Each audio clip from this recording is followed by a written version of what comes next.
Welcome to Washington Examiner's live election night coverage. We're going to be going from 7 until, when we have a result potentially. Don't forget to like and subscribe to get updates on when races are called.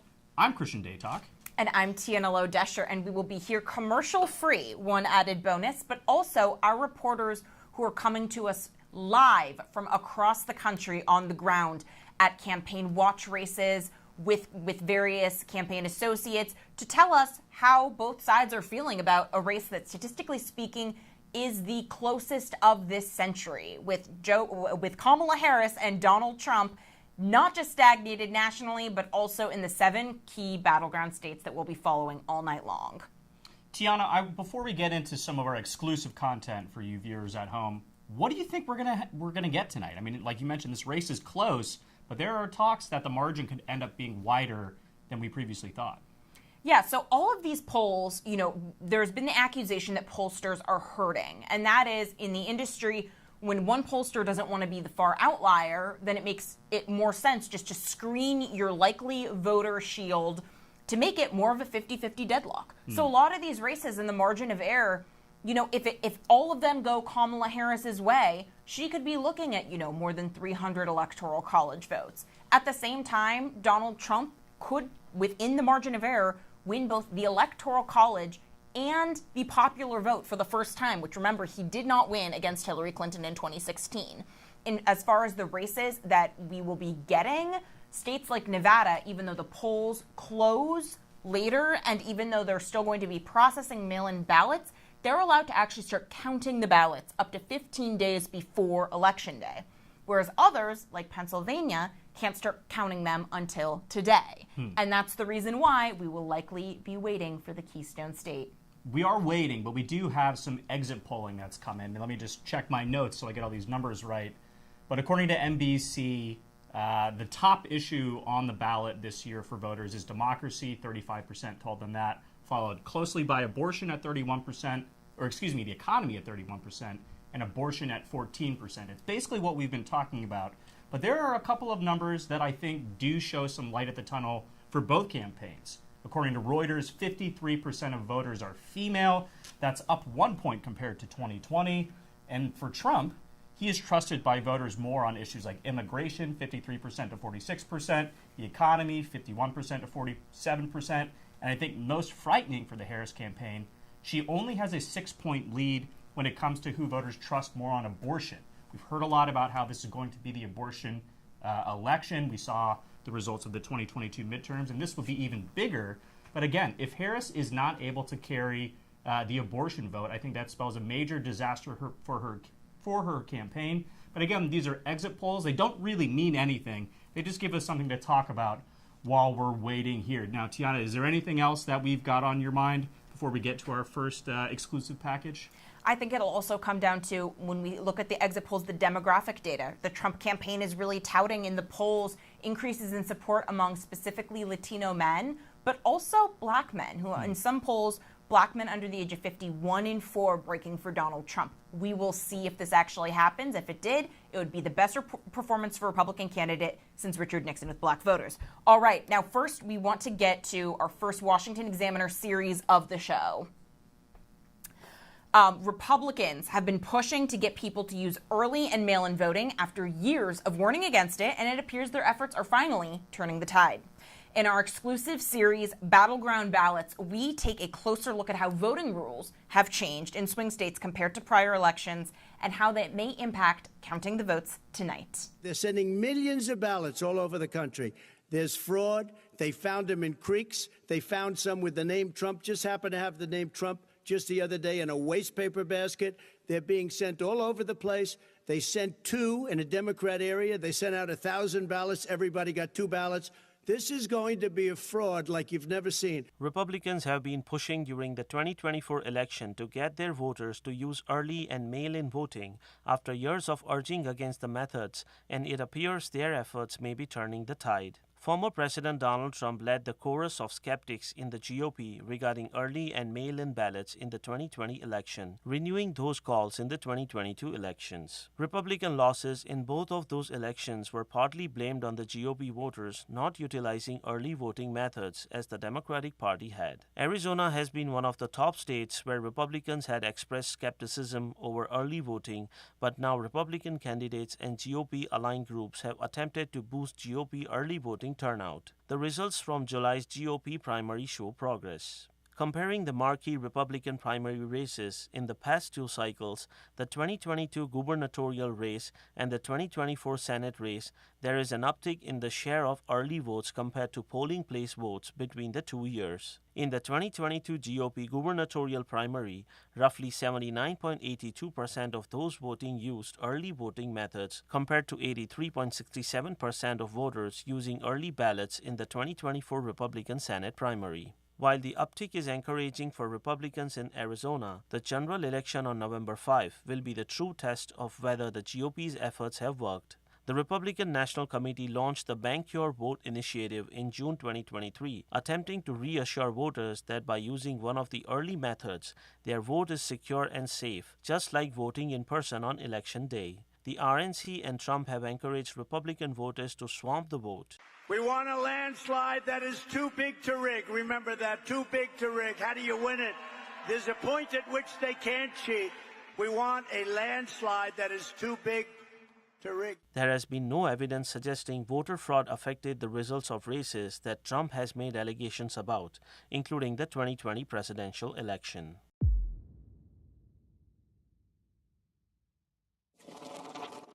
North Carolina was the only battleground Trump won in 2020, and Democrats believe the issue of abortion will help swing the state back blue.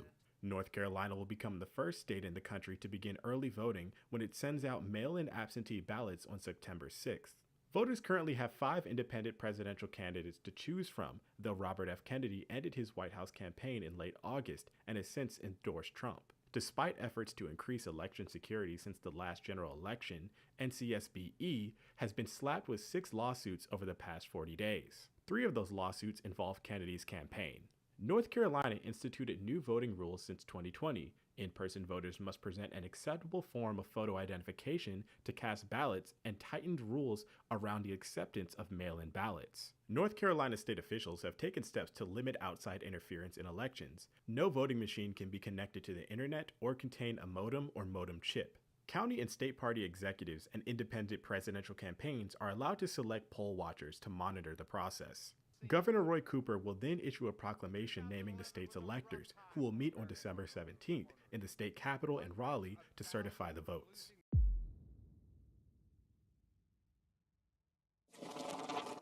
Pennsylvania is crucial for the 2024 election with its 19 electoral votes. Both major parties are investing heavily in the state as it was key to Donald Trump's and Joe Biden's victories in 2016 and 2020 respectively. Although Pennsylvania hasn't changed its election laws significantly since 2020, recent court rulings may influence results. A recent decision allows counting of mail-in ballots with incorrect dates, which could affect thousands of votes. This ruling might be appealed by Republicans. Pennsylvania has no new restrictive voting laws compared to other states. However, procedural changes are under discussion, like same-day voter registration and expanded early voting, but political gridlock has stalled these proposals. Voting in Pennsylvania starts with mail-in ballots sent more than 45 days before the election. One significant issue from the 2020 election was the state's rule prohibiting early processing of mail-in ballots. This caused delays in counting, leading to accusations of fraud. Attempts to change this rule were blocked. Poll watchers, limited in number and required to follow strict rules, monitor voting but can't interfere with ballot counting. They must be registered voters and follow specific regulations to ensure fair oversight. Following counting, Pennsylvania performs audits to ensure accuracy, and recounts are triggered if results are very close and also be requested by voters. Vice President Kamala Harris and former President Donald Trump will both be on the ballot. However, Robert F. Kennedy Jr. will not, potentially making the race tighter.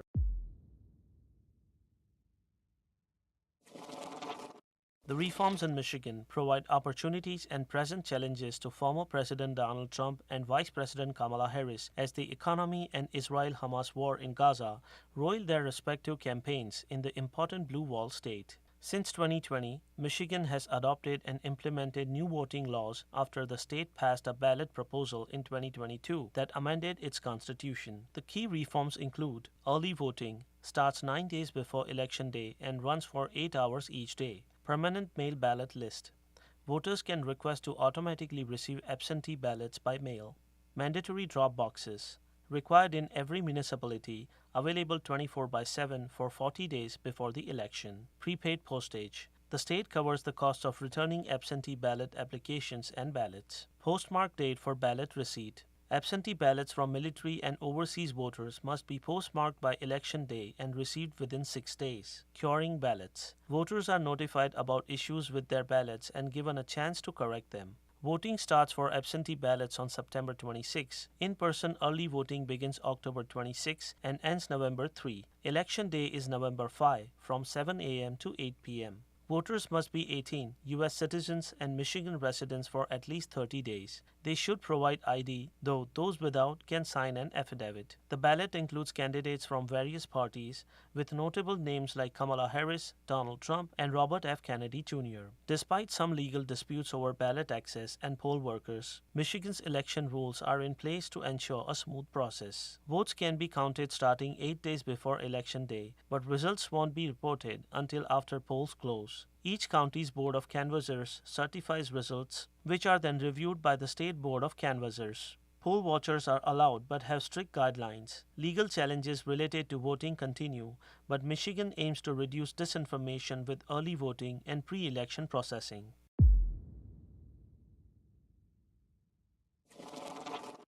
Former President Donald Trump is still unhappy about the 2020 election in Georgia, but has little power to change things now. Trump supported a challenger to Governor Brian Kemp in 2022 because Kemp upheld the election results, but Kemp won re-election and remains in office. Trump has recently voiced his displeasure with Kemp publicly. The two now say they are on solid ground, but wider election integrity issues linger in the Peach State. As absentee ballots start going out on September 17 and early voting begins on October 15, issues around election integrity persist. Legal issues. In August, 3 Trump allies on Georgia State Elections Board pushed new election rules. Democrats sued, argued the changes could cause chaos and should have been reviewed for ethics. Some Republicans, including Secretary of State Brad Raffensperger, criticized these changes, claiming they undermine voter confidence. Voting law changes. Governor Kemp signed new election laws in 2021 and again in May 2024. These laws make it easier to remove voters from the rolls and require faster reporting of absentee ballot results. Critics call these laws voter suppression. Ballot overview. In 2024, Georgia will not have a governor's race or U.S. Senate contests, but it's a key battleground state. Trump and Vice President Kamala Harris are both campaigning hard there. All 14 U.S. representatives in Georgia will be up for re-election, and many local races will also be decided. Vote certification. The ACLU argues these rules expand election board power unlawfully. Recounts are possible if the vote margin is 0.5% or less, with deadlines for certification and recount requests clearly outlined. Poll observers. Poll watchers can now get closer to voting activities thanks to a new law. They must be appointed and trained, unlike general observers who just watch from afar. Despite the controversies, officials are confident that the 2024 elections in Georgia will run smoothly and efficiently.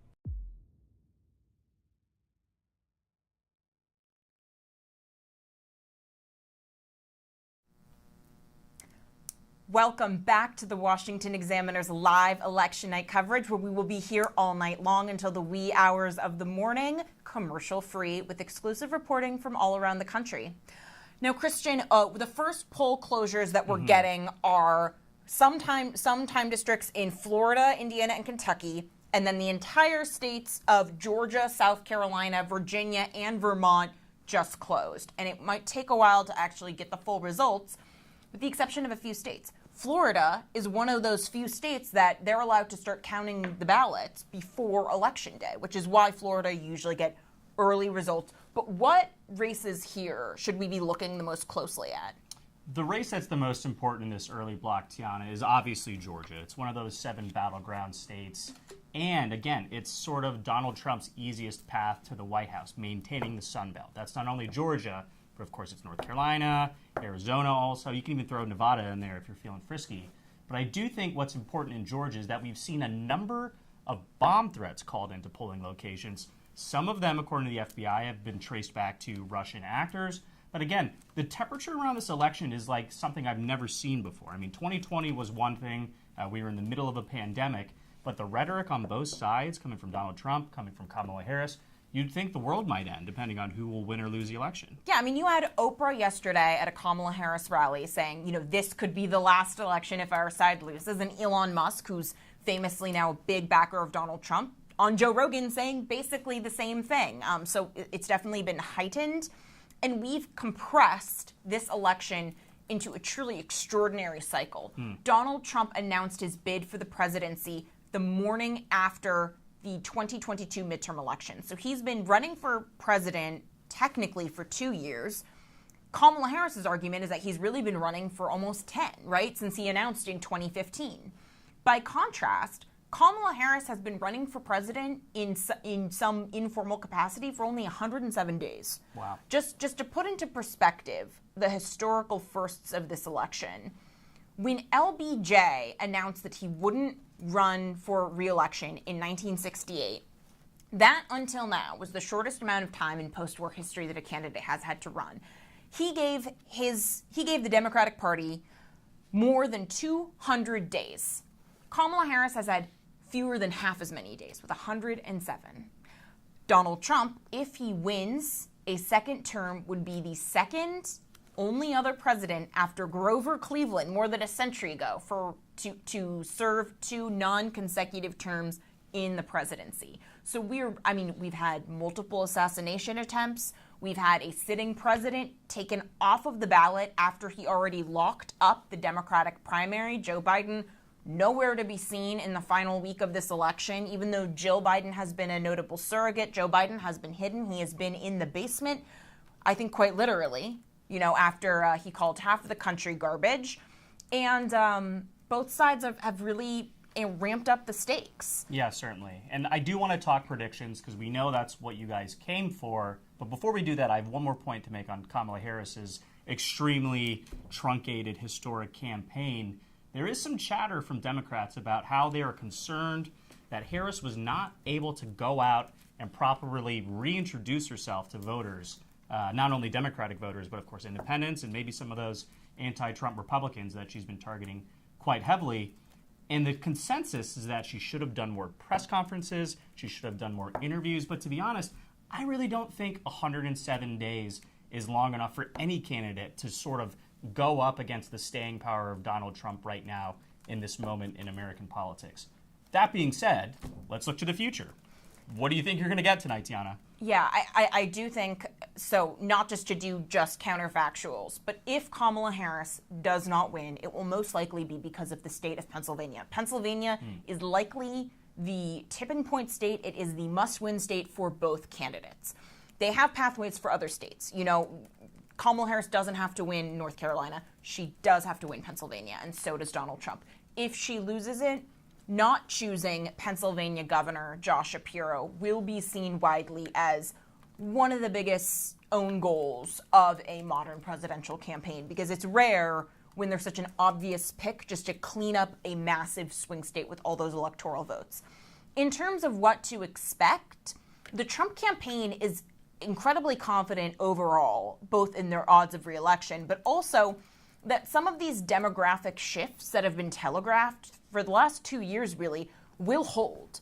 Even though Kamala Harris would be the first female president, but also the first, Black and Asian woman to serve in the presidency, she has been underperforming Joe Biden in the polls with Black voters by some 20-point average. She has been underperforming Joe Biden's 2020 performance by about 10 points with Latinos. So I think regardless of whether which candidate wins, if those demographic shifts hold at all, which the Trump internals maintain that they will, that will dramatically shift the Democratic strategy going forward, because they're just going to have to hone in on these richer, more educated, and whiter voters that have become the backbone of their constituency. You know, I don't think that's necessarily the case. I mean, in theory, I agree with what you're saying, but what I've been seeing a little bit is that Harris is actually sort of picking up votes from what's been traditionally a Republican voting bloc, white, non-college educated voters. It doesn't certainly come close to Donald Trump's share of the demo in 2020 or 2016, but she's doing better than Joe Biden, and that might be enough to make up for some of her losses with black men. I don't want to put you on the spot, but I think we got to tell the people who we think is going to win the election. Oh my goodness. Well, every single pollster is calling this a 50-50 race. And if you look at the polls, that's technically true. That doesn't mean that the margin of error doesn't go in one direction. If I had to bet right now, I would say Donald Trump wins. And I think it will be a very narrow victory, right? So I don't think he wins Michigan. But if you look in history, he has never polled better in almost a decade of running for office. He has never been polling better, both nationally and the swing states, than he is right now. I'm going to take the opposite opinion. I think Kamala Harris is going to pull this out by a narrow margin. I actually think if Trump were to somehow win, it would be by a significant margin, larger than we were expecting, because if he wins Pennsylvania, there's a very good chance he wins Michigan. He might win Wisconsin as well. But again, if you look at, internal poll numbers that the Harris campaign is putting out there, they're claiming she has a double-digit lead over Trump when it comes to late-breaking undecided voters. And there has been a lot of talk about, are there really any undecided voters in this election with a candidate like Donald Trump who's so well known? That being said, it's been a bad sort of week and a half for Donald Trump. He was starting October very strong. He was hammering the Sun Belt. He has this rally at Madison Square Garden. The whole Tony Hinchcliffe garbage fiasco lands on his plate, and that's the last thing he wanted heading into the final week of the campaign. I expect Kamala Harris to parlay that into a very narrow victory, which we might not be able to call until later this week. Yeah, and the goal, as far as our election calls will go, the goal is to try and get what I think everyone in the industry wants would be, can we get Georgia early? Florida is no longer really a swing state. And then what are these Pennsylvania returns? Because that's really what it all comes down to. Michigan does not have uniform rules in terms of how the counties have to return their ballots, so it's still more up in the air. People can't say for sure whether or not we heard a lot back in 2020, the terms blue mirage versus red mirage, and that's when either day of votes are tallied altogether much more quickly than mail-ins, and vice versa. And this is one of the measures that these states after the 2020 election and the fiasco that was January 6th, there has been a lot of reform and attempt to make it so all the votes come in at the same time, so you don't have a massive lead that's then being undercut.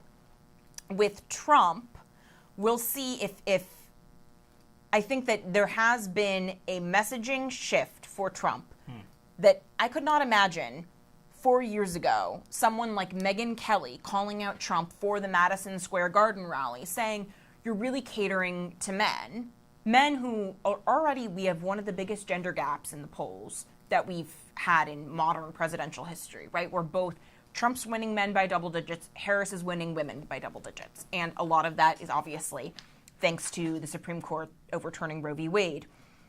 The Trump campaign responded to Kelly's criticism by inviting her to go to Pennsylvania and do a rally.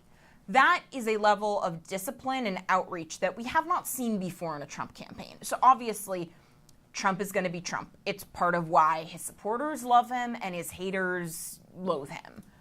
But there is more of a difference. And also, I think the closing message for Trump has been consistently concise, because it's always just been worst inflation in 40 years, right? 20% increase in prices since Joe Biden and Kamala Harris took office.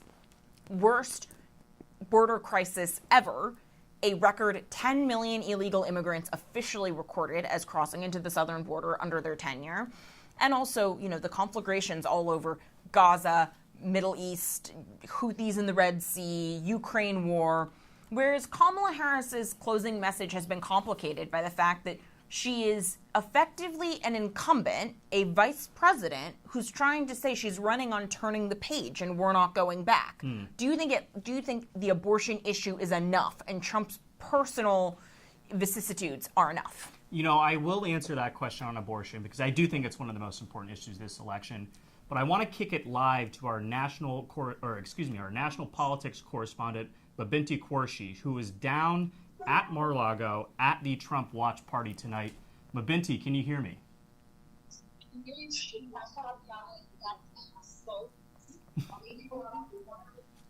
So Mabinti, what's the sense that you're getting from people at Mar-a-Lago or even just Republicans in Florida in general? Are they optimistic Donald Trump can win? Yeah, so I'm here at the Palm Beach Convention Center. I would show you the rest of the crowd, but the lights are gonna, cause a glare. The crowd here is pumped.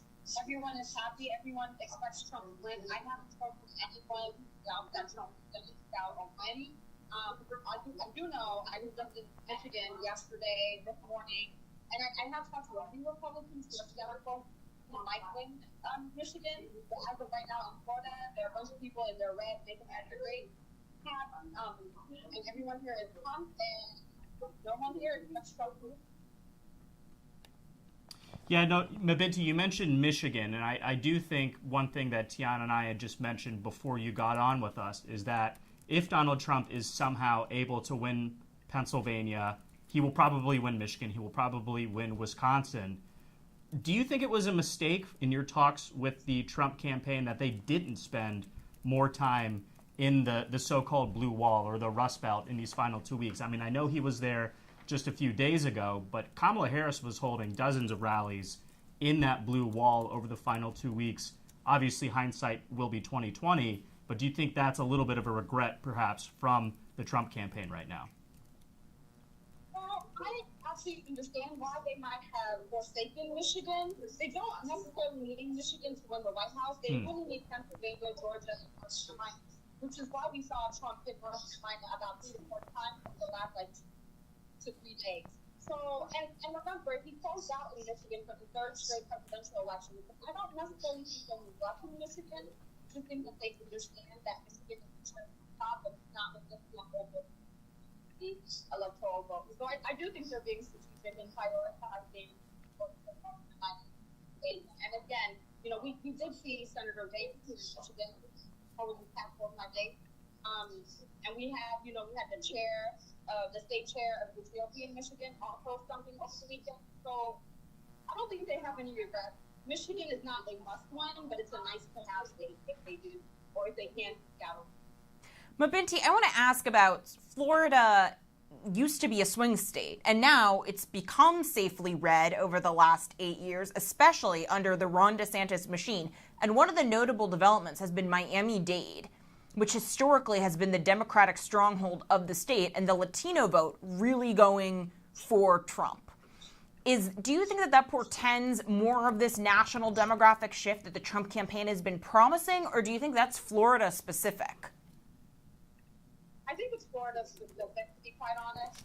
And again, we need to wait about exit polls because, I am interested to see how many Latinos vote for Trump over Harris, specifically after, the Madison Square Garden rally. So, Trump was poised to do well with Latino voters, but I want to know how many might have voted for Harris over the last week after what happened in New York. Right. Mabinti, I don't mean to cut you off real fast, but we've actually got our first race call of the night. We can now announce that Indiana has elected to vote for Donald Trump. He is the first winner of a state in the 2024 cycle. Mabinti, has that news filtered out at the watch party down there with the Trump folks? And also Kentucky. Oh, and also Kentucky. Look at that. Wow. They're coming in hot. No, I haven't heard any cheers yet. So I don't think we did that. I didn't know that until you guys just announced it. So when I hear the crowd cheer, I'll let you all know. Perfect. Do you have any sense of when we will be hearing from Donald Trump tonight? Of course, in 2020, he gave that speech at the White House and declared victory prematurely, which kicked off a lot of this, he said, she said about election integrity. To be fair, he stole that from Pete Buttigieg. There you go. That's true. That's true. I think that we're probably not going to see Trump before midnight. I think they're going to wait momentum before they come out. You know, they certainly don't want to come out if it's not looking great for them. So I'd be shocked if he came out before midnight, unless it was like a blowout for him and then he wanted to try to pass. Because he's, you know, we're here at the Palm Beach Convention Center, but you know, he's hosting his own private election party at Mar-a-Lago. So Trump is the showman. He probably wants to make the crowd super excited if they think he's going to win before he comes out. These have to be great turnout numbers for the Trump campaign. So, Mabinti, I want to get your reaction to this. Associated Press is saying that Indiana has voted for Trump 61 points to 37, Kentucky 70 points to 29. What are they feeling about turnout, enthusiasm? Has the Elon Musk machine worked to mobilize Republican voters and lower propensity voters? Well, I do think that Indiana and Kentucky, they were expected to go red for Trump. It's a great tip-off to the night. But I don't think we can judge Elon Musk for now until we see what happens in Pennsylvania and Arizona and Nevada. We have to wait for the battleground states before we can say for sure how effective Elon Musk and, you know, Charlie Kirk with Turning Point Action. So they were specifically investing in the battleground states. So with Kentucky and Indiana, I'm not sure we can make both of those yet. Well, Mabinti, thank you for joining us live. I know you're busy down there at the watch party. We'll be coming back to you later on, but I do want to ask, Kentucky, it's a red state that has, you know, a Democratic governor, Andy Beshear. He was one of the most effective surrogates for Kamala Harris in terms of getting abortion on in the national conversation. Do we think that this might portend poorly for a state like North Carolina, which could go red, but again has a Democratic governor? I think we might have lost Mabinti. Tiana, I don't know if... I'm so sorry. Oh. Can you say that one more time? No, sure. We'll come back to you in a little bit, Mabinti. I'm actually getting a sign from our producers. But Tiana, why do you think a state like Kentucky, a red state, it's got a blue governor, they are able to vote for a Republican presidential candidate in these numbers, and it doesn't portend anything for the results throughout the rest of the night? And this has to be, you know, the lesson that both campaigns are going to learn quickly are how much ticket splitting is going on and who is and to whom is the loyalty given, right? Even before Kamala Harris replaced Joe Biden, Democrats were having an issue where the down ballot candidates were overperforming. That still has been true to an extent in some of the state polls, whereas Donald Trump has been providing massive coattails. Is it enough for these severely damaged candidates like Republican Senate candidate Kari Lake in Arizona, Mark Robinson, the gubernatorial candidate in North Carolina, the scandal-ridden candidate? We will see. But ticket splitting, you know, pundits like to say it's a thing of the past, but Kentucky is evidence that's not totally true, right? There are anomalies. There are cases where people are willing to divide their loyalties. Without a doubt, and I'm sure, going to be talking about ticket splitting in the North Carolina gubernatorial race. Like you had mentioned, polls close in North Carolina in just a few minutes at 7:30, the bottom of the hour. And North Carolina is one of the most interesting states in this race. You know, they've gone for Donald Trump before, and I was able to go to North Carolina just a few weeks ago. I spent time on the campaign trail there, talked to voters who were, of course, dealing with the ill effects from Hurricane Helene and just trying to put their lives together. It was terrible. Here's a story for you that you'll only see on WashingtonExaminer.com.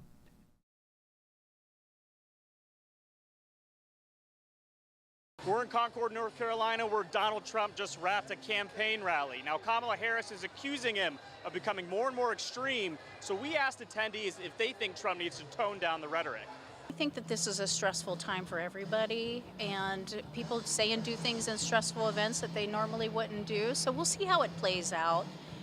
The real issues are not the stress. The real issues are the stress of the American people, and that we really just need the best candidate. I think he's giving off the vibe of being a little too headstrong right now, which we all know he is, and that's great. And he's a businessman, and that's what this country needs, but we also need values. We need to come back to our core values of the United States of America.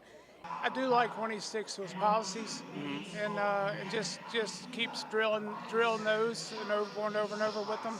I do believe he can sometimes get caught up in the rhetoric, but no, I'd love to see Vice President Harris just try to go on her policies and try to put 20 words together without mentioning Trump. Honestly, the best solution here is try to make things right for everybody, right? So honestly, he's going to do what he's going to do to make things at ease for everyone. You know, keep the peace with everybody. It's the best solution, and keep at ease for everyone. Less tension means less stress, less worries, and we don't really need that in this day and age. We need peace more than anything. He has to fight this way. We're fighting pure evil. Look, I worked with the Democratic Party. I was never a party man. I would always vote for the candidate that I thought was best for the job. I'd vote a split ticket. Not anymore. We've got just 2 weeks left until Election Day, and it seems unlikely that either candidate will substantively change their campaign strategy before the polls close on November 5th. Reporting in North Carolina, I'm Christian Daytalk for the Washington Examiner. With just 2 weeks until Election Day, the race in North Carolina remains neck and neck between Donald Trump and Kamala Harris. But there is a fear that Mark Robinson, the lightning rod for controversy and Republican gubernatorial candidate, could impact Trump's chances of winning the Tar Heel state. Here's what early voters had to say about Robinson and his scandals. I'm a moderate, so for me, some of Mark's stances are a little extreme, and there is a concern there. So, you know, but we have to just run our own race and be our own candidate and hope that people will judge us on who we are and not who other people are on our ballot. I voted for Josh Stein. Okay. Why did you split your ticket there? Because my son-in-law told me he was a moderate. I did vote for Josh Stein. Yeah, I agree with kind of his policies on what he's done. So, so it's not that, I mean, I want to vote for the best candidate. That's the way I look at it. So whether they're Democrat or Republican, it's just, the big thing is just doing your research. That was tough, but I went straight ticket. I don't think it's going to fundamentally matter for Trump. I think that Mark Robinson has got to stand on his own. Yeah. Right. So, I mean, yeah, some people are going to have a hard time pulling the lever for Robinson, and others won't. I think that people, if they believe in their candidate, they are not going to get into the smear campaigns or listen to what anybody has to say about that person. Because if you believe in your person who you are voting for, I think that that's going to carry the weight for you. You know, he may have some personal issues going on that everyone may not agree with, or he may be a questionable character. He may have questionable character, but at the end of the day, everybody needs to be on the same page to get some real changes done, and I want as many Republicans in there. Trump and North Carolina Republicans have basically excluded Robinson from all of the remaining campaign events. And there is a serious concern that without campaigning next to Trump, Republicans will lose the governorship. Now, North Carolina hasn't gone blue in a presidential election since 2008. And while Vice President Harris won't visit the state herself this week, she's getting some help from Tim Walz, who will hold a rally on Thursday, and former President Barack Obama, who will hold a rally on Friday. Reporting in Charlotte, I'm Christian Daytalk for the Washington Examiner. We're in Asheville, North Carolina, surveying this cleanup from Hurricane Helene.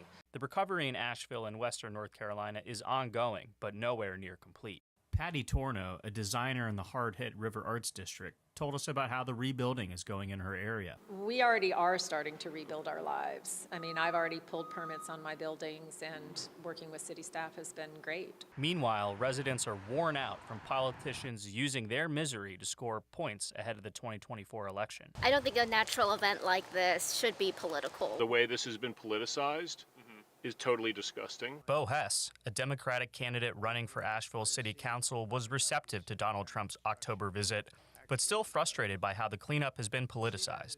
Seeing that misinformation was heartbreaking. We expect our leaders to uphold a higher standard. However, he did show up, and that in and of itself will speak to people. After Hurricane Helene made landfall in September, Trump has repeatedly claimed that President Joe Biden and Harris have slowed aid to the region. They spent a lot of money on bringing illegal migrants, people that came into our country illegally, and taking them in, and all of the money they've spent numbers that nobody can even believe. So they don't have any money for the people that live here. Isn't her egregious hurricane response the worst response in North Carolina and other states since Katrina? But I think it was even worse than Katrina. They haven't even responded in North Carolina. They haven't even responded. There's nobody. They don't see any FEMA. A number of North Carolinians knocked Trump's visit for closing roads and delaying recovery efforts. Most of what he was doing was claiming that the relief organizations that really helped us need to be defunded and did nothing. I was not very happy that he came, just because it's already so chaotic. Shut down roads just for the sake of a picture. And to say that he had done it. In addition to government workers, there have been many nonprofits and other aid programs that were quick to arrive in the area. We spoke with members of Savage Freedom Defense, a group led by former Special Forces operators, about their ongoing work. The coordination of all of the different elements from local, state, federal government, including military units. We've had the 101st guys working with us. That's been awesome. The National Guard, the Air Guard, over £1 million have gone out already, and probably £2 million that we've actually brought in. While I think there is a lot of help coming here, I think we still have a long way to go to get people even back to reasonable living standards. There still remains detection work taking place because we've given a promise to some families to do everything we can. But the big focus is cleanup and reconstruction. We're building a contractors list. We're looking at trying to get donors to pay to donate money so we can take that donated money and pay local contractors to get back to work. Asheville has been a reliable Democratic stronghold surrounded by Republican counties in western North Carolina. But residents of all political persuasions told the Washington Examiner they're having trouble focusing on the election. You know, for here, for certain, everyone's just focused on the relief effort. I think people are very concerned with making sure their lives are back in order, and depending on how devastated their own personal experience has been, the election may be up here to them because of that lived experience, or it may be way over here. Ultimately, Asheville residents fear being forgotten once the cameras and national news reporters go away. When all the political capital is used up and this area is squeezed dry of its political usefulness, they don't want it to be forgotten. Because the fact is, donations are going to run dry. And when that happens, what's the next step?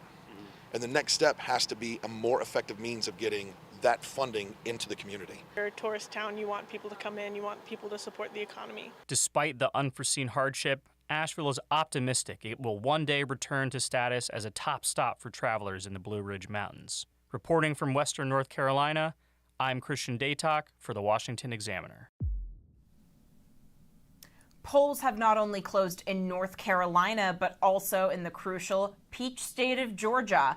And from Georgia, we are talking to our own Anna Giartelli, who is reporting with the Georgia Secretary of State, Brad Raffensperger. But first, Anna, I want to get your response to some early exit polling data that shows a 20-point swing towards Donald Trump with swing voters who have broken for him by 11 points.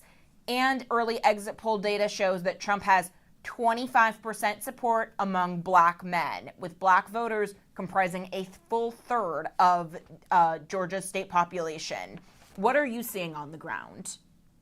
Yeah, you know, for the past 3 weeks being here in Georgia, what I've heard from even black male voters is that they're not sure about voting for Kamala Harris. And I think we're really starting to see in reality there was that hesitation, certainly in the initial results, and the economy is what people are so concerned about. We've seen it since, you know, New Hampshire, Iowa, and South Carolina from the beginning of the year. People who I spoke with today in a battleground county here in Fayette County in Georgia were saying that's what we're voting for, and they were saying to me, you know, some of them didn't want to say who they're voting for, but was sort of nudged like, I'm going to go for the person who can help the economy, who is previous experience. And so there's still some hesitation, interestingly, among Trump voters about being forward about who they're voting for. But I think, like you said, Tiana, the economy is really driving people to the polls. And that's what's impacted them at the end of the day. One woman said to me that, you know, I want women's rights. I want the right to have an abortion. But if I can't eat and put gas in my car and live, then those things are secondary. And so it was a really interesting to hear her talk about, why the economy matters more than other issues for her.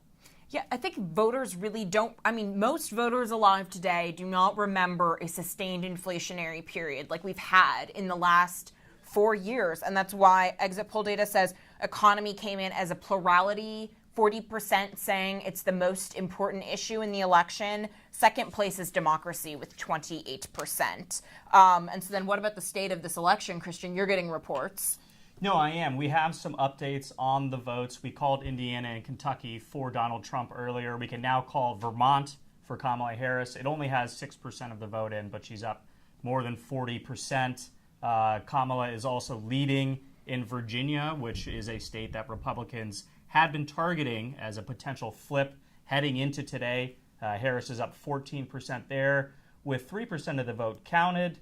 And we do have a larger lead for Donald Trump in Florida. He is now up 9% with 71% of the vote counted. Anna, I want to go back to Georgia because one thing that I know you were reporting on today was this rash of bomb threats. And I understand that the state Secretary of State, Brad Raffensperger, has said that 15 precincts targeted by these bomb threats will be extending their open times where people can cast votes. What are you hearing on the ground about the response to what appears to be Russian attempts to influence the election and how this extended window could potentially impact the race in Georgia? Sorry, the lights are really bright right here. So we just had 7 new bomb threats come in into DeKalb County, which is a very heavy Democratic county. And so we know that earlier today, the threats that came in were originating from a Russian email address. The FBI expects that the same is the case for this. They haven't officially confirmed it yet. I'm sorry. Lights are so bright. But we're waiting to hear that. And so if it is, coming from Russian entity, I'm sorry. It is going to be. No problem, no, man. yeah. I know why. I normally cry on. It's election night. We're all crying on the inside. Oh my! And this has really been the longest election year because it's really been 2 years. Because that's how long Trump has been running for this bit. Well, I think we're gonna come. And I think we're going to come back to you in a little while. Okay. We appreciate you checking in on Atlanta Yeah. and the Georgia race. That's obviously a state that we're going to be monitoring very closely. Tiana, Yeah. let's talk about some of those results that we had come in. We heard a lot of talk from Republicans about how they can flip Virginia. And again, you look at someone like Glenn Youngkin leading the state. He started out as a never Trump Republican, but of course is sort of metamorphosed into this red sweater vest wearing behemoth that we are now dealing with on the national stage. Do you think this was just talk from Republicans, or was there a real feeling on the ground that this could be a serious pickup? I mean, there's definitely been movement if you look at the early votes, the rural areas and the red areas, which are not always synonymous, but in this case often are. There was incredibly high turnout, which indicated good voter enthusiasm. Some of the polling data indicated that in Northern Virginia, which really should be the Democratic stronghold because that's those D.C. suburbs where, it's where I live. Right. Northern Virginia still incredibly Democratic, but less so than 2020. Remember, in 2020, Joe Biden won Virginia by 10 points. It was called very early on. It was not close. And then Youngkin comes in a year later and wins very narrowly, but took a 10-point swing. And it was a culture issue that was tied to COVID, but also tied to the issue of taxpayer funding, public schools. That really galvanized them.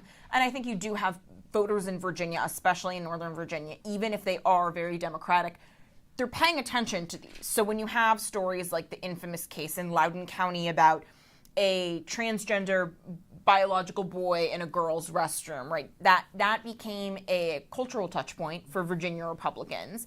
And there also is a good deal of just basic, competency and candidate quality that Virginia Republicans have been able to cultivate, which is nice. And that's why you've Hung Cao running for the Senate seat, and Tim Kaine, the incumbent Democratic senator who's up for re-election. Remember, 8 years ago, he was Hillary Clinton's running mate. He was set to be the second gentleman. No, I guess no. We're going to forget you ever said Yeah. that. No.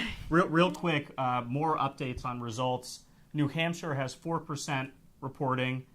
They give Vice President Harris a 14% lead. Again, not really a surprise, but it is another state Republicans were circling. I want to say that Senator J.D. Vance actually tweeted out yesterday, we're coming for New Hampshire.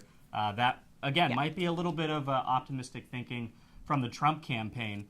But on Virginia in particular, and perhaps this is a phenomenon that was specific to D.C., but you look back to 2020, you had this mass exodus of people leaving cities across the country, not only in D.C., but in places like New York, in Chicago, what are traditionally, again, sort of liberal bastions, moving to the exurbs, as they were, and potentially shifting the map there. I don't think that this is necessarily a trend that will come to fruition this cycle, but it's certainly going to change how we look at the map down the line in subsequent cycles. Yeah, and another factor, even before COVID, when Donald Trump signed his 2017 Tax Cuts and Jobs Act, that infamously capped the state and local tax deduction at $10,000. And the TCJA, major portions of it are up for vote next year. And that's one of the key points that Republicans have made their rallying cry. If you want to keep these middle class tax cuts, re-elect Republicans so they can finish Trump's legacy. But one of the side effects of that SALT deduction cap was, even before COVID, wealthier New Yorkers moving down to Florida, wealthier Californians moving to Texas and moving to Idaho.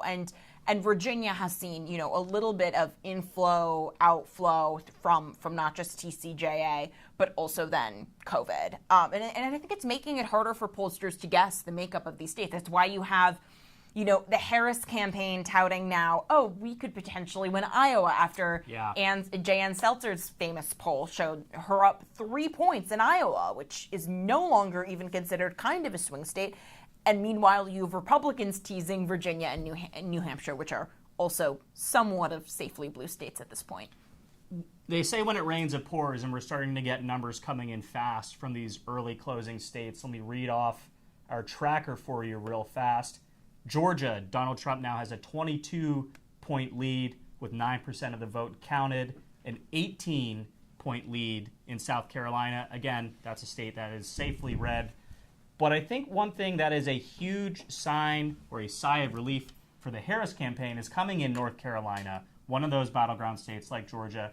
2% of the vote has been counted, but Harris has a 37-point advantage over Donald Trump. We talked about the impact that Donald Trump winning Pennsylvania would have on the election, but Kamala Harris winning North Carolina would have almost the opposite effect, right? Yeah, and North Carolina and Georgia really vote in tandem a lot of the time.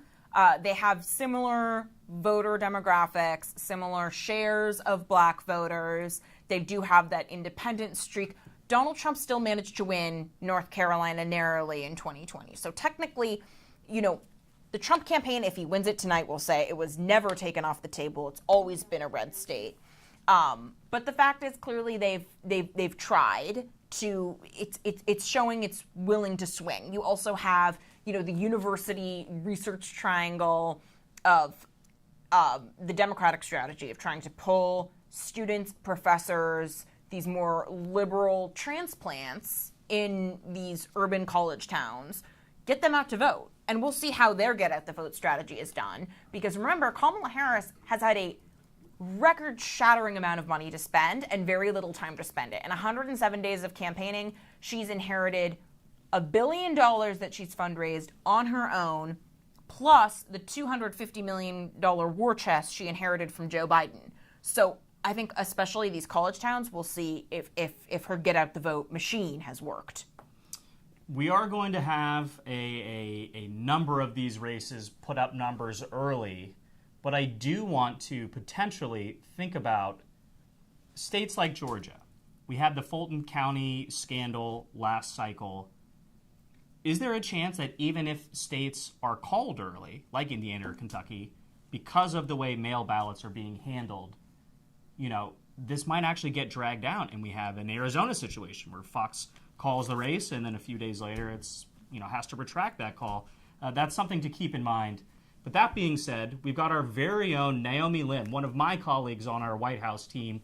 She is live at Vice President Harris's watch party at Howard University the vice president's alma mater here in D.C.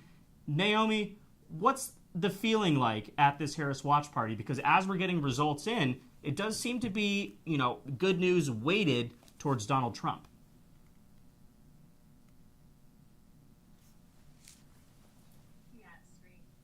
Of what's happening just outside the Trafalgar Centre, and we're seeing lots of young people dancing to music. So I think that they're a little bit oblivious to the data that you're talking about. I think they're sort of wrapped up with the moment in terms of what this campaign potentially could mean for them.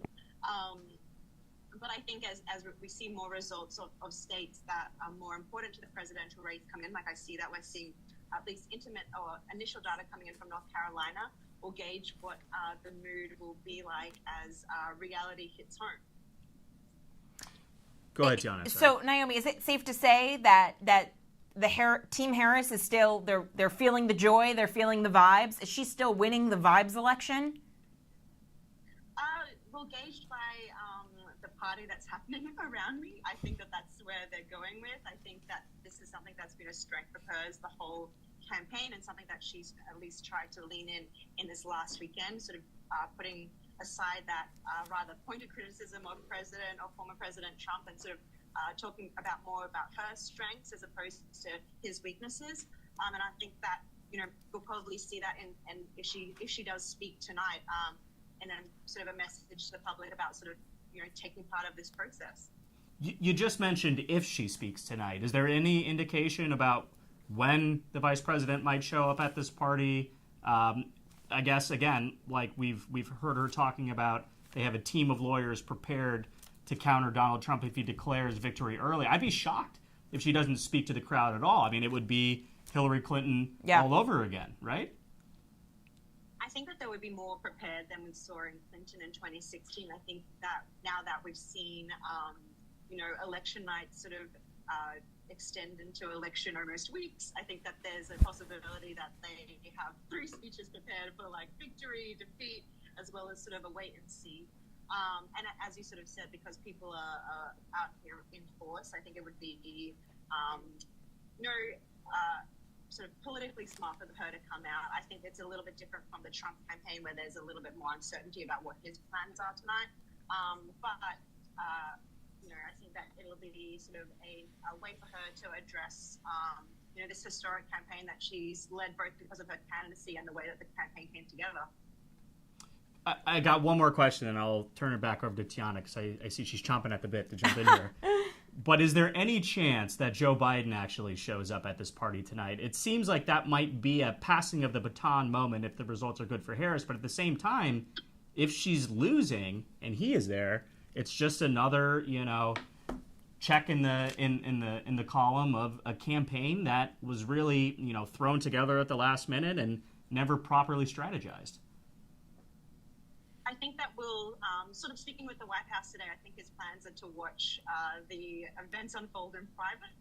But then I think that, to your point about when this election will be called, speaking to campaign aides, they're sort of expecting that it will happen tomorrow, hopefully by the afternoon, which might be optimistic considering what we're seeing coming out of Nevada. But if I were a betting woman, and I'm not really, I would probably say no. Fair. So what I think everyone wants to know is who is right now the core Harris team. Because Harris is not, she almost reminds me of Ron DeSantis in a way where she doesn't have many staffers that have been with her from, Attorney General office to Senate to VP. And she's inherited a lot of her campaign staff from Joe Biden. That's why her campaign is technically headquartered in Delaware.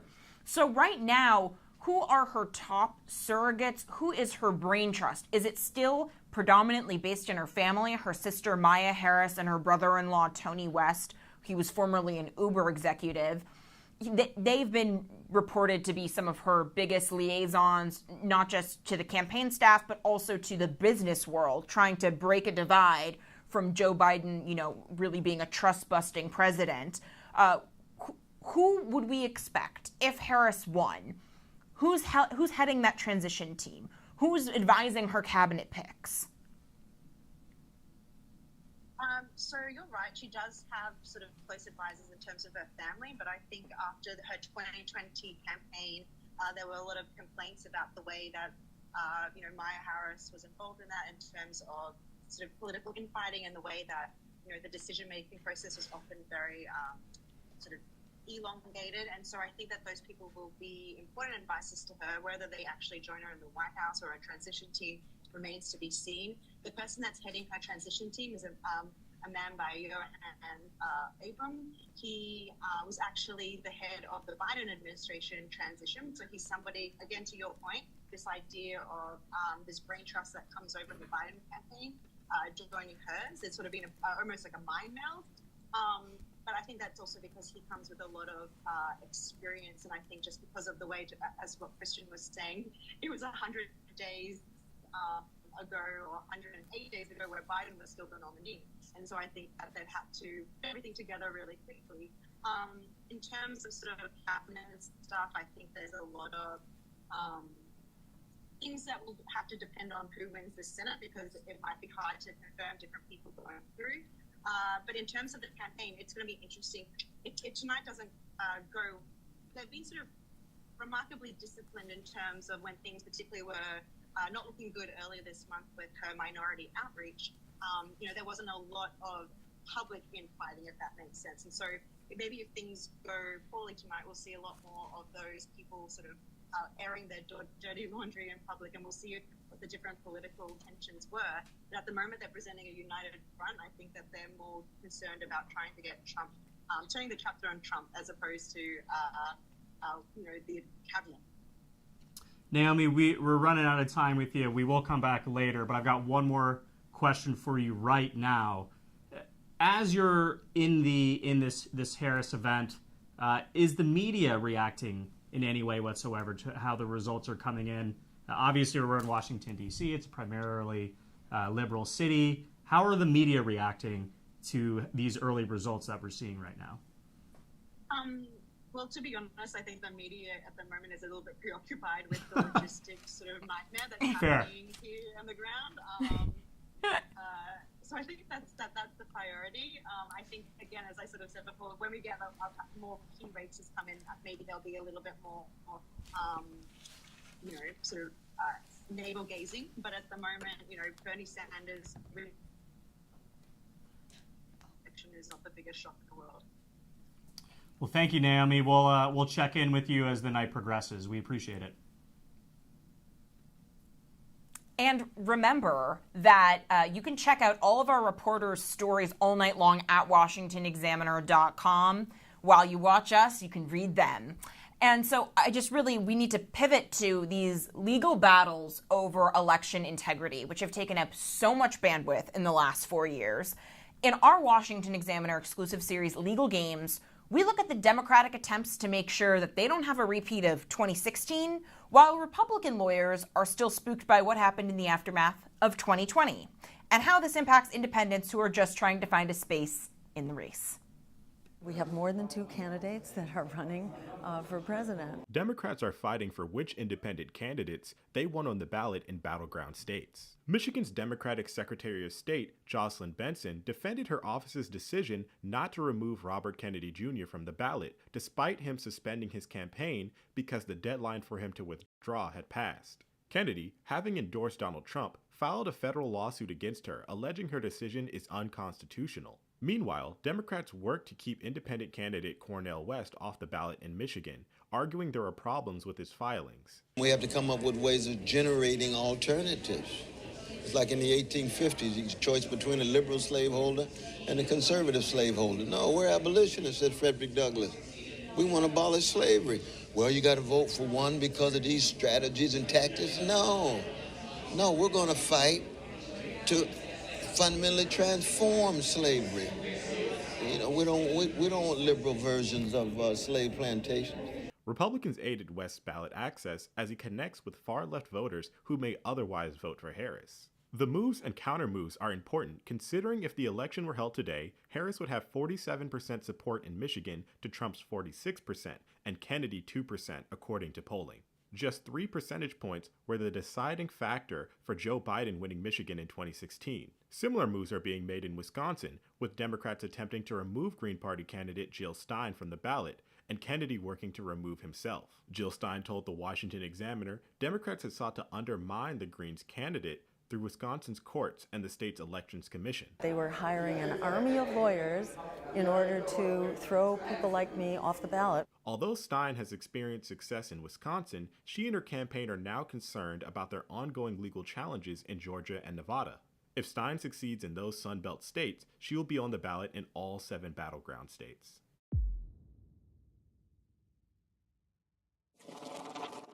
I feel sad that I have to come up here and explain it. I have all this legal talent, but legal talent cannot overcome rigged judges. They can't overcome a 4% Republican area. And I'm disappointed in my legal talent, I'll be honest with you. As former President Donald Trump gears up for potential 2024 election challenges, a key question remains. Will he secure the top legal talent needed to back his efforts? Trump's team has pledged to contest the election results if necessary, but the aftermath of 60 failed election challenges in 2020 and recent legal troubles could complicate his search for skilled attorneys. Trump's previous legal team faced severe consequences, including disbarments and license suspensions, which may deter other lawyers from joining his cause. This is particularly true in blue states where local attorneys might fear retribution or disciplinary action. As a result, Trump might need to find lawyers from other states or seek special permissions to represent him. Despite these challenges, some close to Trump, like Republican National Committee woman Harmeet Dillon, remain optimistic. Dillon asserts Trump has access to a strong network of lawyers and notes that the legal landscape in 2024 is expected to be more stable than it was during the COVID-19 pandemic. However, Trump's recent criticism of his legal team and dissatisfaction with their performance, particularly regarding his former attorney Joe Tacopina, highlight the importance of high-quality legal representation. Although Trump has had some favorable Supreme Court outcomes this year, the success of any future challenges will depend on the expertise and effectiveness of his legal team. Ultimately, the legitimacy of Trump's legal claims will play a crucial role in any proceedings that reach the highest court.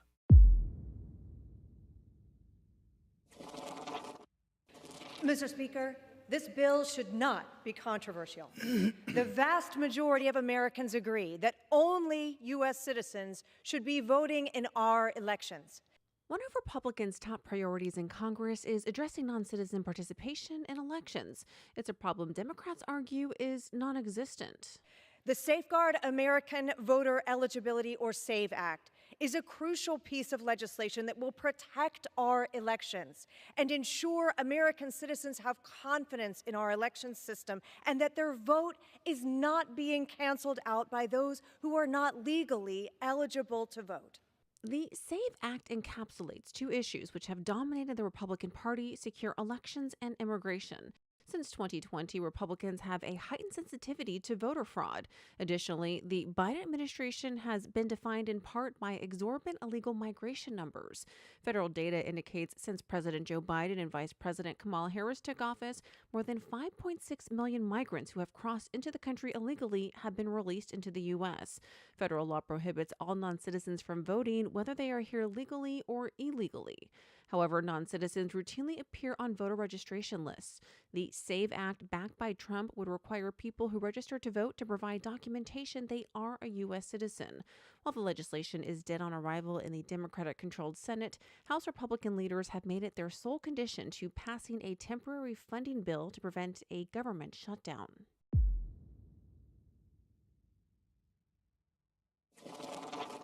It is a great concern to millions and millions of Americans. It could obviously change the outcome of our elections. The Republican National Committee filed a bevy of lawsuits forcing state officials to uphold laws that may restrict unlawful voting ahead of the 2024 election. These lawsuits come in the aftermath of former President Donald Trump's false claims that the 2020 election was stolen.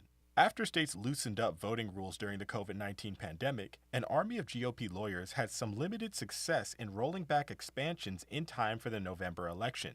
The RNC touts 100-plus lawsuits it filed, but has declined to say how many have been successful. The outlet Democracy Docket has tracked 20 losses and 5 wins on the mail-in voting issues. In a handful of the battleground and swing states, the RNC has seen success from its legal efforts to curtail Democratic embrace of permissive voting laws. In Arizona, the Supreme Court rules officials must enforce proof of citizenship documentation for people using the state form to register to vote.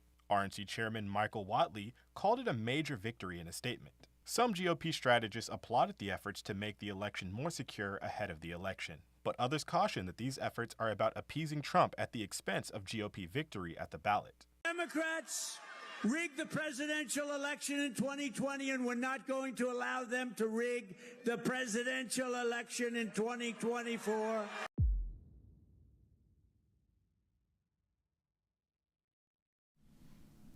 Following on that package, we're joined by Dr. Linda Lee Tarver, an election integrity expert. Ma'am, thank you for joining us this evening. We appreciate it. I know everyone's busy. I want to take a step back and just sort of ask you about election integrity in general. Obviously, this has been a huge point of focus for Republicans ever since the 2020 election.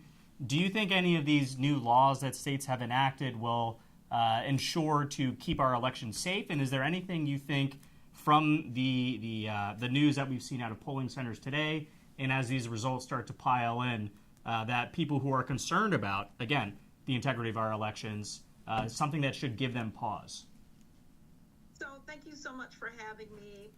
There were some laws that were passed, I believe, that diminished election integrity. One such law is the state constitution. The people voted, but that is not requiring an ID to vote. You sign an affidavit that you are who you claim to be, and you don't require an identification to prove it.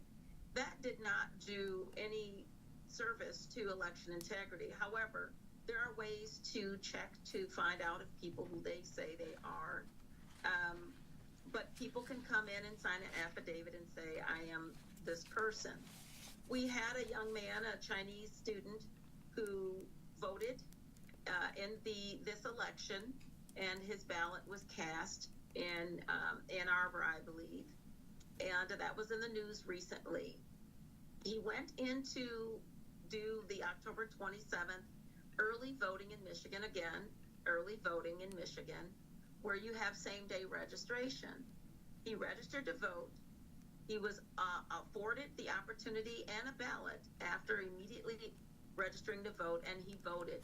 It went into the machine, and he thought about it afterwards or had regrets and notified the clerk. That is how he was caught, for being a non-citizen voting in a federal election.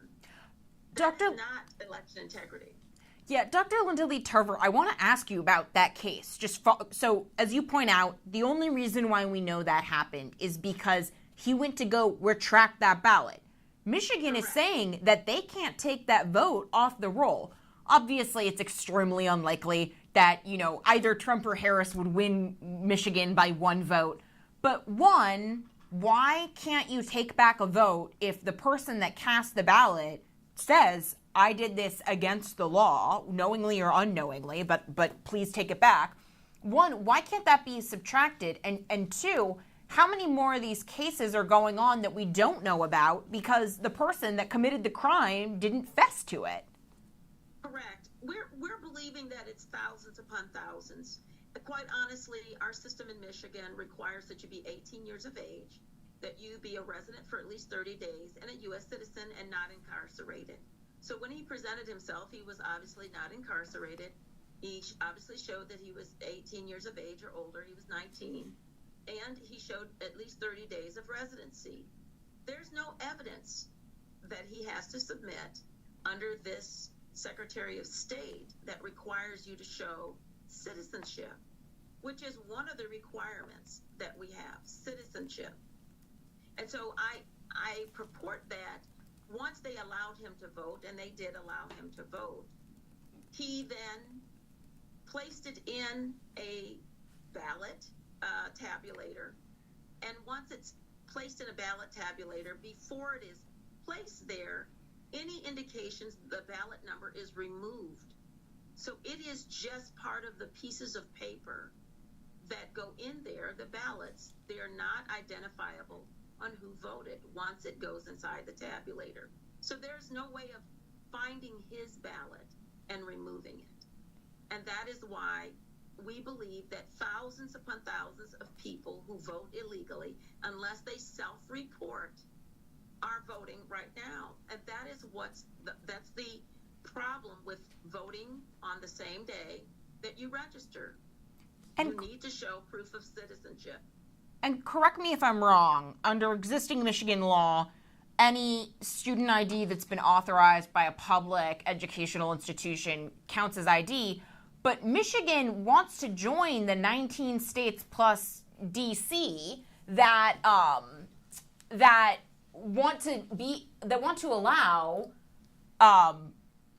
illegal immigrants and undocumented immigrants to get driver's licenses. Wouldn't this make the problem worse when it comes to the voter registration itself?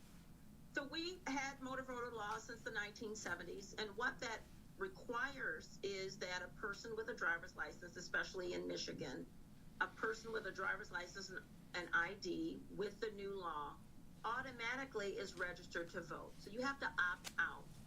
However, they're supposed to have citizenship checks as a result of that. And we issue licenses to individuals who have a limited recording in progress.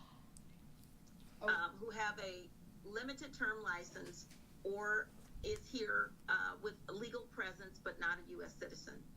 Dr. Tarver, I want to ask you real quickly about Nevada, where we heard from the Secretary of State dozens of thousands of young voters' ballots have to be, thrown out essentially because their signature match does not meet the requirements set by the state. Why are more states not just more willing to jump on board with voter ID right now? So we're seeing blue states, which Michigan is currently blue, doing less in election integrity and more in what they consider getting more people to vote. We don't believe that. We think you can do both as far as Republicans. We think that you can get and encourage more people to participate who are eligible to participate, but not diminish the integrity of the vote. So allowing for people to go to an unmanned ballot drop box and stuff 50 ballots in there is not integrity. Being required to submit your ballot and following the law that we have and ensuring that you don't submit more than what you should, that you're not doing ballot harvesting out there. I think that is a significant issue. Voter ID is a fundamental for voter integrity. And so Michigan does not require it now. And so states like Nevada, we have signature verification. We had to sue the Secretary of State, Jocelyn Benson, in Michigan to require her to instruct the clerks to check the signatures. She did not want to. We won that case. But we've been doing quite a bit of preemptive lawsuits to force her hand into following the law of Michigan. Well, Dr. Tarver, thank you so much for your time. It's certainly an issue our viewers care about deeply. And, Tiana, it is just after the top of the hour. The results, they just keep piling in. I got to give you more of an update here. This is according to the AP. Donald Trump has won West Virginia. He currently has a 20-point lead with 12% of the vote counted. Florida has been called officially. We also have a number of states which don't have any votes reported but are traditionally solid voting, have a solid voting history for each party that they're on. I'm talking about Maryland and Massachusetts. Those have gone for Harris, in addition to Connecticut. I'm also talking about states like Mississippi and Alabama. Those have been called for Donald Trump, in addition to Tennessee. Again, even though those states have not actually posted vote tallies yet. So, Tiana, the next big round at 8 p.m., that includes Michigan, the state we were just talking about, and a state that we were sort of pontificating about at the beginning of the show. Based on what we've seen so far today, what do you think we're going to see once those results start coming in? Well, Michigan is the toughest of the blue wall to crack, right? Polling has always been easier for Trump in Pennsylvania and Wisconsin. But Michigan is difficult, and it's why you've seen Donald Trump make this really ambitious gambit trying to get a lot of the Arab American voters in Michigan to come out for him. You have Dearborn, which is a suburb of Detroit that is heavily Muslim, heavily Arab, and there's been this huge movement on the left among independents to, write uncommitted or non-responsive for the presidential race in response to Kamala Harris's support for Israel's war against Hamas after October 7th. And Trump's been able to galvanize a little bit of that support. Will it make up the margins of, what the Harris campaign hopes is the shy Harris voter, that are men in, suburban and rural areas that quietly support Harris because they want the new way forward. They don't want to go back. We will see. We are coming up with a good friend of the Examiner and a regular contributor, Brad Palumbo. Brad's actually on the ground in Michigan right now, and we appreciate him taking the time to join us because, again, it's just really one of the most important states this cycle. Brad, can you hear me over there? Loud and clear. Perfect, my friend. Tiana was just talking about the uncommitted movement, and actually one of the big developments we had earlier today was that movement's founder come out and say, I actually voted for Kamala Harris, and I urge all of our supporters who want to see a stop to genocide in Gaza, they should also vote for Kamala Harris. But isn't this just a little bit too late? Like, why didn't they do this a month ago when the race was really tight rather than on Election Day? Yeah, I think it is too little too late on that front. And that'll be one of the key deciding things about how Michigan goes is how do they vote in Dearborn? How do Muslim Americans vote? Do they heed this message that Kamala is to blame and that if they don't support Israel, they have to be against Kamala, even though Donald Trump is also pro-Israel, so it's an interesting calculation they would even be making. But I do think that could come down to be a consequential issue in Michigan. The other big issue here that I constantly hear from people and see people are passionate about is abortion access, and it is a state that skews overwhelmingly pro-choice. So I've just been bombarded. I've been trying to watch my Netflix in peace, or Hulu rather, and I've just been bombarded with the ads telling me about how Trump is going to ban IVF, which of course has the inconvenient facet of not being true. It may be impactful onto many voters, particularly women in Michigan, who could be key and who for these issues, they are a very high priority, issues of reproductive rights and what they feel are women's rights. I'm going to turn this over to Tiana real fast, but just first returns from Michigan are in with 2% of the vote counted. Kamala Harris has a 55-point lead over Donald Trump. Again, it's so few votes counted, it means nothing. But it is interesting to see those numbers coming in and coming in quickly now that the polls have closed. Yeah, and Brad, I want to ask you, because you are a big libertarian commentator, you are voting third party in this election. And really, these third-party voters, we've seen them swing elections before. In 2020, Joe Jorgensen's margin in some of these states was larger than the margin that Trump lost to Joe Biden by. What do you think is the feeling that's galvanizing third-party voters this time around? Is it more Trump fatigue, being a double hater? What are you saying? Well, I think a lot of libertarians feel, at least I'm speaking for myself, would naturally be more on the Republican side, but the reason they're not voting has to do with flaws with Trump. Voting for Kamala was never on the table for me. She's just totally out of step with my values and beliefs. Voting for Trump, I guess if you could promise me I'd get the 2016 to 2019 Trump, maybe I would have considered it. But for me, it came down to his increasingly erratic positions and stances on free speech issues, his increasingly extreme nationalist, protectionist economic policies. It's like, I'm supposed to be voting Republican for the good economic policies, and that's increasingly gone astray. So what I'm hoping to do, and what I think many of the people who pulled the lever for Chase Oliver, the Libertarian Party nominee, to do is not to make him win. He's not going to win. He might be lucky to get 2 or 3%. Honestly, I'd guess more like 1%. I'd anticipate him doing far worse than Gary Johnson did, for example, in 2016. But it's more to say that I would bet money that the margin of victory in some of the states, if Trump loses, will be within the margin of libertarian voters. And to me, that's our message to him and to the Republicans, that you are not catering to us. And yet you seem to think that we still owe you our vote every 4 years. We actually don't. And if they lose, I think they'll have to look in the mirror on that one. Yeah, and Brad, you just mentioned Trump's, more protectionist economic policy. Chief among them, his universal tariffs that he's touted. People go back and forth on, especially people in Team Trump, whether or not this is just a diplomatic strategy, a veiled threat, if you will. For instance, to get Mexico to crack down on illegal immigration, to get NATO allies to pay more of their fair share of defense spending. But Trump has really tried to tout this in Michigan as a way of bringing back the auto industry to America. Is that a pitch that any Michigan voters are biting? Do they believe it? Is it working on them?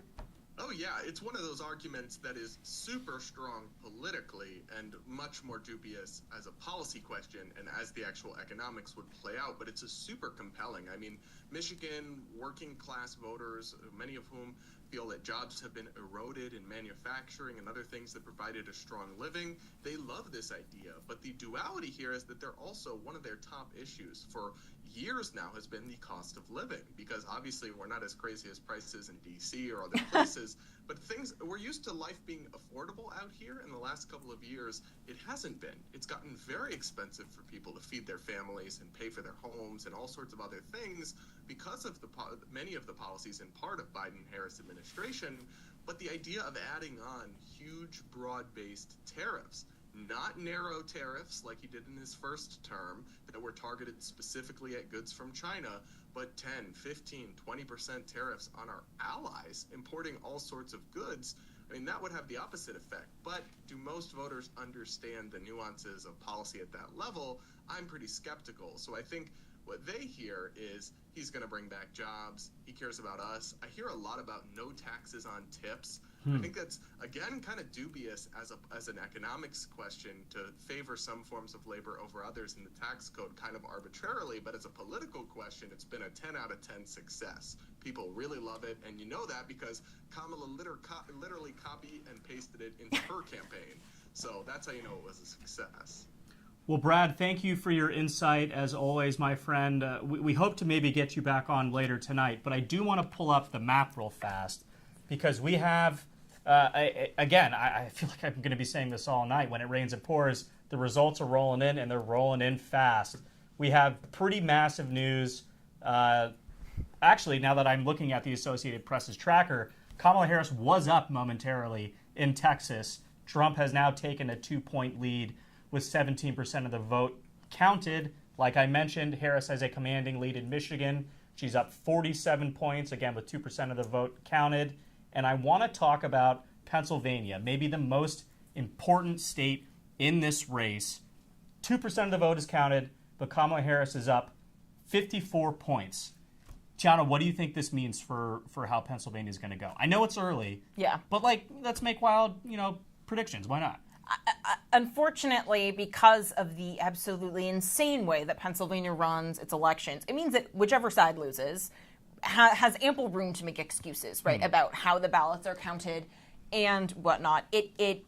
What you want to see if you're Donald Trump are the rural areas having high turnout, the Pittsburgh, Philly, especially like these black male voters who have been, they've been saying they're open to just sitting out. Historically, the backbone of the Democratic Party sitting it out. If you're Kamala Harris, you want the urban turnout to be incredibly high, and you want to break those margins early, especially because we know that Republicans have made so much of a push to do more of this early voting this time around. So it's sort of an apples to oranges comparison just to say what percentage of the early vote was Republican, because it was expected to be much higher. Right. But where are these precincts coming from is the question. And how quickly can Josh Shapiro get the vote in? Again, Josh Shapiro, maybe a man who will go down in infamy as being Kamala Harris's coulda, shoulda, woulda pick. That being said, we have another race that has officially been called. Donald Trump has won Oklahoma with a 48-point advantage over Vice President Harris. Again, not necessarily a surprise, but when you talk about Texas, and Oklahoma, of course, is just to the north of it, we'd heard from Democrats, abortion, a humane way to fix the immigration system.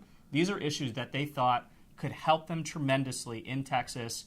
You got someone like Colin Allred trying to knock off Ted Cruz, and you even have Kamala Harris going down there to campaign. The first time, I want to say, in almost 40 years that a Democratic presidential candidate has campaigned in Texas.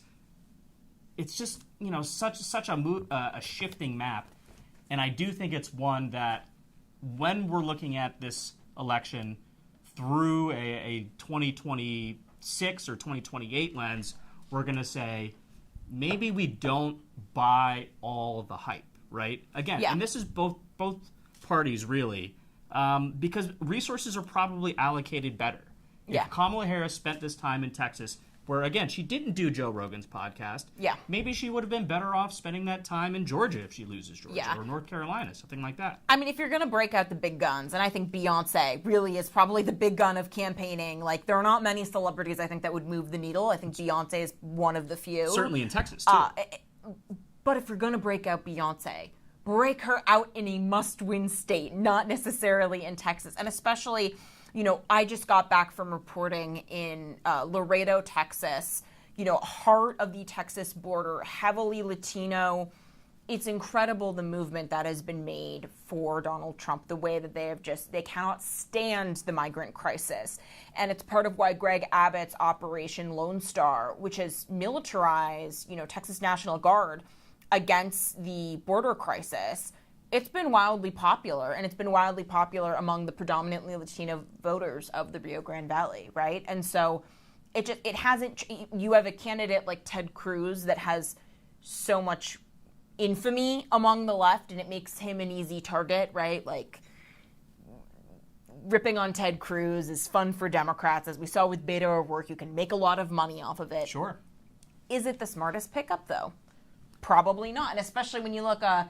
It's if there's the blue wall in the Midwest, there's the red wall in the center of the country. That's right. Let's stay in this region, but move a little bit north, because Kansas, a state that, dating back to 2022, there has been some surprises there in how the issue of abortion plays. Yeah. Again, Kansas voted down that midterm abortion ban.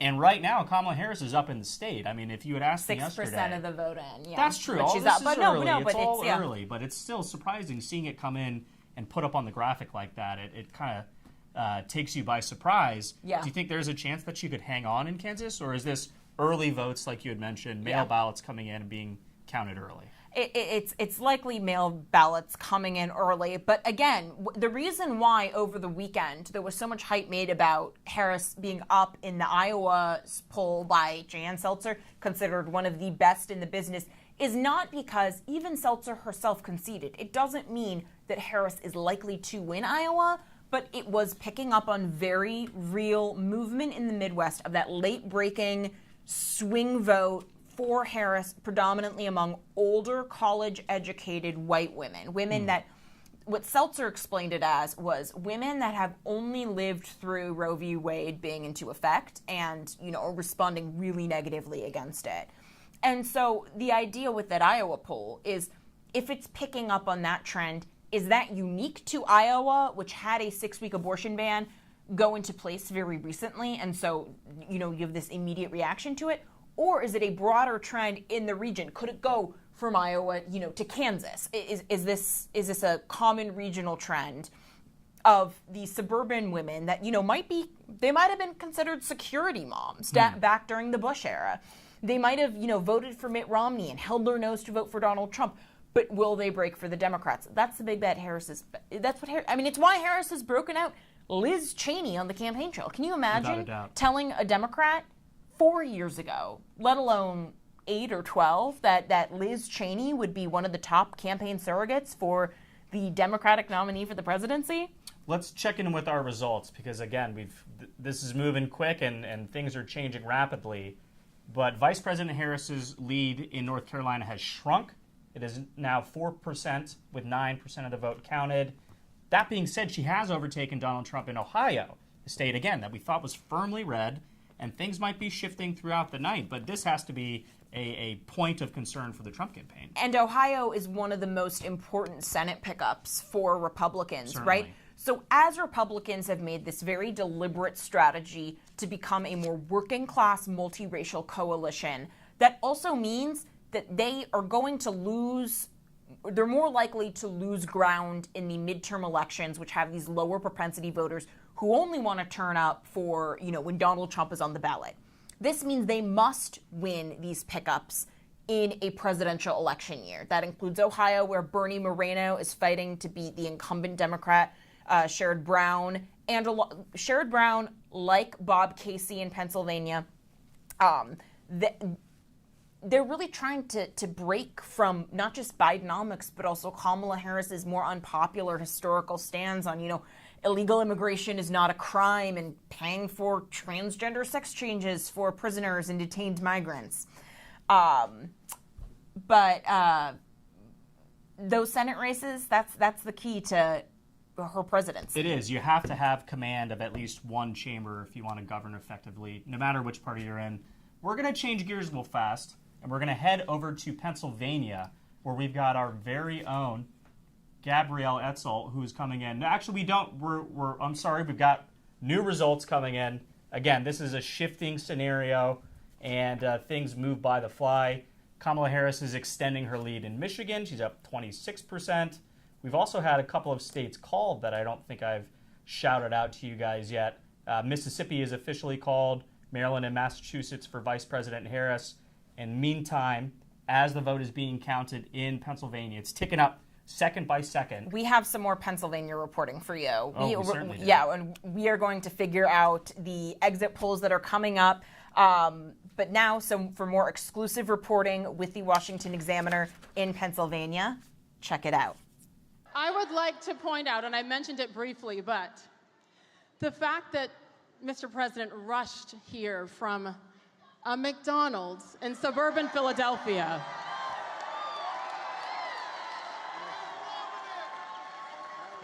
Okay.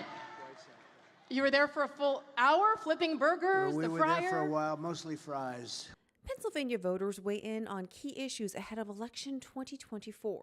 You have a good family, great I've family? got a great family. That's great. So you were hurt, though, because of the inflation. I mean, people were hurt because of the inflation, and especially the people that are in fixed income. And here's what we're doing. Number one, no tax on Social Security for our seniors. The Keystone State is one of the most keenly contested battleground states, with voters expressing concerns over Social Security, crime, abortion, economy, and immigration.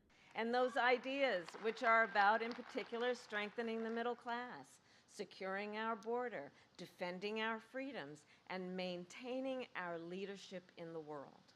According to Google Trends, crime is the #1 issue for Pennsylvania voters, despite crime rates decreasing over the past decade. Social Security is also a top concern, with 20% of the state's population relying on its benefits. Reproductive health is the third issue for Pennsylvanians, with the state protecting abortion through the 23rd week of pregnancy. In terms of top issues, I think abortion is a big one. Abortion. Why abortion? Abortion because women has the right to choose with their own body, and not the government is telling them what to do. I think she'll give him a good contest, and we'll be close with this abortion thing. Economy. The inflation. The economy, I don't ever believe that a president deserves credit or blame for the way the economy functions. I think there are so many outside influences. Through the IRA, through CHIPS Act, all of those things will come to fruition. This will be a much stronger country in 5 years from now economically. It'll be a powerhouse. And contrary to what Donald Trump says, that's the direction to go. Or we're going to end up having China eat our lunch. That the Federal Reserve, if anything, bears most of the blame and or the credit for how the economy runs. And certainly there were some extenuating circumstances in the last several years with respect to the pandemic. I don't think we needed that second stimulus, frankly. I think that heated things up to an extent. Economic concerns rank second to last for Pennsylvania voters, with the state experiencing economic growth and a gross domestic product of $974.9 billion. Immigration is reportedly the least pressing issue for voters in Pennsylvania. I just want Trump to hammer the economy and immigration. Immigration. Do something about the foreigners coming into our country, using a lot of our money to get housing for them and all these kind of cards they get and all that other thing, food, medical care and all that stuff. A couple of states are really got a lot of, like New York, they got and in Colorado, they put a lot of people. And her record is far left. She's trying to say something else, but her record speaks for herself. The state's immigrant population is also more likely to hold graduate degrees with top occupations including physical scientists, agricultural workers, teachers, and physicians. You know, I think those are really minor when you consider what happened with Ukraine and the whole Gaza situation. So, and then the other piece of it, I guess, is, you know, the Middle East is a big issue, as is Ukraine. I mean, you know, these are countries, the world, I think, democracy in the entire world is in peril. So I think these are things that should be discussed and addressed. It's no good for us, but we'll see what happens. We're the United States, and we're going to try to help people no matter what we can do. In the key battleground state of Pennsylvania, we spoke to Republican Dave McCormick, who is hoping to unseat Democratic Senator Bob Casey. You agreed to 3 debates against Senator Bob Casey. What do you think you can say to undecided voters in Pennsylvania so that they'll vote for you come November? Well, the key thing is to just let people know how significant this choice is and how different it is. I'm running as someone who's an outsider, someone who's been a leader in the military, a combat veteran, someone who's run companies that help create jobs in Pennsylvania, and running on common sense policies, secure the border, get spending under control, unlock our energy. And Senator Casey has been a career politician, 30 years in elected office, 18 years in the Senate, and he's adopted a weak liberal set of positions that are completely out of touch with Pennsylvanians. The spending bills, the wide open border, the war on fossil fuels. And so it's a big difference. Elections are always about choices, but the choice this time could not be more stark. And the way I say it on the campaign trail, hey, is if you're comfortable with the status quo, then you should vote for Senator Casey. If you think we're in trouble, we need new leadership, we need change, then I'd be honored to get your vote. McCormick held this campaign appearance at a synagogue in Pennsylvania to highlight the importance of supporting Israel. I'm Binti Korshi with the Washington Examiner.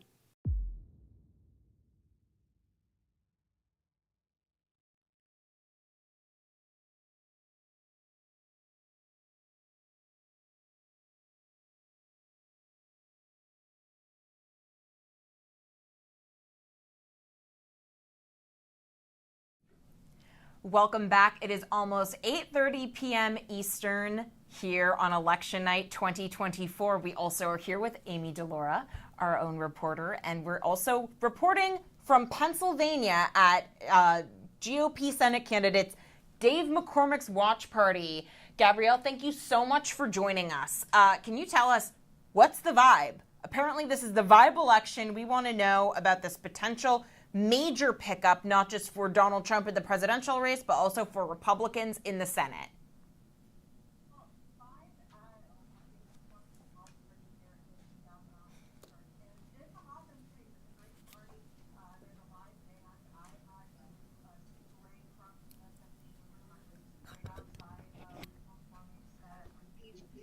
Here at the Fairmont Hotel, and it's a great night. There are a lot of people here. AP so far, as of about 8:20 this evening, about 7% of the votes were counted in Pennsylvania. The numbers keep rising for McCormick, but so far, Senator Bob Casey, the 18-year incumbent, is maintaining his lead at about 72%. McCormick is about 25%, but again, those numbers for McCormick keep rising as the night goes on. I think one of the things we all want to know is, when do we find out the results? You know, Pennsylvania historically has taken a very long time. When are we going to know both presidential and Senate race? It's also one of the most important states this election. Definitely is. There is a lot of energy. I'm from Pennsylvania. I still live in Pennsylvania. Pittsburgh is my home. And you can tell everybody here feels the weight of this election. All eyes are on Pennsylvania. All eyes are on Pittsburgh. And everyone here feels it. As far as when the results are going to come in, polls did close statewide at 8 o'clock, except for Cambria County. They had some issues there with the election machine.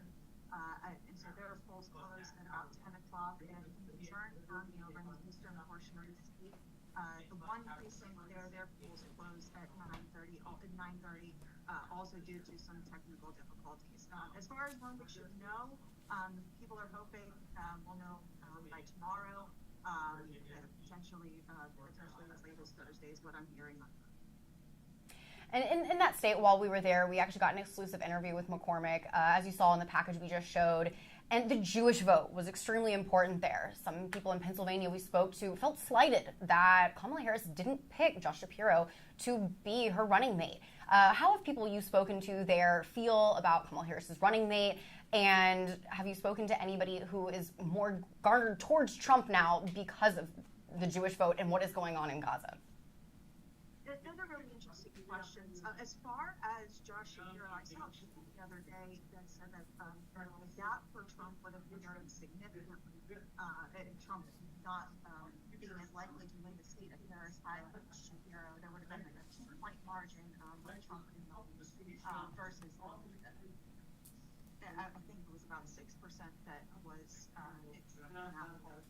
for Trump within Pennsylvania. So it's still a toss-up. We still have no idea. As far as people that I've talked to on the ground, Pittsburgh is the home of the Tree of Life Synagogue. The shooting occurred several years ago now. It still feels very strong, and people still feel very strongly about it. There is still a Jewish population in Pittsburgh specifically, which is a key county or area. It's a very salient issue in this election for sure. Something we're also picking up in exit polls from other parts of the country is that the Trump campaign, which has been promising this demographic shift of especially Black and Latino men toward historic shares towards Republicans, that could really also be crucial in Pennsylvania, especially Philly, Pittsburgh. What is the McCormick campaign saying about the historical demography and especially in the cities? Is there some more turnout for McCormick this time around in the cities versus Dr. Oz's failed bid 2 years ago? Sure, this is definitely a different election than it was in 2020. I'm looking at I was looking at campaign financing earlier this evening rather. And the Oz federal is significantly outspent there's definitely a different feeling with this race. Dave McCormick was able to connect with working class voters in a way that Dr. Oz was not able to in specifically in that connection was able to leverage long-term in the Senate and his family connections to Bob Casey's father. Bob Casey Sr. was governor of Pennsylvania for so McCormick has really been able to connect with Pennsylvania voters as an outsider. It was actually McCormick last night we spoke at Trump's rally here in Pittsburgh, and McCormick made the joke that Bob Casey Jr. was first elected to Auditor General when the Macarena was the #1 song on Billboard. So he's made this campaign very much about Casey's long-term legacy of doing nothing, as he likes to call it, in the Senate, and that has really resonated for sure on the ground. And so you're actually our healthcare reporter, and you've been focusing a lot on these abortion amendments that are on the ballot across the country. You were talking about Florida is one of them. Arizona is another one we've covered. Where do those stand right now in the night?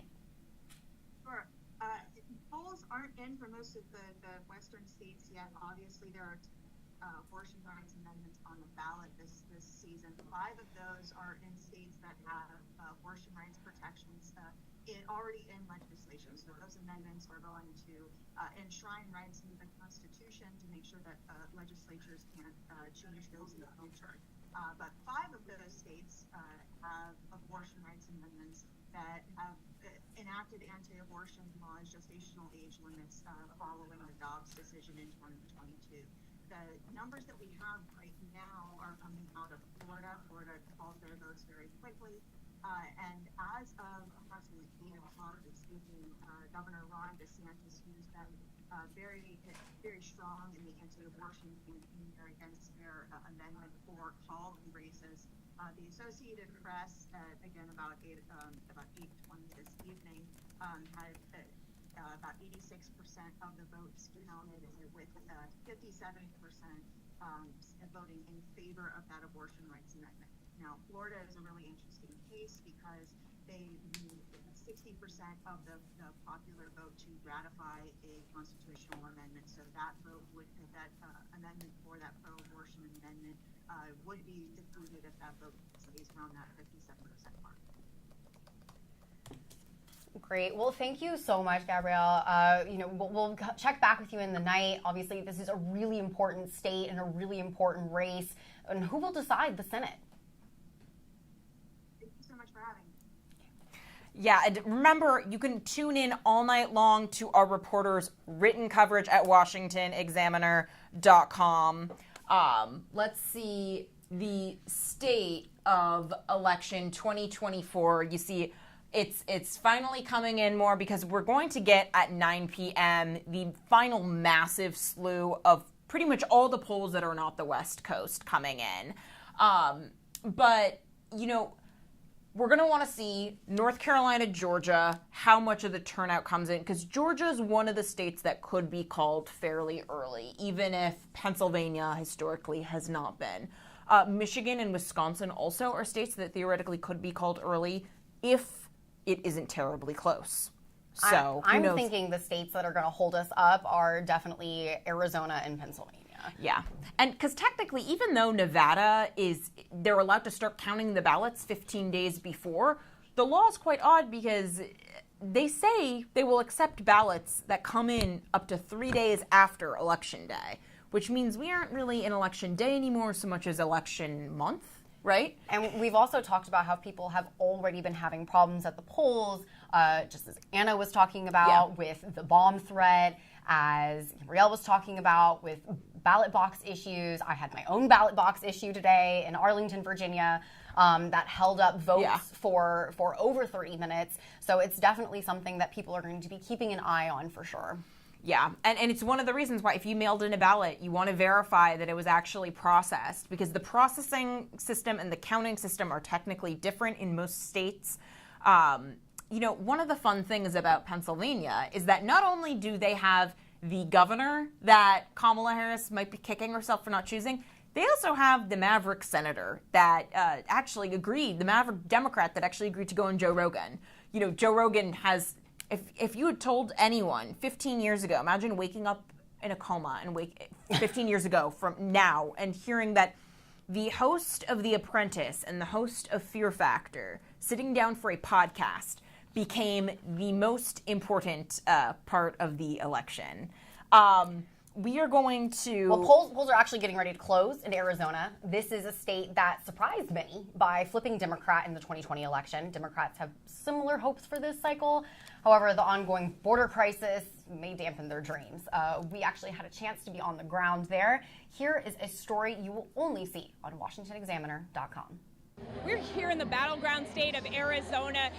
Kamala Harris, coming off her DNC convention, was doing a lot better in the polls. It's now dropped down. And when you talk to Democratic strategists, they're feeling a sense of alarm, a lot of worry. So we spoke with voters here to see how they're feeling in the lead up to the election. I'm nervous, but it seems incredible that he could be leading. I'm cautiously nervous. Yeah. Still kind of 50-50, so I think it's kind of up in the air what's really going to happen with our state. I am cautiously optimistic. I truly believe that good always wins over evil. Despite the record-breaking fundraising numbers, Democrats have been sounding the alarm about how close this race really is. And that's something that Kamala Harris addressed as soon as she got on the stage. Arizona, look, we have just 26 days until Election Day. 26 days. This will be a very tight race until the very end. And we are the underdog. We are the underdog.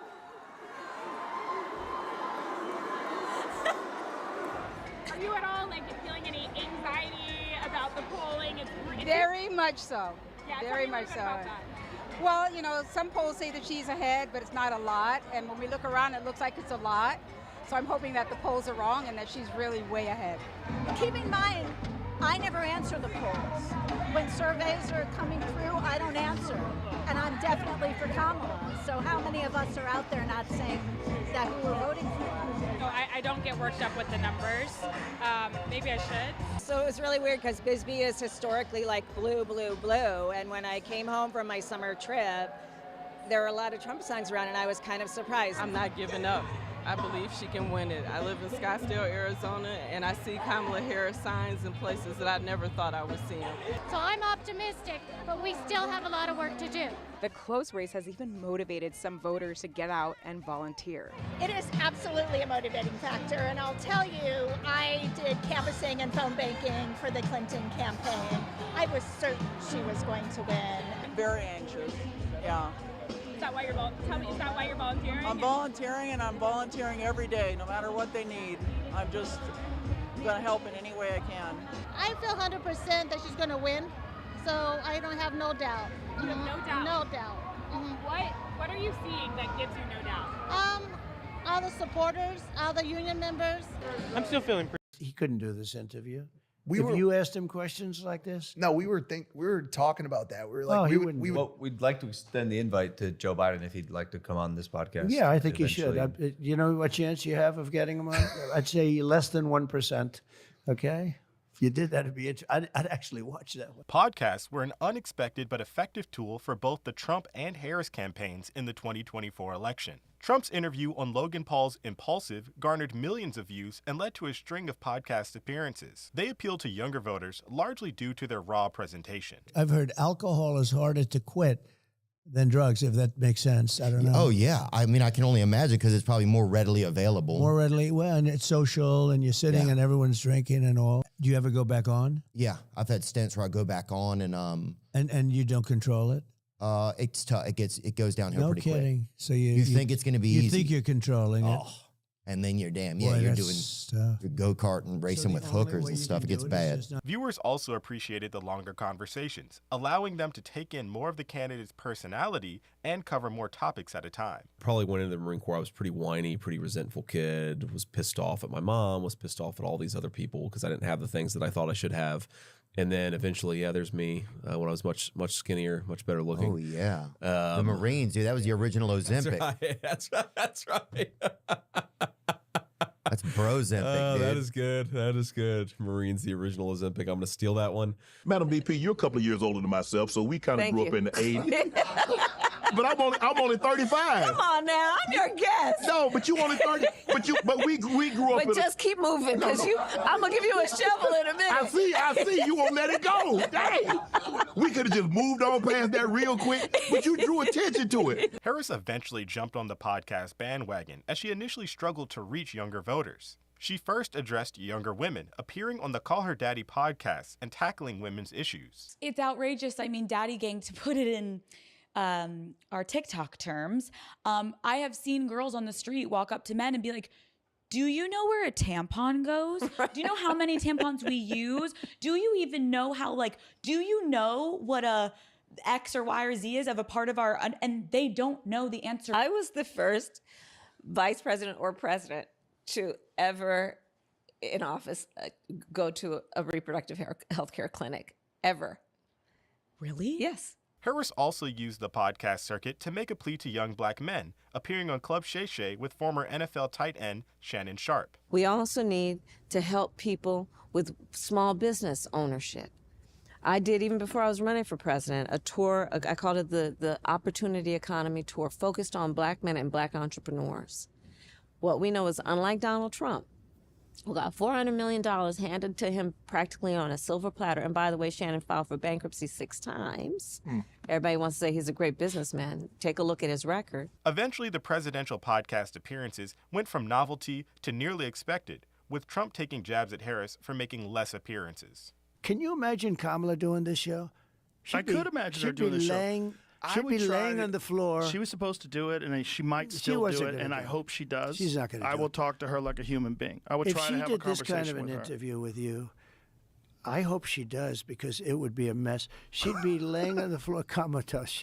You'd be saying, call in the medics. I think we'd have a fine conversation. I think I'd be able to talk to her. Trump and his running mate J.D. Vance both went on the Joe Rogan podcast, seeing tens of millions of views. This is, to me, the biggest and most fundamental difference between Kamala and President Trump in the campaign is, whether it's Biden calling people garbage or Tim Walz calling people fascist and Kamala calling people Nazis, or endorsing explicit censorship, we're not trying to censor our fellow Americans. The Harris campaign and Joe Rogan himself confirmed plans to have Harris on the podcast fell through due to a scheduling issue.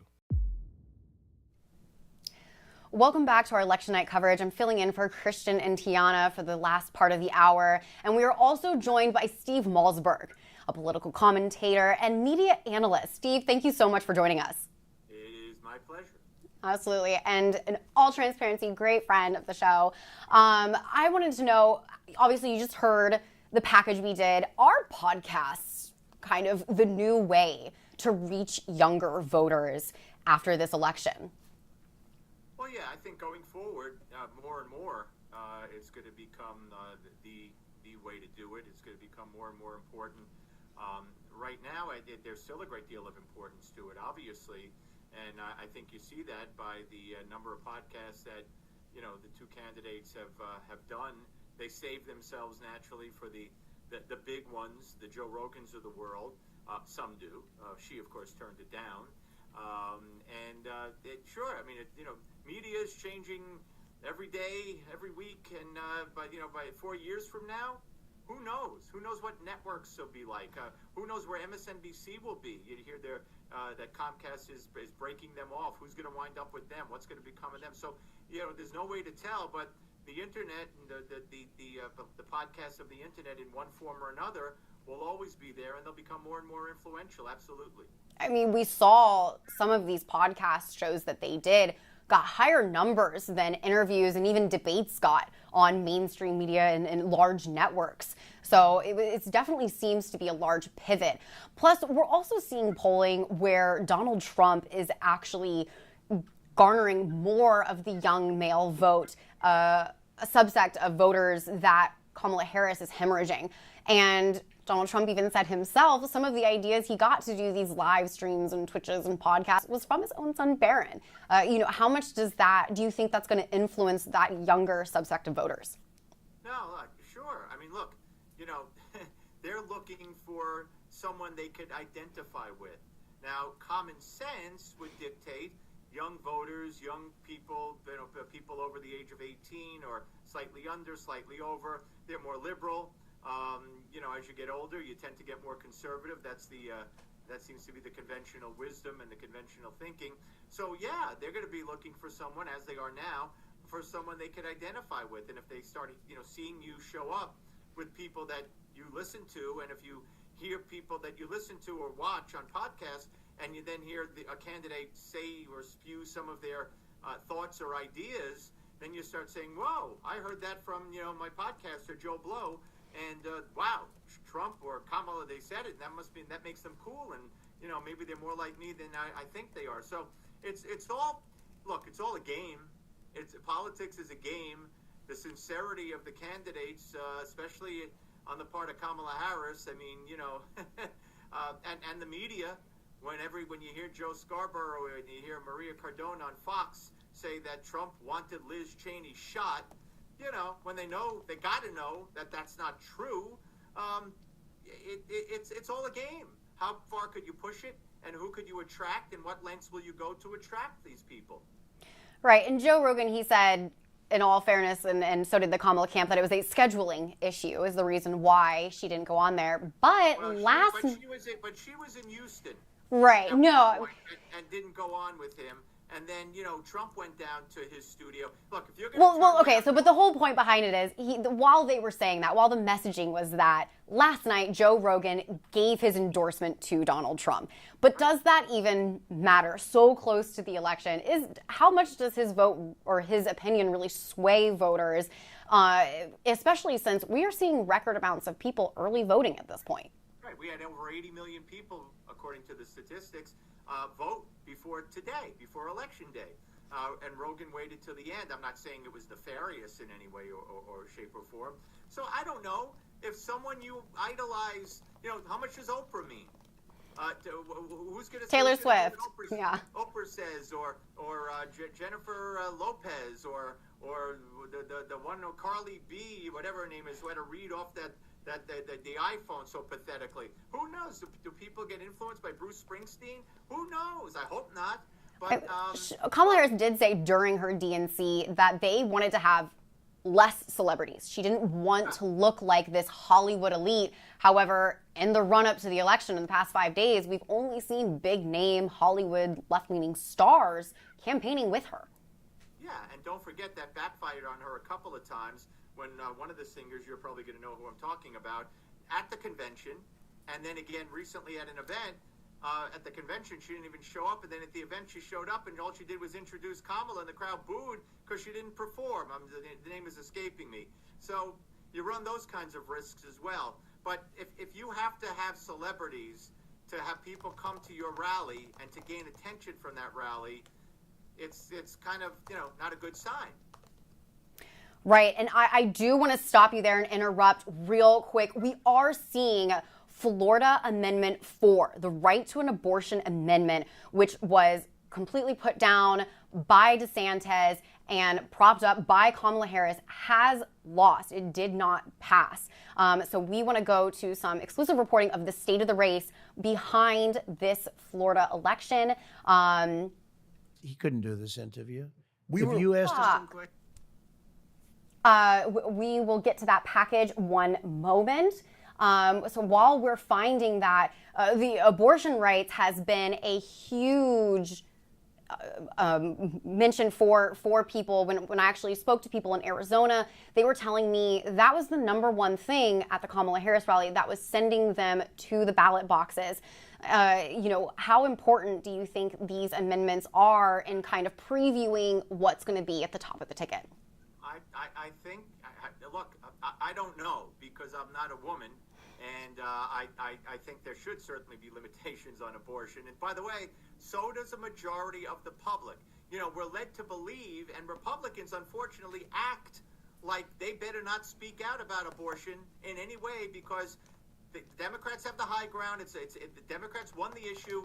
They lost it. They better shut up. But no, only about 20-some-odd% think there should be abortions without limitations. The Republicans believe there should be limitations. So you got to make your case. Now, when someone goes to the poll, can they separate the abortion issue and then say, I'm with Kamala on that. But by the way, Kamala says she's not. She's for Roe v. Wade. But every time she opens her mouth, she says she's for abortion without any limits because she says the government has no role in telling a woman what to do with her body. That means no Roe v. Wade, no government. But can people separate? Can they say, I'm with Kamala on abortion, and if there's an amendment, to me, that makes it easy. You vote for the amendment the way you want, and then you look at the sad state of affairs in the rest of the world, and you vote separately on that. Right. Well, we're going to go ahead and go back to that state of the race, reporting exclusively from Washington Examiner on how Kamala Harris and DeSantis have responded to this amendment.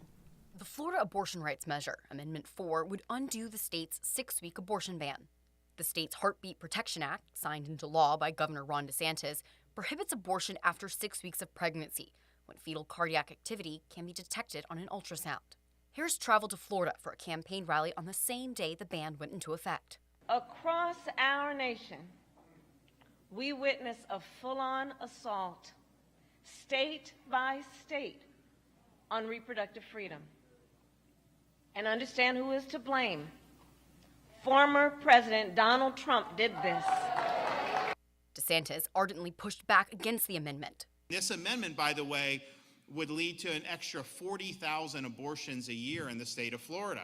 We already have thousands a month that take place under our current heartbeat bill. This would be way more than that and would be bringing in people from other states, and we would become this major abortion tourist destination. His administration making numerous public health announcements that state law does not prevent treating pregnancy-related emergencies or prohibit abortion to save a mother's life or health.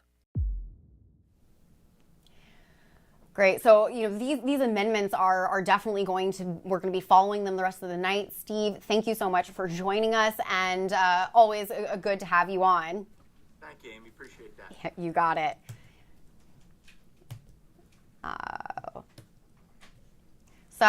Looking at, the results that we're seeing in Florida called for Donald Trump. So no surprise, this amendment did not pass. We are also looking, again, Alabama, even though it says only 1% of the votes have been counted, it still called for Donald Trump at 68% for him and 30% for Kamala Harris. Again, we're looking at these large margins. Mississippi, 45% for Trump and 42% for Kamala Harris. Arkansas, that's a little closer, for 54% for Trump. Oklahoma, 65%. Again, these 20-point margins in between. Same with West Virginia, 69% for Trump, 28% for Kamala Harris, and that's 50% of the votes counted. So that's quite a bit. Now, Kamala Harris did get Illinois, 57%, which is still a fairly large margin, as well as Maryland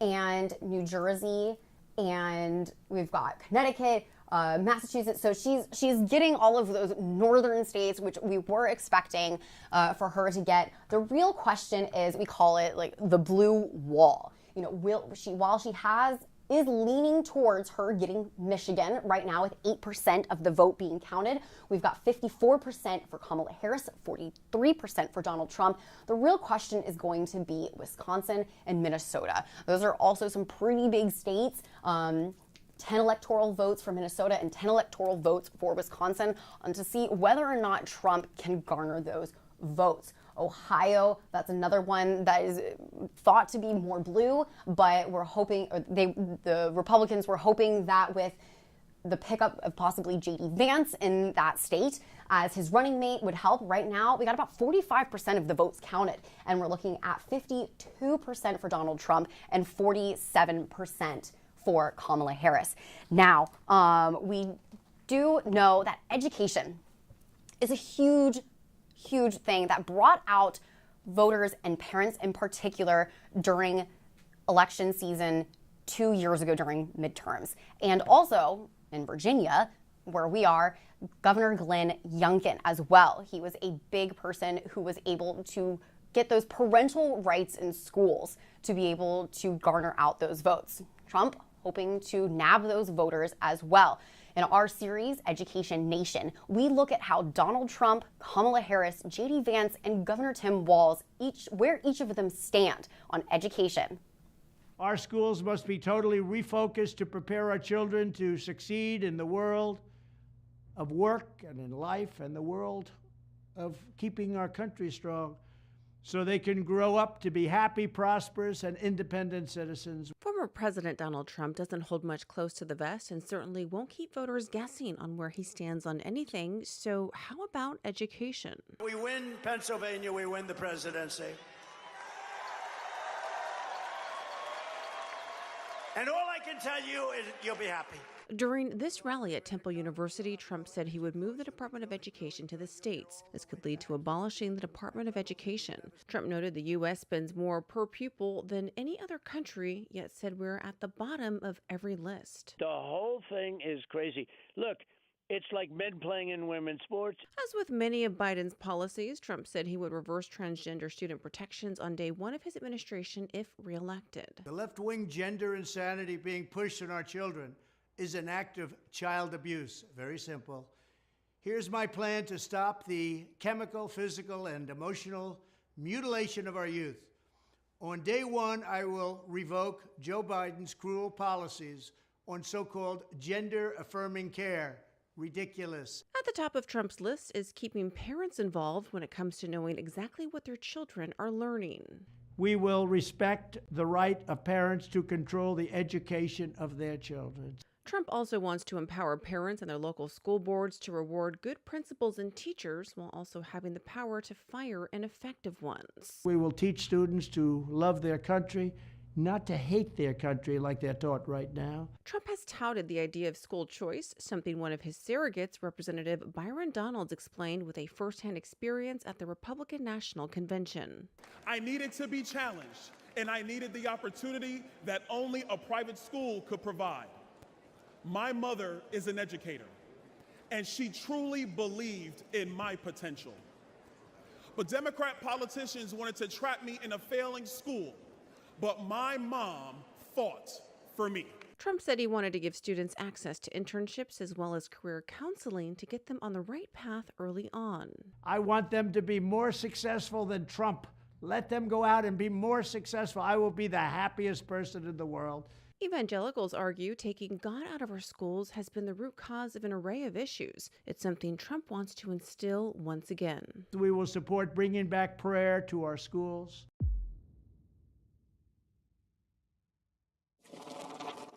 You want to raise teachers' pay across the country. That's right. By $13,500 a year, which is a significant pay increase. Yeah. The estimate is the price tag, $315 billion over the next 10 years. Right. So where's the money going to come from? It's simple. We need to basically extend the number of people who need to pay a state tax, right? This was Vice President Kamala Harris 5 years ago running for president. So now that she's running again, where exactly does she stand when it comes to education? It's no surprise the Democratic nominee has received backing early on from teachers' unions with far-left political priorities.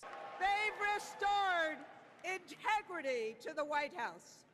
This is the most pro-labor, pro-worker, pro-family, pro-public education administration in our history. In one of Harris's first addresses after President Joe Biden dropped out of the race, she spoke to the American Federation of Teachers. It's the country's second-largest teachers union to push gender ideology and critical race theory, back public sector unions, and expand abortion access. I thank you also for your support over the years and for being the first union to endorse me this week. The work you do is about a focus on the future. You see the potential in every child. You foster it, you encourage it, and in so doing, you shape the future of our nation.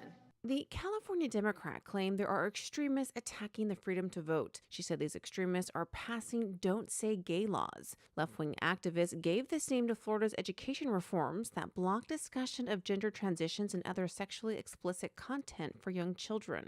We want to ban assault weapons, and they want to ban books. When Harris jumped into the 2020 primary, part of her education plan was to increase teacher pay dramatically, over $13,000 on average. It would have cost an estimated $315 billion over the course of 10 years. In line with diversity, equity, and inclusion ideology, Harris backed a $2.5 billion proposal to fund teaching preparation programs at historically black colleges. In 2019, Harris and her now boss got into it on the debate stage over his record of not endorsing school busing programs in the 1970s and 80s. Do you agree today that you were wrong to oppose busing in America? While the Biden administration finalized Title IX rules earlier this year to include claimed gender identities of students and staff, Harris promised in 2020 she would have expanded laws in a similar way. Harris has also backed proposals to make two-year college programs free and four-year programs free for middle and lower income people. The student loan transfer schemes from the Biden administration have been blocked by courts. The first, a $400 billion plan to transfer debt to taxpayers, was struck down by the Supreme Court. The second attempt was blocked by a federal appeals court. No word from Harris regarding the pandemic protocols, which left many students far behind in their education.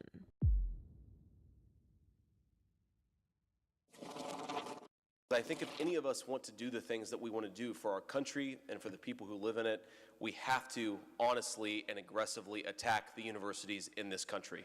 When it comes to education, Senator J.D. Vance has declared war on the modern-day university. He said it was unconscionable the U.S. has set up a system where citizens spend 4 years of their life, go deep into debt, and be taught to hate our country. Specifically the universities which control the knowledge in our society, which control what we call truth and what we call falsity, that provides research that gives credibility to some of the most ridiculous ideas that exist in our country. Vance has sponsored legislation that would dismantle diversity, equity, and inclusion agenda in the federal government. Some believe this would easily transfer to institutions of higher education if Republicans win the House and Senate. Vance has also proposed establishing a special inspector in the Department of Education to monitor racial discrimination in college admissions. That is what the universities do, to disseminate truth and knowledge and to train the next generation of young minds. It's worth asking ourselves whether the universities today actually do that. Vance has proposed raising the tax on investment income from 1.4% to 35% for universities with endowments of more than $10 billion. Vance also started a war with the president of one of the largest teachers' unions. Randy Weingarten, who is openly gay, is known for her far-left views promoting the trans movement in schools. Somebody doesn't have to be a parent to be a great teacher. And in fact, so many teachers in America, so many nuns in parochial schools are fantastic teachers. Tim Walz, who was attempting to build up the tension with Vance before their first debate, is quick to point out Vance went to an Ivy League school to make him seem out of touch. That angst that J.D. Vance talks about in Hillbilly Elegy, none of my hillbilly cousins went to Yale, and none of them went on to be venture capitalists or whatever.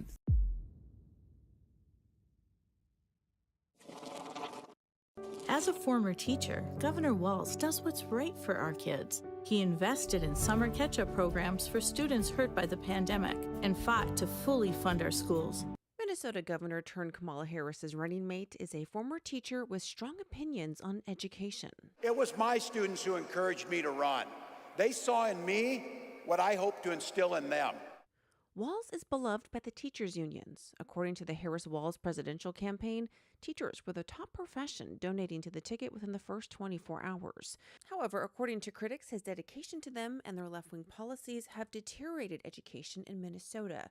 From dropping reading and math scores to pandemic-era lockdowns, controversial school curriculums, including critical race theory and transgender ideology, Walz's tenure as governor since 2019 has served as a primary example of what sparked the conservative education backlash during and after the pandemic. According to the Minnesota Department of Education, from 2019 to 2023, reading proficiency among students plummeted nearly 10 percentage points.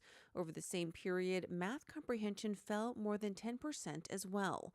Under Walz, the Minnesota Department of Education also mandated an ethnic studies component for K-12, which has been slammed by critics as a stealth critical race theory and race-based neo-Marxism. I am a teacher, so when I see a master teacher, I know it. Tim Walz was referring to a Muslim cleric here who promoted a pro-Adolf Hitler film and posted pro-Hamas content on his Facebook. And as a teacher, Walz also took students on trips to China, which has left many concerned. Do you believe that the Communist Party has been grooming Tim Walz? Oh, I think there's no question about it, Maria. It goes back to the exchange program that he ran and brought hundreds of students from the United States to China. Walz has promoted subsidizing education. He ensured students whose parents earn less than $80,000 annually could attend public colleges for free. But Republicans point out the legislation didn't include citizenship requirements. They argue illegal immigrants are able to apply and receive the same scholarship funding as long as they meet income requirements. One person's socialism is another person's neighborliness. Christian, we have a couple of extra states to call before we get into Education Nation. What do we have? Well, again, none of these are surprises, but New York, a state Republicans once again talked about potentially flipping, has been called for Kamala Harris, according to the Associated Press. Meanwhile, Donald Trump picks up wins in Louisiana, North Dakota, South Dakota, and Wyoming. So again, not necessarily states that will move the needle. But it is good to see results coming in so that maybe we get out of here before, 4 or 5 a.m. But I think are used to election day at this point being like election month. So we're here with Jeremiah Poff, one of my colleagues on the commentary desk here at the Washington Examiner. But you've also worked as a speechwriter for former Secretary of Education, Betsy DeVos. So this is an issue that you've seen go from being sort of a bureaucratic back burner basic issue that wasn't terribly sexy in politics to really being at the heart of a lot of these state election races.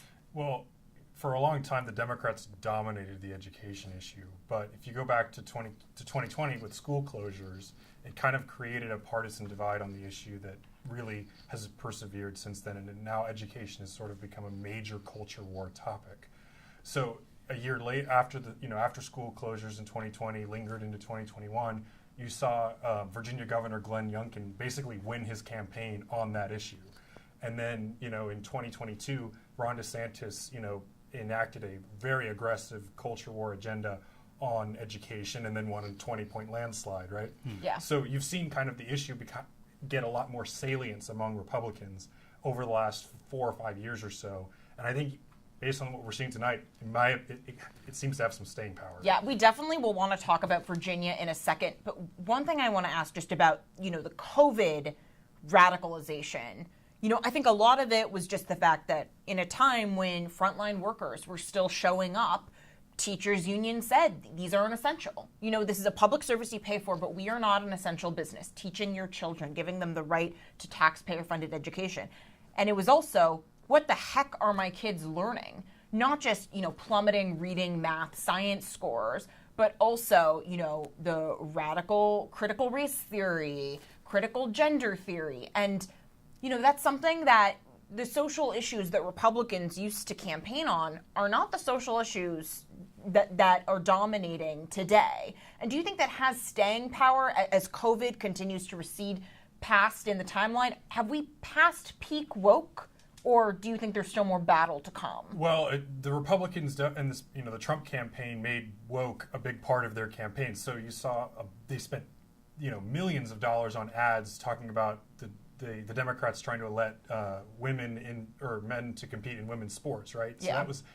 they spent, that was the major ad on every time you watched football on Sunday, you would see an ad talking about that. Or the transgender surgeries for prisoners is another major culture war topic that, not so much related to education, but just goes in the same vein. Yeah. It goes to show just how much the cultural, the woke basically became a major cultural campaign issue for Republicans this year. I think you definitely see that this issue is going to stick around for a long time, especially because the transgender issue has a lot of policy impact on K-12 schools. And you mentioned the teachers unions. They kind of shot themselves in the foot in ruined their reputation over how they handled the school closures. You had the Chicago Teachers Union 4 years ago say that the push to reopen schools was rooted in white supremacy. So interesting. It's not exactly something that they kind of made it a political issue that then became okay. Look, these organizations that teach your children are don't just want to not go to work. They want to not go to work, and then they also, when they maybe do go to work, they want to teach your children that you're a racist if you're white, and if you're a white Christian male, you're the worst person possible. Yeah, that's the real original sin. I know that Secretary DeVos probably would not make a reappearance in a second term of a Trump administration. She famously resigned after January 6th. But do you think the strategy would be similar in the education department? I've heard even names like Christopher Rufo or Corey DeAngelis being floated to run a department if Trump were to win again. Have you heard anything? I definitely expect another Trump administration, if Trump does end up winning tonight, that the education issue is going to be a major focus. Trump has talked consistently on the campaign trail that he wants to draw down the Department of Education and close it up ideally, but then disperse that funding down to the state level and and focus on a school choice program that has national salience. We'll see how much they wade into the culture war issue. I think more of that will take place at the higher education level, just predominantly because the Department of Education's primary oversight authority lies in higher education. Right, with Pell Grants and student loans and all that. Right. So, guys, I do want to cut in real fast because we have a big call that was just handed down. We talked earlier about how Kamala Harris jumped out to an early lead in Texas. Texas is going red again in 2024. No surprises there. And this probably means that Colin Allred will be unsuccessful in his bid to unseat Senator Ted Cruz, I would have to assume. Well, they can burn through another, $100 million in the next 6 years, just like they did with Beto O'Rourke. This is like Democrats love burning their money on trying to get rid of Ted Cruz, and yet he survives every time. To the education issue, Ted Cruz made the transgender sports issue one of his major campaign pushes. So if Trump is winning Texas pretty easily at this point, then there's a good chance that resonated there. On this train of thought, Jeremiah, in my mind at least, the Harris campaign hasn't been leaning into some of these culture war issues in how they deal with, I'm sorry, we're coming back to this. Another big call, again, not necessarily a surprise, but North Carolina gubernatorial race, that has been settled. Josh Stein, the Attorney General, he defeats Lieutenant Governor Mark Robinson. Of course, Robinson was extremely scandal-plagued. We've detailed it from this desk and at WashingtonExaminer.com. We have an exclusive piece that is coming to you right now, and you can only see this on WashingtonExaminer.com. I told that to Mark. I said, I think you're better than Martin Luther King. I think you are Martin Luther King ×2. North Carolina Lieutenant Governor Mark Robinson's campaign for governor against Josh Stein was gaining steam, winning an endorsement from Donald Trump. But his rise took a hit when CNN reported on his alleged comments on online pornographic forums, including multiple racist and homophobic statements. Trump refused to comment on the situation while Robinson fell in the polls. Robinson denied the allegations and refused to drop out of the race, blaming adversary Stein. Our opponents are desperate to shift the focus here from the substantive issues and focus on what you are concerned with to salacious tabloid trash.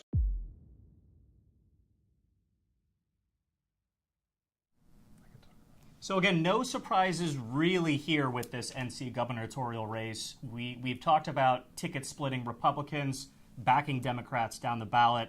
Jeremiah, are there any other states where you think this might be a factor this election? Well, Phil Scott, the Republican governor of Vermont, already won re-election. There you go. That's true. And that race has been called for Harris, just in case you haven't been paying attention at home. But also in the Ohio Senate race right now, you're seeing just a little bit of ticket splitting right now. That Sherrod Brown is outrunning Kamala Harris by about 2 points. He's in a very, very tough race against Bernie Moreno there in Ohio. Doesn't look, as of right now, like the trend. He can't win if he's running only 2 points ahead of Harris. But if he can maybe pull that off more, he might be able to pull off an upset. And then the other race that you're seeing maybe some ticket splitting, but it's a little early right now, is Maryland, where Larry Hogan is supposedly the best shot the Republicans have at winning a Senate race. I mean, there. if anyone can do it in indigo blue Maryland, it's Larry Hogan, but perhaps unlikely. Oh, and we have another result coming in. Yeah, this is, again, sort of a contentious race, but Florida Senator Rick Scott maintains his seat. We've got another exclusive piece that, again, you can only see at WashingtonExaminer.com. When I became the first South American immigrant ever elected to Congress, I've already fought guys like Rick Scott and beat them. It was a contentious battle between incumbent Senator Rick Scott and former Representative Debbie Mucarsel-Powell.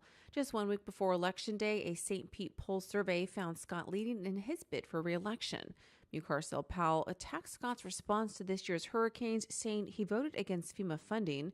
Days before the election, Scott accused the former representative of breaking state law, claiming she filmed herself at a local Florida polling place. He also published a statement about it on his website. Scott's bigger goal was to succeed Senate GOP leader Mitch McConnell.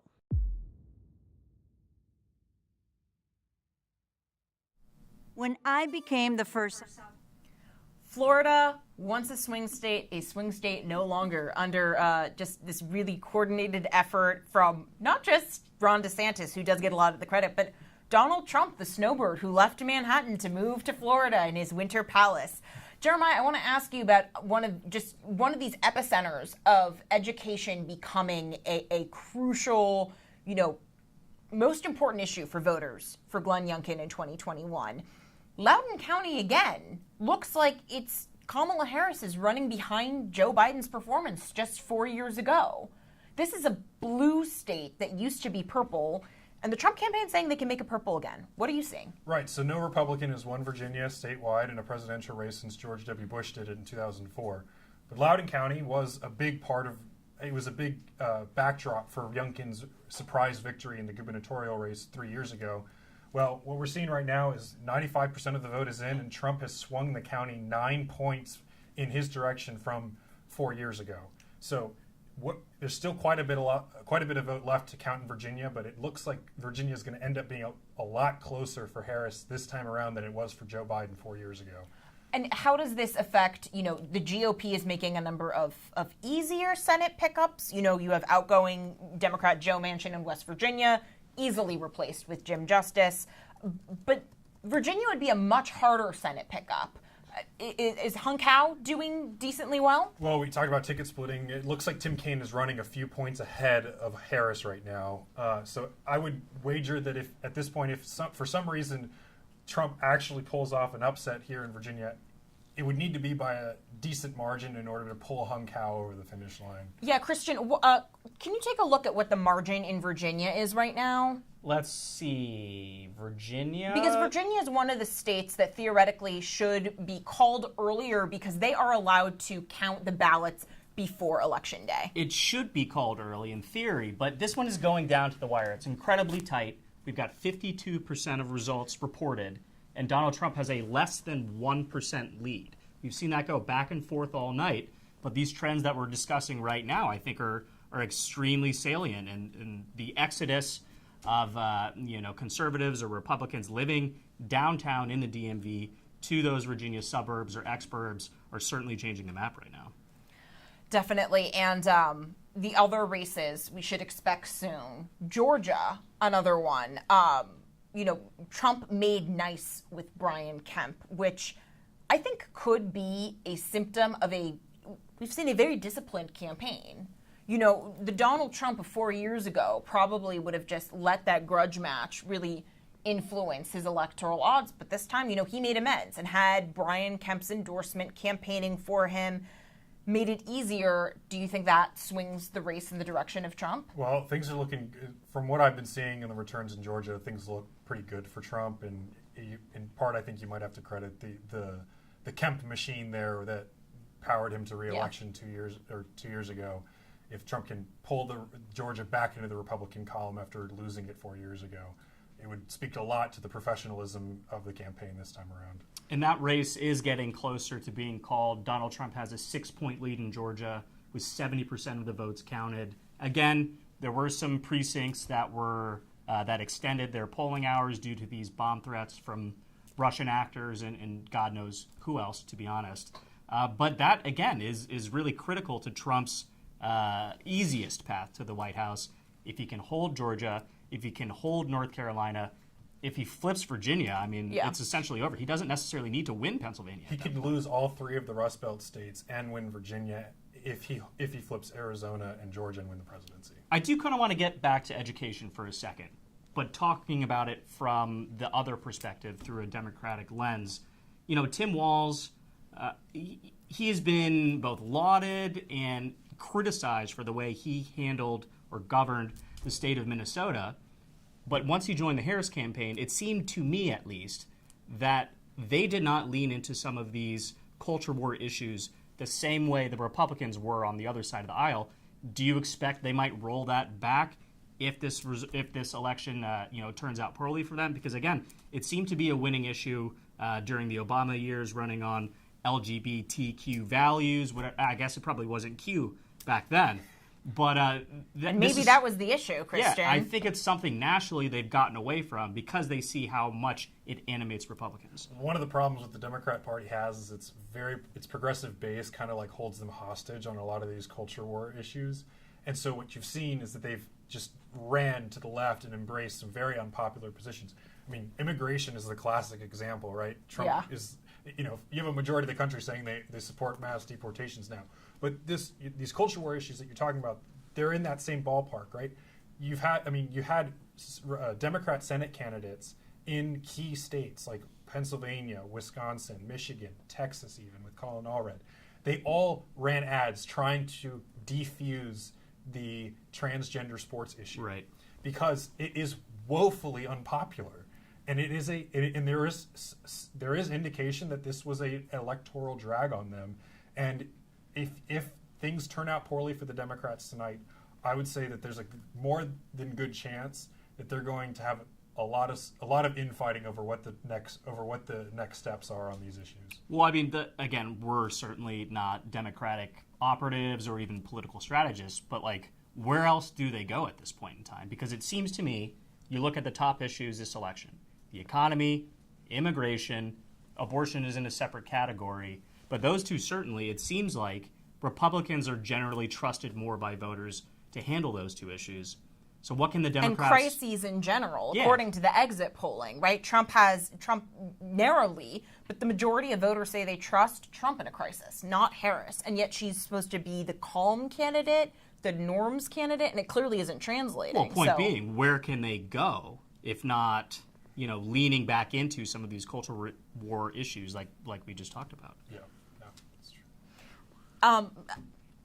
You know, it's funny that the inverse of the gay marriage issue that galvanized Obama-era millennials, the LGBTQ faction is really the inverse of that, because it's whereas the gay marriage argument was fundamentally one that was almost conservative, right? Like, we just want the right to have something that other straight adults have.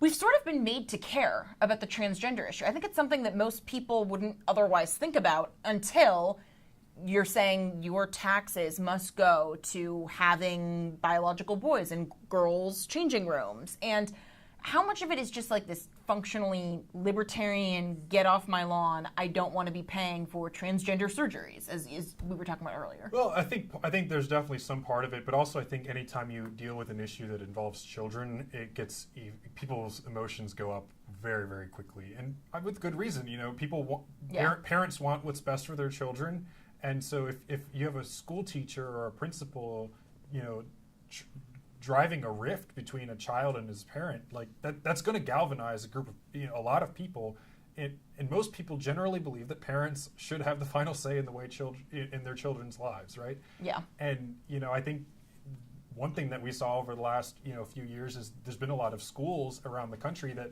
would help school children transition to a different identity socially at school, and then they would bold-faced lie to their parents about anything was going on, and you know, there's a lot to argue that that's violated a lot of federal privacy laws, but and federal parental rights laws, but you know, those kind of things galvanized a lot of people and led to a lot of legislation being passed in red states, especially. I almost think it's a simpler analysis. I mean, I don't disagree with what you're saying, but you can even dumb it down for folks like me.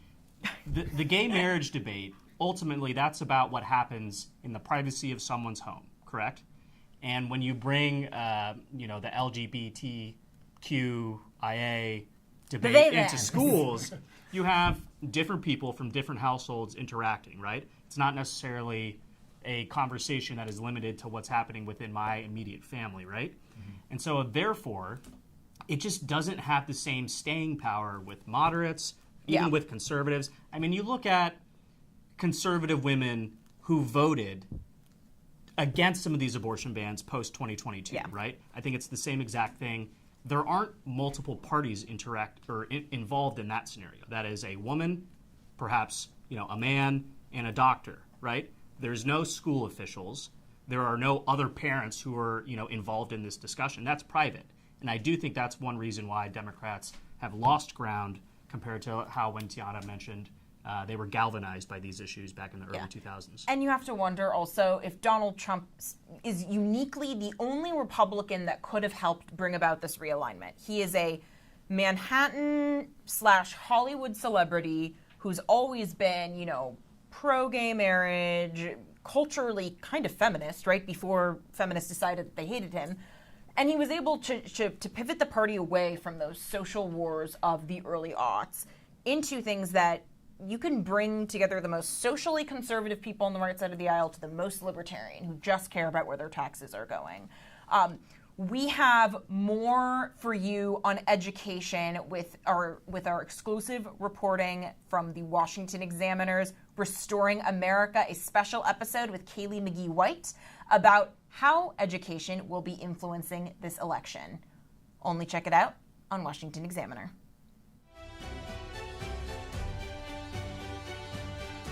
Former President Donald Trump frequently rails against the deep state, also known as the unelected and almost entirely unaccountable administrative state. And with good reason. Too often, bureaucrats who are almost impossible to fire and therefore act as permanent installations in the federal government, impervious to any real accountability, will advance their own agenda regardless of whether it aligns with the administration in charge. This was a hallmark feature of Trump's first term in office. For example, when former Education Secretary Betsy DeVos, at Trump's direction, worked to reform Title IX and other higher education rules, she said she had to fight tooth and nail against her own employees just to release those reforms. So let's say Trump wins in November. Would a second Trump term be just like the first? Or are there ways Trump can actually use the bureaucracy and its many administrative rules to his advantage? My guest today has argued there may in fact be a way to advance a conservative agenda without draining the swamp. But before we get to him, make sure to subscribe and hit that like button. And for more, head to WashingtonExaminer.com. With me today is Max Eden, a senior fellow at the American Enterprise Institute and a contributor for the Washington Examiner. Max, thanks so much for joining us. You have written a lot about the bureaucracy, specifically regulatory rules that the next conservative administration could potentially use to implement a conservative agenda, and specifically in regards to education and higher education. What are one or two of those rules that you expect the next conservative administration could take and use to their advantage? One rule, I think the rule that's on the top of everybody's mind right now is Title IX. Right? This is a rule, a regulation that was passed in 1972 that said that no individual can be denied an education on the basis of his or her sex. And this is the regulation we have to thank for the proliferation of women's sports. And it was a regulation that wasn't controversial for a long time before the Obama administration first decided to use it to mandate kangaroo courts in colleges, and then decided to use it to mandate bathrooms by gender identity. Now, when the DeVos administration took over, Trump term 1, they said, all right, we're not going to do this. This is not what the regulation says. It's not what it's about. We're not going to mandate these kangaroo courts, and we're not going to force kids to have to share bathrooms with kids of the opposite sex. We're just going to stop doing that.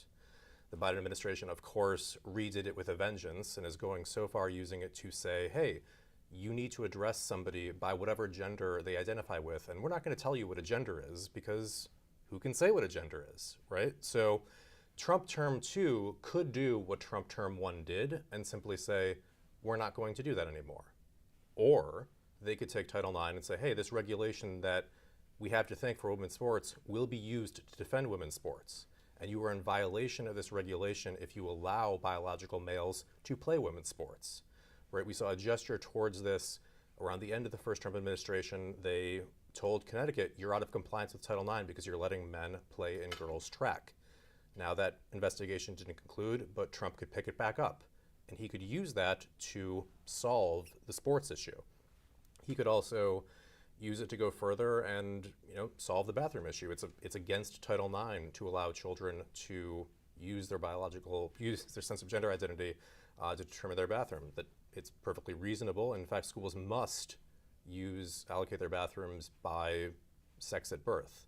And they could go further than that using either Title IX or the Federal Education Privacy Rights Act and say to these schools that are currently transitioning students behind parents' backs, right? A kid comes in, girl comes in, says, I want to be addressed as a boy. School says, all right, we're going to address you as a boy, and if your parents ask, you're still a girl. They can use either Title IX or FERPA to tell all schools, if you continue to do that, you're out of compliance, you're losing federal funds. Now, normally conservatives are wary of the bureaucracy because it is unelected, it's largely unaccountable. What is the argument for using the bureaucracy as it exists to advance conservatism versus, let's say, draining the swamp entirely and trying to get rid of a lot of these people and agencies? Yeah, I mean, I would be totally supportive of getting rid of the Department of Education. That is not something the Republican Party actually has supported in practice, right? People make a big deal of, oh, Trump's running on abolishing the Department of Education. Well, Trump ran on that in 2016 too. And when Betsy DeVos tried to cut funding by a very small amount, about 5%, she got just raked over the coals by Republicans. It wasn't just that the Democrats went up in arms and the vote failed on party lines. Republicans tore into her in committee hearings, and it was a huge black eye in her administration. So if you're not going to get rid of it, then the question is, do you just try to pare it back and tame it, or do you try to use it? And for many years, I think the stock conservative answer was, we shouldn't be aggressive with these tools, because if we do this unto them, they will do it back unto us, and they'll do it unto us twice as hard. I think that argument's fallen out of favor. I think they're already doing it. And they will do more of it anyway, and trust me, they are not looking to conservative education policy lawyers for novel, brilliant ideas of what else they can do. They know what they want to do, and they will do it regardless. And so the argument that's carrying favor right now is, okay, if there's any hope at de-escalation, then you get to de-escalation through escalation.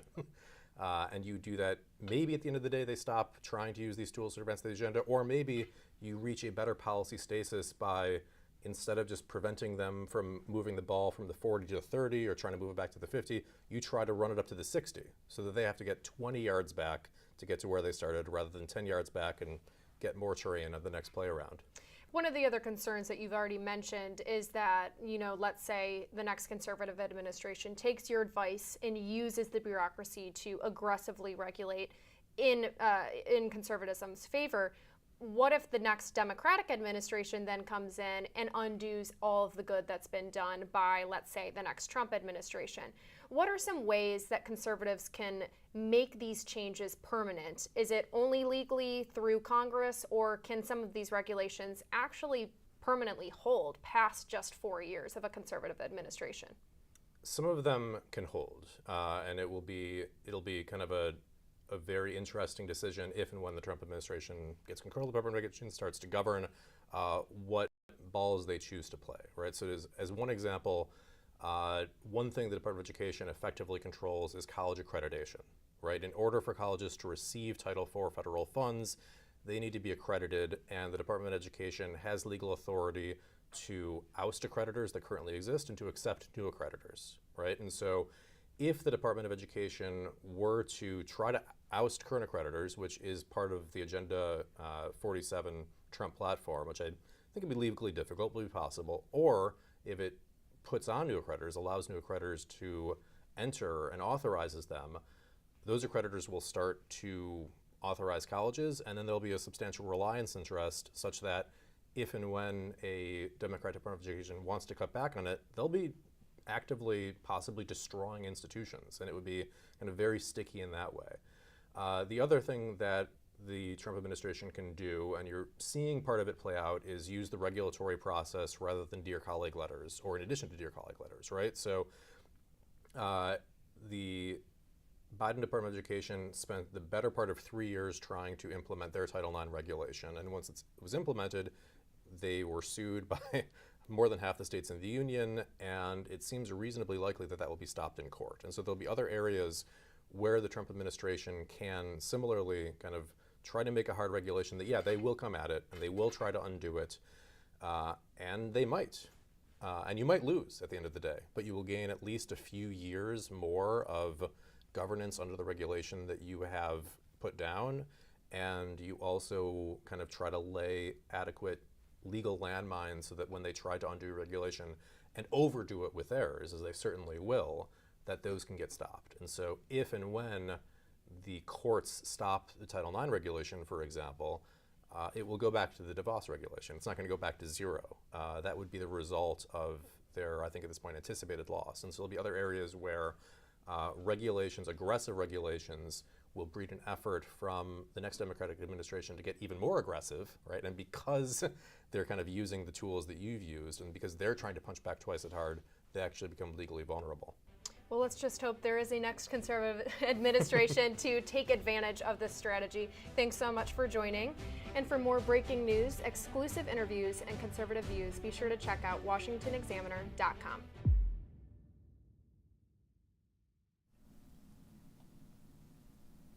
Many pundits are looking to the economy as a crystal ball for how the presidential election will go. Here's what some of those reports are saying.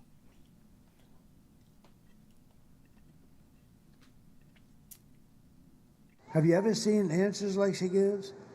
They ask her a question about the economy, and she says, I grew up in a middle-class family. A Trump sales tax that economists have estimated will cost you an additional $4,000 a year. The economy is the biggest concern this election cycle. Vice President Kamala Harris faces challenges due to President Joe Biden's low economic approval ratings. She aims to shift focus away from Biden's record on inflation, while former President Donald Trump argues voters would fare better under him. Under Biden, inflation peaked at 8% in June 2022, but has since decreased to 2.4% as of September. This is still above the Federal Reserve's 2% goal. Although Democrats highlight the decline, Republicans blame Biden and Harris for the initial inflation. Interest rates have risen sharply as the Fed responded to inflation. Rates previously near zero now range from 5.25% to 5.50%. This makes borrowing more expensive for voters. Job growth has been strong, with about 16.5 million jobs added since January 2021. However, job openings have fallen, and recent reports showed a modest increase of only 12,000 jobs in October, prompting criticism from the Trump campaign. Economic growth is ongoing, with a 2.8% GDP increase in the third quarter. Consumer spending and government spending have helped this growth. In housing, existing home sales hit a 14-year low, even with lower mortgage rates in September. The average rate for a 30-year mortgage rose to 7.05%, making home buying difficult for many. So we'll see if Brat Girl Summer and vibes are able to be, the worst inflationary crisis in 40 years. 12,000 jobs gained, the lowest in years. To talk about all of this and more, we have one of my friends, Stephen Miller. No, not that Stephen Miller, Red Steez with us. Stephen, you're in a purple-ish state that's been turned blue by Jared Polis, Colorado. Has the panic kicked in there yet, or do people still think that Kamala Harris can break this out? The state I'm in doesn't really matter. What really matters is when Trump took North Carolina. For people following, Trump taking North Carolina was akin to Biden taking Arizona the last election. It doesn't mean everything's in the bag, but she really needed that one. She basically now needs all three of the blue wall states and maybe Nevada, and trending in Wisconsin and Nevada is away from her. So for those of you people on the right, now might be a good time to turn on CNN or MSNBC. This might be the point to start the gentle warm-up, because this looks like this could maybe be over. And as Trump itches kind of closer and closer, you're going to start to see shenanigans in Pennsylvania, possibly Michigan. These are both states with highly reputable Democratic governors who want a future in the party, and they're just not going to hand the election over to Adolf Hitler. And so we're going to find out. We're going to find out how much of their rhetoric in this election mattered, how much of it they mean, or how much of it is, oh, we were just saying things for the election. Because if this actually happens, if this is going the way that it's trending, you're going to hear a lot about the 14th Amendment talk starting tomorrow morning. Well, I mean, they already, wanted to pack the courts because the decisions were not going the way they wanted. Blow up the legislative filibuster because they can't get the majority they wanted. Prosecute Trump because they couldn't get the primary challenger they wanted. If Trump isn't literally Hitler, do you think Whitmer and Shapiro, if it's 4 a.m. and Harris is behind and they want a future, are they going to try and find votes? Think about it. If Kamala Harris won a second term, that pushes the timeline back for President Whitmer or President Shapiro another 4 years. Yeah, I mean, you make a point that everybody in politics hates each other. That's something that you have to kind of remember, that nobody likes each other, and it's all play nice anyway. So there's an argument about if you hand, Trump 4 more years, which he'll ask for a 3rd term. We can all pretty much agree. He'll at least make jokes about that. Maybe the country moves on from Trump in 4 years, and whoever the Democratic nominee would be would likely stand to benefit from that. And so, even if that's the case, and this is wrapped up earlier than anybody thought, I'm not saying it either way. I'm not an election prognosticator. I'm simply just kind of looking at things like the New York Times needle, which is every journalist breathing into a paper bag right now, by the way. But if things are trending this way, then this isn't just going to be, we tried and Harris tried and that's it. You're going to start to hear talk about the 14th Amendment.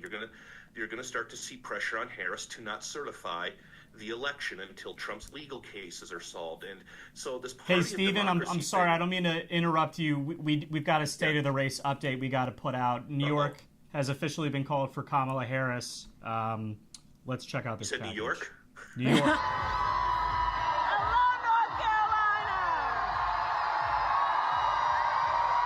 With the last presidential race, North Carolina went for Democrats, being Obama's 2008 presidential election. Vice President Kamala Harris's campaign focused much of their attention on the state and forced the Trump campaign to do the same. We're going to win North Carolina. We're going to defeat Kamala Harris. And we're going. I mean, with New York, she has it in the bag now, right? She doesn't need Wisconsin or Pennsylvania. Isn't it good that...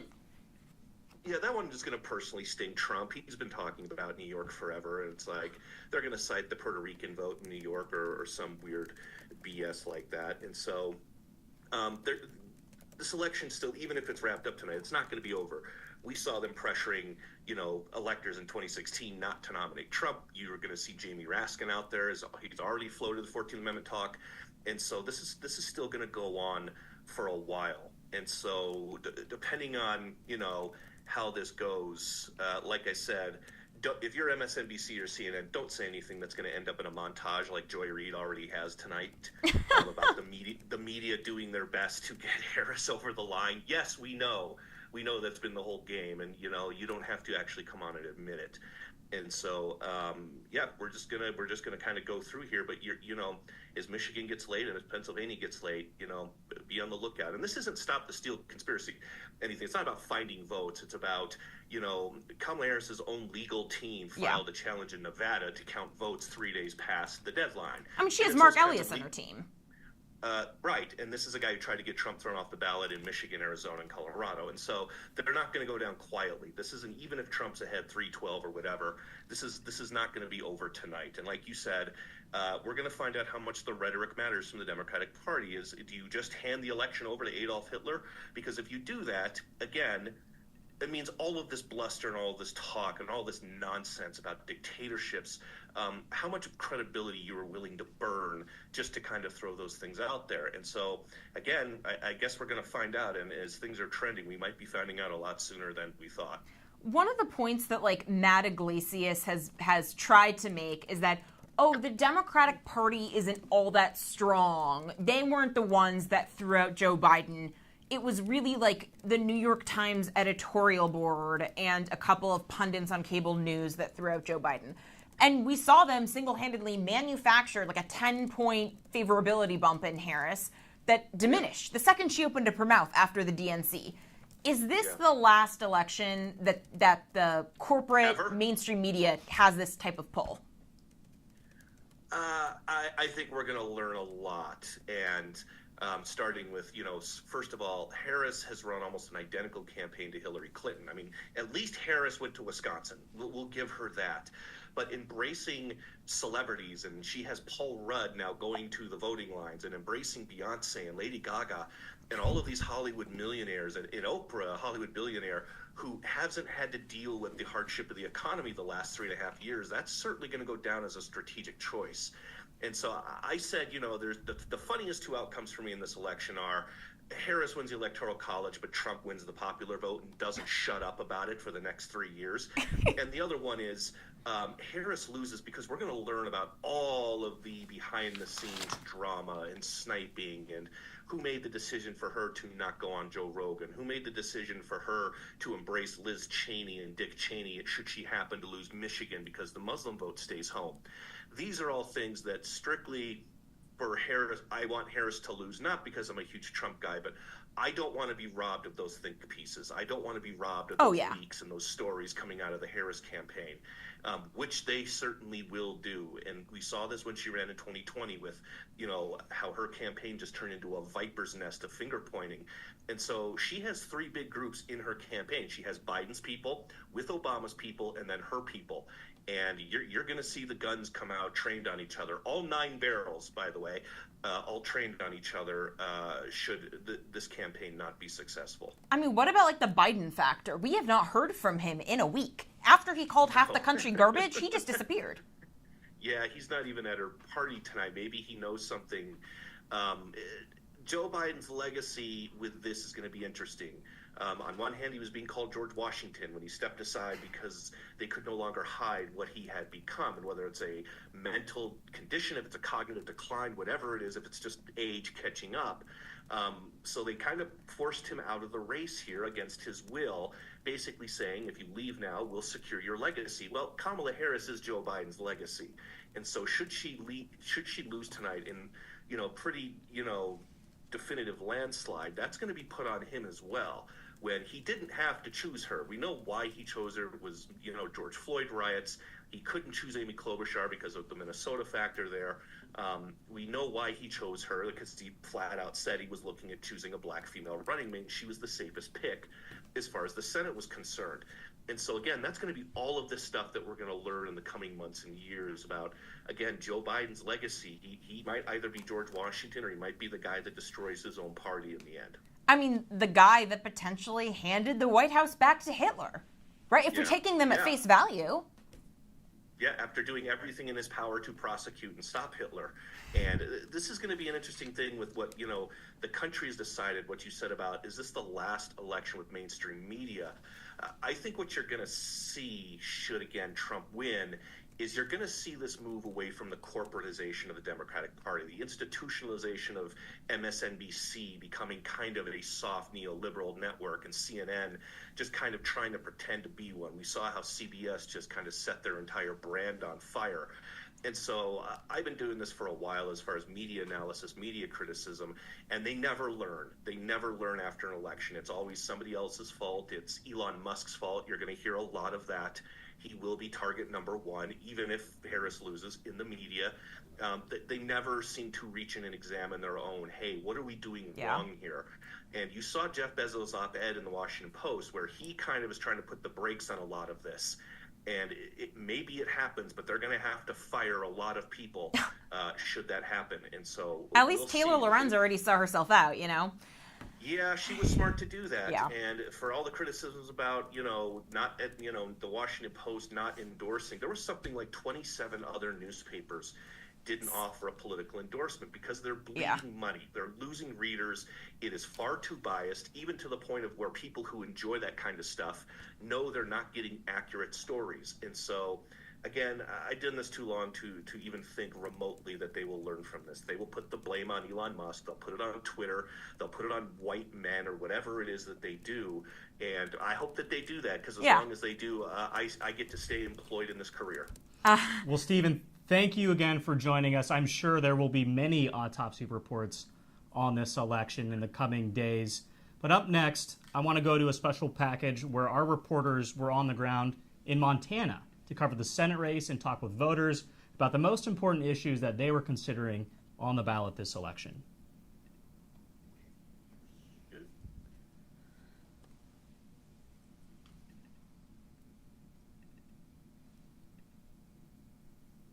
Republicans in Montana are on the cusp of achieving a feat only seen once in its state's history, a sweep of its Senate seats, governor's mansion, and legislature all at the same time. It's no doubt Trump is the dominant force here. In the closely watched Senate race, it's Republican Tim Sheehy trying to unseat longtime Democrat Jon Tester. Coming from never run for anything in my life, it's not like I'm an established political name. I came from fighting wars and building businesses to doing this. I'm pretty happy where we're at. We can't rest on our laurels as one of the most well-funded Democrats in the nation with the full backing of the Montana media, the national media. They're going to do everything they can to push him across the finish line. The fact that we're polling consistently ahead, I think that shows that people are fed up with the results of the policies that we're seeing that Jon Tester voted for. Voters here say they're looking to Trump at the top of the ticket as a major deciding factor. It's a presidential election. Matt Rosendale didn't have that when he ran last time. And he barely got beat out. So we couldn't quite get over the hump. Now we got President Trump at our back. If the person who was incompetent gets it back into the White House, the changes that he could make would be just monumental. Tim Sheehy and Donald J. Trump is the man for the job. Here's what Ryan Busse, the Democrat challenging GOP Governor Greg Gianforte, had to say about his party's prospects at the election box. Well, there's no doubt about a Senate race in a state of 1 million people that the total spend on is going to be somewhere around $300 million. Man, it affects everything. It affects the TV you watch and the radio you listen to and the mail you get. And so, of course, our race is impacted, and there'll probably be some pull on what we can spend on TV because TV is expensive. And on the other hand, I think there's going to be a massive organizational game from Jon Tester's campaign, an effort like I don't think the state's seen before, and I think that will be we're partnered with Jon on his campaign ground game, and so I think that will be assistive. We'll see where it all ends up, but yeah, the Senate race is it's a big spot in the sky. It throws a pretty big shadow. The odds of Montana Democrats avoiding a repeat of history, if only for the second time since the state joined the Union, appears increasingly dim. In Montana, I'm Ramsey Touchberry for the Washington Examiner.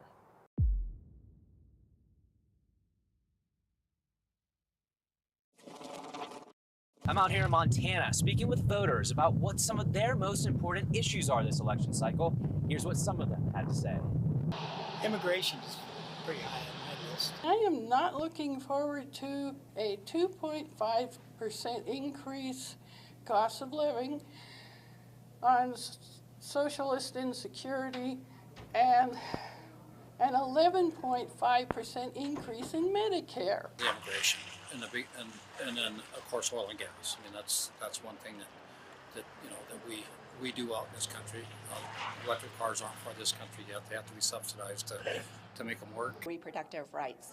I grew up in an era where women did not have the reproductive rights that we have had. My number one is follow the Constitution and the fundamental laws, the way this nation was founded. If we do that, it should take care of the rest of the stuff. The big thing being inflation. I mean, we live right here at the trains carrying coal and oil, and our gas prices go like this. The U.S. Senate race here in Montana has gained the most national attention, but there are other down-ballot races voters are concerned about, including for governor and attorney general. In Montana, I'm Ramsey Touchberry for the Washington Examiner. Surging Montana home prices have left residents boxed out of their towns and left many voters here in Big Sky Country begging for politicians to urgently address it. But housing affordability is also one of the most politicized issues in the state's hotly contested Senate race between Democrat Jon Tester and Republican Tim Sheehy. People talking about housing affordability all over the country. This isn't a Montana issue. Yes. So it's a false narrative we see from Tester and Ryan running for governor and others saying, oh, this Montana housing issue is unique to our state. It's a national issue. That's the consequence of these terrible policies coming out of Biden-Harris that have driven up inflation, driven up interest rates. Insurance is another big thing. The insurance market's very challenged, so insurance premiums have gone through the roof, and often that ties into a mortgage. You can't get a mortgage without insurance. And of course, the fourth eye is immigration. I think the issue of being able to live here and live people's lives here is penultimate to everybody. I think that, and because housing is one of the most expensive things that you'll ever encounter in your life, housing affordability leads that. And so property taxes, housing affordability, anything that affects your ability to live in the place that you love, which all Montanans, really at the core, that's what we are. We want to live in the place that we love. It's everywhere. Local housing experts here in Bozeman say the crisis runs deeper than political talking points. It's a problem fueled by a labor shortage and a surge in population sparked by the pandemic, the state's rural opportunities, and even the hit Montana-based TV series Yellowstone. During COVID, a lot of people were trying to escape their communities that were higher density, The show Yellowstone came on. It was a big show for a lot of people, and I think that Yellowstone portrayed a place that's fairly accurate because it's really beautiful here in Montana. Building issues, labor shortage, it's really just made it that much harder to build the housing that we need to keep up with that increased demand. You know, we have all price ranges here in Bozeman, Montana, but I would say that if that was a newer construction home at $500,000 prior to COVID, you could be pushing $900,000 to $1 million. In 2019, our building costs were about $180 a square foot in the city of Bozeman. Now they're close to $400 a square. Right now, NHAB says that over 25% of a build cost goes into permit and regulatory fees. Montana's vast public lands are off limits for housing and a coveted topic for residents. But it's another component that members of the housing industry say is being exploited for political gain on the campaign trail. The big thing with public lands in Montana, I mean, that's everywhere that we get to go out and recreate, everywhere that we get to go and enjoy being a Montanan. It's one of the great things about Montana. So I don't know that necessarily applies to a way to solve housing crisis, because when we're talking about these public lands, we're talking about forests and mountains everywhere that we're going to go and recreate. Not the greatest part to build an apartment complex or housing. I have never seen the 18 years that I've sold real estate here in the Gallatin Valley and in a radius of 100 miles of here, I've never seen public lands being sold in order to create residential housing. While inflating housing prices aren't unique to Montana, it's one of the places in the country where it's been most acutely felt in recent years. In Montana, I'm Ramsey Touchberry for the Washington Examiner.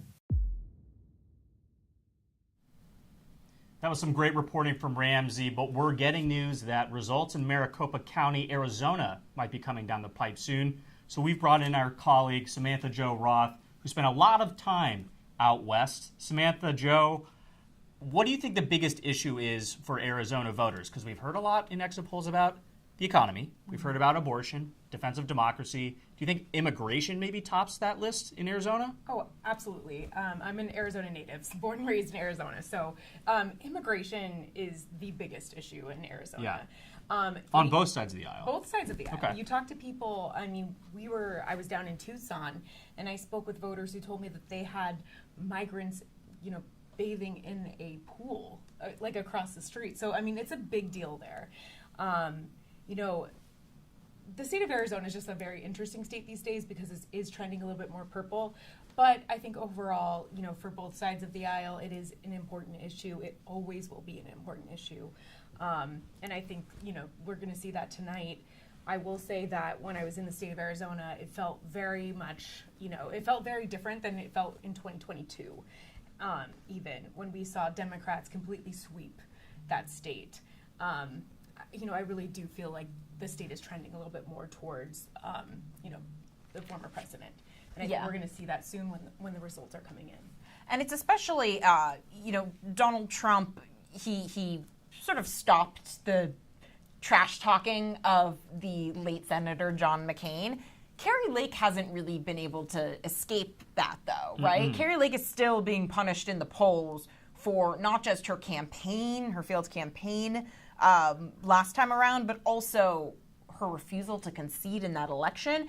And Trump's, running ahead of her in some cases, 5, close to 10 points in these polls. And we'll see what do you think leads to that ticket splitting, which is a theme that I think has come up nationwide tonight. Absolutely. I actually wrote about this. I think there is a point of her being a woman. There is, and also just a candidate trying to emulate Trump's, rhetoric. Yeah. It His just bombast. doesn't, it doesn't work. It only works when it's authentic. Exactly. So I think that doesn't really bode well for her. I think, the fact that she's been challenging these results in court over and over and over again, Arizona voters just don't like that. They don't want, they don't want to see that. So, you will see just an overwhelming, and I've spoken to so many who are Gallego Trump voters. I mean, it's just wild. Yeah. But I think, Gallego also, let's also consider Ruben Gallego has been campaigning for 22 months. He's been traveling the state of Arizona. He's been holding town halls. I think I went to a town hall of his in June 2023. So he's really, introducing himself to the voters. versus you have Carrie Lake, who is kind of riding the coattails of Trump. We saw her in Iowa, New Hampshire. She's at Mar-a-Lago. We don't see her in Maricopa County as much. Only these last couple of months, and I think that has really hurt her. And, there are not many people that can run for office and say that their ex-wife, who's the former mayor of Phoenix, has endorsed them, right? That was something that Carrie Lake tried to do, dig up Ruben Gallego's divorce records, and when she succeeded in doing it, they didn't actually find anything, did they? I know, and you know what? I think the voters overwhelmingly, they don't like these personal attacks. They want to hear about their records as candidates, and the personal attacks just don't work. And I think, when you talk to voters there, they overwhelmingly felt that was mean-spirited, and they're just, I just don't think that that's a winning argument. I mean, I will tell you, as a formerly Arizona voter, I was getting texts last night being like, Gallego left his wife when she was 9 months pregnant. Like, that was her closing message. Yeah, SJ, real fast to cut in. We've got another race to call. It is not a national election, but Baltimore, Maryland Mayor Brandon Scott has won his race for re-election. Of course, he was at the forefront of the disaster with the collapsed Francis Scott Key Bridge earlier this year. He appeared alongside Governor Wes Moore, who is a rising star on the Democratic side of the aisle, and of course President Joe Biden. There have been some concerns about his oversight of the city when it comes to dealing with crime, how housing prices are fluctuating, but he sailed to victory. He wasn't even close. And I do think when we talked about a deep indigo state like Maryland, the way you put it earlier, Tiana, this is one where the Democrats can say, okay, things might not be as bad as the electoral math is showing right now. Yeah, and if Larry Hogan, the popular former Republican governor of Maryland, tailor-made, lab-made in a petri dish to be the sort of Republican that is capable of winning a state like that, if he can't do it, right, that means Democrats have machine And we've control. got another call right now. Utah, of course, the state out west, is going red. Donald Trump wins Utah. We can call that right now. Again, not a surprise, but the numbers keep piling up for Donald Trump. Yeah, and ordinarily, that would not be news, but Donald Trump did have a little bit of trouble, not just with, Senator Mitt Romney, but also with the Latter-day Saints community in general. There's a little bit of a disconnect between, Manhattanite Hollywood celebrity Donald Trump and the Mormon vote, and there was a lot of concentrated outreach this time around. Let's get back to Arizona, because we've got SJ. Yeah, well, the Mormon vote is a huge thing in Arizona, and I actually wrote about it. There's a huge community, and this community was very consequential in Biden's victory last time. There's a big group of them, and these are very tight-knit communities.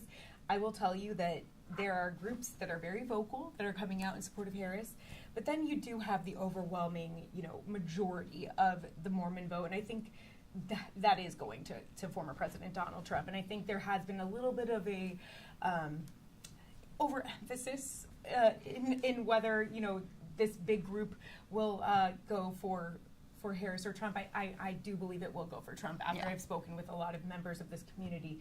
But, in a state that it was won by only 10,600 and something votes last cycle, this is a big group of people. I think they're 4% of the vote in Arizona. So yeah, and I imagine word of mouth really matters in a community like that where they are really connected. Exactly. And I think the biggest thing that we were hearing from some of these folks was, the morality. They really just don't like the tough talk. And we have another state for Donald Trump, Montana. And if this holds with Tim Sheehy over John Tester, obviously that is the key Senate pickup for Republicans tonight, especially if they can't get that Carrie Lake, to win in Arizona Senate. West is different. And I'm a Californian, so I know that the West it's a different beast. People, I think, are, even in a state like California that's very progressive, it's still heterodox. And Arizona is very heterodox. And it's why you were able to see them hold on to a good grudge about, trashing John McCain, but also they can go for a Kyrsten Sinema and a Mark Kelly. And now, what factor do you think maybe the Latino vote is playing into this? Because Arizona, very Latino state. And Glad you brought that up. You see Trump up with Latinos in Nevada as well. Yeah, I think that there is a message among Latinos, and the Trump campaign has done a really good job at trying to appeal to this demographic. Just as if, they're not doing, heavily advertising in Spanish. They realize that a good amount of this population are second, third generation, and they want to be spoken to like they are Americans, which they are. Yeah. So I think they've done a really good job. They rebranded themselves from Latinos to Trump to Latino Americans for Trump. And you saw, when I was in at Trump rallies, when you speak to these people, they talk about the economy. They say number one is the economy.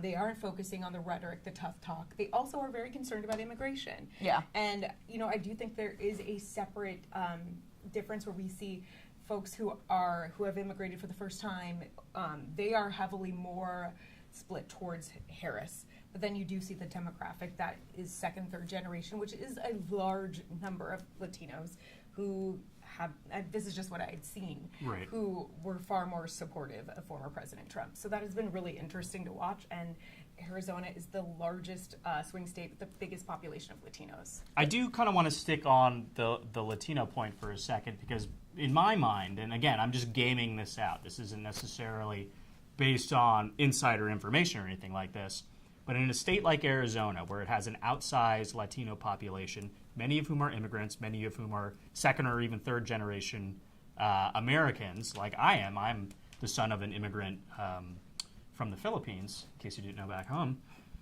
A lot of these people are very devoutly religious. Many of them coming from South America and Central America are Catholic. I wonder how much the Harris campaign overestimated how big the abortion issue would be there, because we do know there are many devout Catholics who are staunchly pro-life. And this is an issue that seems to me the Harris campaign thought was a winning issue, but instead it ended up blowing up in their face. Do you have any insight in there? I'm not entirely sure about that. Honestly, when I spoke with Latino voters, very few had actually said that, the abortion issue was their number one.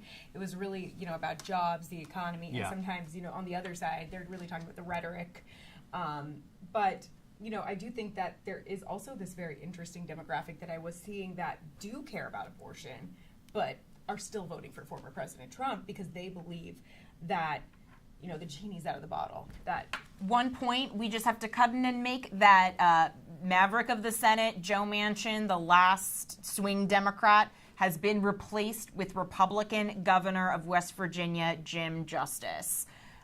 Formerly a Democrat, then transitioned to being a Republican, and now, Joe Manchin, he had all the power in that seat, the ability to tell Biden how to pass his legislation. Check out this state of the race package we've got for you. I've made one of the toughest decisions of my life and decided that I will not be running for re-election to the United States Senate. West Virginia saw Jim Justice go head-to-head with Glenn Elliott for outgoing Senator Joe Manchin's Senate seat. Justice framed himself as the strongest candidate to unseat Manchin before the former Democrat ultimately announced his retirement from the Senate. Manchin was considered Senate Democrats' only chance of holding on to the West Virginia seat. Manchin has instead decided to focus on trying to unite Americans beyond party lines. For me to be able to fulfill that, I have changed my registration to being a no-party affiliation independent. He ultimately endorsed Elliott in the race, while former President Donald Trump endorsed Justice. Manchin's decision to step down marks the end of an era for West Virginia, which voted blue for decades before flipping red.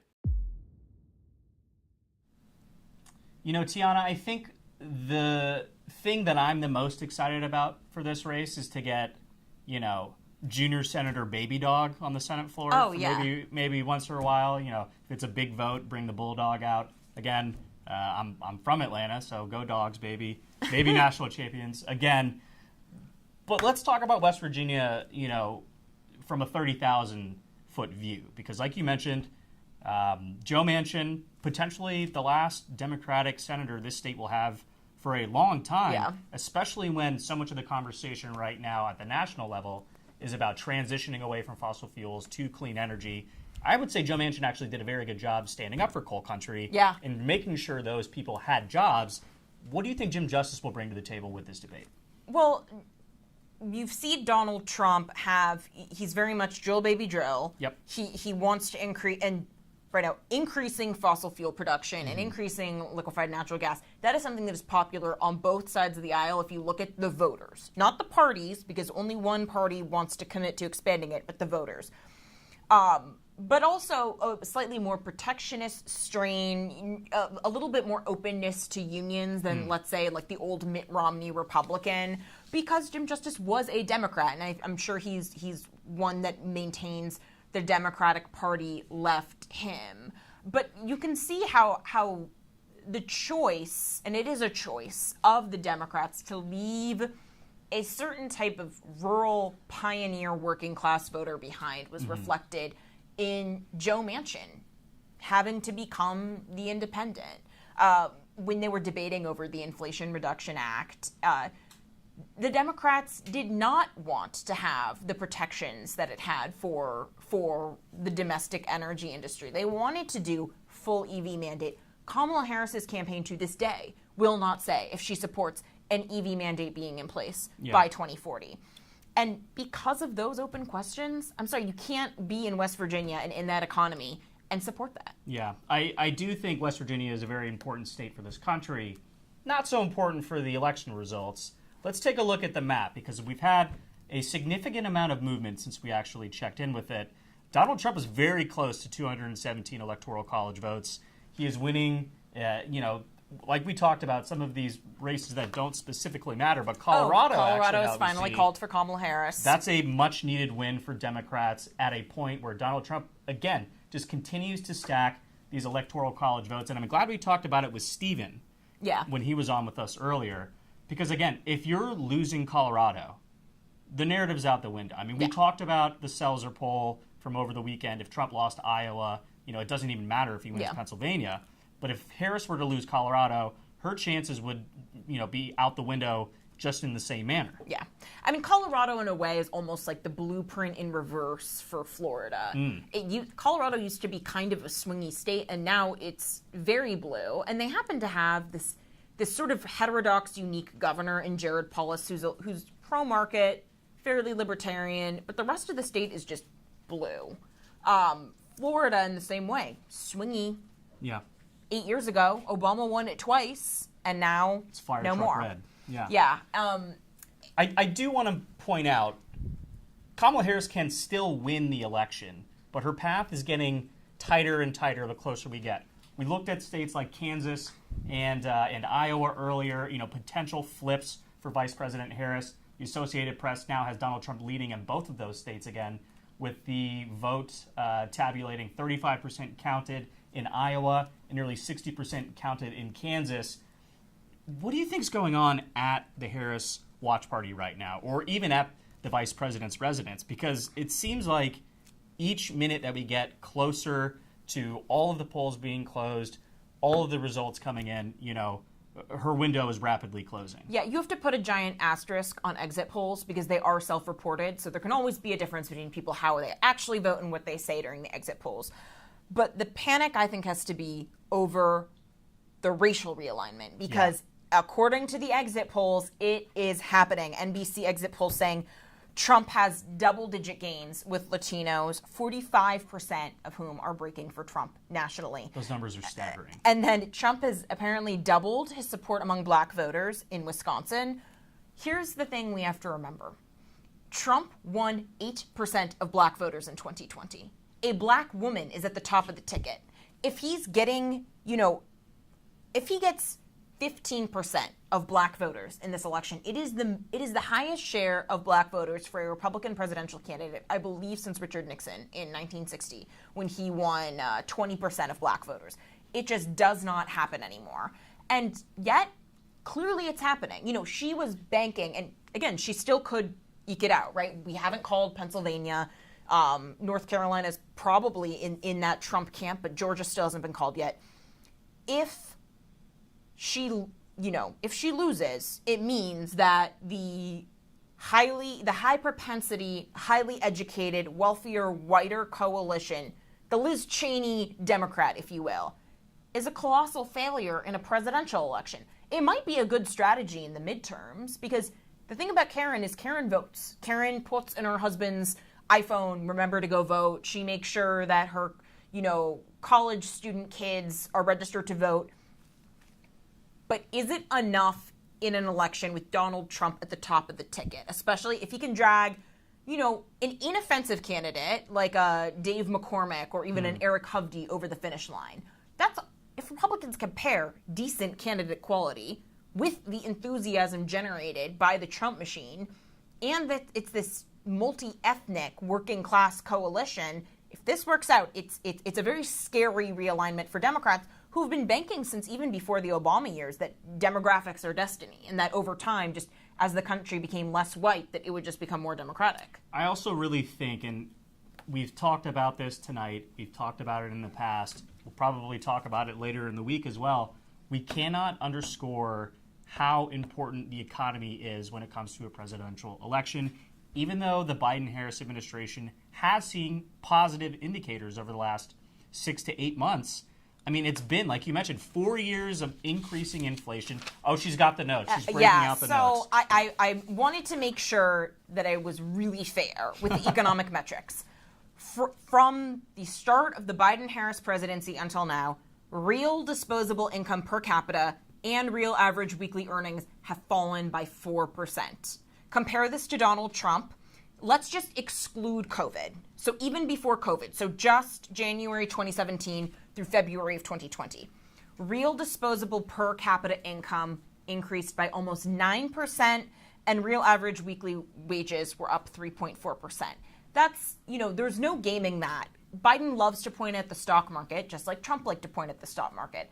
But 40% of Americans don't have money in the stock market. Right. If you have a pension, you do, but if you don't have a pension, you do not. And this is why it's the economy stupid. It's a hackneyed saying, but it's tried and true for a reason, because everybody feels inflation. Everybody feels a 20% increase in prices. We've got a quick race update, which might be good for Harris, actually. Incumbent Pennsylvania Senator Bob Casey is up on Dave McCormick, his challenger, with more than 40% of the vote being called. And like we've been talking about with the economy, you know, Social Security is one of the most pressing concerns for voters this November. The trust fund's projected to dry up in the next decade, yet efforts to reform it have stalled, and neither presidential candidate really seems inclined to weigh in hard on a plan. This Washington Examiner series, Social Security Stakes, will examine how we got here and what could be done, and if anybody has the stomach to tackle it. But I don't think, okay, here's the thing. As a debt hawk, I wish that either one could pretend to want to tackle it. Right. But instead, all we've had from both candidates are way to deplete these trust funds. Mm-hmm. You know, there is the scheduled benefits you have to pay out, and then there is the real deficit that we're going to have when you hit insolvency. And both sides just want to accelerate us down the cliff. Anyway, hear more from our package. Social Security is one of the most pressing concerns for voters this November. The trust fund is projected to dry up in about 10 years, and neither presidential candidate has yet to weigh in. From expected changes such as cost of living adjustment to increased taxes on higher incomes, here are 5 changes that will occur this year. The annual COLA is based on the Consumer Price Index for urban wage earners and clerical workers. After a record high 8.7% COLA increase in 2023, 2024 saw a much smaller spike, just 3.2%. Income stops being taxed into Social Security once citizens' earnings exceed a certain amount. The tax limit was increased by 5.2% in 2024, sending the limit to $160,200 in 2023 to $168,600 in 2024. In order to receive full Social Security benefits, the age requirement has been steadily increasing. Now, those born in 1960 or later will receive it in full at age 67. And as a result of the Bipartisan Act of 2015, those born before January 1st, 1954 will be allowed to switch between their spouse's Social Security benefits and their own.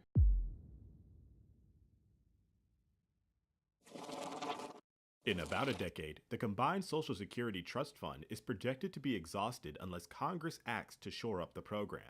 The Old Age and Survivors Insurance Trust Fund will be able to pay 100% of total scheduled benefits until 2033. After 2035, the Trust Fund for the combined Social Security Retirement and Disability Funds will only be able to pay out 83% of scheduled benefits. Candidates have spoken more about other hot-button issues like inflation and the crisis at the border, pushing Social Security reform to the back burner.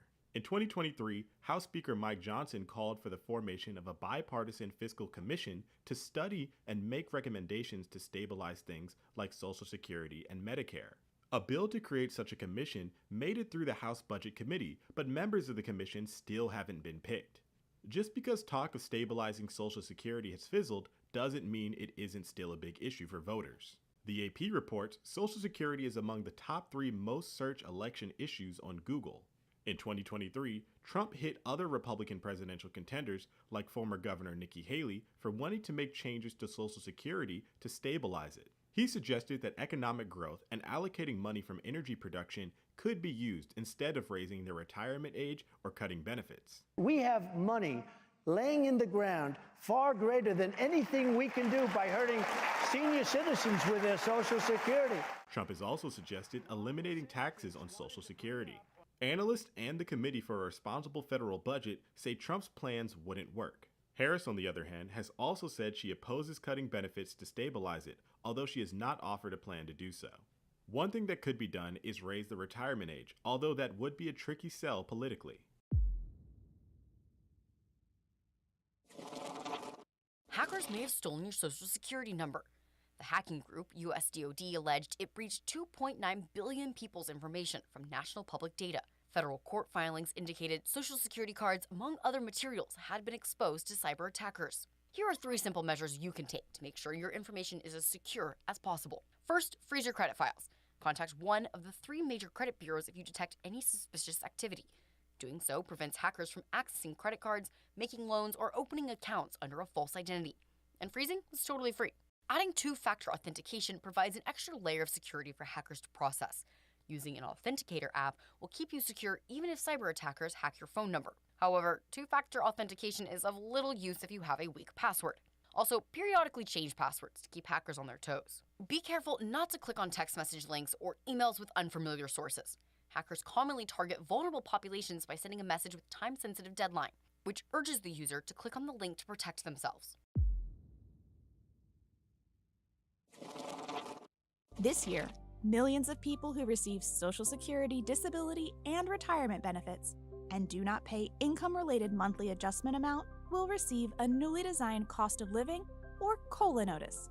The Social Security Administration announced it will be increasing benefits by 2.5% to account for cost of living adjustments in January 2025. On average, this means that beneficiaries will see an extra $50 in their monthly benefits allotment. The cost of living adjustment is an increase to beneficiaries' payments that ensures their monthly checks provide enough income to help them keep up with inflation. The COLA is determined by taking the percentage increase in the Consumer Price Index for urban wage earners and clerical workers from the third quarter of the last year the COLA was determined, then comparing it to the third quarter of the current fiscal year. The SSA will make its notices available online by December. However, people will need to set up their My Social Security accounts by November 20th to see their COLA notices online. Beginning in January, the maximum amount of earnings subject to the Social Security tax will increase to $176,100 from $168,600.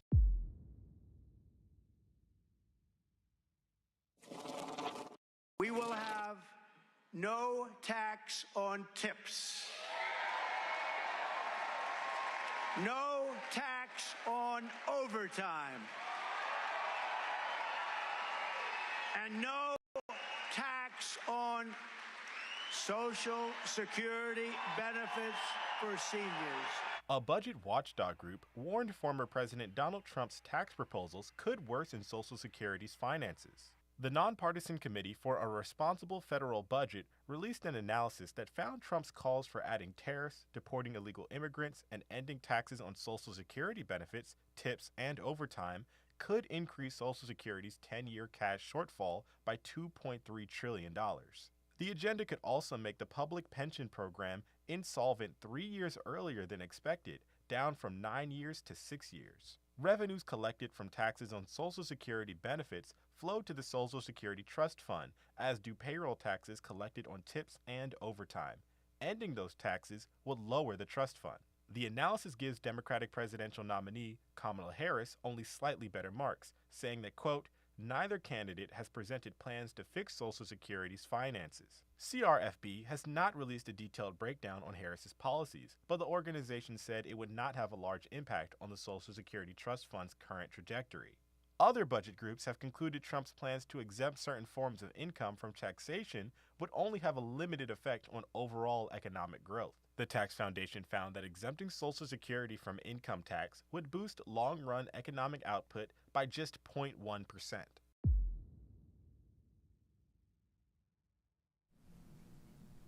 And welcome back. I am with Zach Halushak, another one of our very fun money reporters. It's debt. We have the king of debt, Donald Trump, but also a candidate that's racked up more of it in 4 years than any other presidency in American history. There's been a lot of talk about Donald Trump would have a deficit-inducing presidency if he went forward with doing these mass tariffs across the board. Sure. But it's not as though Kamala Harris has any plan to wind down the entitlement spending that you and I both know is driving all the projected growth in government spending. No, absolutely. And if you look at the fiscal projections for both Donald Trump and Kamala Harris, both of them add to the deficit. But Social Security and Medicare are something that need to be addressed. We got another warning sign earlier this year when the trustees said that Social Security, I believe, is going to run out in 2033. So we have less of a decade to fix this. And there's no real plan from either candidate. Kamala Harris isn't saying she wants to make any changes to Social Security or Medicare, and neither is former President Trump. So I think we're going to be in a tricky situation no matter way the election shakes out now. And they both have different answers to this, right? Kamala Harris says that the issue is taxation, but taxation was up in double-digit percentage points, right? And especially the corporate tax rate was up 26% last year. And that's with the TCJA, Donald Trump's corporate tax cut still in effect. It resulted in more tax revenue. It's more, tax revenue has more than doubled since the TCJA was passed. We also have breaking news. Josh Hawley has won his re-election bid for the Missouri Senate campaign. Another race where Democrats wanted to spend a lot of money. But, Josh Hawley's also one of these Republicans who's not a debt hawk. Good segue there, yeah. He's not a debt hawk. Trump doesn't necessarily want to wind this down. His whole thing is growth. Mm-hmm. He wants us to grow our way out of it. To what extent does that solve the greater entitlement issue? Yeah, so you can only do so much by growing your way out of it, if you will. And I think a lot of it is going to come down to just how much growth there is. But any projections, as they say right now, you just can't grow your way out of this. There needs to be structural fixes to the entitlement programs we have in the country, because as to, right now we have the baby boomers that are all coming older and going to retirement. It's only making the situation worse, and it's not going to get better by itself. And the longer we wait, the more difficult it is to be able to fix these things. It's going to be harder choices down the road. So we need to start looking at structural changes now. And actually, I've talked to some lawmakers on Capitol Hill. There's been idea of having a fiscal commission for, Republicans and Democrats, both sides of the aisle, to sit down and kind of hash this out at a neutral table with third-party experts as well, and kind of create a plan that sort of provides political cover for both parties, because, Republicans don't want to go to constituents and say, hey, we might be raising revenues or raising taxes in some way, and Democrats don't want to go to constituents and say we're cutting entitlements, and both parties don't want to go and say they're cutting entitlements. So this kind of fiscal commission will give political cover. At least that's the idea, but we haven't seen much movement on that this past year. I think one of the scariest statistics from the last year is just the amount of money we're spending on the debt itself. Yeah. Not on healthcare, not on Social Security, not on, Israel funding or Ukraine funding, which takes up so much energy on the Hill, but just on interest payments on the national debt. Last year, the CBO estimated that net interest payments on the national debt would supersede defense spending at the end of the decade and Medicare by 2046. We blew past both of those benchmarks this year. We did, and it's only been worse. And a lot of this is coming because the Fed's been raising interest rates, and Republicans will blame President Biden on that because they say he's what got us into this inflationary mess. And then as a result of that, the Fed has had to raise interest rates, which makes servicing the debt way more expensive, and just adds to this it just is like a doom cycle here. Except the bond markets still move independent of the Fed at times, because the Fed gave us, the supersize the interest rate cut. They did 50 basis points, and yet bond yields are up mortgage rates are up. Mortgage rates are back up, heading north of 7%. Yeah, it's seemingly, they're moving actually kind of opposite of each other right now. You saw in September mortgage rates hit the lowest level they had hit in quite some time, I think over a year. And now they're just popped back up almost a whole percentage point, I believe. And it's right now the housing market is not in good condition. No. It hasn't been for a while. People aren't out there buying houses because they can't afford them. And new housing starts haven't they been trending downwards? Yeah, they've been sluggish or trending downwards. So you're not seeing an uptick as mortgage rates, were expected to go down. And now that you see mortgage rates popping again, it's only going to put further pressure on the situation. And right now Americans are having trouble even buying groceries at the grocery store because inflation has increased so much in 4 years. It's another side of the equation. You go to the housing market, you can't afford a home. People are going to have to rent, and that you don't have any equity when you rent. You're just losing money over time. So it's really just making it just feels a lot of people feel like they're a lot poorer right now. And I think that's why you're seeing some of this perhaps overperformance from former President Trump. It's people saying, look, they're comparing their situation now to what they perceived it to be under his presidency. And if you look at the exit polling, the Associated Press exit polling showed that the economy was by far the number one issue. I think it was like 40% of voters said that was the biggest problem facing the U.S. And the next biggest was immigration at like 20%, so even double. And, even though we had that terribly anemic jobs report this last month, only 12,000 jobs created, the lowest since long before COVID. It's even with that, jobs are not the top issue cited by voters. It is inflation. And so here's one of the things I have to wonder, and I'm saying this with a total bias as a debt hawk, as a staunch, Milton Friedman fiscal conservative. Is the rest of our generation coming around to realizing that a rising tide lifts all boats, and that the biggest issue is not income inequality, but economic growth at large? Do you think that there has been a shift in realizing, one of the arguments Joe Biden made when he passed, $1.9 trillion American Rescue Plan was Obama didn't overshoot TARP, and so I need to overshoot the response to the pandemic because overshooting is better than undershooting. Have we not? Do you think there's a lesson to be learned here? And do you think that the American people have internalized it's better to spend less than risk that inflation? I would say hopefully there's a lesson to be learned there, but I don't know if we've really learned that.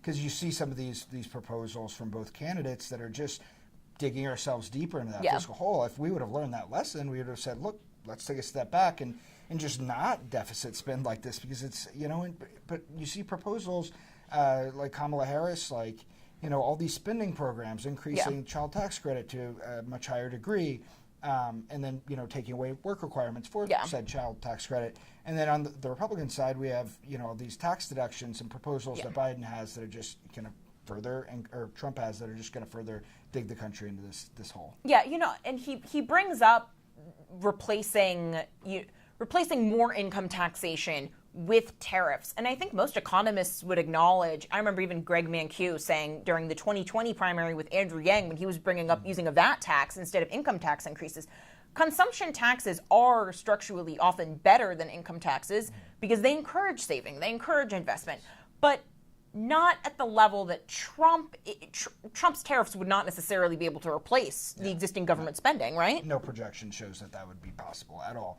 And he's also proposed reallocating federal energy spending resources. I think the tax foundation said that would equate to maybe 11% of the shortfall for Social Security. Wow. So it's not even close, just the energy component of that. But it was interesting. I've actually been writing about this recently. Trump's sort of economic philosophy is sort of a step back from years of Republican orthodoxy of broadening the tax base, but lowering rates overall. Like you see all these special exemptions, and he's targeting all these individual groups, but not widening the overall tax base, and that's for years been the biggest thing for Republicans. And it probably complicates, the tax code, which is fundamentally Republicans didn't just run on cut taxes; they also ran on simplifying the tax code. That was such a crucial mission. But again, we'll see. Donald Trump, he says lots of things. At the end of the day, he's a builder. And hopefully, I'd like housing policy to become a central issue as we have more millennials who are trying to start families and grow families, Boosting supplies. Yeah, that would be something that'd be so great to see. Zach, thank you so much. while you're out there, you need to be following the 10-year. That is Yes, just, you do. the 10-year yield is booming Yeah. right now under the assumption that Trump's odds have been dramatically increased. The dollar's up right now too. The Chinese yuan's down, peso's down. Yeah. And it'll be interesting to see if the 10-year is a better predictor than the needle over at the New York Times. Yeah. Zach, thank you so much. Always, yeah. And so now we are going to discuss the next biggest issue in terms of federal reform. That is the Supreme Court. It's been involved in this election cycle in more ways than even before January 6th. Here are some of the cases that they've taken up related to 2024. The Supreme Court announced it will review a redistricting case concerning Louisiana's congressional map, which currently includes 2 majority black districts. The legal fight began in 2022 after Republicans sought to implement an updated congressional map to account for population changes reflected in the 2020 census. The changes resulted in 5 majority Republican white districts and 1 majority Democratic black district, even though a third of the state's population is black. The map was found unconstitutional by U.S. District Judge Shelley Dick in 2022. The Republican-led legislature redrew the map in January to have 2 majority black districts. After the new map with 2 majority black districts was passed, a group of self-described, quote, non-African American voters challenged the map as a racial gerrymander in violation of the 14th Amendment's Equal Protection Clause. Initially, a lower court ruled in favor of the voter group 2-1, but the Supreme Court allowed the map to be used for the 2024 elections after an emergency appeal. The American Civil Liberties Union is hoping the most recent map will be sustained by the justices. The High Court's decision will address whether race was improperly emphasized in shaping the second majority black district. The Supreme Court has agreed to hear a challenge by the Biden administration to a Tennessee law that restricts transgender procedures for minors. The case, known as Skrmetti v. United States, marks the first time the High Court will rule on issues related to transgender medical treatments for children. The Tennessee law restricts puberty blockers, hormone therapy, and surgery for minors. Tennessee Republican Attorney General Jonathan Skrmetti said, quote, "This case will bring much-needed clarity to whether the Constitution contains special protections for gender identity." The law, signed by Governor Bill Lee in March, was challenged by the Department of Justice in April. More than 20 states have similar bans, making this case crucial for determining the constitutionality of such laws. The Biden administration argues that the intervention is urgently needed to prevent the loss of essential medical care for transgender minors. The lawsuit, brought by the parents of anonymous minors, claims the law violates the 14th Amendment's Equal Protection Clause. The Supreme Court will decide if this is a form of sex discrimination requiring heightened scrutiny. For several years, the High Court has avoided opportunities to get involved in disputes surrounding transgender issues, such as lawsuits over transgender bathroom laws. Additionally, the High Court did not take action in a similar case in Kentucky when a federal judge blocked the state's ban on puberty blockers and hormone therapy. This case arrives during an election year, and the DOJ's position could shift depending on the outcome of the presidential election. A decision in the case is expected by June 2025. What we've seen since the beginning of the Obama administration is whichever president is in power, the other side challenges all their actions, all their environmental actions. So Obama was faced with a lot of lawsuits from the red states and industry. Trump was faced with a lot of lawsuits by blue states and industry. It went the other way with Biden. So we're pretty much in a litigious world where all significant environmental regulations get challenged in court. The Supreme Court will hear 2 important cases about the Environmental Protection Agency. These cases could affect how states and industries challenge EPA regulations. The first case involves Oklahoma and companies like PacifiCorp. They are questioning whether disputes over ozone pollution rules can be heard outside the D.C. Circuit Court, which often supports Biden's policies. The second case, EPA versus Calumet Shreveport Refining, involves small refineries asking for biofuel waivers from the EPA's Renewable Fuel Standard program. This case also asks if appeals can be reviewed by courts other than the D.C. Circuit. Both cases aim to limit the EPA's regulatory power, especially after recent Supreme Court decisions that restricted the agency's authority. The case comes as a growing number of states and industry groups have sought relief in regulatory disputes at venues outside of the D.C. Circuit in hopes of finding a venue more favorable to their requests. For example, in 2022, the court limited the EPA's ability to regulate carbon emissions. These cases will be argued later this term and could change how environmental challenges are addressed in courts nationwide. Welcome back. I am here with Kaylin Deese, our Supreme Court reporter. Kaylin, can you tell us more about this Tennessee case? Yeah, so the Supreme Court has what I call sort of the blockbuster term of its entire I should say this is a blockbuster case for its entire next term. This case is going to be heard in December, and what it involves is Tennessee's law where basically the state said that minors under the age of 18 cannot undergo transgender hormone treatment procedures. Now, this isn't pertaining to like surgeries, but this is about the pills, the chemical puberty blockers. Puberty blockers, yes, exactly. And so it's quite an interesting case because Tennessee has been on sort of like a back and forth battle in this. They lost in the district court initially, but then they won a favorable decision at the appeals court. And so this was originally an ACLU case, and the Biden administration jumped in and they wanted to take this case up because they thought that it would be such a landmark precedent-setting issue that they needed to sort of, the Biden administration supports, basically kids under the 18, taking these types of medications. And I mean, in most jurisdictions, minors can't consent to get tattoos. In some states, minors can't consent to have sex. So puberty blockers, they're saying, are perfectly fine? That's the Biden administration's position? Yeah, they would like Tennessee's law to not be on the books. And so that is something that the Attorney General there, Skrmetti, has been fighting tooth and nail over. And it's going to be an interesting case because it's such a narrow issue. It's a 14th Amendment equal protection claims case.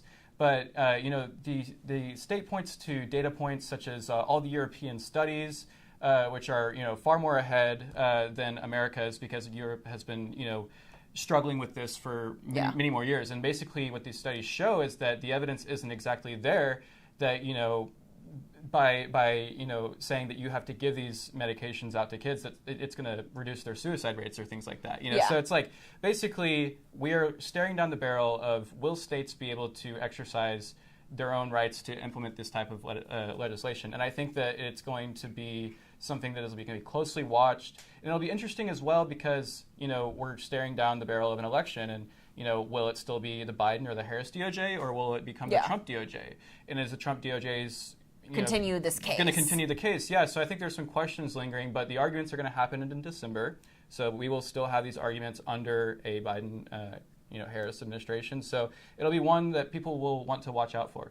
And the ACLU has touted their ability to have the first transgender attorney argue on behalf of these minors. So it'll be interesting to watch that. But one big loss for Republicans hoping to pick up the Senate. The Maryland Senate contest has been called for Democrat Angela Alsobrooks. Check out our reporting. Going into election night, Angela Alsobrooks had a substantial lead in the Maryland Senate race against Larry Hogan. Hogan branded himself as an independent voice and painted Alsobrooks as a party loyalist. Hogan cut taxes, tolls, and fees in Maryland. I like Hogan. He works with both parties. He finds common sense solutions. Alsobrooks would support her party 100% of the time, even their most extreme positions. While Alsobrooks called Hogan's independent image into question. If he wanted to be an independent, he should have run as one. He did not opt to run as an independent. He opted to accept Mitch McConnell's request to come in. Mitch McConnell bragged about his ability to recruit the former governor because he believed that he would give a majority in the Senate to Republicans. Despite his popularity as governor and an early lead in the polls, Hogan fell to a double-digit deficit leading up to Election Day.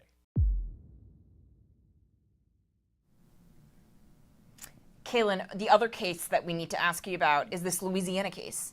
Yeah, this is one that I think people have been following or maybe aren't as familiar about, but it's a really big redistricting case out of Louisiana. And put simply, it all surrounds this redistricting map that included 2 black majority districts. Now, that's the map that was redone after an initial map in 2022 did not have 2 black majority districts. So basically, there was big legal fight that took place over that, and eventually in January of this year, they redrew the map and it has 2 black majority districts.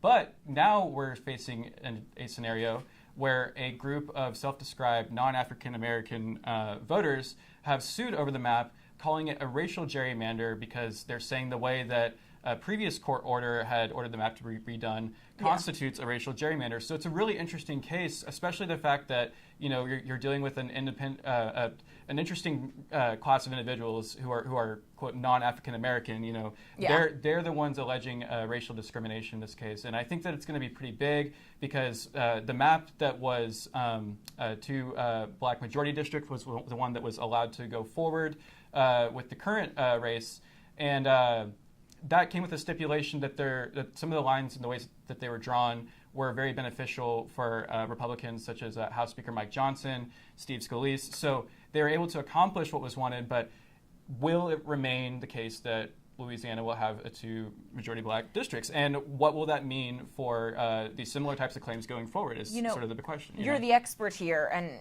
I could be completely wrong. Is it any precedent that the Supreme Court ruled in favor of the Asian American group that brought the suit against Harvard for affirmative act? Like, would that set the precedent that showing that SCOTUS is willing to see other minorities as being discriminated against?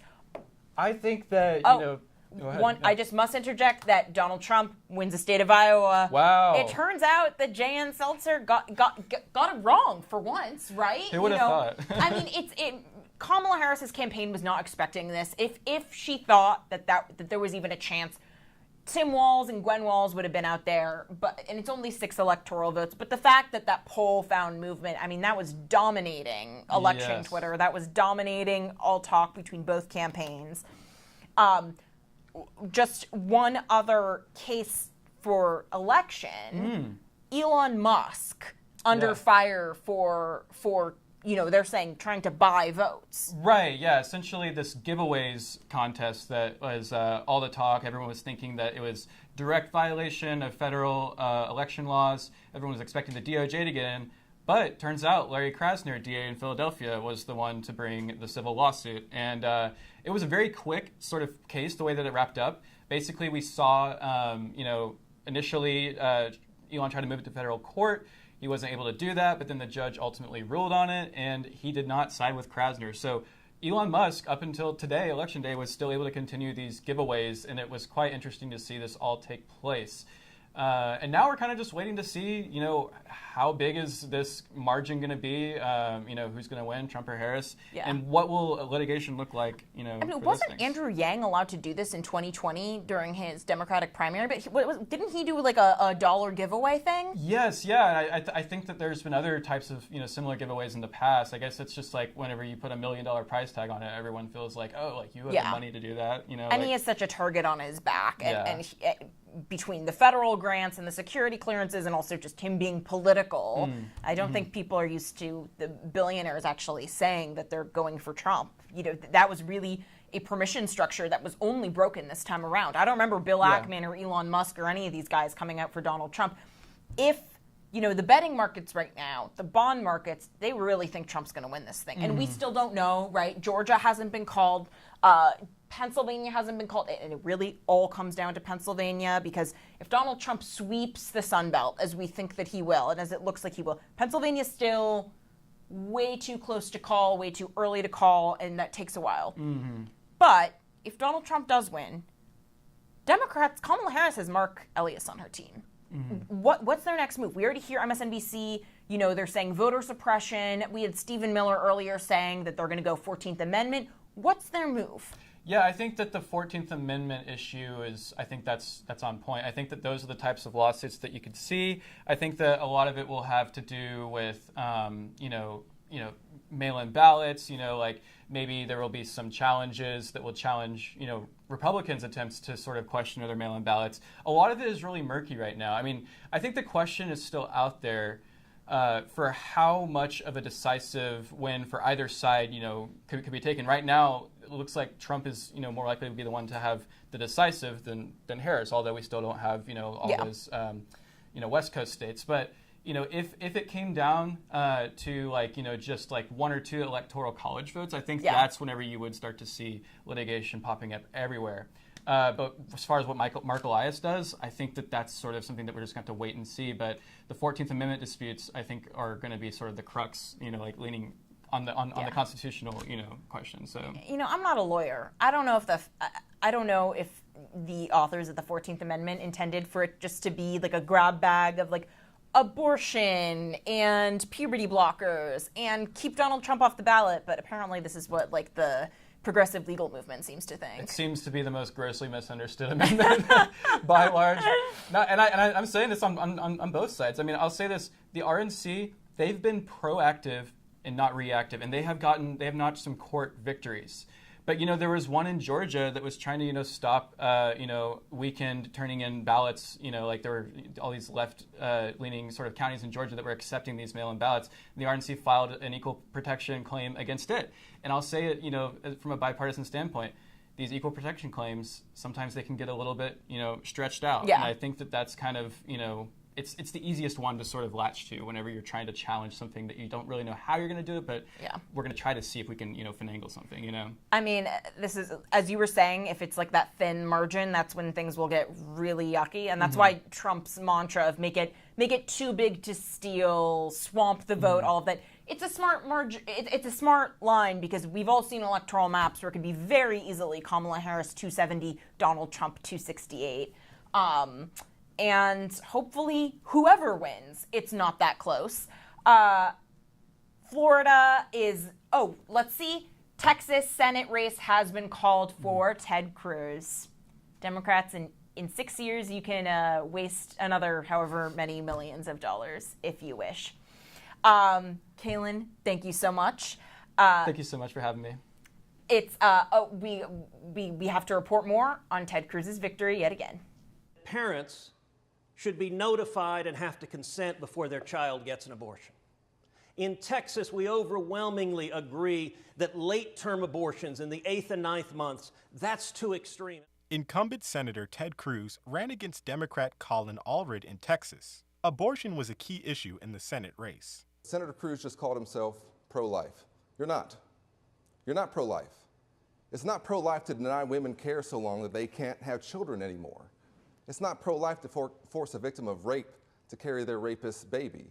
It's not pro-life that our maternal mortality rate has skyrocketed up by 56%. That's not pro-life, Senator. Cruz held a lead in the polls up to Election Day. It's an ongoing motif throughout the night that Democrats who have for decades banked on demographics are destiny are realizing even as Texas becomes more and more Latino, it does not necessarily become substantially less Republican.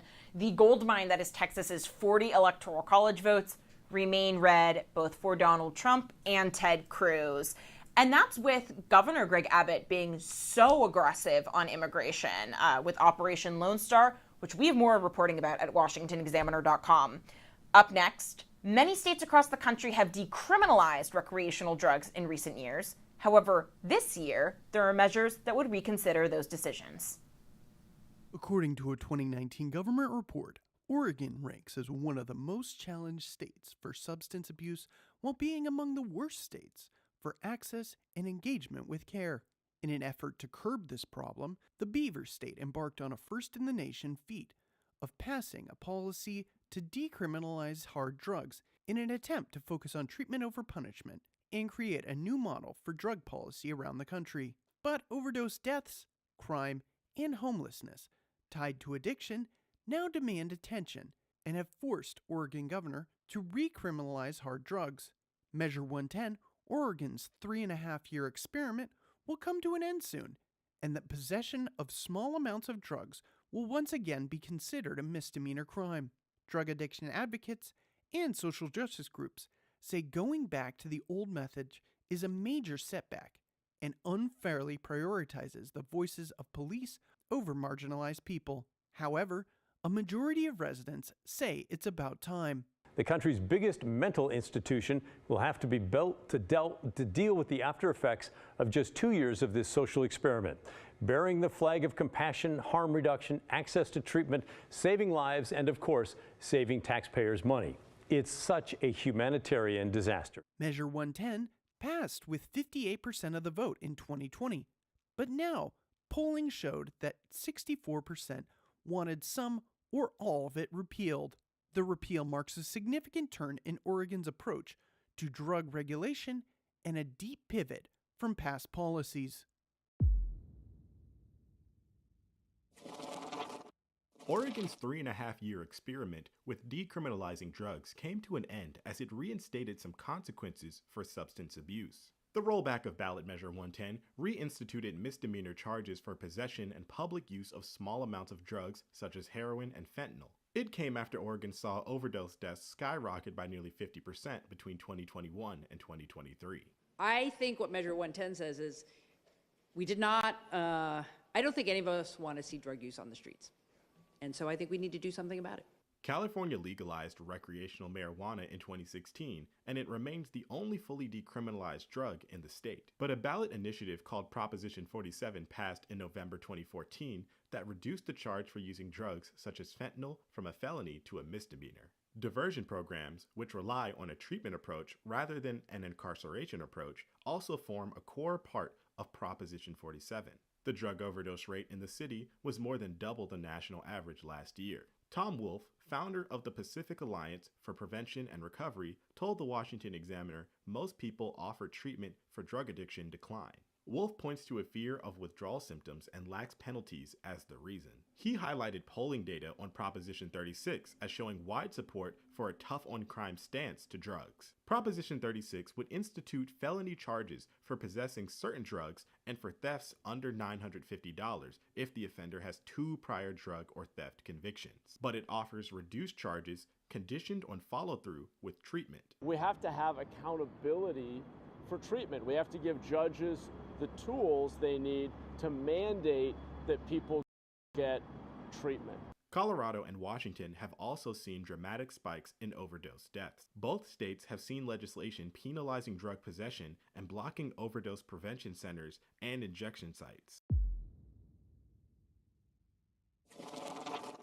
When Colorado became one of the first states to legalize recreational marijuana, hopes were high that revenue from taxes on the substance would reap dividends. The state saw record numbers during the COVID-19 pandemic, raking in over $423 million from recreational marijuana taxes in 2021. Sales then nosedived in the ensuing years, falling to nearly half by 2023. Colorado's government hitched its hope on these taxes, relying on the money to fund new and existing programs. Joint Budget Committee Chairwoman Shannon Bird announced earlier in the year she predicted totals from marijuana tax revenue wouldn't be able to cover new programs or even some existing programs. Official analysis showed that the state would need to tap into its reserves to make ends meet, resulting in the delay of some programs. Washington and Oregon also saw a plummet in tax revenue from the substance. They have seen the largest plummet in sales. Rather than raising other taxes, state governments sought to cut spending instead, disappointing many by canceling, delaying, or cutting social spending. Some analysts argue the marijuana market is simply returning to normal after the unsustainable high of the pandemic years.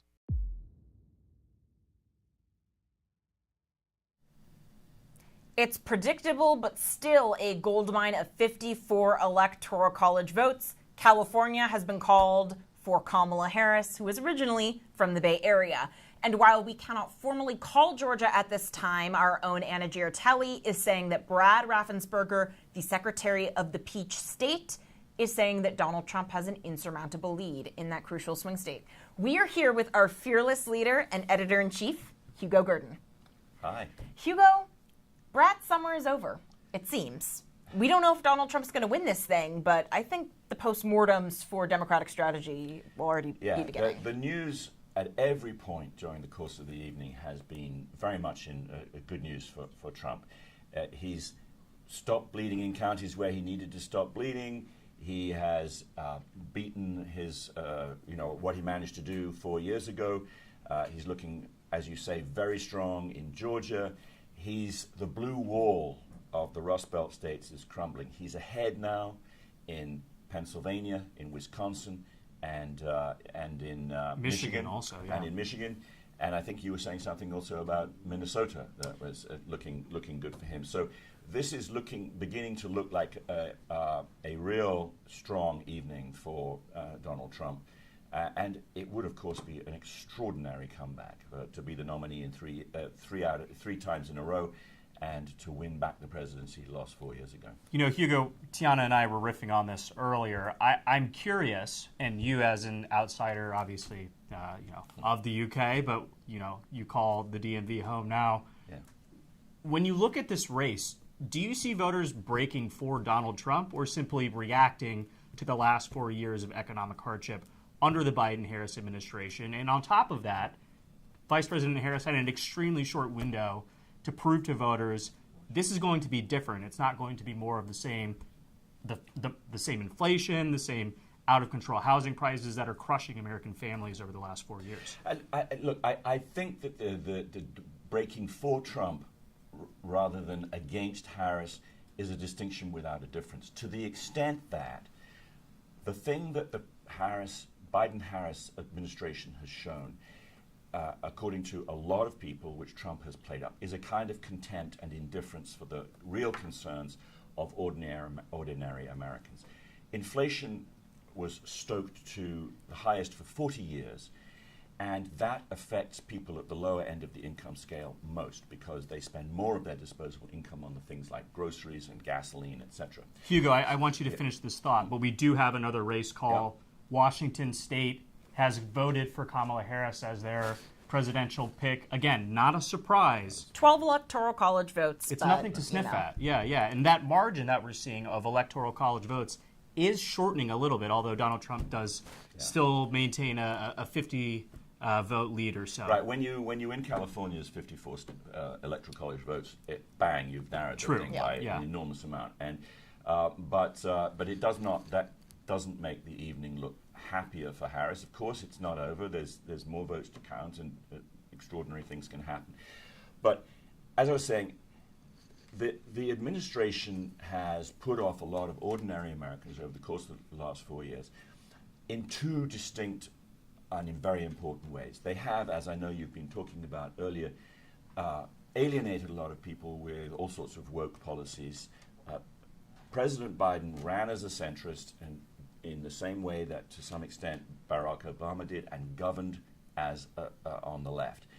Kamala Harris did not repudiate even more extreme left-wing views, and everybody knows that on various policies, such as spending, she wanted to spend more than Biden did. Biden, even though he's been fairly extreme, was actually more moderate than she was. She has not repudiated those policies, and I think that it's been very, very difficult for her, particularly given that she has said she can't think of anything that she would have done differently from Biden, to distinguish herself from that. She is partly responsible for what's happened over the course of the last 4 years, and America appears to be saying, we don't want another 4 years of that. And there are so many policies that we still, today, on election night, her campaign refuses to say her position on. The EV mandate, does she support it or not? Expanding or banning fracking? Which direction? Protecting 6 million illegals from deportation via executive fiat. And we still don't know.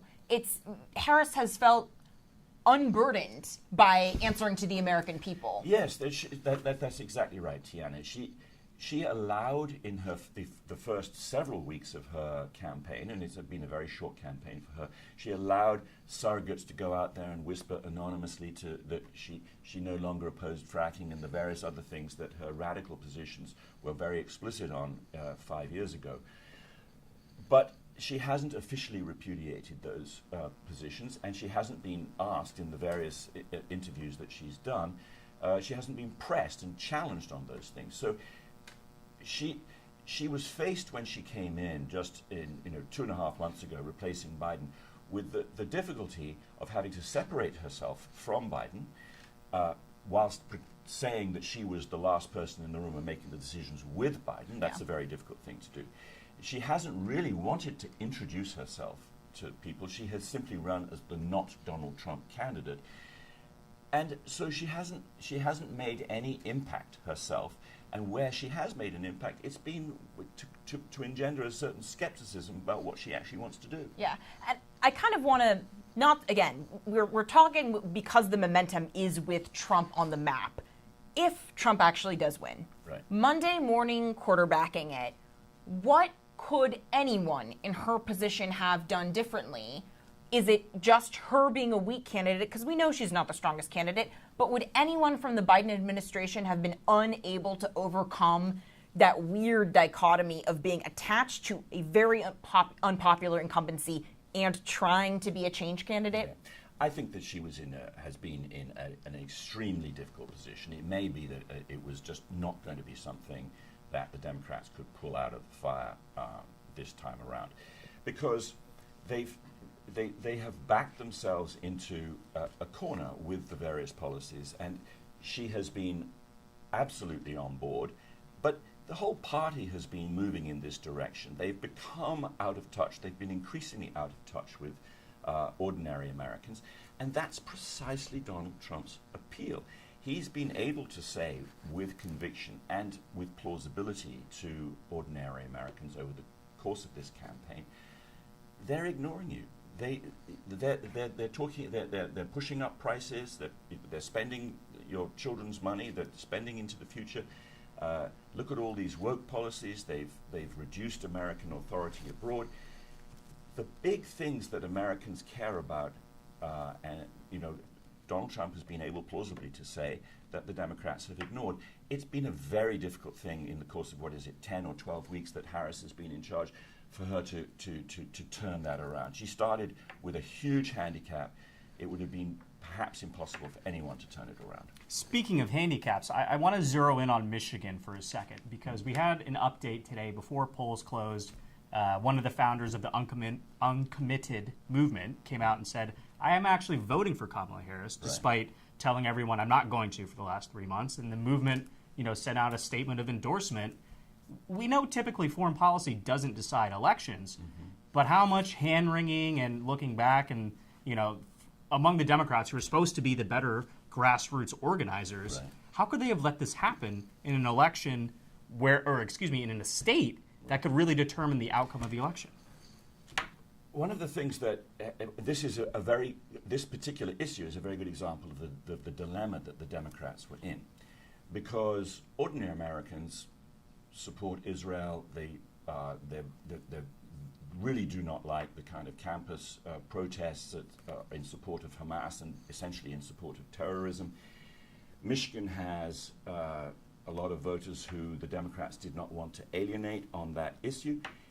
They could either alienate ordinary Americans on that issue, or they could alienate Arab Americans. And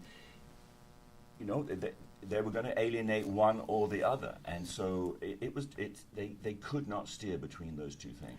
In one sign of Democrats trying to split the baby, it looks like Bernie Moreno has unseat Democrat Sherrod Brown in Ohio. This is the rumor we're hearing on the ground. We have to, if Republicans manage this pickup, their Senate majority is secured. And that's such an important bulwark on a president or a vice president that's saying if she wins, she will blow up the legislative filibuster for abortion. One of the most important things about this election was that the Republicans retain or build on their majority. They secure the majority in the Senate. Ted Cruz has won, so that was the seat most in danger for the Republicans. They picked up the Senate seat in West Virginia. If they've now picked up the Senate seat for Sherrod Brown, that puts them at 51, and there are others. Montana is another one likely. So it looks like Ohio, we can formally call it. Hugo, I've got a question for you again, because as we're looking at these critical battlegrounds, Pennsylvania, Michigan, Wisconsin, in the blue wall, the supposed blue wall, they haven't been called yet because all of these big urban areas have not got in their votes yet. I had seen reports that Harris needed to have a 700,000 vote margin in Philadelphia to win Pennsylvania. As these votes are coming down, do you anticipate Donald Trump trying to get ahead of these calls and declare victory early like he did in 2020? Or is he going to pump the brakes this time and say, let's wait till we have it in the bag officially. I don't want to deal with any more criminal indictments. We should play it safe. I suspect that he's not going to try and call it early because he can see that he's actually winning. The thing that happened in 2020, he got ahead of it because he could see that he was in danger of losing, and indeed he did lose. Now he doesn't have to get ahead. It's rather like having the popular vote on your side. It gives you an enormous strength. If he's looking at these results, he doesn't need to get out there and do something desperate like declare victory. So, look, we're talking now as though he's already won. I wanted to try and make sure that I don't do that. It's always possible that something might happen, but it looks very, very good for Trump right now. He's moving into likely win, and so he can sit back, as it were, and wait for the results to come in. There's nothing that should prompt him right now for an emergency declaration prematurely. Certainly not. And one of the things that we're going to be tracking as these votes come in throughout the night and probably into tomorrow morning, although we will not be on the desk anymore, is a demographic play. And we talked about this a little bit. But over the last 2 weeks, we heard a lot about how Tony Hinchcliffe, that comedian at Donald Trump's MSG rally, he swung the Puerto Rican vote back to Harris. But we're looking at states, again, contested battlegrounds, where Donald Trump is outperforming Harris among Latino men in particular by a margin of 2-1. How do the polls get this so wrong? Look, I think that the Hinchcliffe joke was widely understood to be stupid and unfunny. It may well have been racist, although that's more debatable. And certainly Puerto Ricans don't like to be called, an island of garbage, whether or not they regard it as racist. They might just think it is deeply insulting. So that was... Yes. But a lot of people would say, look, the guy was joking. He's not very funny. This is not symptomatic of the Republican Party. And there's all sorts of reasons why Latinos have been swinging towards, particularly Latino men, have been swinging towards Trump in greater and greater numbers. One of the points that I've made frequently, and it certainly is worth repeating, is that the minority voters, both black and Hispanic, are disproportionately in the blue collar classes, and they identify with their class as just as much as they do with their race or their ethnic minority. Donald Trump appeals to blue collar workers, and that means to black blue collar workers, to Hispanic blue collar workers, and to white blue collar workers. It is the most racially diverse class in the country, and so he has a strong appeal to that class, and that includes the racial minorities. Well, Hugo, thank you for your time. We appreciate your insight and support as always. I do want to stress to our viewers at home just how important that Bernie Moreno win is in terms of controlling the Senate. Check out this State of the Race package we've got for you. I'm proud to say that I'm the only real battle-tested conservative in this race. Ohio's Senate race was competitive from day one. I'm Sherrod Brown. I have a question. Have you ever heard Bernie Moreno talk about what he's going to do for Ohio? Because that's what this job's all about. Incumbent Democratic Senator Sherrod Brown was up against GOP newcomer Bernie Moreno. Just days before the election, several polls had the two candidates neck and neck. Brown, a senator since 2007, sought re-election, while Moreno, a Cleveland businessman and former Senate candidate, had been endorsed by former President Donald Trump. Sherrod Brown is a radical left politician who has played politics for 50 years, making a career of selling you out. The expensive and closely watched contest had seen millions of dollars in ad spending from both parties.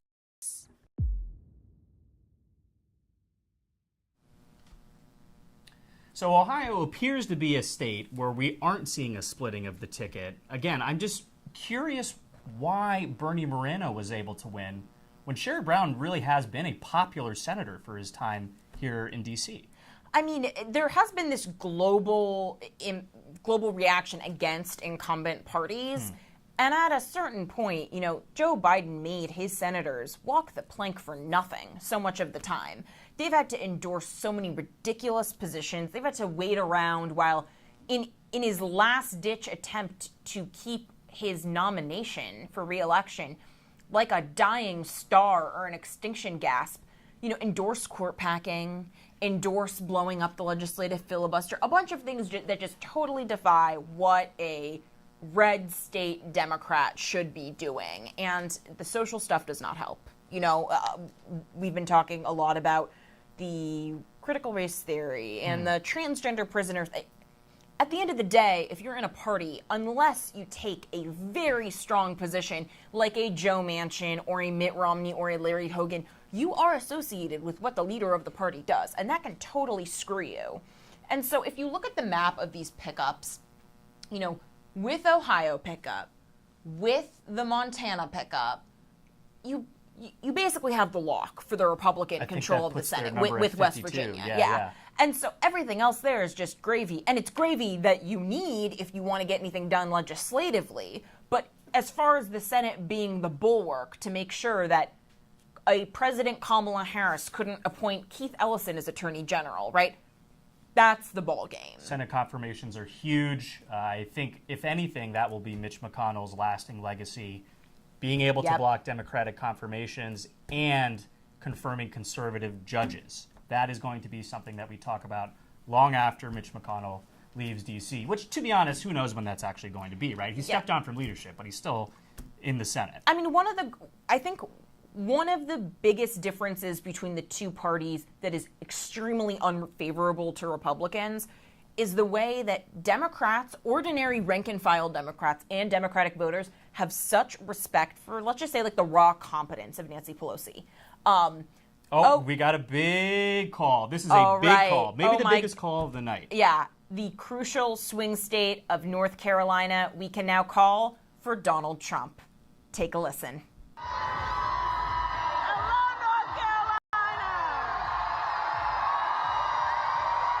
With the last presidential race, North Carolina went for Democrats, being Obama's 2008 presidential election. Vice President Kamala Harris's campaign focused much of their attention on the state and forced the Trump campaign to do the same. We're going to win North Carolina. We're going to defeat Kamala Harris. And we're going to make America great again. Some Republicans feared their gubernatorial candidate, Mark Robinson, would pull Trump down after he became embroiled with scandal. However, Washington Examiner found some Republicans opted to split the ticket and vote for Trump and Democratic gubernatorial candidate Josh Stein. I'm a moderate, so for me, some of Mark's stances are a little extreme. I voted for Josh Stein. Okay. Why did you split your ticket there?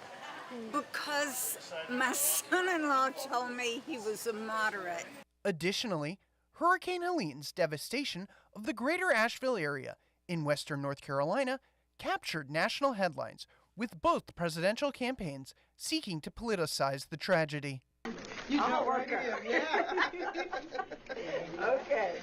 I will slow down. Put that right there. To see that is incredible. It's the power of nature. Nothing you can do about it, but you got to get a little bit better crew in to do a better job than has been done by the White House. It's been not good. Joe Biden did not win North Carolina in 2020, so technically Kamala Harris does not need the Tar Heel state in order to win this election. However, this doesn't really bode well for her tonight, does it? It doesn't bode well insofar as all of these battleground states matter. But again, like we've talked about, Donald Trump put a premium on the Sun Belt. Kamala Harris put a premium on the blue wall. I think she did that because, like you pointed out, Joe Biden didn't win it in 2020. In fact, a Democrat hasn't won North Carolina in a presidential election since Barack Obama's first election back in 2008. So this was always going to be a long shot pickup for Democrats, even with abortion being at the forefront of people's minds. One thing that I am surprised by, being on the ground in North Carolina for over a week in October, rural turnout in the western part of the state, the part of the state hit by Hurricane Helene, was way down. Now, the state changed its voting laws to allow provisional ballots to be sent to those people impacted by the disaster, but I still thought this might come up to bite Donald Trump, especially when you look at turnout in the Research Triangle. Yeah. That's Durham, Chapel Hill, Raleigh, you've got UNC, in Duke University there. Obviously, universities are generally more liberal than non-college towns. But again, this is a not crushing, but is a disheartening loss for the Harris campaign. We'll see if she's able to overcome it. But ultimately, it's all going to come down to the blue wall, like we've been predicting all night. Not to pat ourselves on the back too much, but I'm losing my mind up here at this point because the results are coming in quick. But whatever happens after tonight, we do know that the next administration will have 76 days to complete a complicated and massive effort to take over the federal government from outgoing President Biden. That process has already begun for both Trump and Harris. And while most of the attention will fall on what the president-elect is doing, some scrutiny will certainly fall on Biden's transition out of office, including how his team handles classified documents. That was a big one back in 2022. In this next series, Transition Teams, the Washington Examiner will look at the challenges ahead for all of the leaders' transitions. He has no plan for how he would address the needs of the American people. He is only focused on himself. And he's not, but here's the thing, North Carolina, and he's not being transparent with the voters. Vice President Kamala Harris's transition into the presidency won't be easy despite her incumbency. The process is poised to be complicated by 2 wars and the politics of being a nominee who didn't take part in a proper primary. Max Stier, president and CEO of the Partnership for Public Service, described Harris's transition as a hybrid between that of an incumbent and challenger. Stier noted that the only modern, simple example is the transition from Ronald Reagan to George H.W. Bush in 1988. There was an average of 20% turnover in political appointees between the first and second terms of recent former presidents, but the turnover rate for Reagan to Bush was 50%. Virginia Tech political science professor Karen Holt agreed with Stier's analogy, contending Bush had to conduct a diplomatic effort with the Republican Party and Congress during his transition. Holt said Harris will face a similar challenge probably many times over if elected due to her late arrival on the ticket on top of not having made many connections over time. Martha Kumar, director of the White House Transition Project, argued Harris has an advantage as an incumbent because she may promote Biden administration appointees with whom she feels comfortable or who are at a lower level but have impressed her. Harris's transition has already signed memorandums of understanding with the General Services Administration and the White House, providing her with government office space and agency access. There's a big morale problem, and she ruined the jobs of a lot of these border agents. They went after people, remember? With the horses. Do you remember that? Do you remember? That was a terrible thing. It turned out that they were totally wrong, but they went after a lot of other people, very innocent people. They go after those people, but they don't go after the criminals that are coming in to kill. The Trump transition, on the other hand, has not signed either memorandum, which could present real challenges for the former president to be ready on day one. And we will take back the nation that we love. November 5th will be the most important day in the history of our country. I believe that. If Donald Trump wins the 2024 election, he would be better prepared to lead than he was in 2016. Back then, he was a political outsider who disrupted norms. Trump's campaign states there have been no formal talks about his cabinet for a second term. However, many qualified lawmakers, including former rivals, are eager to join. Trump has started a transition leadership group to plan for after the election. His campaign spokesman, Stephen Chung, said Trump will ensure a smooth transition and appoint the best people to reverse policies from Kamala Harris. In 2016, many Republicans were unsure about Trump's leadership. He dismissed a planned transition, leaving his administration unprepared. A Republican strategist noted Trump didn't fully understand the presidency and thought he could let others handle governance. In current campaign managers Chris Lakivita and Susie Wiles are running a well-organized campaign. They focus on key issues and aim for if Trump wins. In August, Trump appointed Howard Lutnick and Linda McMahon to lead his transition team. They are also including figures like former Democratic Representative Tulsi Gabbard. McMahon's organization is expected to help find candidates for about 4,000 federal positions. If you love our country, as I do, if you cherish peace and freedom as we do, I invite you to join me in doing all that we can to save our country and elect President Donald J. Trump and send him back to the White House to do the tough work of saving our country and serving the people. Some strategists believe Trump's team must clear out bureaucrats to ensure his vision is implemented. Staffing is challenging for all recent presidents. Many more have to fight the system in order to do what's right. It doesn't have to be this way. And when Donald Trump gets me inside the building,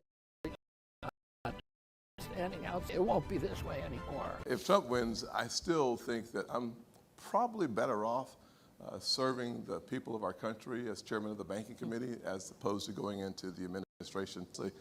But in the end, my hope is that I have a chance to cast a vision about what's possible for this nation economically and do what was done for me, which was create opportunities that led to real transformation of a community. The Center for Presidential Transition reports none of the last 4 presidents filled over 55% of key positions by their 30th day in office. Transition planning usually starts in spring, but Trump's team didn't name co-chairs until August. They also haven't accepted help from the General Services Administration, which complicates the transition process. This is different from the Harris campaign, which signed necessary agreements early. Trump's campaign claims they will sign the GSA agreements eventually. However, delays in signing could hinder a smooth transition. Experts stress the importance of early planning to ensure readiness after the election. Classified document handling has become a focal point during President Joe Biden's regime, with federal investigations into both Trump and the 46th president. It raised concerns about how classified materials will be managed under the next president. Biden announced the formation of the Presidential Records Transition Task Force for the purpose of producing its own list of recommendations. The president's going to appoint a task force to review how transitions look at classified material to ensure that there are better processes in place so that when, staffs around the building are rushedly packing up boxes to try to get out during a transition as quickly as possible, at the same time and up until the very moment that they're still governing and doing matters of state, they're going to try to make recommendations that can be fixed. But conservative watchdogs like Heritage Foundation's Oversight Project Director Mike Howell told the Washington Examiner more may need to be done. Howell suggested Republicans in Congress, quote, should at least raise the issue to the National Archives and Records Administration, call the archivists to testify, end quote. Ken Nahigian, who served as executive director of the Trump-Pence transition team, told the Washington Examiner Trump is now making a legal and correct decision, saying that the leaks and investigations that plagued the former president during his first term could be avoided through this current strategy. The transition team behind Trump has refused to sign off on forms that would in part require the campaign to disclose private donations to their transition fund and would place a $5,000 limit on individual contributions. The forms would also behold them to GSA ethical agreements. The current transition team has its own code of ethical conduct they have pledged to follow. Trump was indicted in the summer of 2023 over the alleged mishandling of classified documents that were discovered at his Mar-a-Lago residence after he left the White House. In contrast, Biden faced subdued scrutiny when classified documents were found in several locations tied to his time as vice president. But the differing legal outcomes between Trump and Biden have led to accusations of a double standard in the enforcement of laws governing classified materials.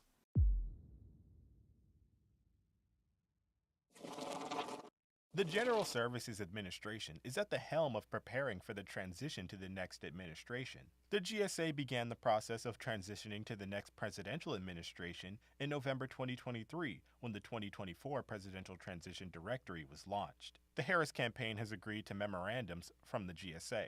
While the Trump team missed September and October memorandum deadlines and is still working on agreements with the GSA. On November 1st, the agency Transition Directors Council must have the transition briefing material finalized for the incoming administration to have at their disposal. Once a clear winner has been projected, the GSA will give support services and office space to the winning transition team. The states will certify their electors to the Electoral College by December 11th, and those electors will meet on December 17th and formally elect the 47th president. The incoming administration will likely begin announcing nominees for appointed positions. On January 6, 2025, a joint session of Congress will certify the Electoral College results, affirming the winner of the presidential election. On January 20th, 2025, either Harris or Trump will be sworn in as president on the west front of the U.S. Capitol building, marking the successful transition from the Biden administration to the Harris or second Trump administration.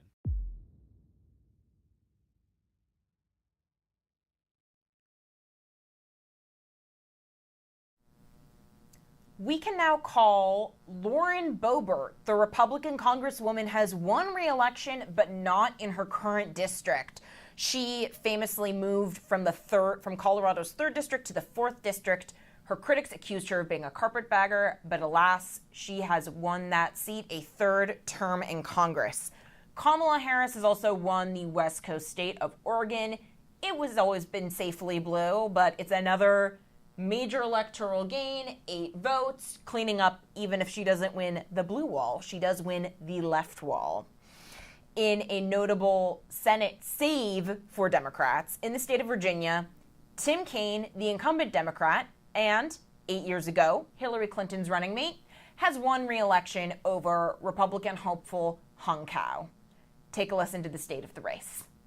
He's tremendous. He's tremendous. He ran a great primary campaign. I endorsed him very early, and he did very well, and we think he's got a very good chance of winning for the Senate. Heading into Election Day, incumbent Senator Tim Kaine held the lead over GOP candidate Hung Cao in Virginia's Senate race. Cao put immigration into focus during his campaign. That's the number one criteria coming into this country. If you come here illegally, then you need to leave, especially if you're a violent crime person. But overcoming Kaine's popularity and poll numbers proved difficult even with an endorsement from former President Donald Trump. Kaine focused on voting rights, healthcare, and education during his campaign. I also successfully supported in the American Rescue Plan, which my opponent opposed, a provision to dramatically expand the child tax credit that reduced poverty and put money back in the pockets of parents that they could use for child care expenses, that they could use for health care.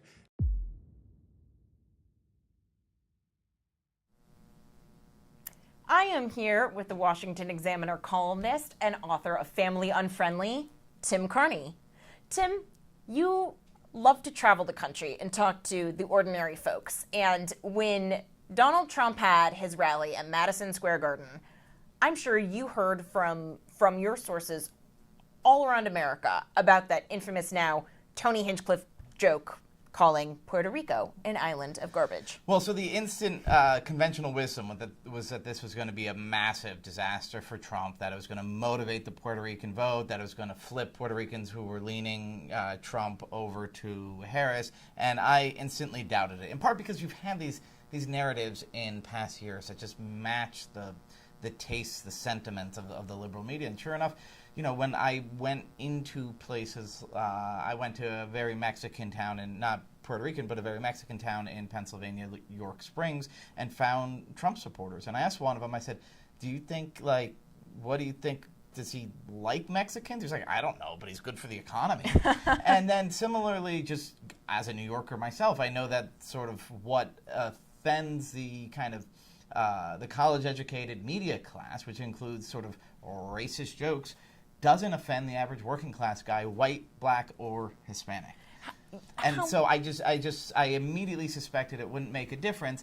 And sure enough, when you look at these early results in places like Allentown, Pennsylvania, which is 75% Hispanic, or in Osceola County, Florida, the early results and the early exit polls suggest that actually Trump has outperformed his 2020 performance in these heavily Hispanic places. Republicans were hoping that Donald Trump could pick up New Mexico, but we can call it now for Kamala Harris. It's only 5 electoral college votes. She's leading by a fairly decisive 7-point margin. How much of this is just steam from Trump, right? Because the Trump campaign, I feel like the 3 states I heard the most that they were saying that Trump could pick up outside of, the core 7, the lucky 7, they were saying New Mexico, Virginia, New Hampshire. It doesn't look like any of these are going to be pickups. No. But does that mean that he won't necessarily get a popular vote victory? That's like the final boss of what he wants. Well, yeah, so in New York City, Trump has delivered the best result for Republicans in New York City in I don't know how long. and holding the Democrats to something, I don't know what it is, something like 64% last time I looked, which was about an hour ago. And so just that's a massive number of votes. It doesn't matter unless you're looking at the popular vote. And then the Florida margin being massive. Iowa margin is massive. That's not a ton of votes. But if the margin in the big blue states is smaller and in the big red states... In like Miami alone, yes. if you have that now ruby red, that's runs up the score for him. No, absolutely. And so the popular vote, I think, will come down to pretty close to something like a tie. And a lot of it has to do with demographics. We're talking about the Hispanic vote that moved massively rightward. Now, Democrats still are winning the Hispanic vote, but by much smaller margins than they used to. And again, that mostly matters in states that are not up for grabs, California, Texas, Florida. Yeah. But it does matter if you're talking popular vote. I think the poll that made me realize, like, Trump, after the media's whole brat summer thing, and they were able to jack up her favorables, and I was thinking, maybe the wheels will fall off the Trump train. I think the poll that brought me back to reality was a Telemundo poll that found that Harris was only winning 51% of Latino men in California. Mm-hmm. Like, that's how widespread it is. And they need those House races. They need those Hispanic House races. And what we can call in California, as a certain former president of ours would call him a pencil neck, Democrat Adam Schiff has won the Senate race in the state of California. This is a big victory for Nancy Pelosi. Even though she's no longer the House Speaker, she was the kingmaker for that seat. And that means that if Kamala Harris loses, she can't just go back into the Senate, And if she loses the popular vote as well as the Electoral College, how insufferable will Hillary Clinton be? No, I mean, it's what the Democrats' bench, I don't think, is very weak. If Kamala does, in fact, lose tonight, I think they've got lots of great talent there. And the obvious one, of course, is Josh Shapiro, the governor of Pennsylvania. Now, Pennsylvania, it could end up being that Harris loses by one state, which is Pennsylvania. Yeah. And that would be close. And then it would look like a massive mistake that she picked Tim Walz. But also, he's just a smart governor who knows how to run things. He knows he gives the left-wing groups what he needs to give them, and he mostly plays it pragmatically. And that's just not something that they really have on the top of their ticket. What they had was trying to sort of run out the clock. And maybe it'll work. Maybe they'll pull off an upset. But Harris is Shapiro is definitely the top talent there in PA. I think so. Harris, she can never say this out loud, but we all have speculated and I think understand that the main reason why she didn't choose Josh Shapiro over Tim Walz was she didn't want to lose the Muslim vote because Josh Shapiro is actually a very observant Jew, right? But it looks like she could be losing some of the Muslim vote anyway in the crucial swing state of Michigan. We don't have super fine-scale data, but what we've seen so far are precincts in Dearborn that she's losing, like that Trump is getting 40-something%, and Jill Stein is getting like 35, and so like she's finishing third in some of these places. So there's a lot of staying at home. There's a lot of voting for Jill Stein. There's a lot of voting for Donald Trump. And the suspicion when I was in Michigan a month ago was that, the only loss to Harris will be Muslims staying home, the uncommitted Democrats. Yeah. But there's a lot of people who went ahead and voted for Trump. They were independents who probably never voted before, like the working class whites of 2016, who come out of the woodwork and vote for Trump. Now, it's interesting because Trump's foreign policy his Israel policy isn't noticeably different from the Biden-Harris one.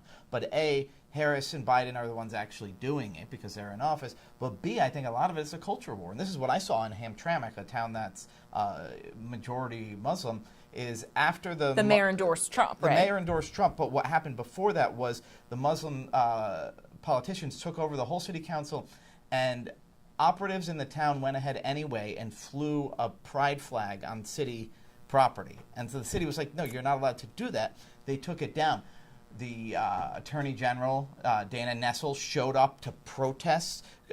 Gretchen Whitmer, came. You will be made to care. You'll be made to bake the cake.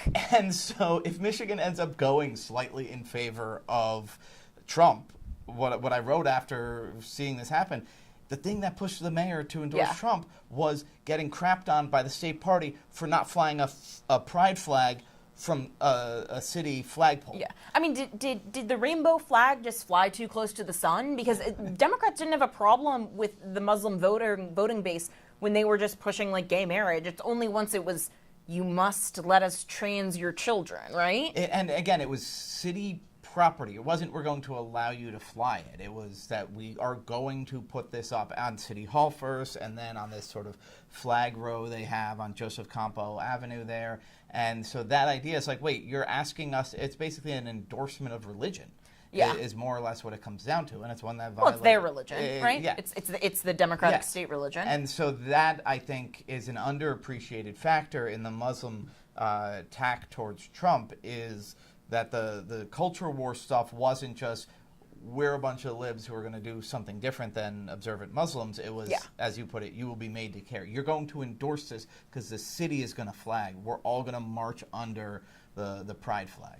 This coalition, if it does result in a victory, is it just a consequence of the flaming dumpster fire that has been the last 4 years of this presidency? Or is it something that can be sustained and nurtured under a post-Trump GOP? I think it's mostly the dumpster fire. And so then the question is, can the Republicans somehow harness it and turn it into something? Because it would be incredibly easy to lose back all the Hispanic, all the Muslim votes that they gained.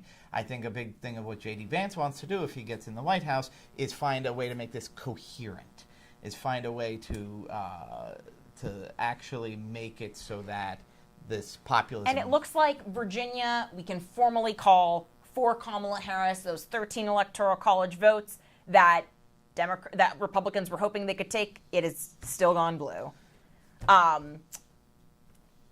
We are, if Harris does lose, I think in large part it will be because of just the nature of her incumbency and Joe Biden. Joe Biden has created so many irritations for the Harris campaign since dropping out of the race. And here's a look at some of the most recent occasions. The other day, a speaker at his rally called Puerto Rico garbage. Well, let me tell you something. I don't know the Puerto Rican that I know, or Puerto Rico, where I'm in my home state of Delaware. They're good, decent, honorable people. The only garbage I see floating out there is his supporters. The Harris campaign is working to clean up Biden's recent comments, calling Trump supporters garbage. His words came in response to a comedian at a Trump rally in Madison Square Garden who insulted Puerto Rico. There's literally a floating island of garbage in the middle of the ocean right now. Yeah, I think it's called Puerto Rico. Biden posted on X to attempt to clarify his statement, saying, quote, "His demonization of Latinos is unconscionable. That's all I meant to say," end quote. It's not the first time Biden's missteps have clashed with the Harris campaign. During an appearance at a Pennsylvania fire station on September 11th, Biden traded hats with a Trump supporter. He was quickly mocked online for donning the Trump hat shortly after Trump accused him of secretly disliking Harris. The Harris campaign has also had to deal with scheduling and messaging conflicts. Biden held a White House press conference while Vice President Kamala Harris was set to speak in Michigan, taking attention away from the vice president's attempt to court working-class voters. He also contradicted Harris during Hurricane Helene. The governor of Florida has been cooperative. He said he's gotten all that he needs. I talked to him again yesterday, and I said, no, you're doing a great job. It's all being done well. We thank you for it. While Harris criticized Florida Governor Ron DeSantis' hurricane response, Biden said the governor was doing a good job.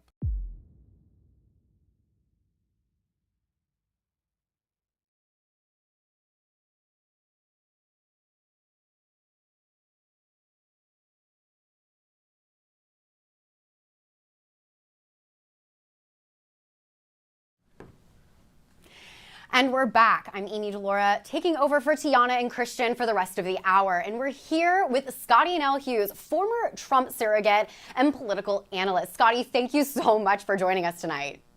Well, I have to tell you, because it's 11 o'clock at night, you also get Maverick, my German Shepherd, who has decided that because I'm up, he's going to stay up. But goodness gracious, Amy, what we're watching right now is nothing short than I think historical. Because you're seeing that it's just been declared that Trump won Dearborn, Michigan. A Republican actually won Dearborn, Michigan. That just talks about the outreach that not only the GOP, but the Trump campaign did to go after some of these demographics that had been forgotten by the GOP in the past. We had just called earlier North Carolina for Trump. We're seeing Virginia for Harris, which wasn't too much of a surprise. We just got South Carolina for Trump. We've got Florida for Trump. Big ones, Montana. The blue wall, what it was supposed to be, Michigan and Wisconsin are leaning Trump. I mean, how detrimental would it be to Democrats if Trump were to sweep that blue wall? Well, let's go back. You did mention one state, which was Virginia, which was super, super close. In fact, a lot closer than anybody predicted it would be. Normally, Virginia has been solid blue. It's usually one of the first ones called because you have all of those workers from D.C. actually live in Virginia. So for a while there was a lot of hope, I think, that Trump was going to be able to potentially pull it off. He didn't, but I still think he's probably been closer. And a lot of that has to do with Governor Youngkin that has worked very hard on the ground for him. Then you go to that blue wall of Pennsylvania, Michigan, Minnesota.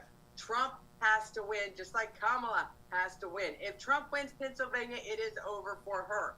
If he continues to dominate in Michigan and Minnesota, you know, I think it only speaks even better for him. I think what was interesting is that you're looking at it looks like the Republicans are going to take the Senate. I know they've got a one-up edge. They've already flipped one seat to Republican. Long time, I think it's there in Ohio. That's incredible. They're going to keep the House. Getting Jim Justice in West Virginia.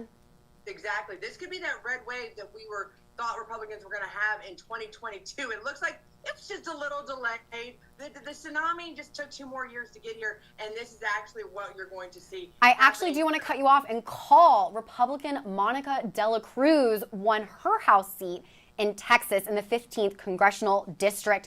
She was, in 2022, supposed to be part of that, Texas 3, and she was the only one of the 3 to win. So no surprise that she's able to get that back, though she is part of San Antonio, which is turning into a bluer part of Texas. So not necessarily a surprise, but still looking good for Republicans and maintaining the House. Well, you do have Carrie Lake, who looks like she will not be winning her race in Arizona, which I find to be very interesting, considering supposedly she's so popular there. This is her second attempt at a statewide race, not so much. The people that I was with tonight said, well, that just means that she's getting up in the Trump administration somewhere. I don't know if that's Do you, though? Because we discussed this with people, and we're saying Trump doesn't like losers. And twice now, she lost the gubernatorial race in Arizona after being known as a media darling, as an anchor on the news. And now if she were to lose the Senate race, which, like you said, it looks like she's doing, 15 points behind Trump, he was up about 6 points and her down about 10. Do you think there would really be a place for her? Because when we spoke to people in the Trump campaign, they said he was even avoiding Arizona because he didn't want to be seen on stage with her. Well, and that's a very good point. That's a very good. The problem is she does have a huge grassroots following. It's not in Arizona. Her reach, and I think that was part of her problem, she campaigned too much outside of her own state. And so it's going to be, now I'm not saying it's going to be a big deal. I don't think they're just going to let her slip away. She's got too much of a following that people like her. It's just people that obviously don't live in the state and have gotten to know her from a political standpoint. Absolutely. I actually ran into her quite a bit on the primary trail in every room she walks into. Even in Arizona, we went to the Prescott Valley rally in Arizona, and every room she walks into, the entire stadium cheers. She does have a massive fan base, but they just don't seem to be turning out in the polls for her. No, and that's a very interesting, you have to have that likability factor, which is, I think, what you see. Then the same thing goes with Kamala Harris. Is there a little bit of double standard, I think, in politics when it comes to women versus men?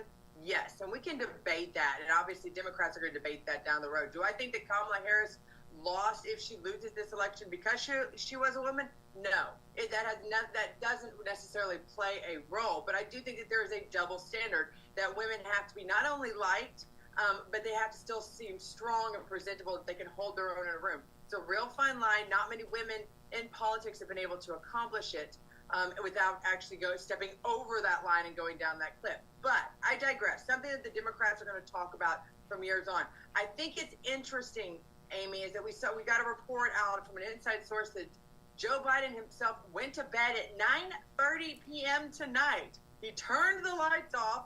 This was after Jill Biden today went to vote in an all-red suit, which if you know politics, and I know you do, we talk about the subliminal messages that we send in politics. You know, if you're a Republican on Election Day, you wear red. And if you're a Democrat, you wear blue. And there is no doubt that her suit was all red. So I think it'd be real interesting to see really how excited, tomorrow the Biden administration is going to be, or if they're just going to have one big "I told you so" to every Democrat. I mean, the report we just played you is 4 instances Washington Examiner ourselves noticed where Biden was on at the same time as Harris. He made the consequential garbage comment while she was doing her final arguments at the ellipse. He was kind of going against what she was saying DeSantis is doing great while she was supposed to be doing her, bravado, standing up for Florida during the hurricane and visiting, all of this devastation.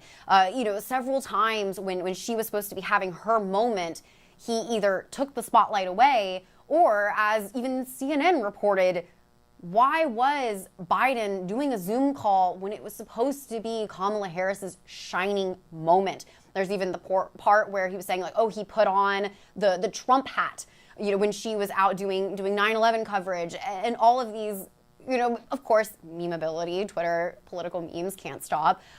But we're seeing all of that over and over again where he's almost undermined her at the later end of her campaign. How hurtful was that possibly to voters?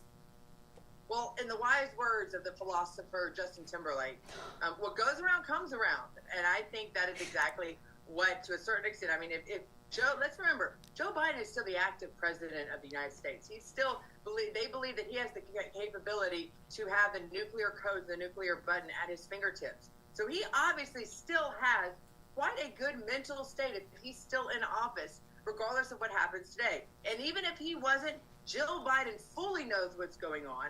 I think if anybody believes that this was not fair, what they did to her husband, I think she's definitely one that's just having to bite her lip to be the bigger person, the better person for the good of the party. But it's looking like if you do lose control of the House and the Senate, that you might have been better off just sticking with Joe. Because even if you would have lost, you still would not have sacrificed. People would go, well, it's a bad candidate, and just wiped it away and just put off. What you've done now is you put a lot of insecurity and doubt within the Democratic Party that, hey, we can remove you and replace you if we want. You've opened up a new Pandora's box that I don't think anybody in politics thought was possible. Now, what do the Democrats do going forward? Well, that's going to be depending on how this election turns out, when we know who the winner is, and exactly how the other side handles it. Now, one thing I definitely wanted to note is, we're seeing a lot of voting issues in Pennsylvania. There's even some bomb threats we had one of our reporters talk about in Georgia. How was election integrity kind of different this time around? I mean, Trump even said he might early vote and was talking about it a little bit. We're seeing a lot of this early voting, I think, putting Republicans ahead earlier, or at least having less space to catch up in the night. Do you think that will be a trend we see going out of the election when it comes to early voting? Absolutely. People have a lot of mistrust, unfortunately, for our elections. And until we actively try to do something to build that trust and genuine trust back into our electoral system, and that comes with both sides having the right type of conversations happening, you're going to see early voting, because people just don't believe what's going to happen the day of the election, whether it be a busted pipe at middle of the day that causes votes to have to be stopped, whether it be the bomb threats, whatever these issues are. I think it just leads to the credence. Now, most of the time, Republicans don't like to have such a long early voting period. And what's very important about it, I'm okay with early voting. It just needs to be standard and fair. What we saw in 2020 is you would find, especially in places like urban areas in Atlanta, you would have multiple open early voting sites in very urban, more Democrat-leaning areas that would last for long hours. And then out in the more rural areas, you'd only have one site. And it would be only open for a few hours a day because that's all that the county election commission could afford to staff it. That is the difference right there. So if we're going to keep with this early voting trend, we need to make it universal across the board in every state, making it fair for all voters, not just one demographic or another. That is a type of voter suppression, and I think something that will be addressed moving forward. And continuing on legacy, I think if Trump loses this election, his legacy would be whether or not he should have toned down his rhetoric. And Kamala Harris's and the Democratic Party in general is, can we coordinate our candidates? Should Joe Biden have stepped down early? I think that is going to be a question a lot of people are going to be asking. What do you think will be the legacy left behind if either candidate wins or loses? Well, it depends on which one, like you said. They've got two different storylines to how they've gotten to this day. From a Joe Biden-Kamala Harris sort of relationship, I think it's not going to be anything like you would want a fairy tale to be. Even 10, 20 years ago, as we seem to do in politics today, we take people that 10 years ago, 15, 20 years ago, the party wanted nothing to do with, and all of a sudden, 20 years, it's like people forget and they crown them. Case in point, Liz Cheney. 20 years ago, obviously, the Democrats absolutely despised anybody with the Cheney last name. This time, they're the ones touting them on the campaign trail. Same thing with the Bushes and past names in the Republican Party. What you're going to see is, I think that people are going to recognize whatever happened between Joe Biden and the establishment, whoever decided that it was time to take him out, maybe it's Nancy Pelosi, you're going to hear the real story. But it's going to be a few years down the road because Democrats are eventually just going to tell the story, whether it be for a Netflix series for the Obamas and make a few extra dollars, or maybe to send a message of let's not do this again and not repeat ourselves in it. For Trump, this is the ultimate success is the best revenge story. That's exactly how I would look at this, because they've come after him for the last 4 years, his business, his personal life, his family. And ultimately, he's the one that has been able to reestablish himself, been able to still continue to achieve victory. And I think, whether you look at it, if he does pull off tonight in 2024 and wins, whether he wins the popular vote or not, which some people think he's looking like he might, this is going to bring into question how bad has the last 4 years been if a party who is the most popular elected president ever becomes one of the most losing tickets, especially in present times. Yeah. I've got about 10 seconds left with you before we're tossing. So I just want to say, give an update. Rashida Tlaib wins re-election in the Michigan House, the only Palestinian American in Congress, obviously with the non-committed vote in Michigan being huge. We'll see how that plays out. We'll see how several abortion ballots have also been called. Pro-abortion has definitely led a lot of this race. So as we're wrapping up, we're going to have Alaska polls getting ready to close, and we'll be back at the top of the hour.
All right, we are back. It is midnight here on the East Coast, and we've got some of our last poll closings to announce. Alaska and Hawaii, 2 states that really won't factor into the results that we're looking at. Except for one race, Mary Petola's congressional race in Alaska. That's a good point. Yeah, that's one of those weird, very idiosyncratic swing districts, but it's going to take time, the Alaska results. And apparently it's taking time everywhere. That is true, yeah. As since we've left you, Vice President Harris has closed Donald Trump's margin a bit, but he still has a rather commanding lead after that win in North Carolina. He currently has 230 Electoral College votes compared to 209 for the vice president.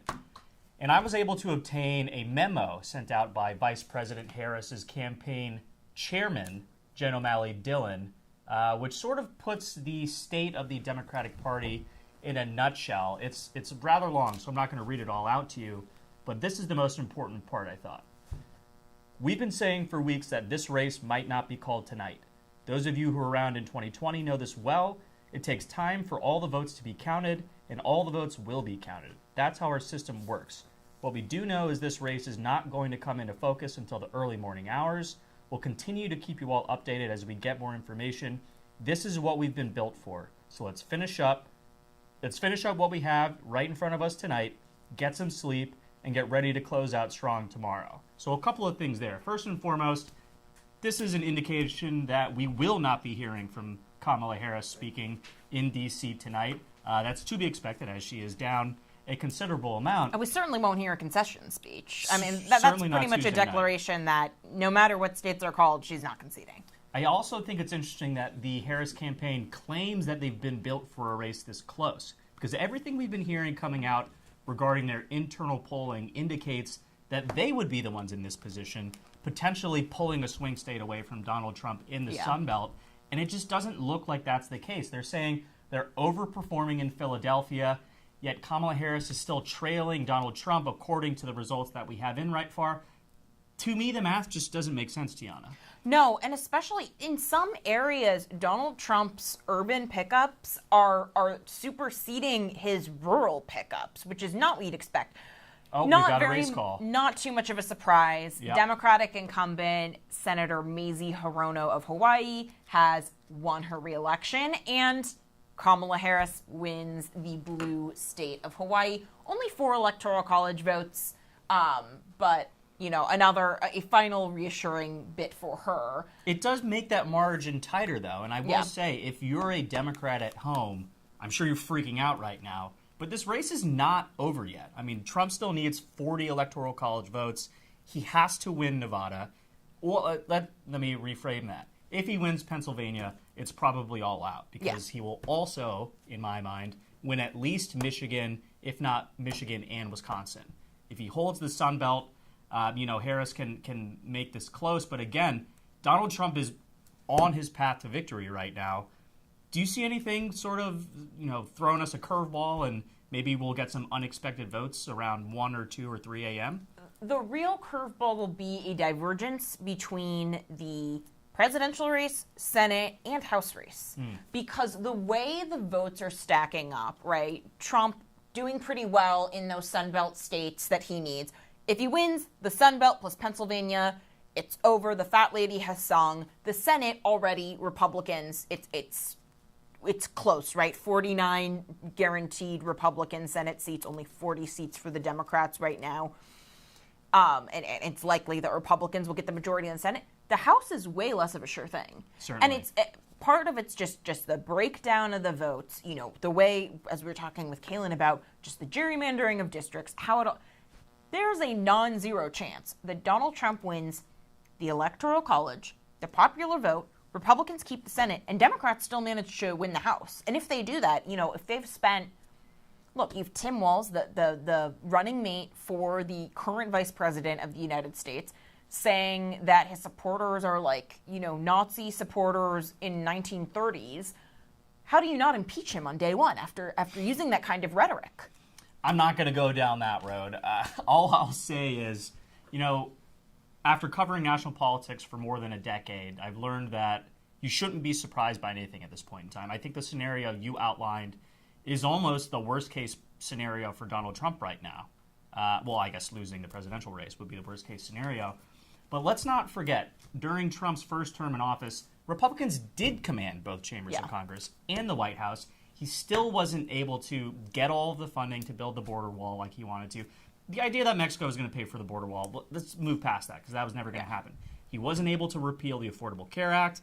I'm curious to see how he is able to govern with command of only one chamber, if he's able to do anything effectively, because there's been a long list of things that Donald Trump has said he would do on day one, and that list gets insurmountably shorter if he doesn't have control of both chambers. But I actually think the mandate is so much easier this time around.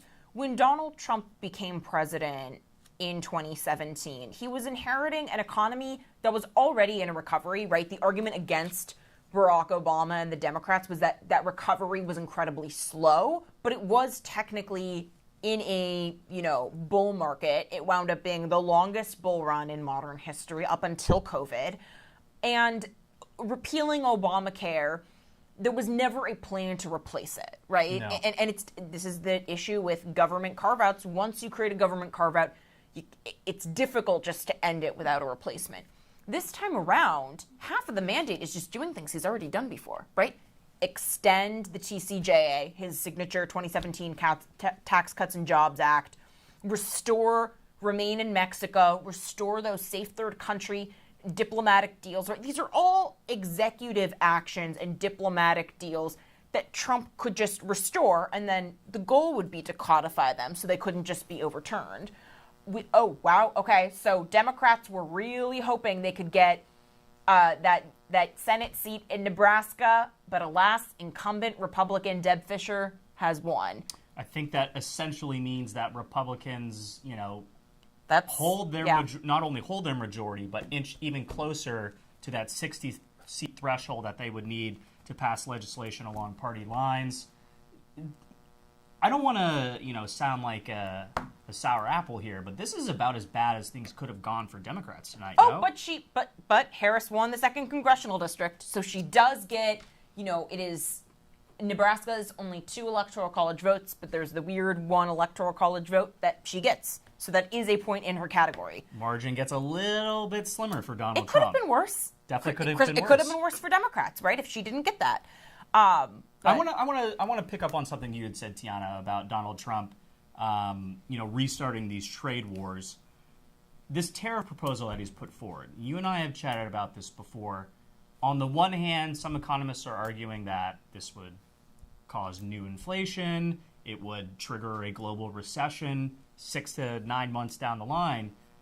But you've made the argument that this is truly just a diplomatic negotiating tool.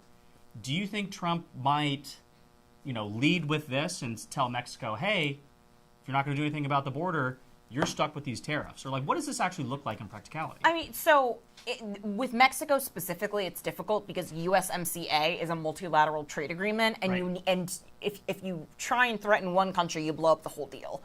But ideally, yes, what you say is, in order to have unfettered access to American markets, where we are your largest trading partner, then you need to stop letting Nicaraguans and Hondurans and Salvadorians use your country as a highway into the U.S. southern border.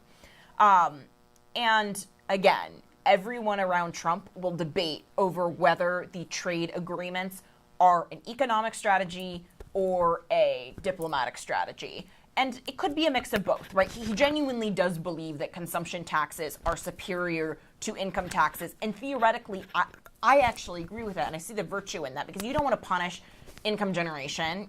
You would rather incentivize saving. Certainly. But in the large scale, it would be it would be strategy. Okay, yeah. Another election update. This just confirms what we've been talking about. Even though we've hinted at it in the past, we can now officially, thanks to our producers and researchers behind the camera, can say Republicans have officially garnered control of the Senate. Again, we've been talking about this at length, but it's official now according to the Associated Press, to Decision Desk, all of the networks. It's again, Mitch McConnell might be the happiest man in America right now. And you have to remember, Republicans almost did keep the Senate in 2020. Right. The only reason why they didn't was because Donald Trump rage quit the 2020 election and said that the votes were rigged, and a bunch of Georgia Republicans did not turn out for those runoff elections, and David Perdue lost, Kelly Loeffler lost, and now Georgia is this super interesting swing state that has an incredibly popular Republican governor, 2 Democratic Senate seats. On that note, something I'm hearing from Democrats trying to explain why Harris wasn't able to do better in Georgia, given the premium she placed on Atlanta, is the fact that Raphael Warnock and Jon Ossoff are not on the ballot. There isn't as much urgency, again, because it's just Donald Trump versus Kamala Harris, and filtered through the lens of a admittedly crummy economy. Yeah, in journalism we have a saying, always find the local angle, and I think the same is true in politics. You always want to find the local angle of the ticket. We are here right now with our magazine executive editor, Jim Antle of the Washington Examiner. Hello, Jim. Hello. Red wave? What do you think? I mean, this is the closest thing. This is much more red wave-ish than what we saw 2 years ago, and it's a different dynamic entirely because, as you mentioned, in the past, Donald Trump has disadvantaged Republican chances of winning the Senate, right? I mean, he did help them gain some seats in 2018, but clearly 2020, the Georgia runoffs, that was to a large degree on him. Some of his selections in the primaries during 2022 made, sort of explained the Republican underperformance there, but Trump is actually driving the train, so to speak. This is infrastructure, I guess. He is really pulling a lot of these Republican Senate candidates across the finish line this time. Every Senate candidate except for Carrie Lake, I'd like to point out. She is still polling well below Trump. And again, we've talked about tickets being split because of candidate quality being an issue. That seems to be the main point. Is the lesson just run a halfway decent and normal generic Republican and Trump can carry them over? Like, just don't run a Mark Robinson and Trump can carry them? I mean, I think that's part of it. I also just think that the national climate and the global climate really has been very anti-incumbent. People didn't like inflation. People don't like the state of the economy. There's been a lot of denial about that from the Biden-Harris administration, and it really hasn't gone very well for them. And, Trump's loss in 2020 was much more contingent than it was made to sound like at the time. And so it really was never going to take a huge shift back for him to be able to win again. I think that it was understated because people didn't want to give credence to the stop the steal stuff, so they wanted it to sound like Biden had won in a landslide, and he really hadn't. And that's the function of the Electoral College, the fact that it's not going to hinge on can you maximize turnout in Manhattan, which crazily enough, Donald Trump does seem to be swaying, New York City by double-digit margins relative to 2020. Right. But it is based on these states, and you are playing to these 7 key swing states. And sometimes it can just be, tens of thousands of votes, not millions. And turning it around, it could be the same for Democrats. They could be losing by a very thin margin. And something we've been debating here is Kamala Harris. I don't think she's the strongest candidate, right? She did not make it to Iowa in 2020 when she ran for the Democratic primary 4 years ago. But could anyone have ran a winning campaign given the position that Joe Biden put her in? It would have been very difficult, I think, for anyone. I do believe, though, some of the second guessing will be, should they have replaced the ticket entirely? Should they have had an open, contested convention, maybe put 2 Rust Belt state governors on the ticket? Like a Gretchen Whitmer and Josh Shapiro? Exactly. And so, that's going to be, I think, one of the second guesses. But the real problem, I think, for Harris, and the one area in which I think she was even a downgrade from Biden, although I think Biden would have lost by a bigger margin, is that she is relying so heavily on college-educated suburban white people as virtually the entirety of the Democratic coalition. And I just don't think there's enough juice there to squeeze from that. It's really the same mistake that Hillary Clinton made in 2016 all over again, even though the Harris campaign for 3 months and even the Joe Biden campaign before that has been telling us, no, we've learned our lessons. We're doing outreach. We are on the ground trying to turn out first-time voters. that doesn't seem to have come to fruition yet at this point. No, absolutely not. And, they've underperformed with young people. They've underperformed with non-white Democratic voters. We'll have to see what the numbers are with private sector union households. Yeah. I'm sure they're fine with the public sector unions, but, that's not quite as big a component of these states that seem to be slipping away from her at the moment as we speak. And Jim, you're a Gen Xer, right? Yeah, I am. Gen X is, by the statistics, seemingly the most pro-Trump demographic of all the age ranges, even though Gen Xers were the original, Obama base. And I wonder how much of that has to do with the foreign policy movement, where Barack Obama made himself a national figure through his opposition to the Iraq War and its subsequent legacy. Kamala Harris has completely reversed that, right? She's campaigning with Liz Cheney and bragging about Dick Cheney's endorsement.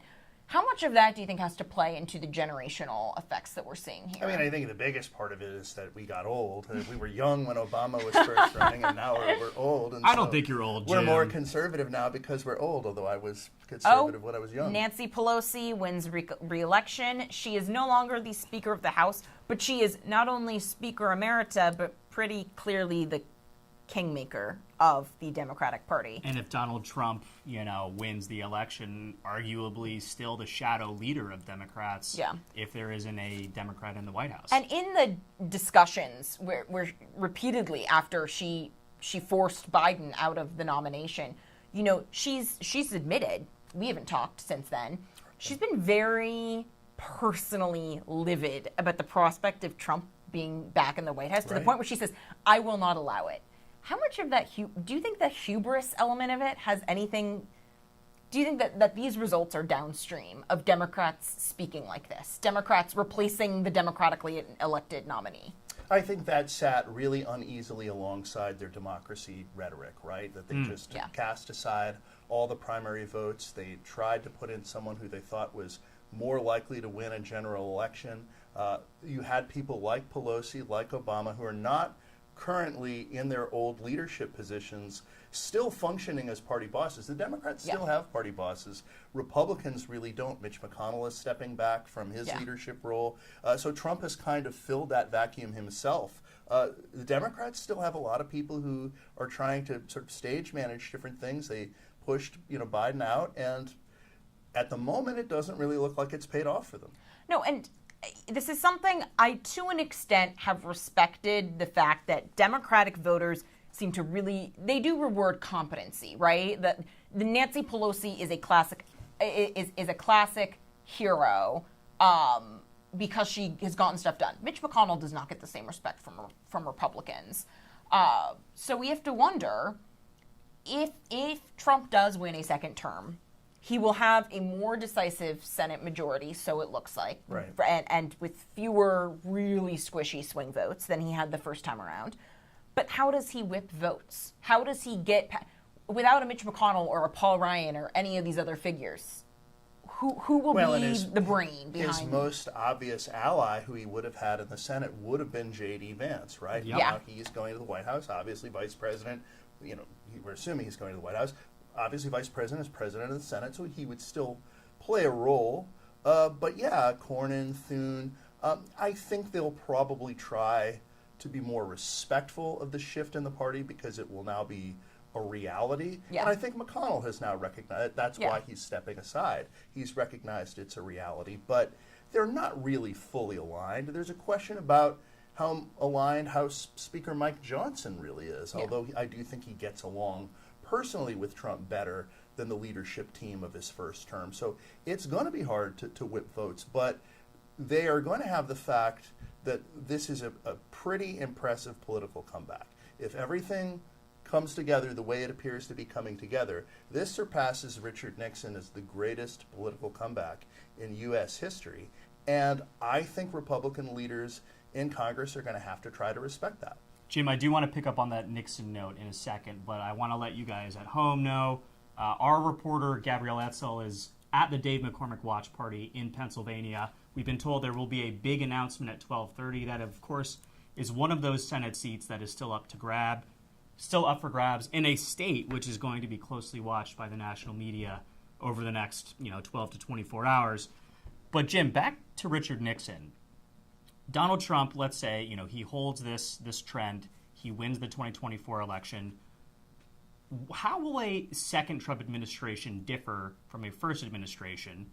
Because you have to imagine, one, the guardrails working in the first administration, be they a John Kelly or a General Mathis or someone along those lines. Those folks aren't going to be there this time around. It seems like we might get Trump in his most unfiltered, pure form this time. Sure. Well, the question is there enough of an infrastructure, to use an overworked word, around Trump, a sort of MAGA infrastructure that is actually prepared to govern? Yeah. This is what happened when Ronald Reagan got elected in 1980. A lot of the Bush people came in. They had much more government experience than the movement conservatives behind Reagan, and so they often got outworked and out-hustled in the bureaucratic turf wars. That definitely happened in the first Trump term. The question is whether, with people like J.D. Vance and with some of the aides that have sort of stayed with Trump since his 2020 defeat, are they able to do something different? Are they able to actually govern? Are they better prepared this time? Or do you get sort of a grifter network of sort of crazy people around him? I have a follow-up question to that. Let's say that trend that we're watching right now breaks. Will Vice President Kamala Harris, if she is able to pull off what appears to be an upset at this point in time, do you expect a substantive change policy-wise from what we've got from the last 4 years of Joe Biden? I think there will at least be some stylistic change, and I do think she will have to consider taking seriously some of the promises that she's made to bring in Republicans, to try to deal with people on a bipartisan basis, because if she somehow survives this politically, it's a really close call. So I think for her to try to govern the country in maybe the way in which she would have liked to if she had won the nomination in 2020, I think that's probably out the window. And Democrats across the board, even some who are losing tonight, have mostly tried to tack to the center. Some of them have been successful with that, many others not. Interesting. It's definitely something we're going to be checking in on. Tiana, it might be a while before we get those Pennsylvania, Michigan, Wisconsin results in. What else should we be looking at right now? Because like we've mentioned, some of these Senate races are all but tied up. Republicans have a majority there. The House is still up for grabs. Are there any House races in particular that you have your eyes on right now? So I think we've seen that the Virginia House race, the big one is Virginia's 7th Congressional District. Right. That's Eugene Vindman, who was on Trump's National Security Council. Alexander Vindman, his brother. So his brother, Alexander Vindman, so the two of them were both on Trump's NSC. Right. Alexander Vindman is the one that testified in Trump's impeachment trial. And it's 12:24. Give us a break, guys. So the two of them have really made a cottage industry out of the neocons ousted from the GOP. I mean, it's an entire brand, right? It's Bill Kristol and Liz Cheney, and it's this entire cottage industry where they've been just welcomed by the resistance lib factions. So that one in particular is an interesting race just because it was originally a Republican race and only went Democrat in 2018 during the blue wave with Abigail Spanberger. Right. So can Republicans claw back these more traditional, highly educated suburbs? That's one I want to see. California will take some time, but a lot of those swing votes that made the difference in 2022, that made the difference in Republicans getting back the House, are in the broader LA area, closer to Sacramento Bay area. So a couple of the LA area ones, you have incumbent Michelle Steele, just right outside Santa Fe Springs, David Valdayo, Mike Garcia. Those seats Republicans need to keep, because if they lose those Long Island House races, if Lawler loses, they could lose the majority, even as this weird scenario where they could win the presidency and lose the House majority. I mean, that in addition to popular vote considerations are why you've seen Trump spend time in California and New York. They're why you've seen Trump backtrack on the SALT deduction, even though that was a key component of his tax cut, of his tax law, his tax reform. So he is trying to make sure that some of these people keep their seats and so that they can have a majority. He could be impeached on day one if they don't have the majority. Well, Jim, thank you so much for your time and your insights. It's a pleasure you. talking to you, my friend, and we might have you back on later on if we get some late-breaking results. Like around 4 in the morning or something. That's right. Yeah. And to all of our friends at home, we're going to take a quick break. We'll leave you here with Washington Examiner's map, and we'll be back in just a few minutes.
Welcome back to the Washington Examiner's live election night coverage 2024. I'm Tiana Lodesher here with Christian Daytalk, and we have with us the commentary editor of the Washington Examiner, Con Carroll. Con, you have authored an upcoming new book about marriage and its influence on politics and American society. This has really been the guys versus gals election. Based on some of the exit polling, this could be one of the biggest gender gaps in the century. And specifically, the gender gap gets even more stark when you compare married women versus unmarried women and married men versus unmarried men. What are we seeing in the exit poll data? Right. So I think one way to look at the election is through a gender gap lens, but another way to look at the election is through a marriage gap lens. The marriage gap is just as big as the gender gap. So if you look at the exit polls, these are preliminary, so these numbers could change. But the exit polls have men choosing Trump over Harris 54 to 44%, so 10 points. Women choosing Harris over Trump 54 to 40%. So that's a 10-point gap either way. But if you switch to marital status, just looking at marital status, not gender, married people went for Trump 54 to 44%, while unmarried people went for Harris 55% to 41%. So the gap between Wow. married and non-married is larger than the gender gap. It's interesting, and it's, you know, something that's been tickling in the back of my mind. How much will J.D. Vance's, you know, crazy cat ladies comments come back to bite Republicans in the butt? It doesn't look like it's going to bite them in the butt at all. Yeah, two comments on that. One would be that I was surprised to look at these exit polls, and I'm still a little doubtful of them, because when you look at the margins that Harris ran up with unmarried women, it was 60% to 37%, which sounds bad, but it's actually historically low. Really? Yes. In the 2022 elections, unmarried women went for the Democrats 68% to 33%, and in 2016 and 2020, it was only 63%. So this 60% mark is the lowest since, I believe, 2004 for Democrats among unmarried women. So the 2022 thing wasn't even just a post-Dobbs thing. This is backsliding for Harris then. It is, in a way. And then, of course, she lost ground among unmarried men. So you have unmarried men that turned out. The other note I would make is this: if these exit polls are true, this is a historic election, because this is the first time ever that more unmarried women went to the polls than married women. And that just underscores the decline of marriage in this country, that for literally since women have been voting, more married women vote than unmarried women. And for the first time ever, more unmarried women voted this year than married women.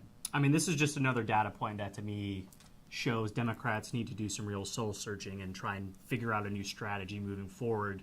Because, again, I can't stress how much confidence was coming out of the Harris campaign, how much confidence was coming out of the... Oh, we've got another call for you guys real fast, Con. We're coming right back to you. But Elise Stefanik wins her re-election race in New York. This is not surprising again.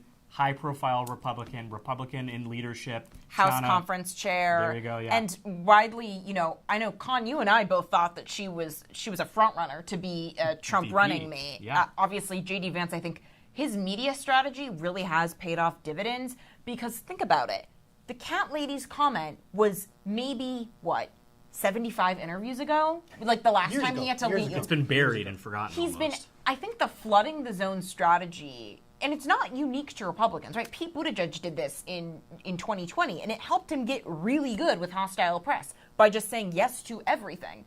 Kamala Harris did the opposite of that. She only did friendly press. Not only Kamala Harris, but Joe Biden before her also. Yeah. Probably Right, even more. No, they hit her. I think, and they hit her and Tim Walz. And I think it's just because they did not have confidence in their ability to go out and make the case with unfriendly audiences.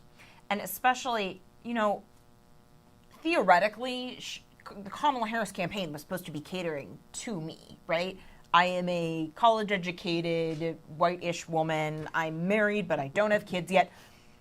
And I really found a lot of the strategy insulting.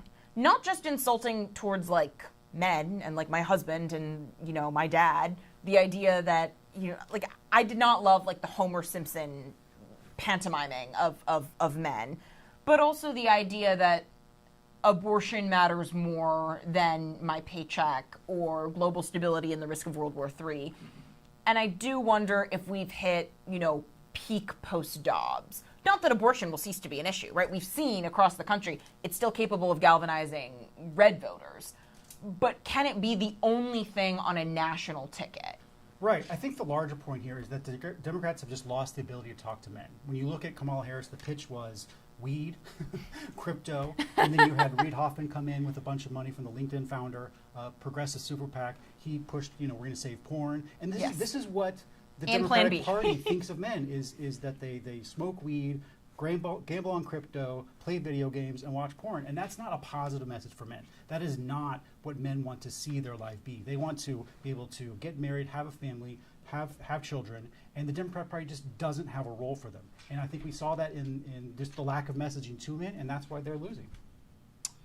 It's a pretty stark warning to Democrats moving forward. I do, and you might not have data on this, Con, but doubling back on the married versus single breakdown that you were talking about, is that nationally, or are there specific states that you're looking at with there? Or do you think this might have played a impact in non-battleground states? The short answer is I don't know. The exit polls that I'm reading from right now, it says it's a nationwide exit poll survey of 10 states. So I don't know if this is national or the specific states. Yeah. I wish I had better data, but this is the data I have. I mean, it's more data than we have. So again, don't be too hard on yourself. I am, again, like there's so, I guess this is true of every election. There are so many new narratives that we can go down and just talk for hours, and I'm sure we will be doing that in the coming days and weeks, at least until January, whenever a new administration is sworn into office. But it seems like this election, more so than others that I have covered, with the exception of maybe 2016, shows just how far along in this realignment that we've talked about at length America really is. I mean, the Republican Party of pre-2001, pre-9/11 is gone. The Democratic Party that lasted from Bill Clinton through Barack Obama appears to be gone. Like, where do we go next when, again, some of these social issues appear to be driving discourse more than pundits give them credit for? Yeah, I mean, we'll see where if the Democratic Party learns any lessons from this election. If they say, look, this is all just Joe Biden's fault, we should have pushed him away sooner so that we could have a competitive primary, or if they actually stop and say, no, look, we do need to offer men something more. We do need to offer women something other than abortion. But if they don't, I think you're going to see continuation of this realignment. Yeah, and Monday morning quarterback, if this holds and if Donald Trump does win and if they keep the Senate and even if Democrats win the House, how do they craft an affirmative message that is not just, we're not Trump? Because when Kamala Harris was in, that Brett Baier interview on Fox News, he was really trying to push her. What is the new way forward? What do you mean? And she finally said, I think the most revealing answer she made was, we have to move on from the last 10 years. And he said, what do you mean the last 10 years? And she said, he's running. As though we can vote our way out of the media being obsessed with Trump, right? And if Trump becomes president again, everyone's going to be obsessed with Trump. What is the message affirmatively beyond Trump? Because you can't just build an entire political party with a lasting future, but quite literally with Orange Man bad. I think it has to start in the states. I think when you look at the Democratic Party's bench, it's thin because they're not succeeding in governing in really anywhere. You look at California, it's a basket case. Newsom's you and I are both refugees from California. Yeah. But California Democrats there, the voters believe that state is on the wrong track. You look at Illinois, a complete mess. Chicago, particularly terrible. New York.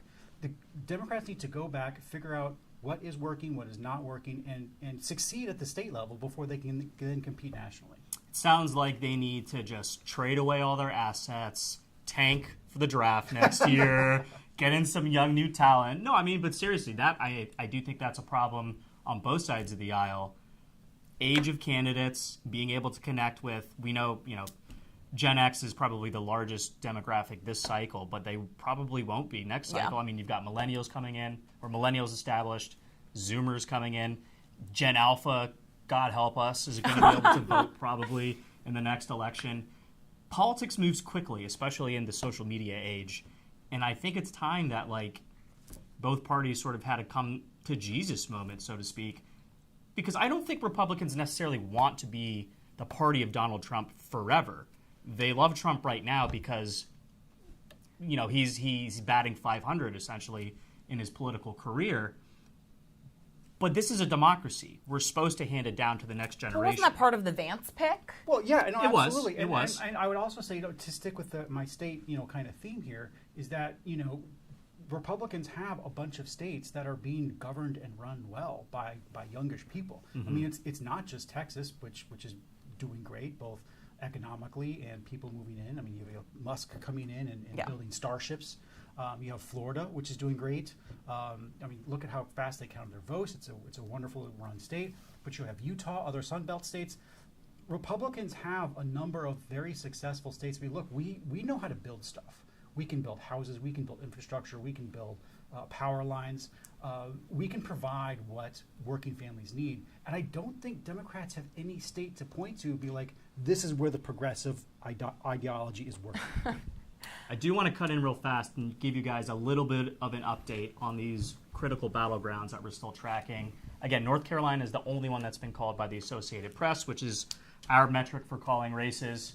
But Pennsylvania, Donald Trump has a 3-point advantage with, oh my gosh, and the map just disappeared on me. But he has a 3-point advantage. Almost with, 90% of the vote 89%. called in. Do you have Georgia pulled up there, Tiana? I do not have Georgia. I will pull up Georgia. The point of this is to say, even in those blue wall states that Harris has been targeting, Donald Trump is not only competitive, he is leading in many of them. And again, it takes time to filter in all of these votes, especially with the high rates of early voting and mail ballot voting. I mean, New York Times, the needle is all the way over for Trump at this point. With over 95% of the votes in for Donald Trump, he has 50.8%. Harris only has, yeah. So I mean, Georgia, if I were a betting woman, Georgia is close. The estimated margin, according to the New York Times, is 2.5 points. Pennsylvania, the estimated margin is Trump 1.9.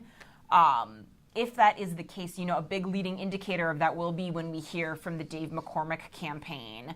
And we are still waiting that update Yeah. from Gabrielle, who is at the McCormick Watch Party. That would be another big win for Republicans in the Senate. Of course, Bob Casey, he comes from a political dynasty. He's been in the Senate for I don't know how many years off the top of my head, but he's been there a while. He's very good friends with Joe Biden, and you have to think, someone who has been a fixture in Pennsylvania politics, for them to fall from grace like this, it has to be an issue at the top of the ticket. Well, he was one of the last pro-life Democrats, and he had to abandon that. And not just, again, Joe Biden and Kamala Harris really made their senators walk the plank for nothing, right? To get rid of the Hyde Amendment. They knew they were never going to be able to get that done. So it's not like it was burning political capital to create the ACA or something that lasts. It was just vote against your principles that you've had for your entire career in office for literally nothing. The Hyde Amendment's still there, and it's never going to go away, not so long as, Democrats don't have a massive governing majority.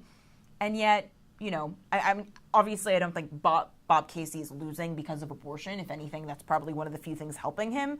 But it is just, you live long enough to see yourself become a villain in politics. Shout out Batman. I think the larger issue here is the Democratic Party does not allow any moderates. I mean, look at the Senate. You have Manchin and Sinema, who started out at the beginning as both Democrats. Yeah. And because they wouldn't take the hard party line votes that the rest of the party wanted them to take, they were pushed out of the caucus. They both ended up as independents. And of course, now Sinema has left.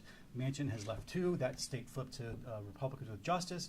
And because the Democratic Party refuses to have a big tent and keeps forcing everyone to go along with the same hard left issues, they're just narrowing their possibility of voters. Yeah, I mean, for all that Trump gets, called a cult leader and Republicans get criticized for being too obsessed with him, policy-wise, the GOP is a huge tent right now, right? You have your more pro-union, protectionist, isolationist. You have your social conservatives. You have Donald Trump, who to an extent is a little bit social libertarian and traditional conservative. He's for gay marriage. Yeah. I mean, as long as you aren't literally a Cheney and you don't want to start nuclear war with Russia foreign policy-wise, like you're basically allowed into the Republican Party. And is it where Trump has given Republicans, because the personality appeal is so great, has he given Republicans way more cover than they've had in the past to be this wide tent? I do think that's what it is. I think after Romney's loss, they needed a new model. And when you go back and you look at that primary, all the other candidates, Cruz, everyone else, was down the line conservative on everything, and Trump just came in and blew it up.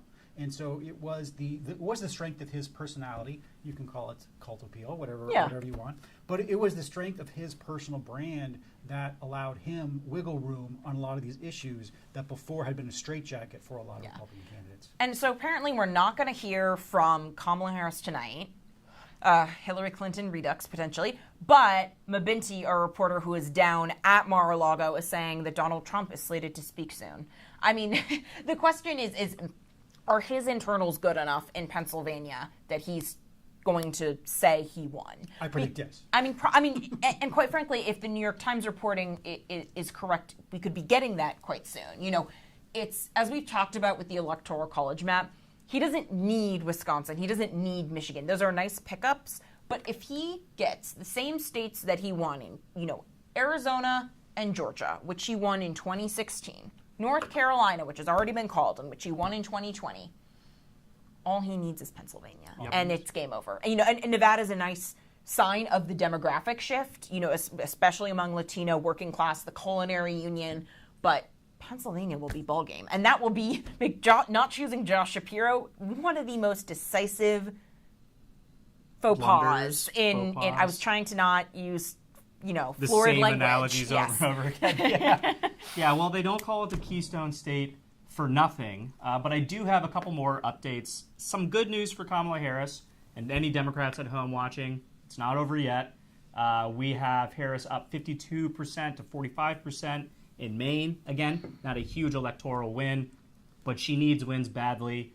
We've also got Harris leading in Minnesota, where she was trailing earlier in the night with 54% reporting. She's got a 7.5-point lead over Donald Trump. I guess you could thank Governor Tim Walz for giving her the historic battleground of Minnesota. The crucial purple toss-up of Minnesota. The only state that didn't go for Reagan.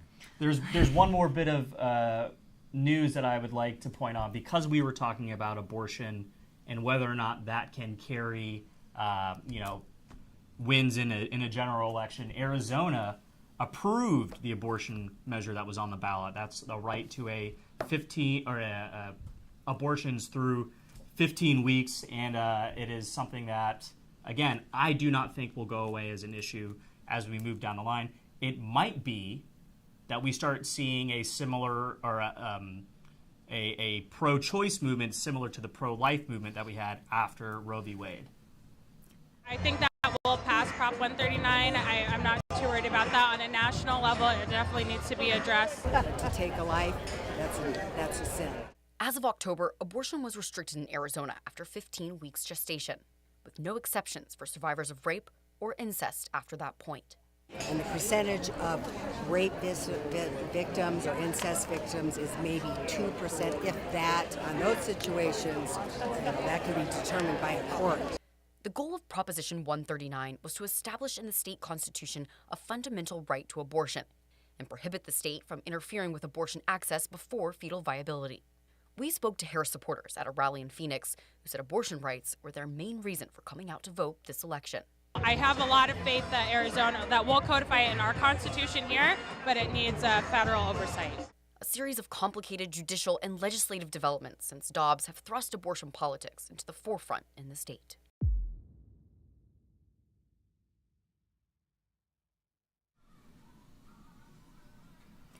So something about the 15-week abortion ban is that this is actually close to like the global average for the West. Most of Europe, abortion is 100% legal through the first trimester, and then somewhere between the 12 and 14 mark is when it's banned. Because the abortion debate is so fraught between two poles of 100% pro-life and 100% pro-choice, it makes it so like the 15-week ban in the U.S. is seen as much more controversial, which is how you wind up with Arizona leaning heavily towards Trump and still, a relatively moderate 15-week ban being overturned. Yeah, I also just think it's sort of another indication that Democrats generally overpromise this cycle. We heard about how abortion was going to pick up North Carolina, how it was going to pick up Florida. It might even win them Texas. None of that came to fruition. And sure, it's not too dissimilar from Republicans saying, oh, we're going to flip New York, or maybe we'll flip California. But wishful thinking is one thing, but I also think, actually, to quote Nikki Haley, you have to be honest with voters, right? Because how do you end up with someone like Donald Trump atop the ticket, someone who isn't a career politician? Yeah. It's by politicians consistently for years telling voters they will do something and then failing to deliver, right? Yeah. Candidates matter, but governance also matters. I mean, there has to be accountability, and ultimately, we're not really seeing it from the Democrats on doing what they're promising voters they're going to do. Yeah, I think the most foreboding warning for Democrats is the push notification I just got from the Hollywood Reporter. Jon Stewart assures Daily Show viewers, I promise this is not the end. And I know that because I remember having to sit in a all dark classroom the day after Trump was elected the first time on my university campus, listening to spoken word poetry while everyone was in mourning. And guess what? We're all still here.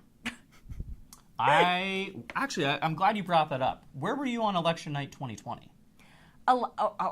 Election night 2020. I think I just blocked out the entire year. No, I was at home. Oh, okay. I was, That's very boring. It was, was living in downtown DC in Chinatown during January 6th. And that was, we had been boarded up all summer because of the George Floyd riots, which is something that I think Democrats are paying for much, much, much later because of the crime crisis. And we are seeing some of these exit polls are showing that crime has been part of the, if we don't call it the red wave, maybe the pink wave at this point,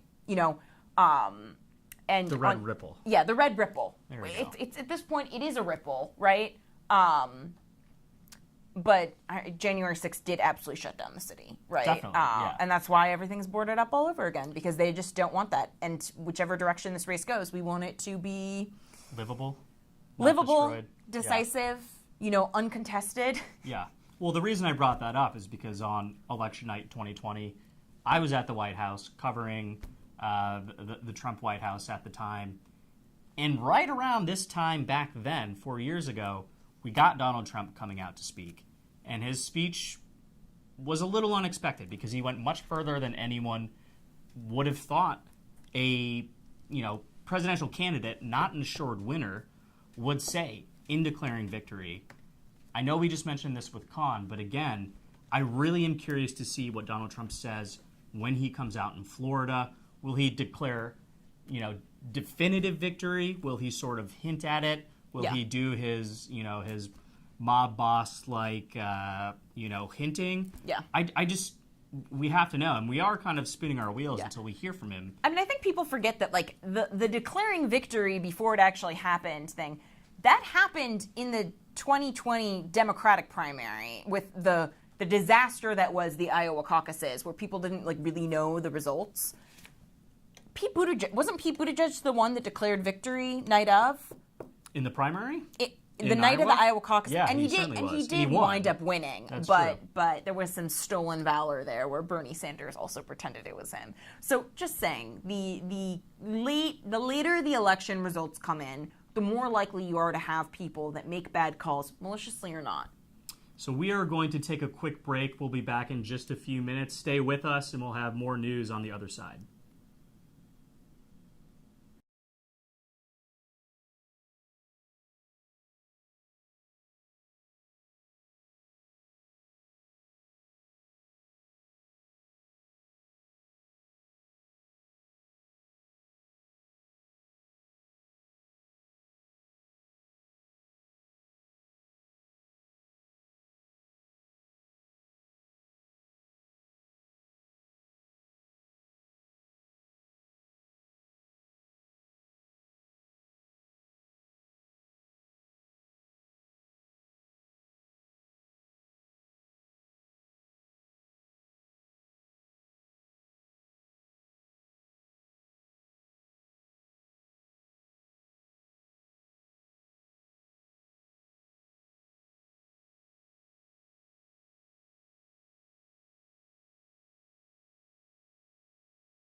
Welcome back. I'm Christian Daytalk, joined again by Tiana Low-Desher, and we have another race to call. We can now say that Donald Trump has won Georgia, the critical battleground state.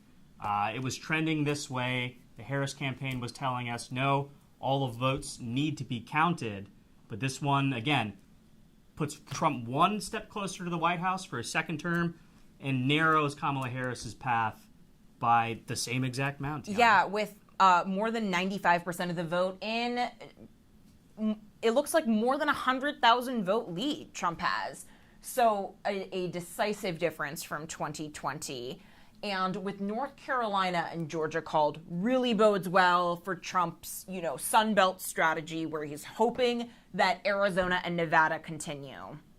Georgia was the staging ground for some of the most pivotal issues affecting the 2024 presidential election. You should be able to challenge an election. I thought the election was a rigged election, a stolen election, and I should have every right to do that. Former President Donald Trump worked to ensure his election interference indictment didn't impede his presidential bid. Trump saw some success, as in September, 8 of the 41 counts against Trump and his co-defendants were dismissed. The case was also marred by controversy, as Fulton County District Attorney Fonnie Willis's prior relationship with Special Prosecutor Nathan Wade was revealed.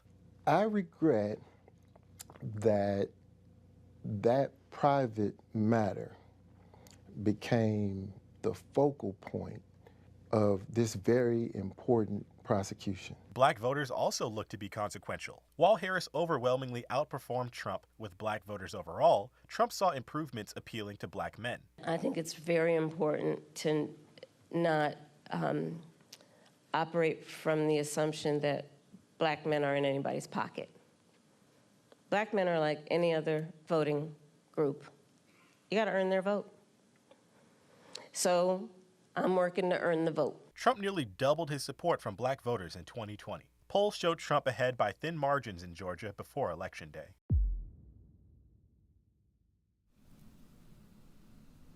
We are here with Madeline Fry Schultz, our contributors editor, who, like Christian, is also a native Georgian. So I have to ask you guys, what is it about this state that has swung in such different directions 3 times in a row?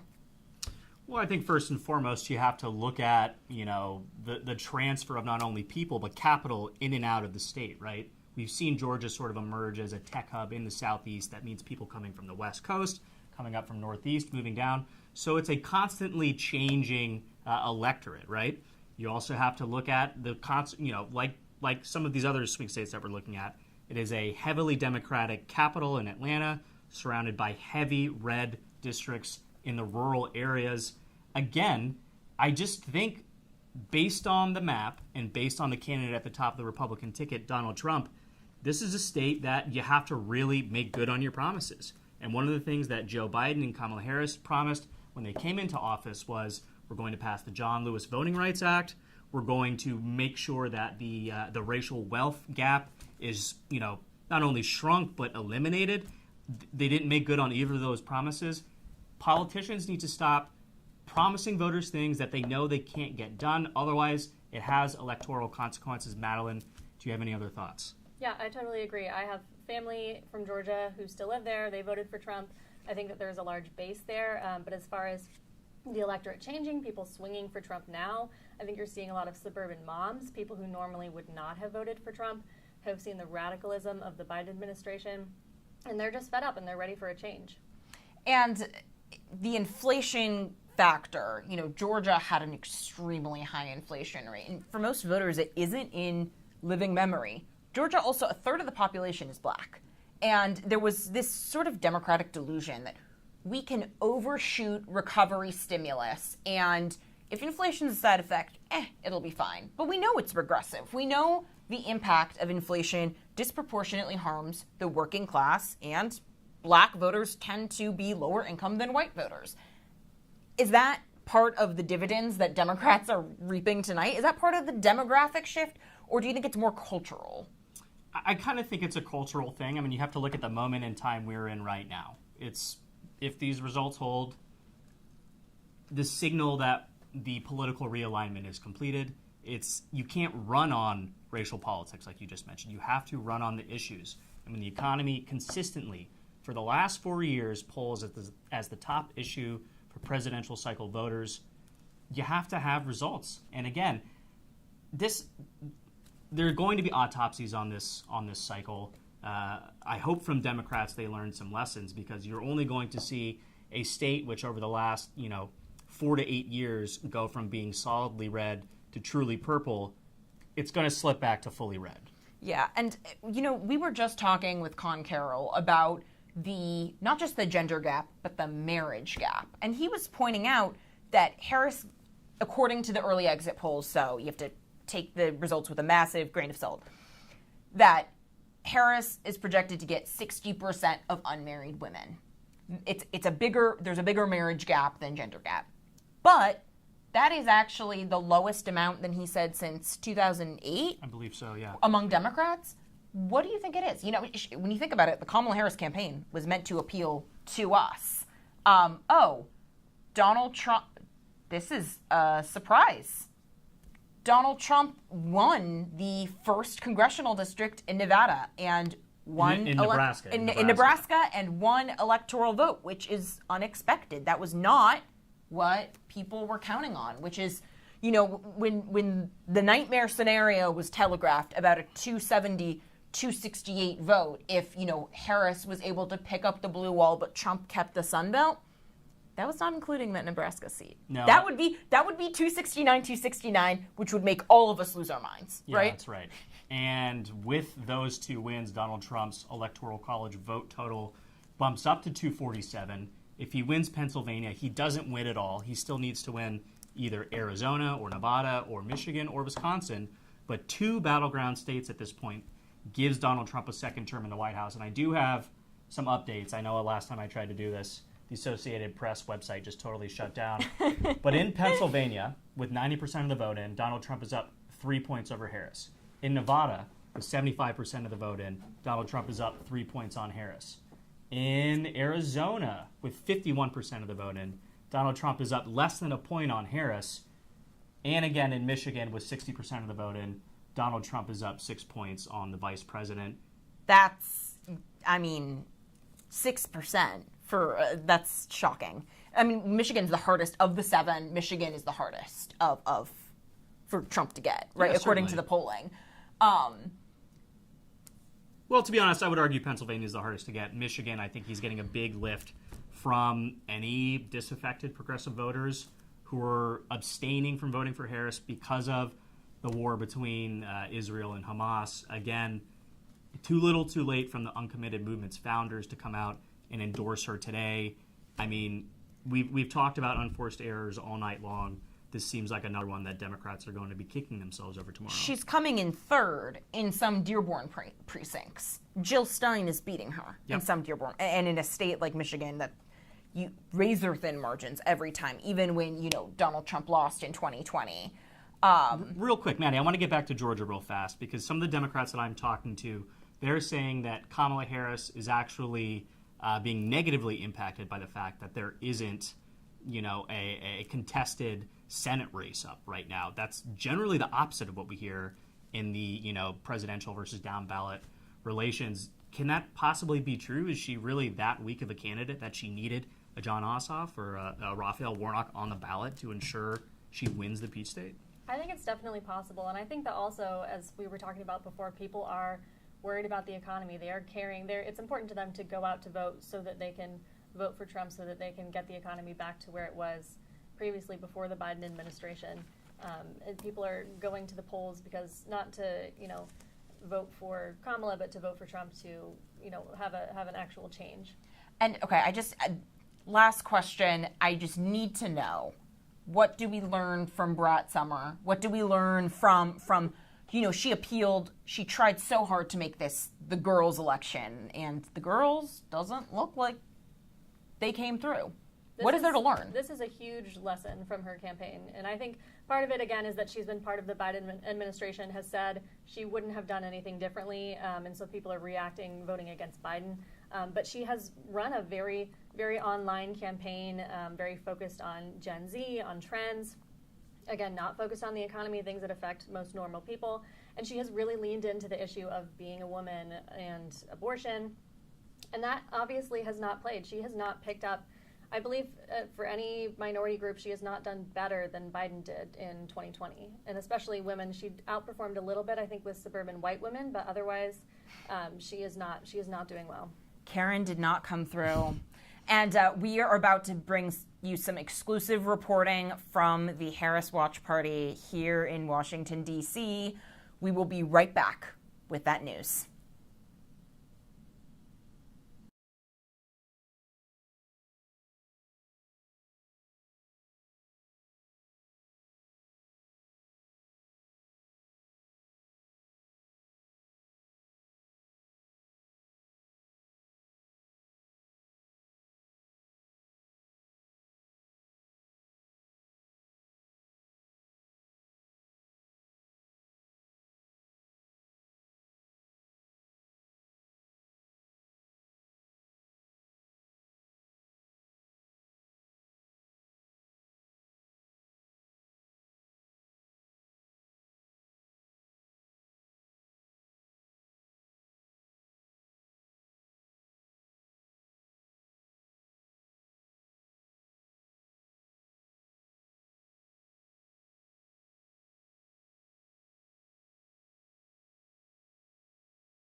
And we are back with White House correspondent Naomi Lim, who is at the Harris Watch Party here in D.C. Naomi, it's a very different scene compared to when we talked to you earlier.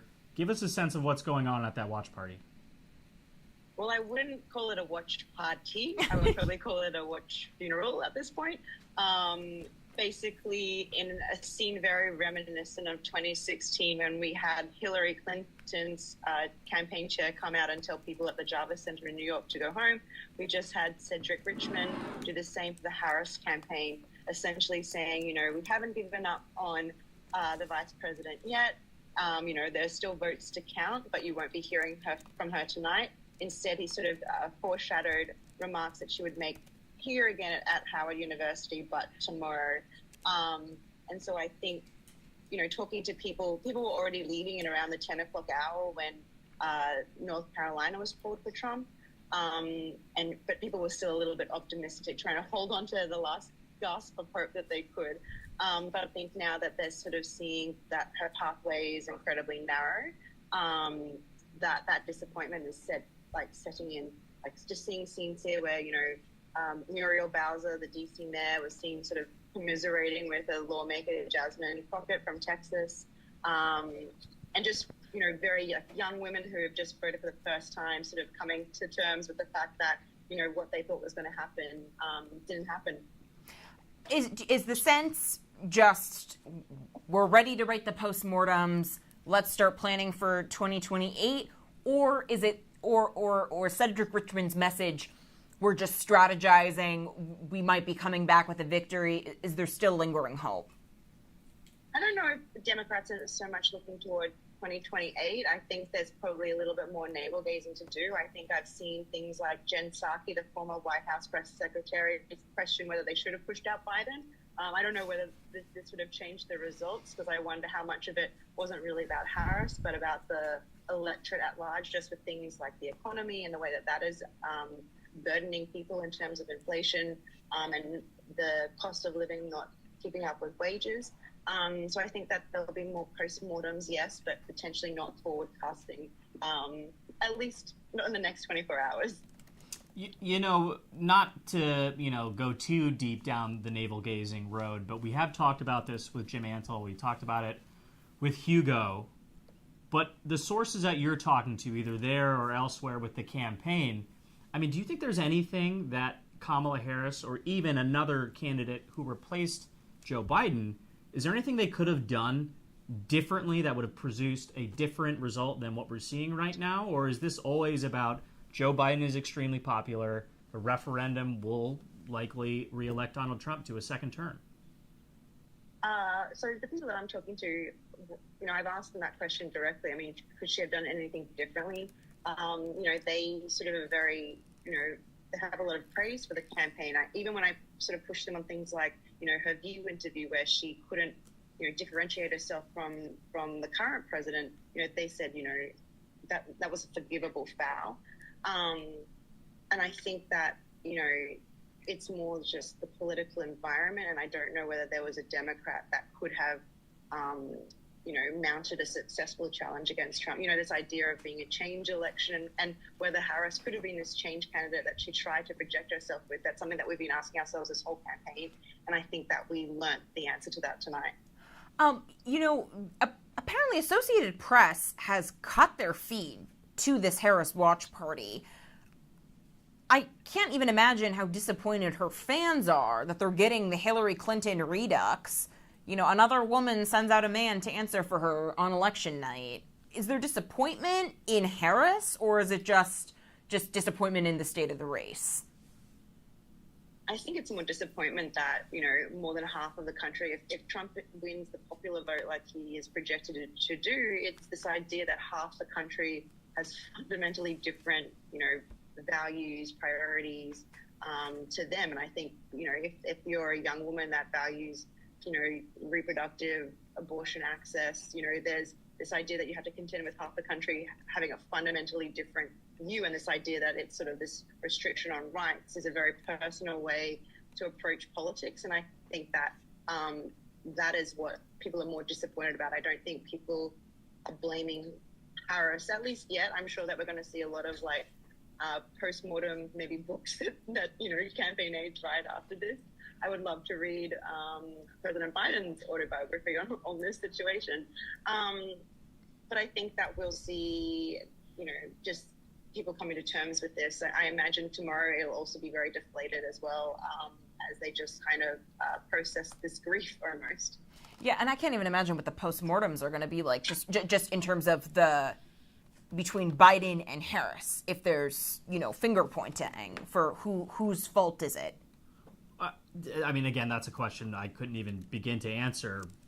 But I think one that you probably could answer, Naomi, is, you know, we've heard a lot about this legal team that the Harris campaign had assembled preparing to, you know, contest Donald Trump should he declare a victory early.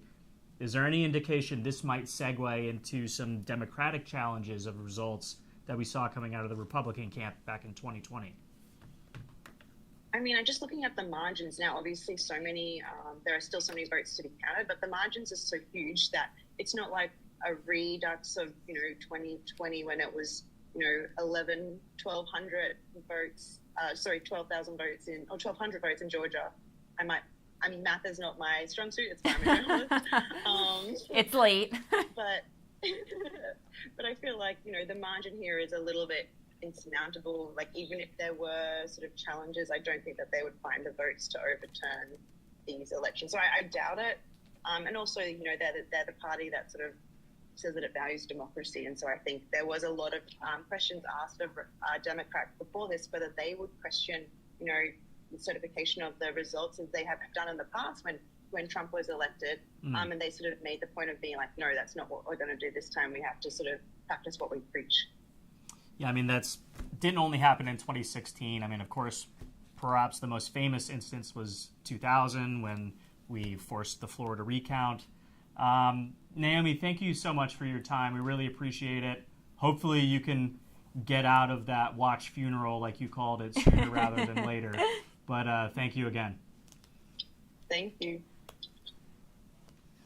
So, Tiana, one thing that I think Naomi mentioned that's very interesting is that the margins that Donald Trump has produced this cycle are just not only bigger than 2020, but bigger in some states than we saw in 2016. It's been 8 years, essentially, of the media saying orange man bad. What does that say about public trust in the media if they weren't able to hammer home that message after such a lengthy and intense amount of coverage. Oh my goodness, it's the press. I think not us at the Washington Examiner specifically, of course, but the press as an industry has to have a massive reckoning with the fact that we have the public has the same amount of trust in us as they have trust in fentanyl dealers and pimps. You know, like statistically speaking, Gallup, the only industry that's distrusted more than us is Congress. Yeah. You know, the banks after the Great Recession had more favorability than the press does. What we have seen in the last 107 days is a media manufactured campaign. Kamala Harris was never a good candidate. She was not a good candidate in 2020 when she could not make it to the Iowa caucuses. She was not even the third best candidate to run in that race, right? You could have taken Pete Buttigieg. You could have taken Andrew Yang, and he would have ran a better campaign. But Joe Biden couldn't. If the party could succeed in forcing out Joe Biden, which again, they didn't have to force him out. Imagine on Earth 2, if he just went in as a one-term president, I am the one that saved you all from Donald Trump, and now I am the gateway to the future, and we're going to host an open primary, right? But they didn't do that. Instead, he waited until it was too long. They forced him out, and there was not enough time to replace him with anyone else but Kamala Harris. Yeah. She was a replacement candidate running a below replacement level campaign, and the only reason why she ever had any staying power was the full force of the media. They tried to sell that she is brat, she is joy, she is vibes. And brat, joy, and vibes closed out the campaign with Joe Biden calling half the country garbage, Tim Walz calling half the country a bunch of fascists, and her trying to pretend, oh no, I'm not actually associated with that. I'm a unifier. Yeah, it is interesting. I also wonder how big of Harris's decision to sort of avoid talking about Trump on Monday played a factor. I mean, we heard from the campaign and from Democratic operatives, this was supposed to be a positive mood. We're not looking at the past, we're looking at our path forward, and it's time to turn the page. That doesn't appear to be a message that resonated with people not only in battleground states, but in those Republican states also that Democrats were targeting, again, like Florida, like Texas, like Kansas, like Iowa.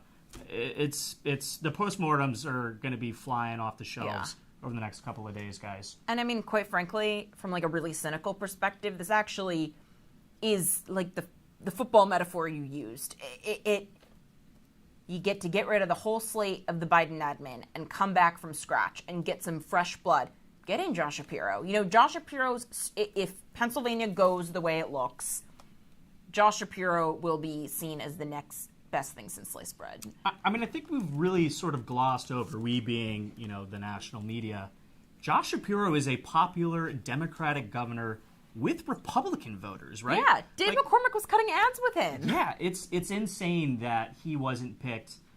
Speaking of Dave McCormick, we've actually got our reporter, Gabrielle Etzel, at the McCormick Watch Party. She's available to speak with us now. Gabrielle, thank you for joining us. What's the vibe like, to borrow a phrase from Tiana, over at that watch party?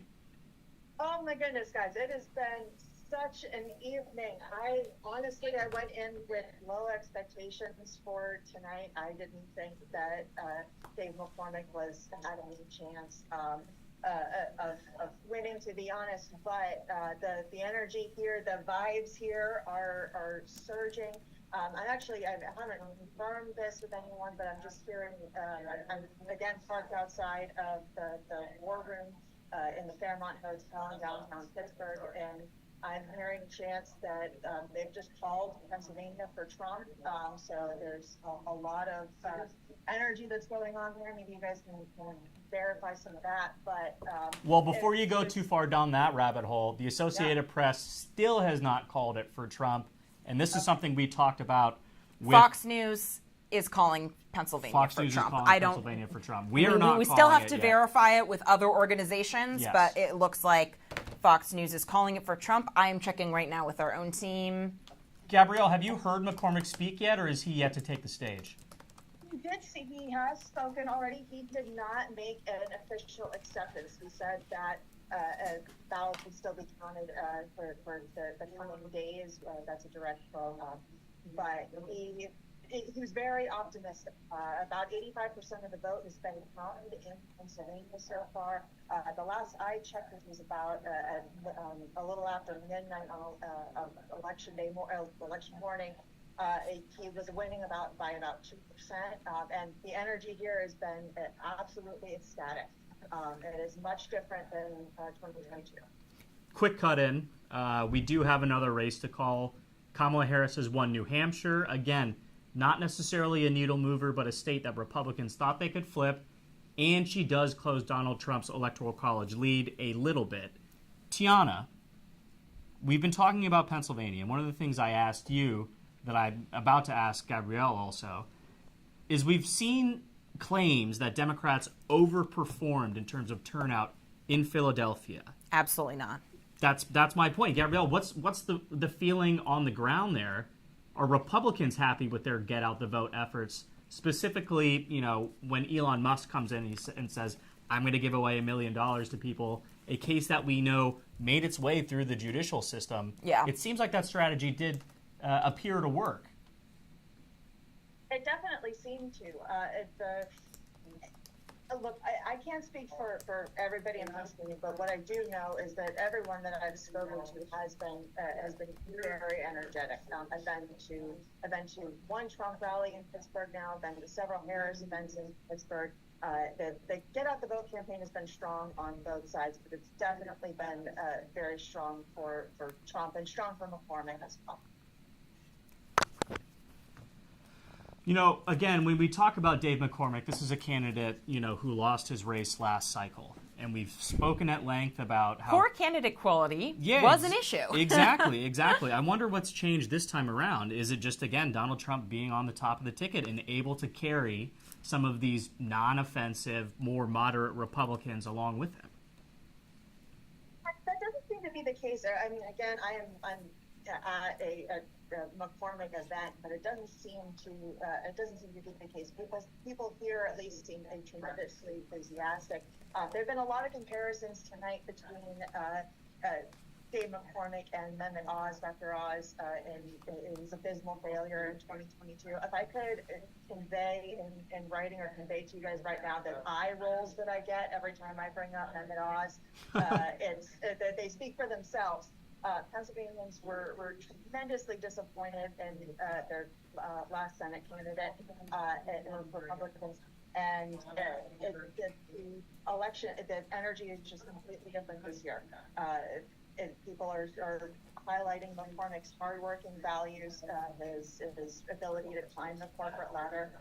He spoke in his speech, non-acceptance speech, about how the American dream, he and his wife who introduced him have been able to capitalize on the American dream and have been able to exceed and have been so blessed and so lucky, and they want to make that dream accessible to everyone. And that message really tracks well with the working class vote here, especially in an industrial city like Pittsburgh. So it's a lot different.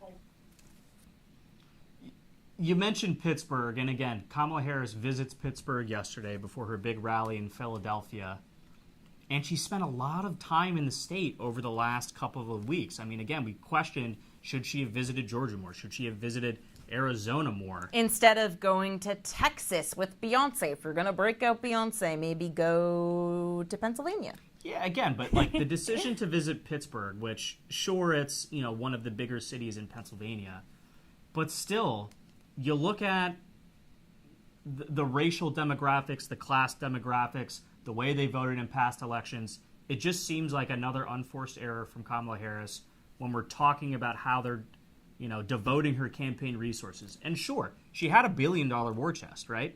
She pulled in a historic amount of money. $1.25 billion if you combine what she raised and what she inherited from Joe Biden. That's right. Yet Donald Trump right now, so with 93% of votes in Pennsylvania, he is leading by more than 200,000 votes. The math ain't mathin', right? If you're trying to find votes, if you're Harris, he's up 51.2%. She's down 47.8%.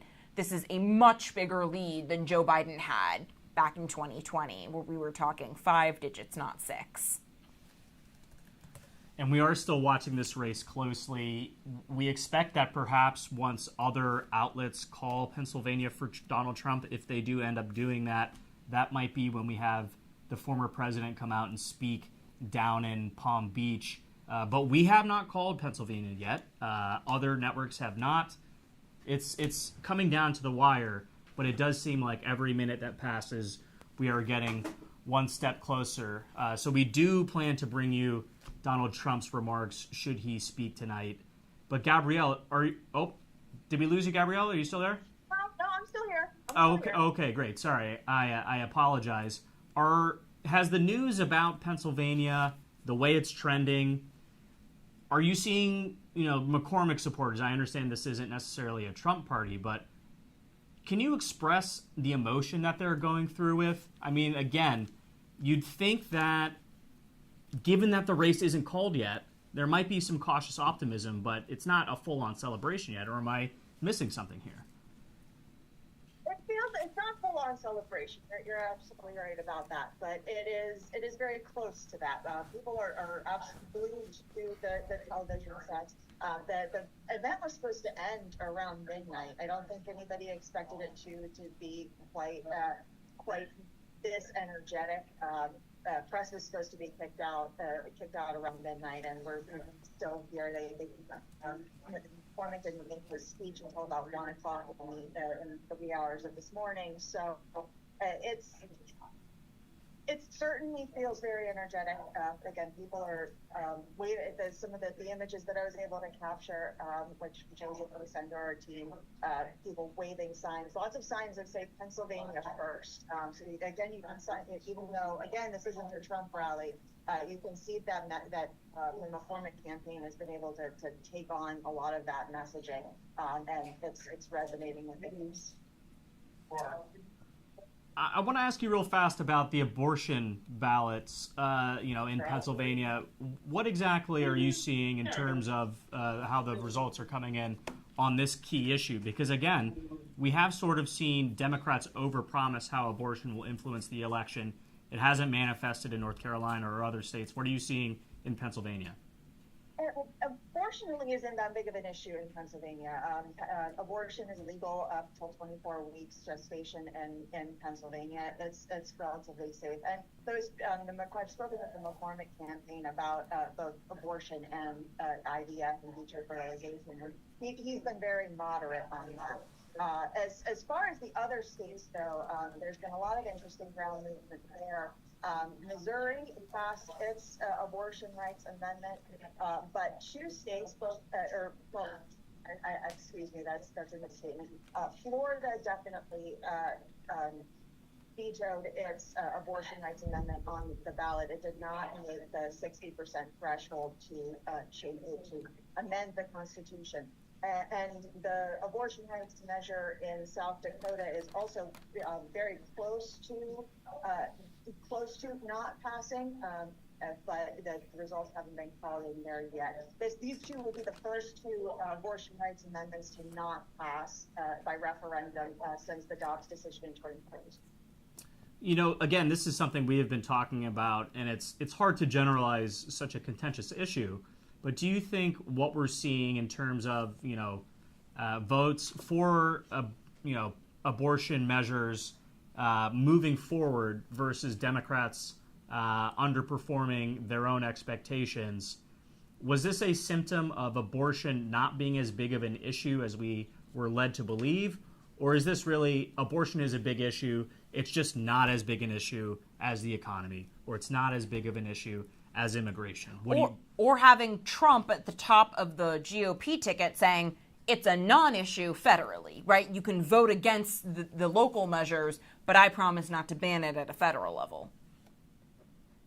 say that it still is a sizable issue, more so for Democrats than for Republicans at this point. Again, from that leadership from Trump at the top of the ticket. But when I've spoken to Harris voters, when I've spoken to Trump voters, both sides say that the economic issues are most important.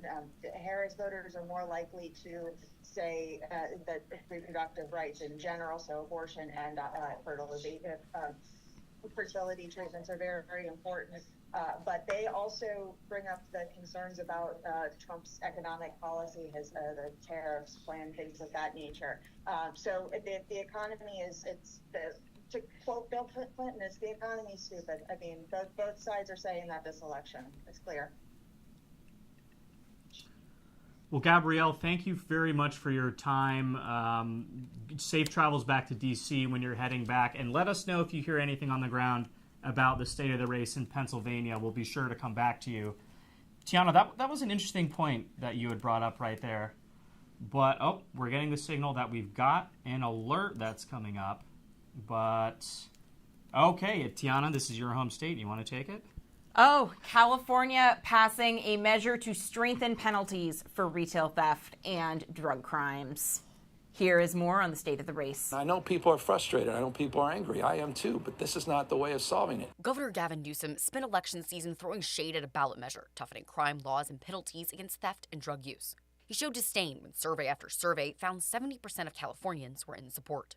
Prop 36 is a real setback, and it appears clearly that the public has a different point of view. Proposition 36 would allow felony charges for certain drug possession and thefts under $950 in value for offenders who have 2 prior similar convictions. It would also increase prison sentences for other drug and theft charges. Additionally, it would drop felony charges against some drug offenders if they successfully complete treatment. Support for the measure has risen across the state. Hot spots such as San Francisco have been decimated by drug use. You know, this goes to why we're saying that Democratic little traditions of democracy, they have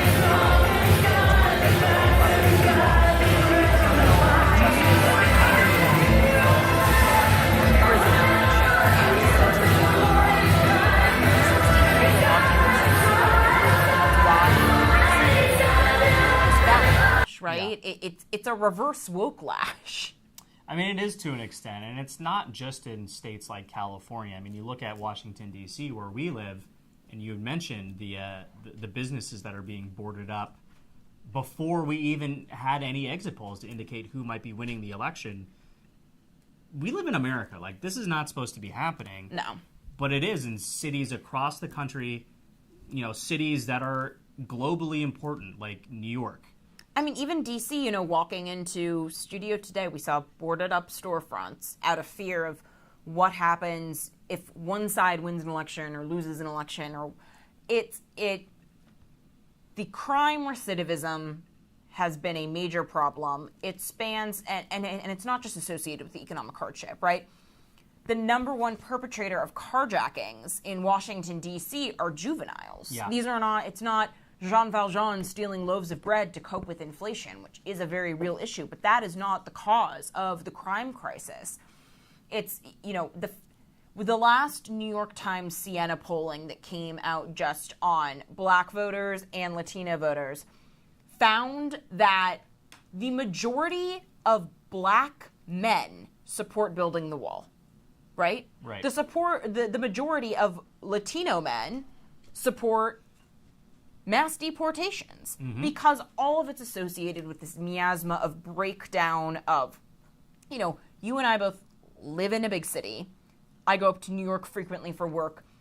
Even in places where it's, you know, the ostensible violent crime rate isn't so bad, the public loitering, the public marijuana use, you know, and I'm pretty libertarian when it comes to drug legalization, but as we covered earlier, and as Florida decided tonight, having that as a constant, having that in your subways, having that on your buses, having that in your public libraries, it doesn't feel terribly livable. And I think that's why you have so many people gravitating towards Miami, because you get the urban experience, but you don't get the same crime. You don't get the same just pot everywhere, loitering everywhere, carjackings, petty theft, going into a CVS and having to ask a clerk in order to get shampoo. Yeah. I mean, I also think one of the reasons people are moving to Texas and Florida is because we all hate snow, let's be honest. And like, come on.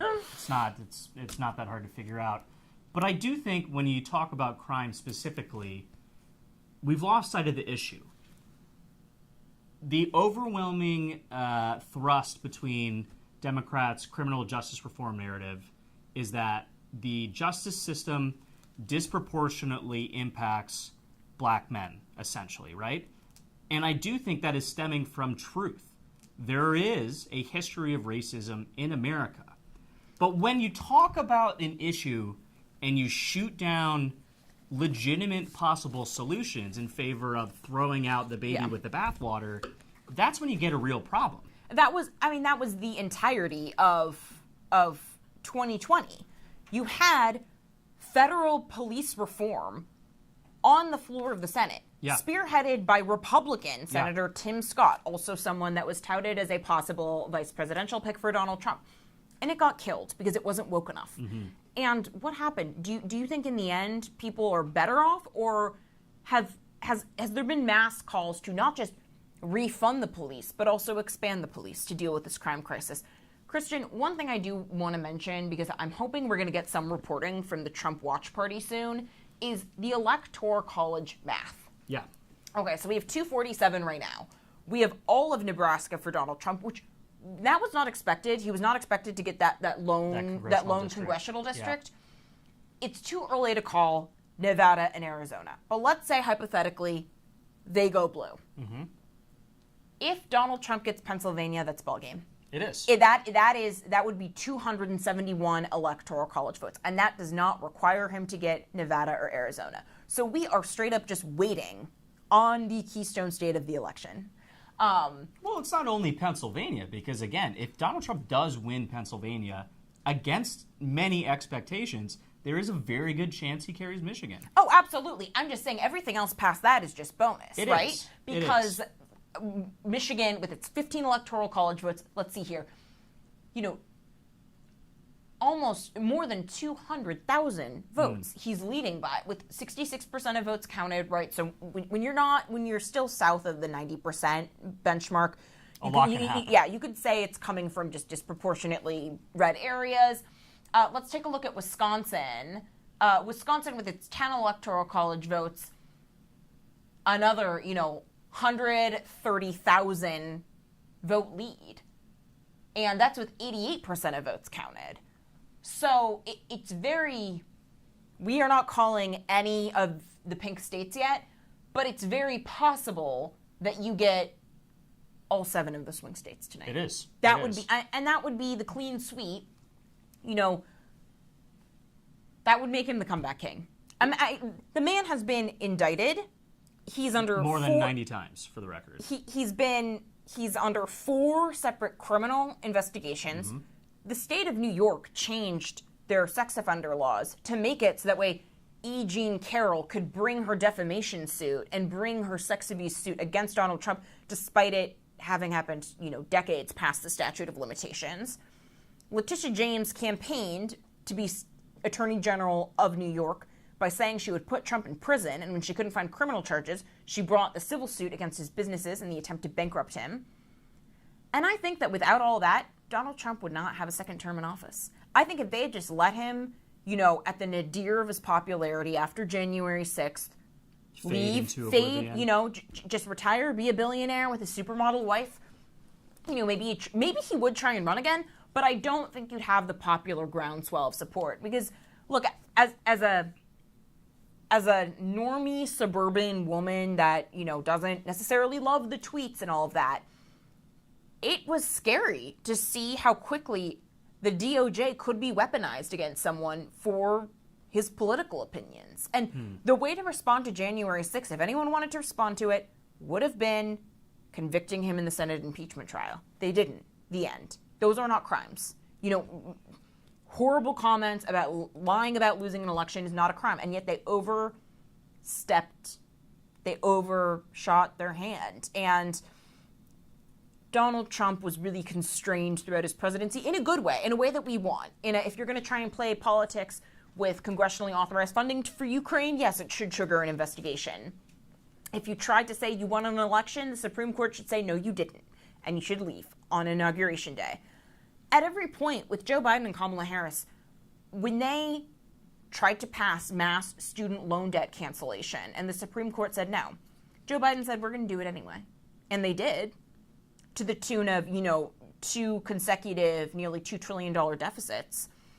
And Kamala Harris campaigning on saying, I'm going to blow up the legislative filibuster. I don't know how you could fear Trump being Hitler and want to give the executive branch more unilateral power. Yeah. Want to take off the constraints. I mean, I think that's a major part of it. I also just think, this is a total condemnation of the strategy from, and I'm going to call it the Biden-Harris camp at this point, because we're at the point where we are. Joe Biden barely won the election in 2020, and his main strategy was essentially, I'm not Donald Trump, right? And that was even before January 6th. If in the midterm polls, Republicans have this massive swing in Florida, which again is Donald Trump's new home. He has moved his voter registration from New York to Florida, and it appears that Kamala Harris, after she replaces Joe Biden, isn't going to be fully forthcoming with a new economic plan or a new immigration plan or even amendments to a U.S. foreign policy that she would propose that could, ease concerns from those progressive pro-Gaza voters. Then, what is she really running on? Yeah, I mean, she probably chose the worst of both worlds strategy in trying to... There's a saying that my grandfather had in Serbian, and it doesn't sound as good in English, but it's, if you try and sit on too many chairs, you're going to fall through. And that's sort of what she chose. Joe Biden historically has always been a really strong ally of Israel's, even when, according to Bob Woodward, he's calling Netanyahu a jerk behind closed doors. I think he used a little slightly more colorful language than that. Yeah. Not broadcast appropriate. But trying to, he would try and publicly bear hog the Israeli cause, speak with a lot of moral clarity. Kamala Harris's equivocation did her no favors. There was this interview with Joan Walsh of The Nation. Not a softball interview, a beach ball of an interview, right? Yeah. As fluffy a piece as you could possibly get. And Joan Walsh was asking about the pro-Hamas protesters. Christian, you and I have seen them up in person. Yeah, many at the DNC, Many of them are running on an explicitly anti-American message. It's not about, the civilian casualties. It is just chaos, destruction. And Harris's response is not, I understand some of them have humanitarian causes, but they fundamentally refuse to accept the fact that Hamas started the war and Israel has to end it. Instead, she says, I think the feeling that they're feeling is the right feeling. I'm barely paraphrasing here. Yeah. And then at the same time is trying to run, in the more Jewish areas of Pennsylvania, ads about how much she loves Israel. And so she's just lost everyone, right? She could have just gone full AOC Bernie Sanders, or she could have gone full Joe Biden on the Israel issue. She just had no moral authority on this. So we are going to bring back Jeremiah Poff in a moment and discuss the incoming Pennsylvania returns. We will be right back.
So we've got Jeremiah back now, but before we get into discussing the pending Pennsylvania results, I do have an update from Naomi Lim, who was at the Harris Watch Party. We've talked to her multiple times tonight. She is no longer at the Harris Watch Party because the campaign has kicked all the press out.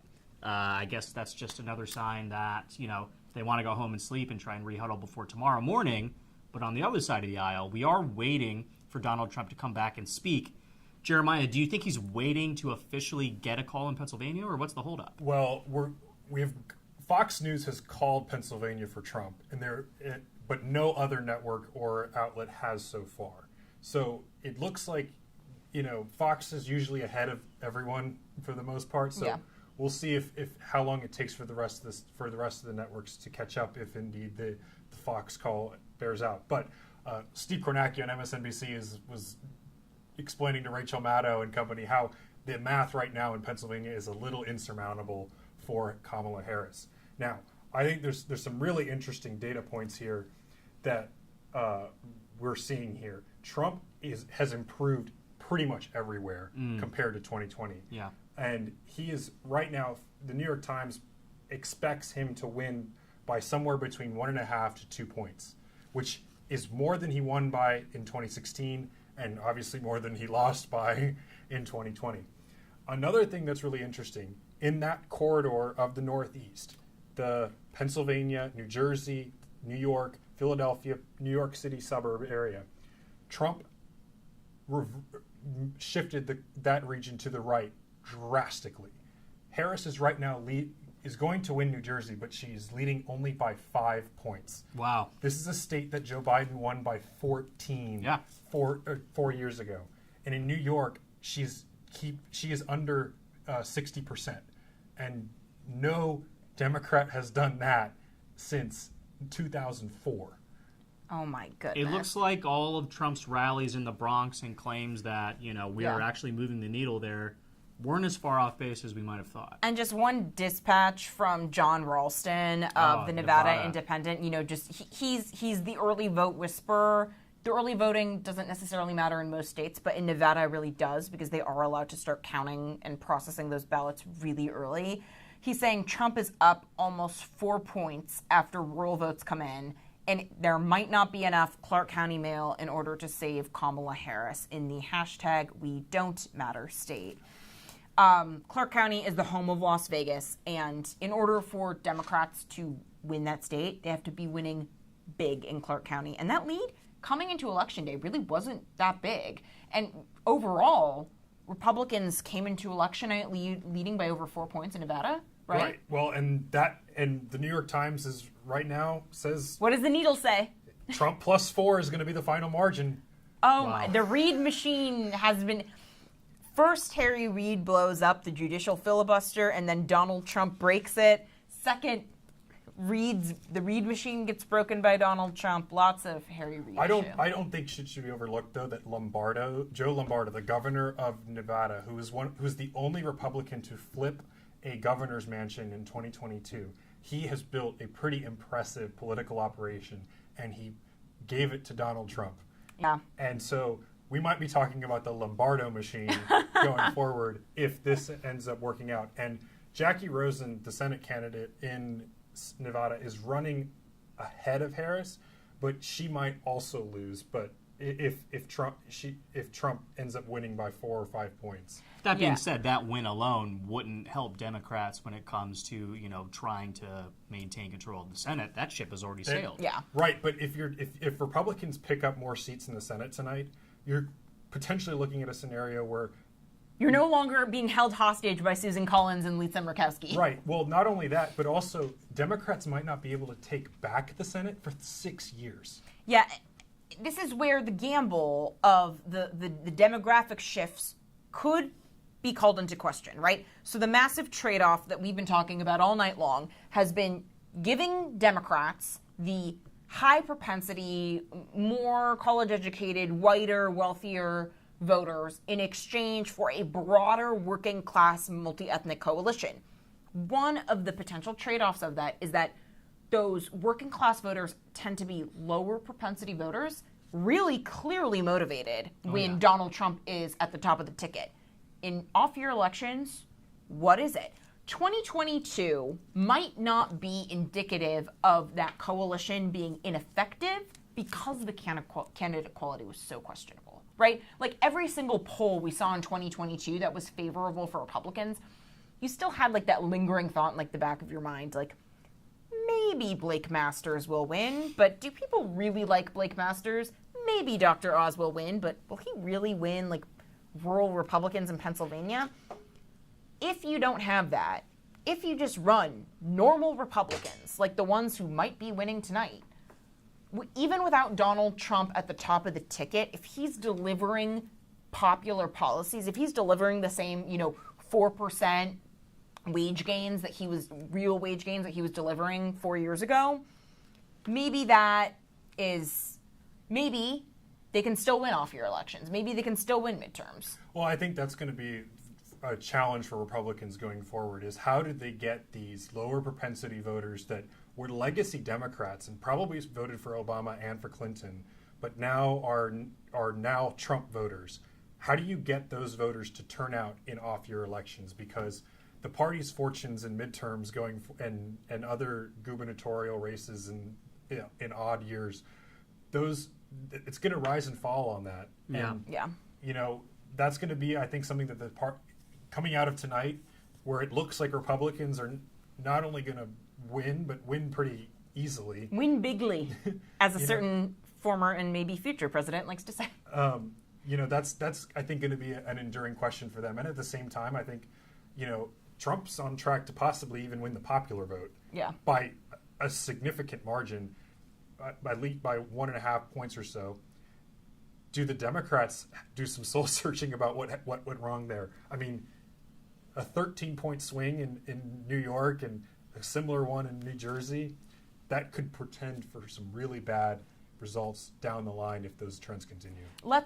Can we just talk real quickly about this Electoral College map, just to bring everyone up to speed on where we're at?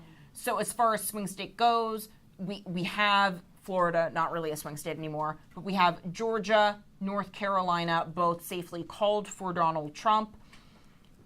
If he just won Pennsylvania, we have another call. Democrat Henry Cuellar of South Texas manages to win re-election in the House. He is Texas's 28th congressional district. This is a really huge deal because Amy and I were just down in Henry Cuellar's district. Interesting. And so he is the last pro-life House Democrat. He is a border hawk. He's still a Democrat, but he's one of the Democratic Party is leaving me. And Biden's DOJ has him under investigation the same way they have Eric Adams under investigation. A cynic would say that it's if you speak against the party speaks against you. The fact that he still manages to win re-election, it's him trying to say the pro-life border hawk coalition, we're not dead yet. Well, if you go look at what's going on in Texas, Trump has improved on his margins from 2020 drastically.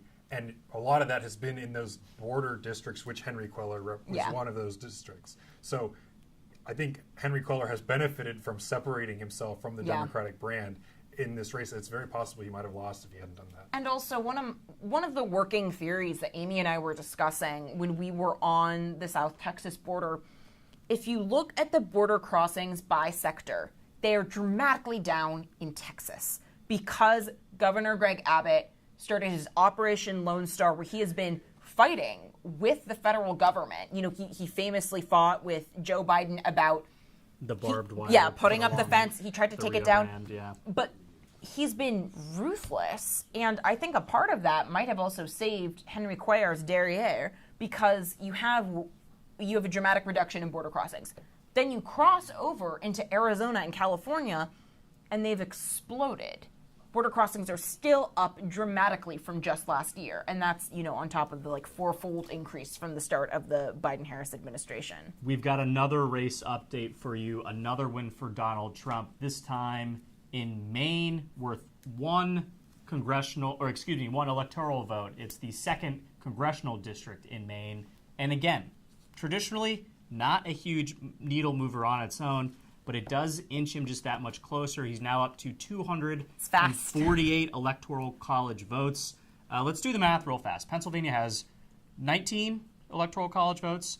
Yeah. So 248 plus 19 is 267, I want to say. So if we're it's talking... 2 o'clock in the morning. Our brains are not working. Bear with us. It's if he wins, so given the current map, all you have to do is add on Pennsylvania, and that's 271. Oh, there you go. All right. Well, yeah. Alaska hasn't been called yet. Oh, Alaska okay. has I'm not sorry. been I guess called yet, Alaska, yeah. and it's 3 electoral. Okay, so if you combine the 3 electoral college votes of Alaska with the 19 votes of Pennsylvania, that's 271, and you only need 270 to win. Well, we are still waiting for Donald Trump to speak. We are waiting for the race Hence to the be beer. finalized in Pennsylvania. But again, Jeremiah, we've been talking at length about missteps that Kamala Harris has made, and you've been on this panel for some of those steps.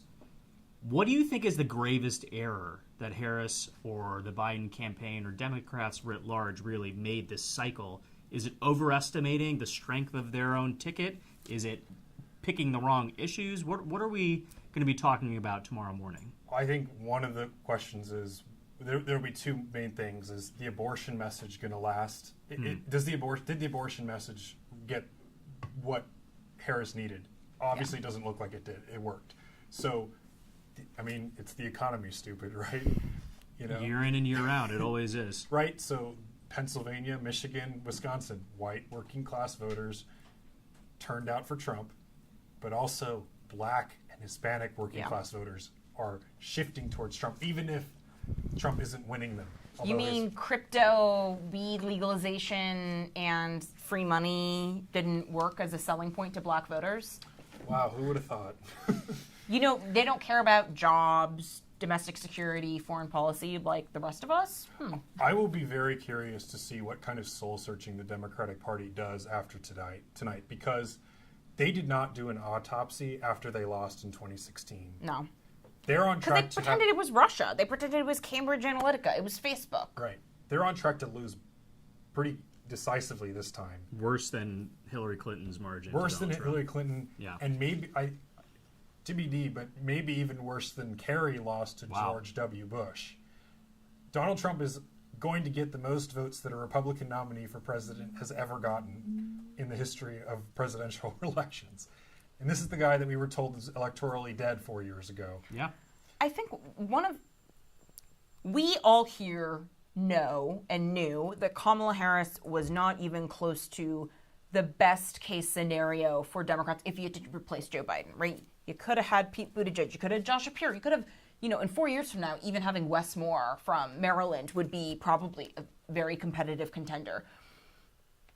The thing that I can't figure out is if the just bandwagon around Harris from the Democratic Party, the activists, and the media, I repeat myself because they're the same thing most of the time.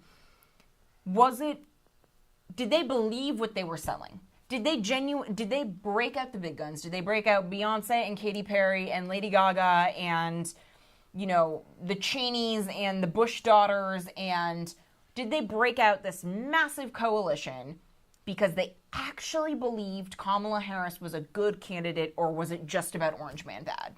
Because I think they genuinely started to believe their own bogus. I think there's some truth to that. I think there's a lot to be said for the fact that the Democrats believe as soon as Harris got into the race, all of a sudden, or replaced Joe Biden in the race, all of a sudden their fundraising went gangbusters. Yeah. Right? And that's wasn't driven because George Clooney wrote an op-ed. Right. It wasn't because big money donors were giving to the campaign. It was because it was small figure grassroots donors. Right, who were afraid that Joe Biden was going to lose because he was cognitively impaired and everyone could see it.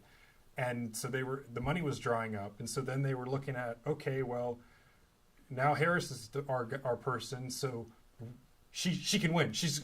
Anyone other than Joe Biden can win. Obviously, that doesn't look like that was the case. And one also wonders is, could anyone have beaten Donald Trump this time around? That's a point we debated at length this evening. And I will say, I was buying the hype that the Harris campaign was putting out, but it's not like it was straight propaganda that we were accepting. I mean, we traveled the country. We did our own data dives. Like, it made sense. And I do think this is another check in the box of D.C. being filtered and insulated in this beltway that we have around the nation's capital. And, like, polling can only get you so far. Because what's the biggest sample size of any poll this cycle? Like 4,000 or 5,000, potential voters. Yeah. There's nearly 400 million people in the country. Less than half of them are registered voters, but still, that's a fraction of a percent of, some other abstract math term that I don't remember because, again, we're writers. The polling appears to be a flawed way to track political progress of campaigns. It's been like this at least since 2016. So where does the industry go from here? I'm not expecting you to answer this because I genuinely don't know. I do think it's interesting, though, that a lot of the conventional polling was actually pretty close to the mark this time. But the polls in previous cycles had pretended, actually the polls are underestimating Trump. Those were the ones that were really off. Like the Seltzer poll in Iowa, which said that Harris was going to win by 3. She's on track to lose by 14 or 15. Well, and also, where's that trend line? Because I understand that just because a poll says, someone's going to win by 3, that doesn't necessarily mean the poll itself, you have to throw it in the garbage. But Seltzer went on air repeatedly and said, this is reflecting an unprecedented amount of enthusiasm among older white women that have only ever lived under Roe. They're going to come out.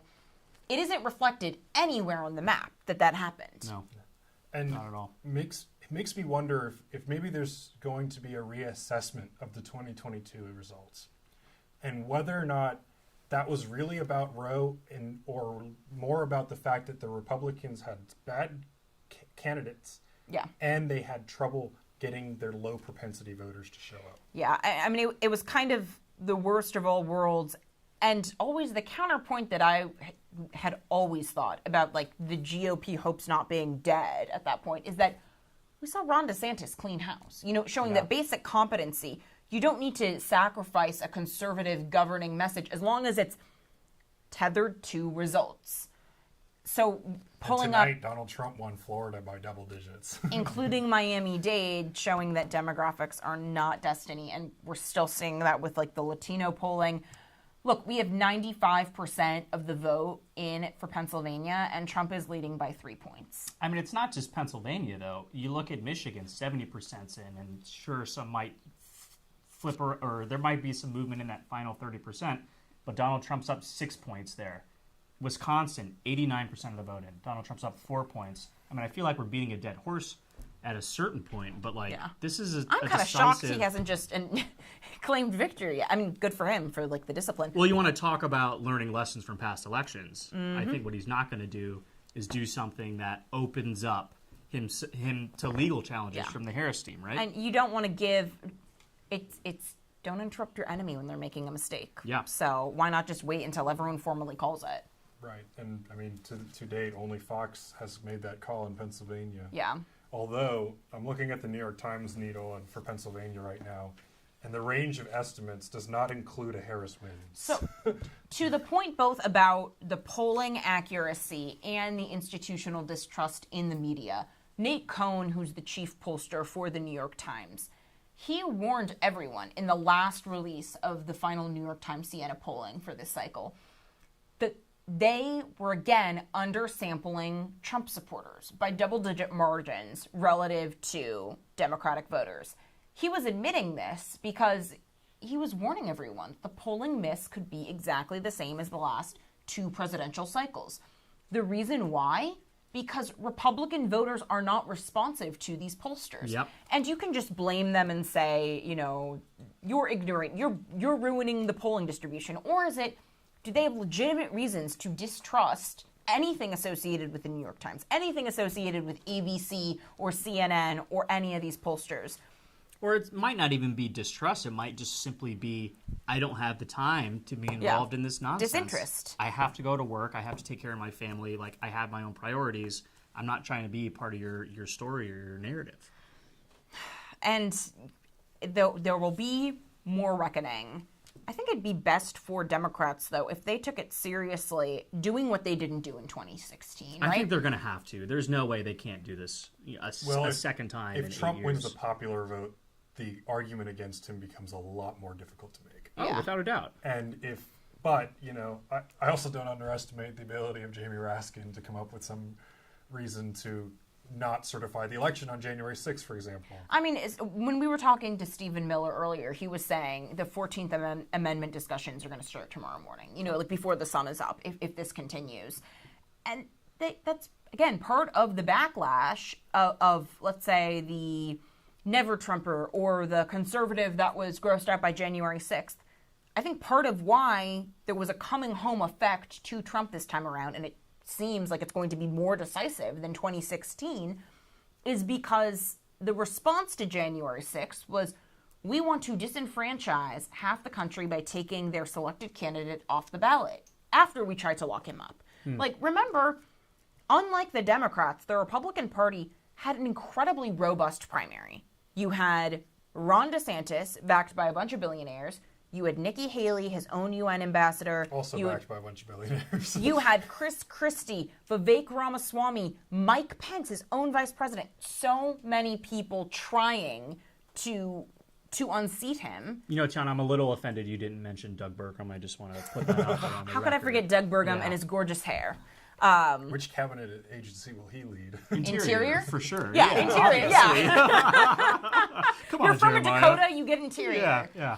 I do want to sort of change pace here for a second, because one person we haven't really spent a lot of time talking about tonight, and we just mentioned him in this last conversation. What do you think Joe Biden's thinking about right now? Well, one, he's probably not. Oh, right, he's still president. Yeah. Do you think I wonder if he goes out there and tries to claim that he would have won. I don't know about that, but I feel pretty confident he's gonna, pull a Goodwill Hunting, show up at Nancy Pelosi's house, slap the results on the window, and just be like, "How about them apples?" We've heard a lot of reporting about tension between the Harris and the Biden camps.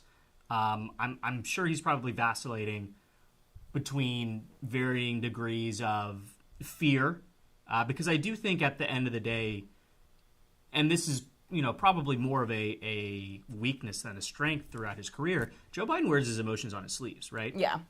What he's thinking is what you see. And if we get a press conference or a press gaggle with Joe Biden, I'm very curious to see what The he's going leaks to will say. be ruthless, not just from him, but also from his family. Remember, Certainly. Jill and Hunter did not want to let him leave the White House under any circumstances. NBC has called Pennsylvania for Donald Trump. Interesting. We're still not We're making not. that call. We're not making that calling. call. We're not calling Pennsylvania. Other outlets we'll are. see. Yeah. Again, the math isn't necessarily mathing. No. But well, I'm trying to think. let's see. Is this if Pennsylvania gets called? When was 2016 called? It was called at about 2:30 in the morning. Well, Was it 2:30 in the morning Eastern time? Yes. Okay, because it's I remember that vividly. 2:11 right now. We're encroaching, yeah. We'll see which gets called faster. There are, again, technically ways that Kamala Harris can still win the presidency. But it would require her to win Pennsylvania. let's talk about this. I mean, there are provisional ballots still out in North Carolina. We don't know how many impacted people. If you want to uncall a state, sure, there's a math to it. I'm not doing that. I mean, it's 2 o'clock in the morning and we're just talking. But you have to look at Nevada with how some of those, contested ballots that didn't pass the signature Still match. only 7 electoral votes. That is true. Even if Trump wins Pennsylvania with the Pennsylvania and Alaska with the rest of the board as is, Kamala Harris could win every other state and she still wouldn't win the Electoral College. It's still just shocking to me how far off a lot of people were this cycle. Yeah. It is truly, one of those elections that's going to go down in the history books. Taught to political scientists, taught to, normal everyday Americans about the importance of voting, right?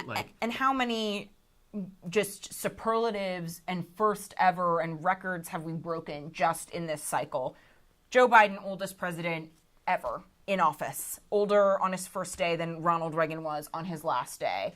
Kamala Harris, fewer than half as many days as LBJ gave the Democrats to find a replacement nominee for the 1968 election. Donald Trump survives 2 assassination attempts, including a bullet to the head.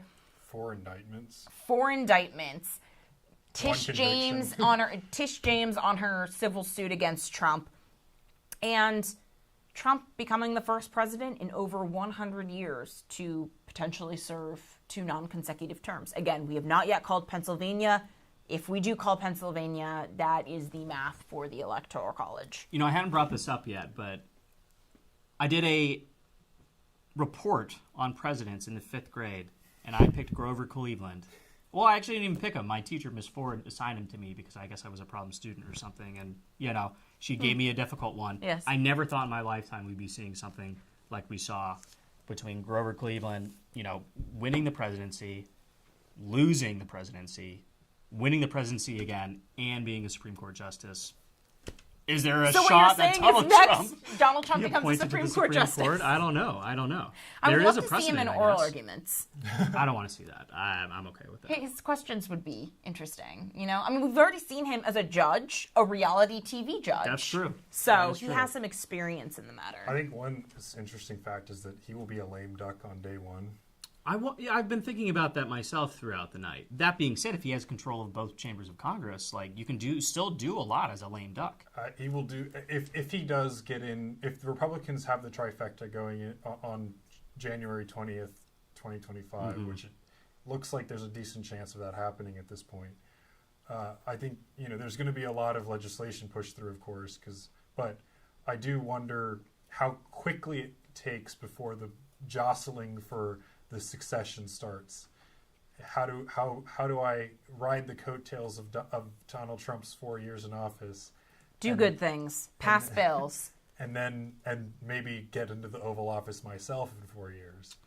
That is a good question. I mean, I think that list probably starts with Senator J.D. Vance. We can officially call Pennsylvania for Donald Trump. That brings him to 271 Electoral College votes, assuming he also wins the state of Alaska. For more on the state of the race. Philadelphia is a very important part of our path to victory. And it is the reason I'm spending time here, have been spending time here, but I'm feeling very optimistic. We win Pennsylvania. We win this great Commonwealth. We are going to win the whole ballgame. It's such an important place. Pennsylvania was hotly contested in 2024, with both Trump and Harris focusing much of their campaign efforts on the battleground state. The tension in the state was palpable when former President Donald Trump was nearly assassinated during a rally in Butler. While the political temperature spiked, the campaigns presented policy to attract voters in the state. Harris worked to appeal to the middle class, standing with former President Joe Biden and his administration's pro-union stance. While Trump painted himself as the best choice for workers, with political stunts like working at McDonald's and promises like vowing to protect American factories from going overseas. Kamala and I work like hell to include the Butch-Lewis Act. Protect the pension of millions of union workers and retirees from Pennsylvania, throughout Ohio, Michigan, Wisconsin, all across America. Simply put, the Butch-Lewis Act is the most significant investment in pension security for union workers and retirees in over 50 years. U.S. Steel is going to be sold to Japan. I wouldn't let it happen. I just wouldn't let it happen. Such a big benchmark. That shouldn't be going to Japan. They should rebuild it. They should do whatever they have to do, would work with them, would make it great again. Just like we're going to make our country great again.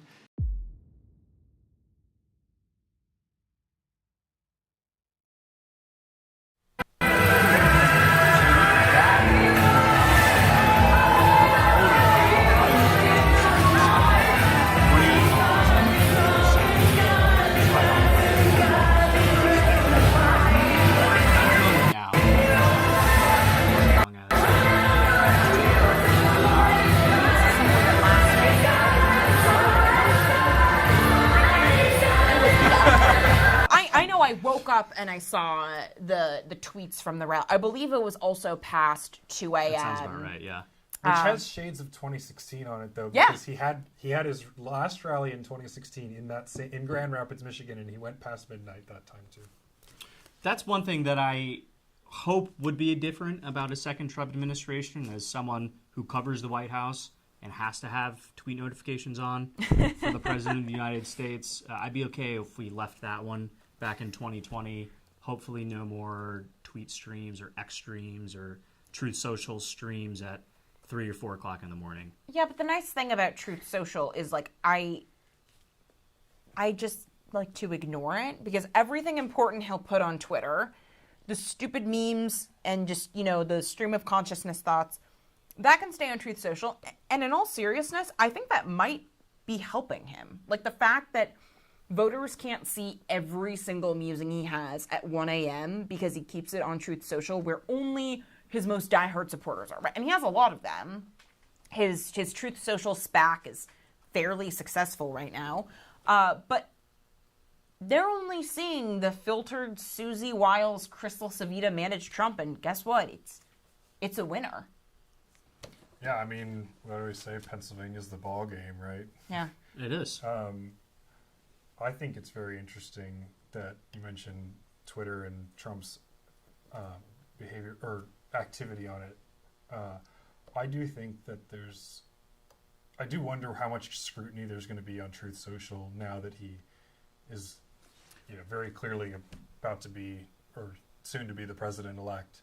I think Truth Social is going to be blared all over MSNBC. Oh yeah, every single day for the next 4 years if Trump uses it. Now, could also be that now that he's a lame duck and isn't worried about running for office again, he's just going to divest. Now, I think he doesn't talk as much. No, there are two constants in DC, other than death and taxes. It's Trump won't stop talking and people won't stop paying attention. That's true. Because again, there was a chance to just ignore him after January 6th, and the media decided no, and the Democrats decided, oh, we're going to indict him, try and lock him up, and now he's on the cusp of becoming president for a second non-consecutive term. It's truly amazing times we live in. Again, I don't think any of us were necessarily expecting this exact result tonight. I mean, I thought if not this early. Not this early at all. No. I was expecting Wednesday morning, you know, maybe something absolutely insane. Yeah, I thought Pennsylvania was just going to slow walk it. I didn't think the results for Pennsylvania would come in this fast. I think there's been a lot of pressure on the state, you know, boards of election to avoid what happened in 2020. And Josh Shapiro showing basic competence that maybe Democrats would be wise to reward in the future. Well, it'll be interesting to see what happens to the Democratic Party after this. Do they try to keep moving back to the center like they sort of did during this campaign? For 107 days, they kind of pivoted to the center slightly. I disagree. I think it was a pretty strong pivot. I mean, you had Kamala Harris disavowing her old positions. Like that's a pretty significant shift. But the question is does the progressive left say, we're vindicated, you moved to the center and you lost? Now, do we have to go even further to the left?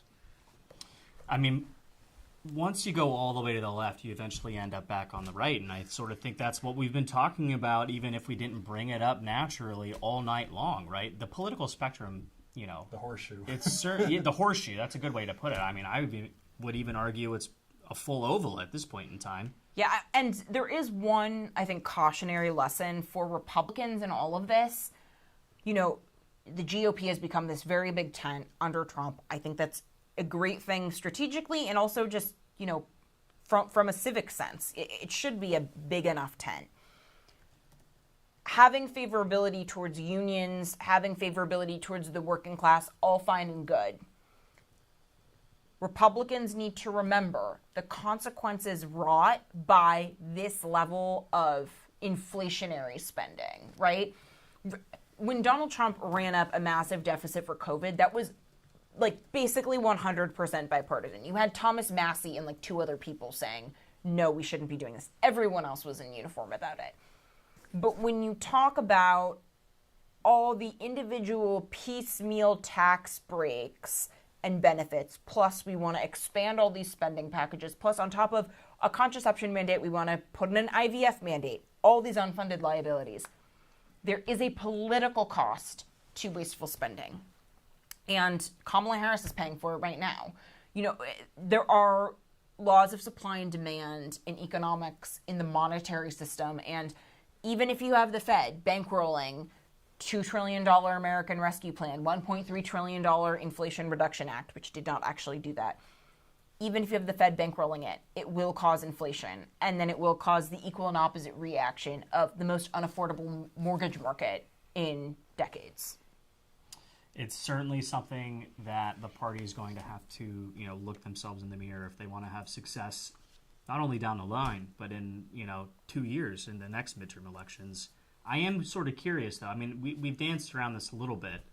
Josh Shapiro, Wes Moore, Gretchen Whitmer, Gavin Newsom, maybe, I don't know, J.B. Pritzker. I mean, maybe it's time Democrats got their own billionaire, to run for office. Someone who's, far beyond where a moderate member of the party would be. Pritzker is certainly an extreme progressive.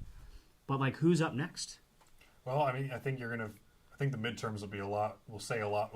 We'll let the party figure that out much more easily.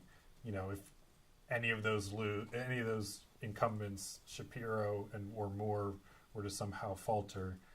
Jeremiah, that's a very political answer. Give me a name and give me one right now. Who is the least terrible option? I think Shapiro would be the most formidable general election candidate. I just am skeptical that he can win a Democratic primary. I mean, that's the conversation we were just having. Which way does the party go? And the fear about, I think people will say, oh, if Harris had chosen Josh Shapiro, maybe she wouldn't have still won Georgia and North Carolina. But I think that choosing Tim Walz was the most radical, boring white guy choice she should have made, right? Everyone on Twitter was making the jokes, Harris is going to be like a wine shop saying, I need to find my most interesting white guy to support me on my ticket. And Walz was a truly radical option. If you look at the state of Minnesota's economy with totally flatlined wages, his ban on future fossil fuels, saying that we're going to ban nuclear power, but you can burn garbage in the name of Greta Thunberg and the climate agenda. And she chose him anyway. So the fact that she made that choice over one of the easiest political choices ever, right? Donald Trump didn't have any single person that would have delivered him a swing state. J.D. Vance, I think, has proven to be a much better choice than people, even I probably undervalued the choice of that. But there was not another person that would have definitely delivered him Michigan, Wisconsin, or Pennsylvania, one of the crucial states. Maybe Michelle Obama? Right. Just saying. Harris had that choice. She said no. I'm going to push back on that a little bit. I actually don't think that Shapiro would have kept this at bay. Oh, okay. I think this victory that Trump is putting together tonight is, as we said, it's bigger than it was in 2016. I just don't believe that Josh Shapiro would have made the difference in the end. Well, I mean, it's a real sliding doors moment. I guess we'll never know at this point in time, right? But, I mean, I understand the rationale between both sides of the argument. I think the bigger question is, do Democrats, right?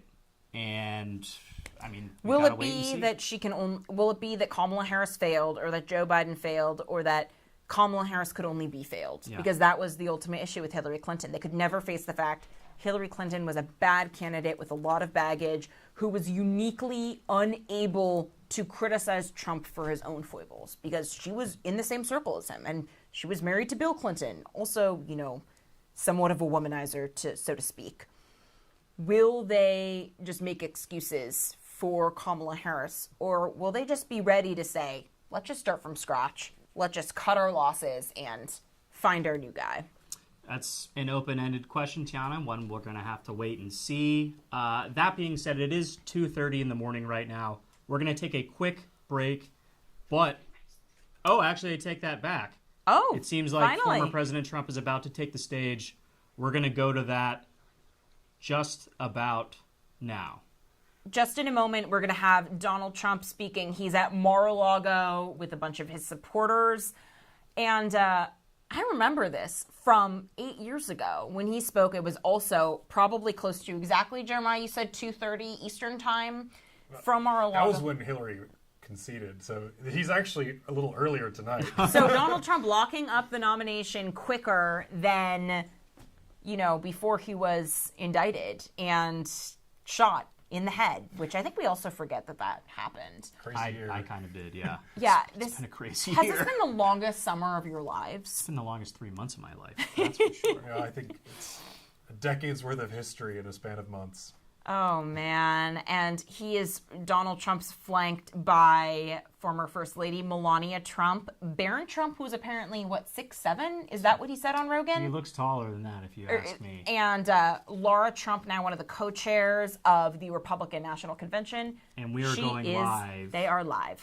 Philadelphia is a very important part of our path to victory. And it is the reason I'm spending time here, have been spending time here, but I'm feeling very optimistic. We win Pennsylvania. We win this great Commonwealth. We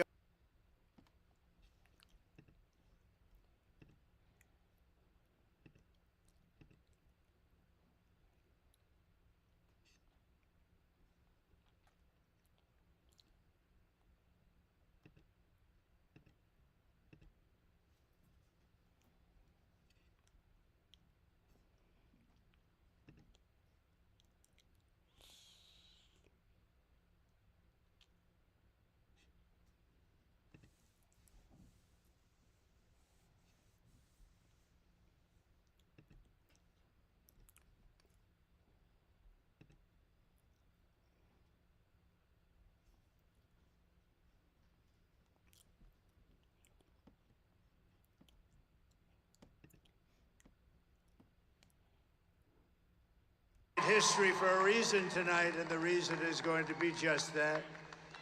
We overcame obstacles that All right, I nobody think our thought mics are off. I think we're possible, good. and All right, it we're is good. We're in now it. clear that We're in we've it. achieved the most Woo! incredible You guys, political I thing. feel Look like what you can- happened. Is this crazy?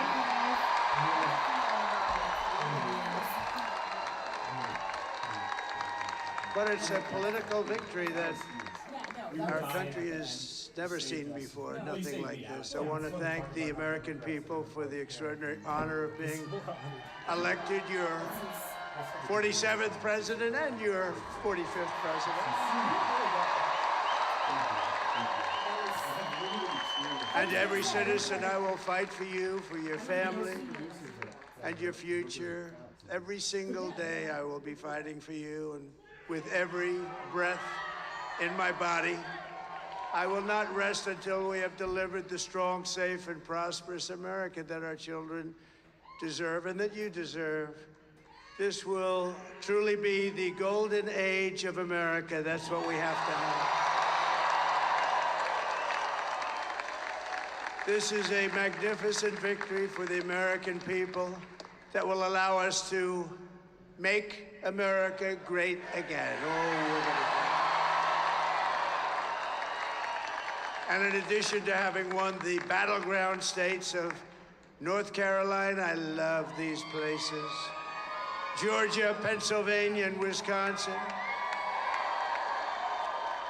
we are now winning in Michigan, Arizona, Nevada, and Alaska, which would result in us carrying at least 315 electoral votes, but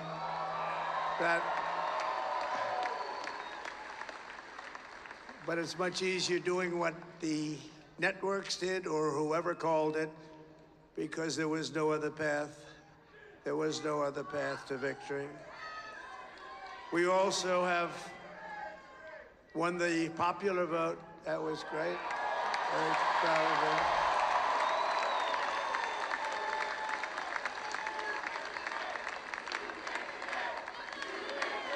Thank you.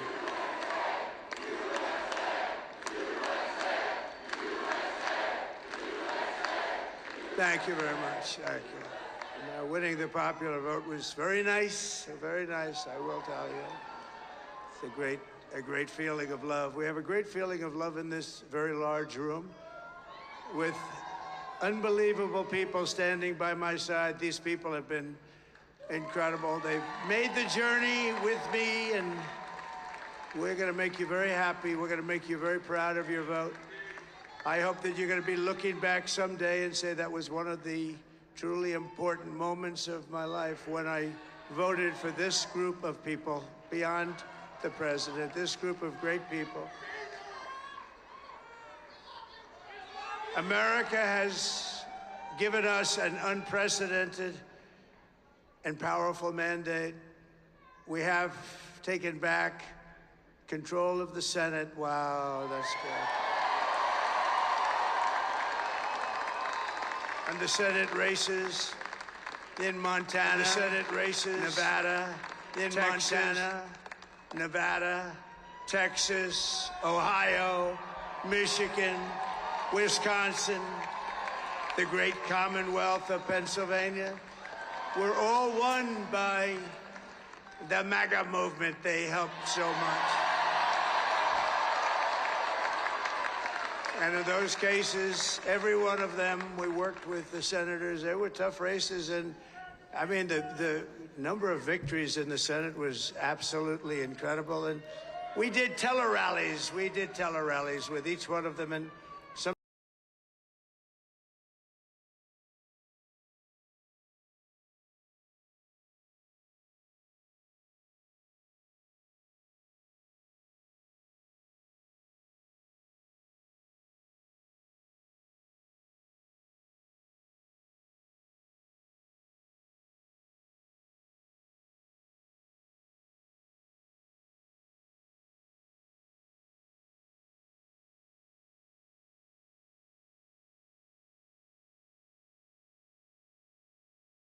lady.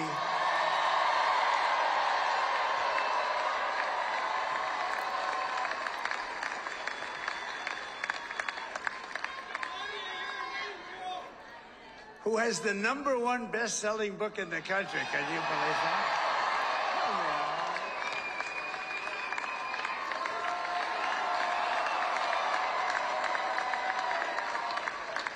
Lady. No, she's done a great job. Works very hard to help people. So I just want to thank her. But I want to thank my whole family, my amazing children, and they are amazing children. Who has the #1 best? Now, we all think our children are. Everybody here thinks their children are amazing, but that's a good thing when you think they are. But Don, Eric, Ivanka, Tiffany, Barron, Laura, Jared, Kimberly, Michael, thank you all. Whatever. It's very hard to help people. So I just want to thank her. But I want to thank my whole family, my amazing children, and they are amazing. My father-in-law, Victor, is tremendous. And we miss very much Melania's mother, Amalia. We miss Amalia. She would be very happy right now, standing on this stage. She'd be so proud. She was a great woman, that one. Beautiful inside and out. She was a great woman. I want to be the first to congratulate our great, now I can say, Vice President-elect of the United States, J.D. Vance.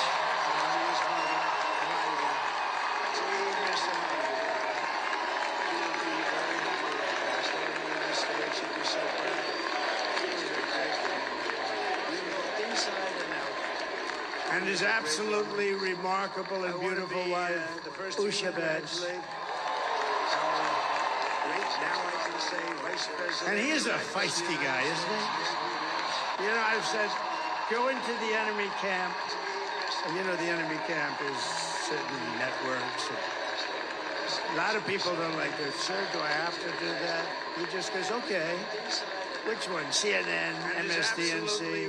He'll say, all right, thank you very much. He actually looks like, he's like the only guy I've ever seen. He really looks forward to it, and then he just goes in and absolutely obliterates them. You know, I've said, go into the enemy camp. Say a couple of words.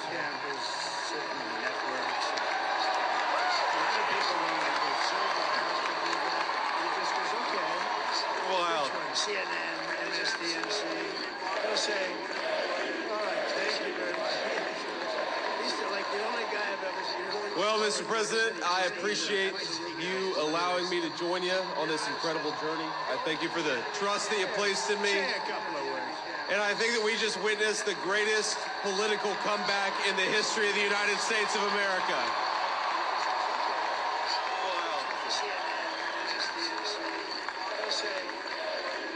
And under President Trump's leadership, we're never going to stop fighting for you, for your dreams, for the the future of your children, and after the greatest political comeback in American history, we're going to lead the greatest economic comeback in American history under Donald Trump's leadership. Comeback in the history of the United States of America.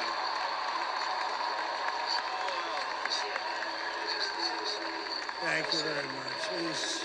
And under President Trump's leadership, we're never going to stop fighting for you, for your dreams, for the I took a future little of your heat at the children, beginning, and after the greatest political comeback in American history, the brain we're was going to a lead the good one, greatest about as good as economic it comeback gets. in American history And we love under the Donald family, Trump's and we're going leadership. to have a great 4 years, and we're going to turn our country around, make it something very special. It lost that little thing called special. We have to make it so we're going to make this so great. It's the greatest country and potentially the greatest country in the world by far. And right now we're going to just work very hard to get all of that back. We're going to make it the best it's ever been. We can do that. If we had to wait longer, I don't know. It was going bad, and it was going bad fast. We're going to have to seal up those borders, and we're going to have to let people come into our country. We want people to come back in, but we have to let them come back in, but they have to come in legally. They have to come in legally. Let me also express my tremendous appreciation for Susie and Chris, the job you did. Susie, come, Susie, come. Come here, Susie. Chris, come here, Chris. Susie likes to stay sort of in the back, let me tell you. The Ice Maiden, we call her the Ice Maiden.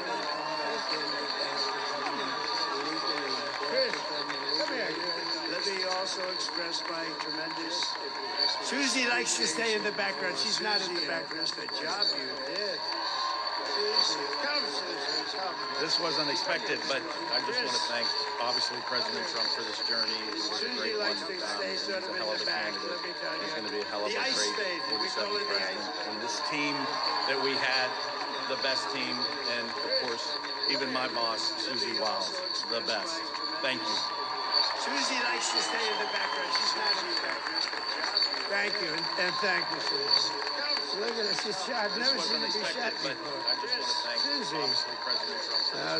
They're great. Everybody up here is great. Everybody up here is very special. But the Trump that we had, the best team, and of course, even my boss. Let me tell you, we have a new star. Thank you. A star is born, Elon. Thank you, and thank you. Now he is.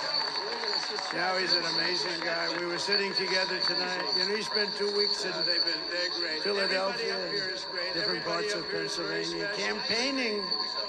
You know, he sent the rocket up 2 weeks ago, and I saw that rocket, and I saw it coming down. I saw it was, when it left, it was beautiful, shiny white. When it came down, it didn't look so pretty. It was going 10,000 miles an hour, and it was burning like hell.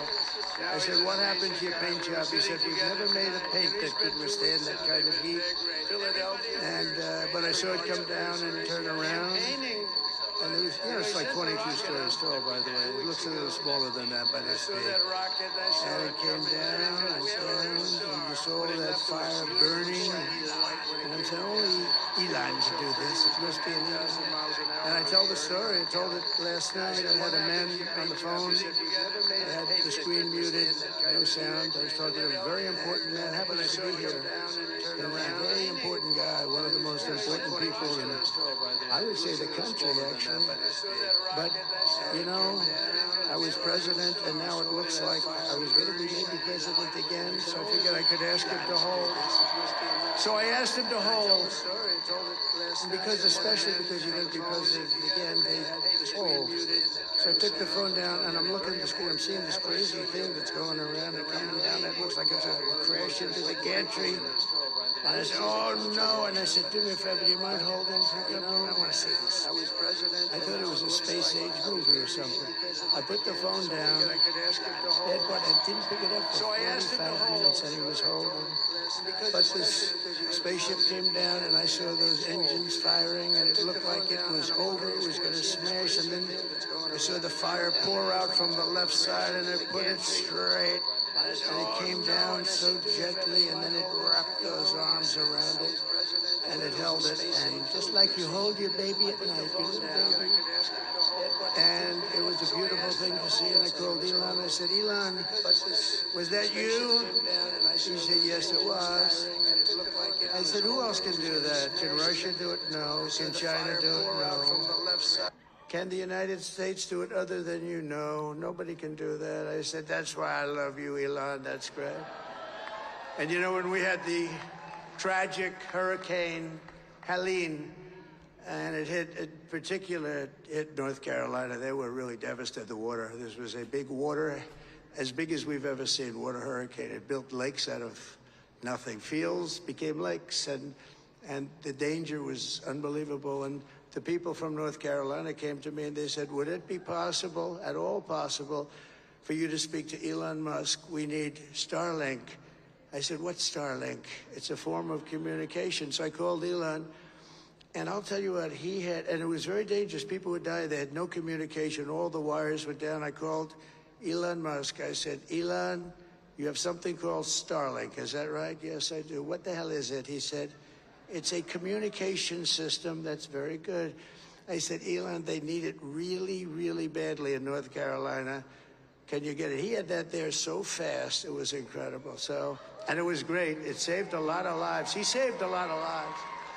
But he's a character. He's a special guy. He's a super genius. We have to protect our geniuses. We don't have that many of them. We have to protect our super geniuses. I want to thank some of the guys. You know, we have up here today the U.S. Open champion. He's a fantastic golfer. He's slightly longer than me. Hits the ball a little bit longer than me. Just a little bit. Bryson DeChambeau is up here someplace. What happened to Bryson? Where is he? Bryson. Oh, he was shot. He's hitting balls. Oh, he's on the way. He's hitting balls. Bryson. Oh, look at him.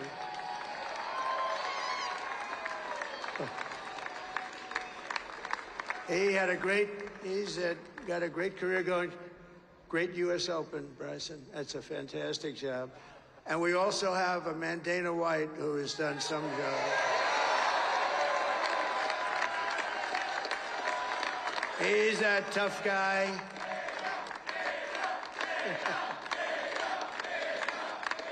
So Dana started UFC and came to me, do you mind if I use your... Nobody wanted to give him a rinse because they said it's a rough sport, a little rough.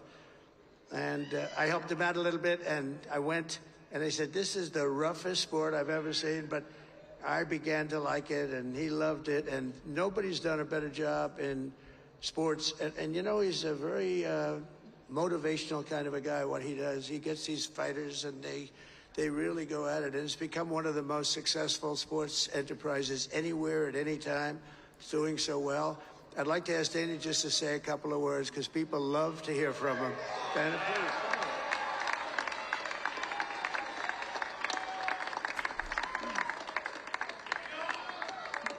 Nobody deserves this more than him, and nobody deserves this more than his family does. This is what happens when the machine comes after you. What you've seen over the last several years, this is what it looks like. Couldn't stop him. He keeps going forward. He doesn't quit. He's the most resilient, hard-working man I've ever met in my life. His family are incredible people. This is karma, ladies and gentlemen. He deserves this. They deserve it as a family. I want to thank some people real quick. I want to thank the Nelk boys, Aiden Ross, Theo Vaughn, Bussin' with the boys, and last but not least, the mighty and powerful Joe Rogan. And thank you, America. Thank you. Have a good night.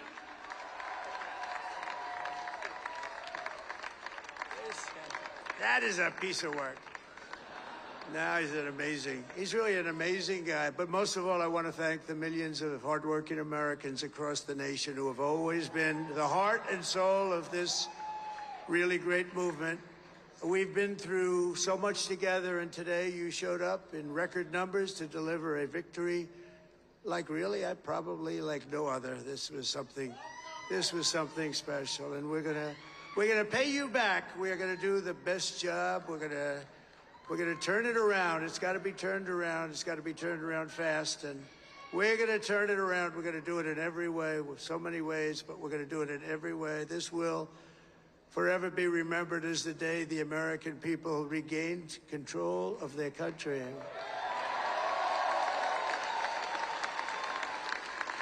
So I just want to say that on behalf of this great group of people, these are hard-working people. These are fantastic people, and we can add a few names like Robert F. Kennedy Jr. He came in. And he's going to help make America healthy again.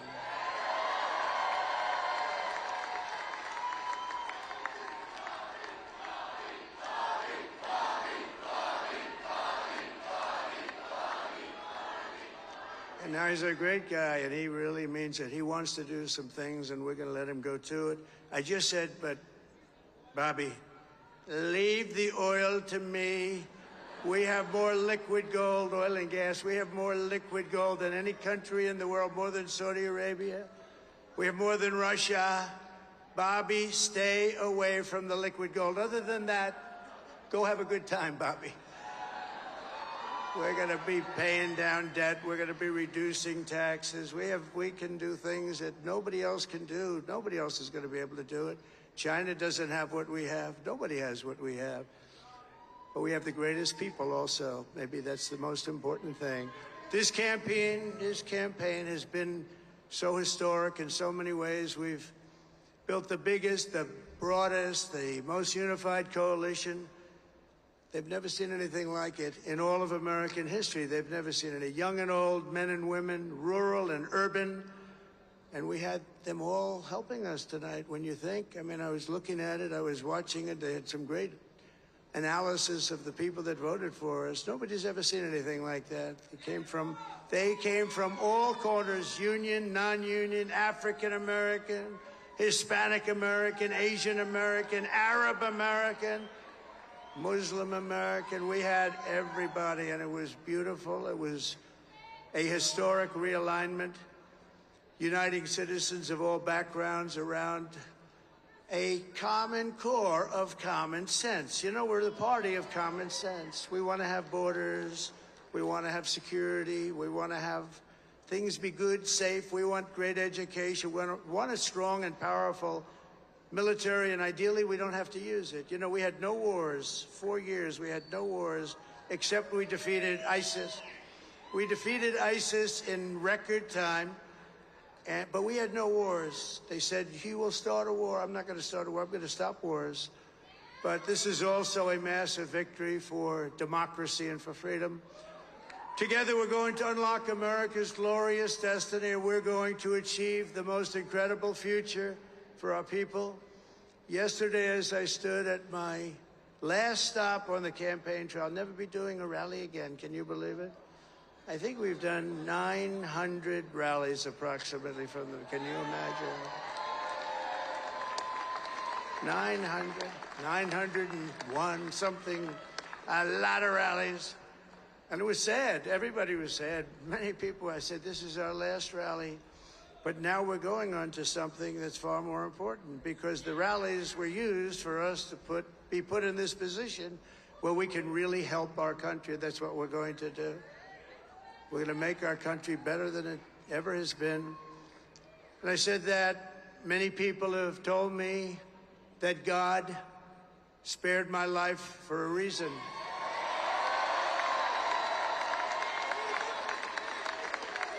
And that reason was to save our country and to restore America to greatness. And now we are going to fulfill that mission together. We're going to fulfill that mission. The task before us will not be easy, but I will bring every ounce of energy, spirit, and fight that I have in my soul to the job that you've entrusted to me. This is a great job. There's no job like this. This is the most important job in the world. Just as I did in my first term, we had a great first term, a great, great first term. I will govern by a simple motto: promises made, promises kept. We're going to keep our promises.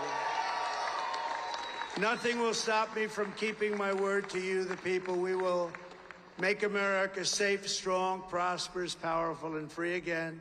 And I'm asking every citizen all across our land to join me in this noble and righteous endeavor. That's what it is.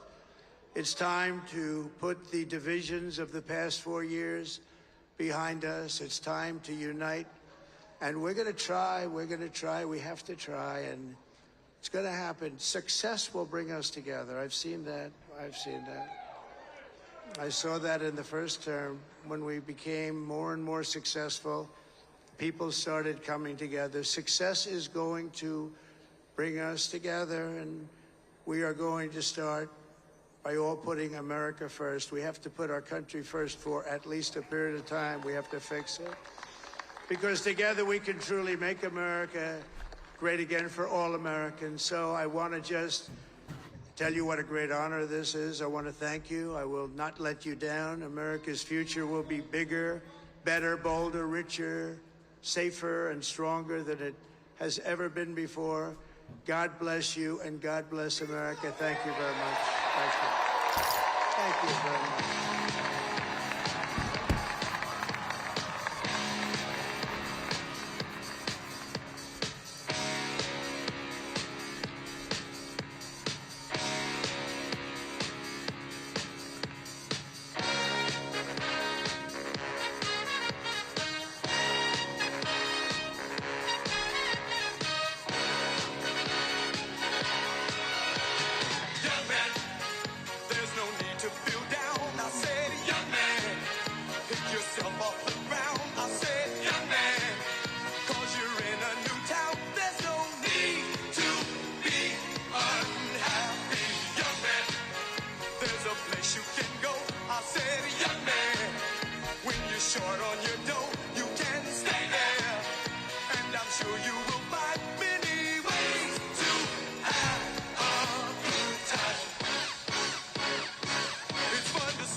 Tiana, kind of a subdued speech from Trump. He didn't sound like he was going after Harris at all.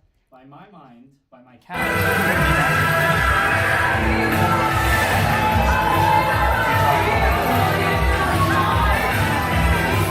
Americans, and it was sort of an un-Trumpian speech outside of his cadence and delivery and riffs. It was a very happy warrior, and that, I think, as evidenced by the success of this campaign, that's the Trump that people like best. That's a Trump that can unify. That's a Trump that can get stuff done. Just focused on what he wants to do, securing the border, bringing down prices, restoring economic growth, bringing back global stability. And really, Kamala Harris in particular, in the grand scheme of things, will be an afterthought. She was candidate for 107 days. Joe Biden was president for 4 years. And Harris really, she spent most of her time in D.C. because she literally couldn't leave, because Democrats only had her as the tie-breaking vote for most of their tenure in power. When history looks back on the interregnum of between the two Trump administrations, it will just be Bidenomics. It will be Russia's invasion of Ukraine. It will be Hamas's invasion of Israel and the subsequent war in Gaza. I don't know why one would expend too much energy on Harris personally. Well, I mean, you have to think this is probably the end of her political career. She failed miserably in the 2020 Democratic primary. She, of course, is not quite technically lost yet, but on her way to losing a general election. And we are looking at the map right now. Kamala Harris has actually just been declared the winner in Minnesota. By a shockingly thin margin. You know, 5%. Not even 200,000 votes. It looks like Pennsylvania might be more red than Minnesota is blue. Yeah. And again, like as we've been dissecting, it's easy to dunk on Harris. She was not a great candidate. She did not make it to the Iowa caucuses in 2020. She word saladed and coconut treed and has been unburdened by what has been. Ultimately, you could not defend the Bidenomics record. And also, how could you possibly do so by replacing the democratically nominated candidate in an election where you're running on saying, I have to save democracy, right? If Donald Trump is this unique and persistent threat to democracy, how can you possibly be on the ballot as an unelected candidate? We heard a lot about that from the pundit class when Joe Biden backed out of the race. And there was this groundswell movement, which started with Harris saying, no, we're going to earn the nomination. Then it culminated with Barack Obama endorsing her roughly a week later. It's a very truncated process. And again, I do feel bad for Kamala Harris because I feel like, and of course this is looking through rose-colored glasses, she was put in truly an impossible position. There was no way she should have won this race. And I say this as someone that's been incredibly critical of Harris. For all that the memes have been spread in like the Trumposphere about her shivving Joe Biden, about her betraying him, about this being part of like the long game, there's not much evidence. You and I both know there's not much evidence that she was persistently leaking against Biden's team during her tenure as VP. She was not one of the ones trying to undercut him after he imploded during that June CNN debate against Donald Trump. She accepted the fact that if they were going to get rid of Joe Biden, she was the only one that could take that mantle. Because how would they possibly accept inserting anyone else other than the one who's a heartbeat away from the presidency? Well, and financially, it wouldn't work because of that war chest that they have. And we can officially call Donald Trump is the president-elect tonight on election night 2024. Anyway, that's about all the time we've got tonight. We've kept you guys long enough. It's well past my bedtime.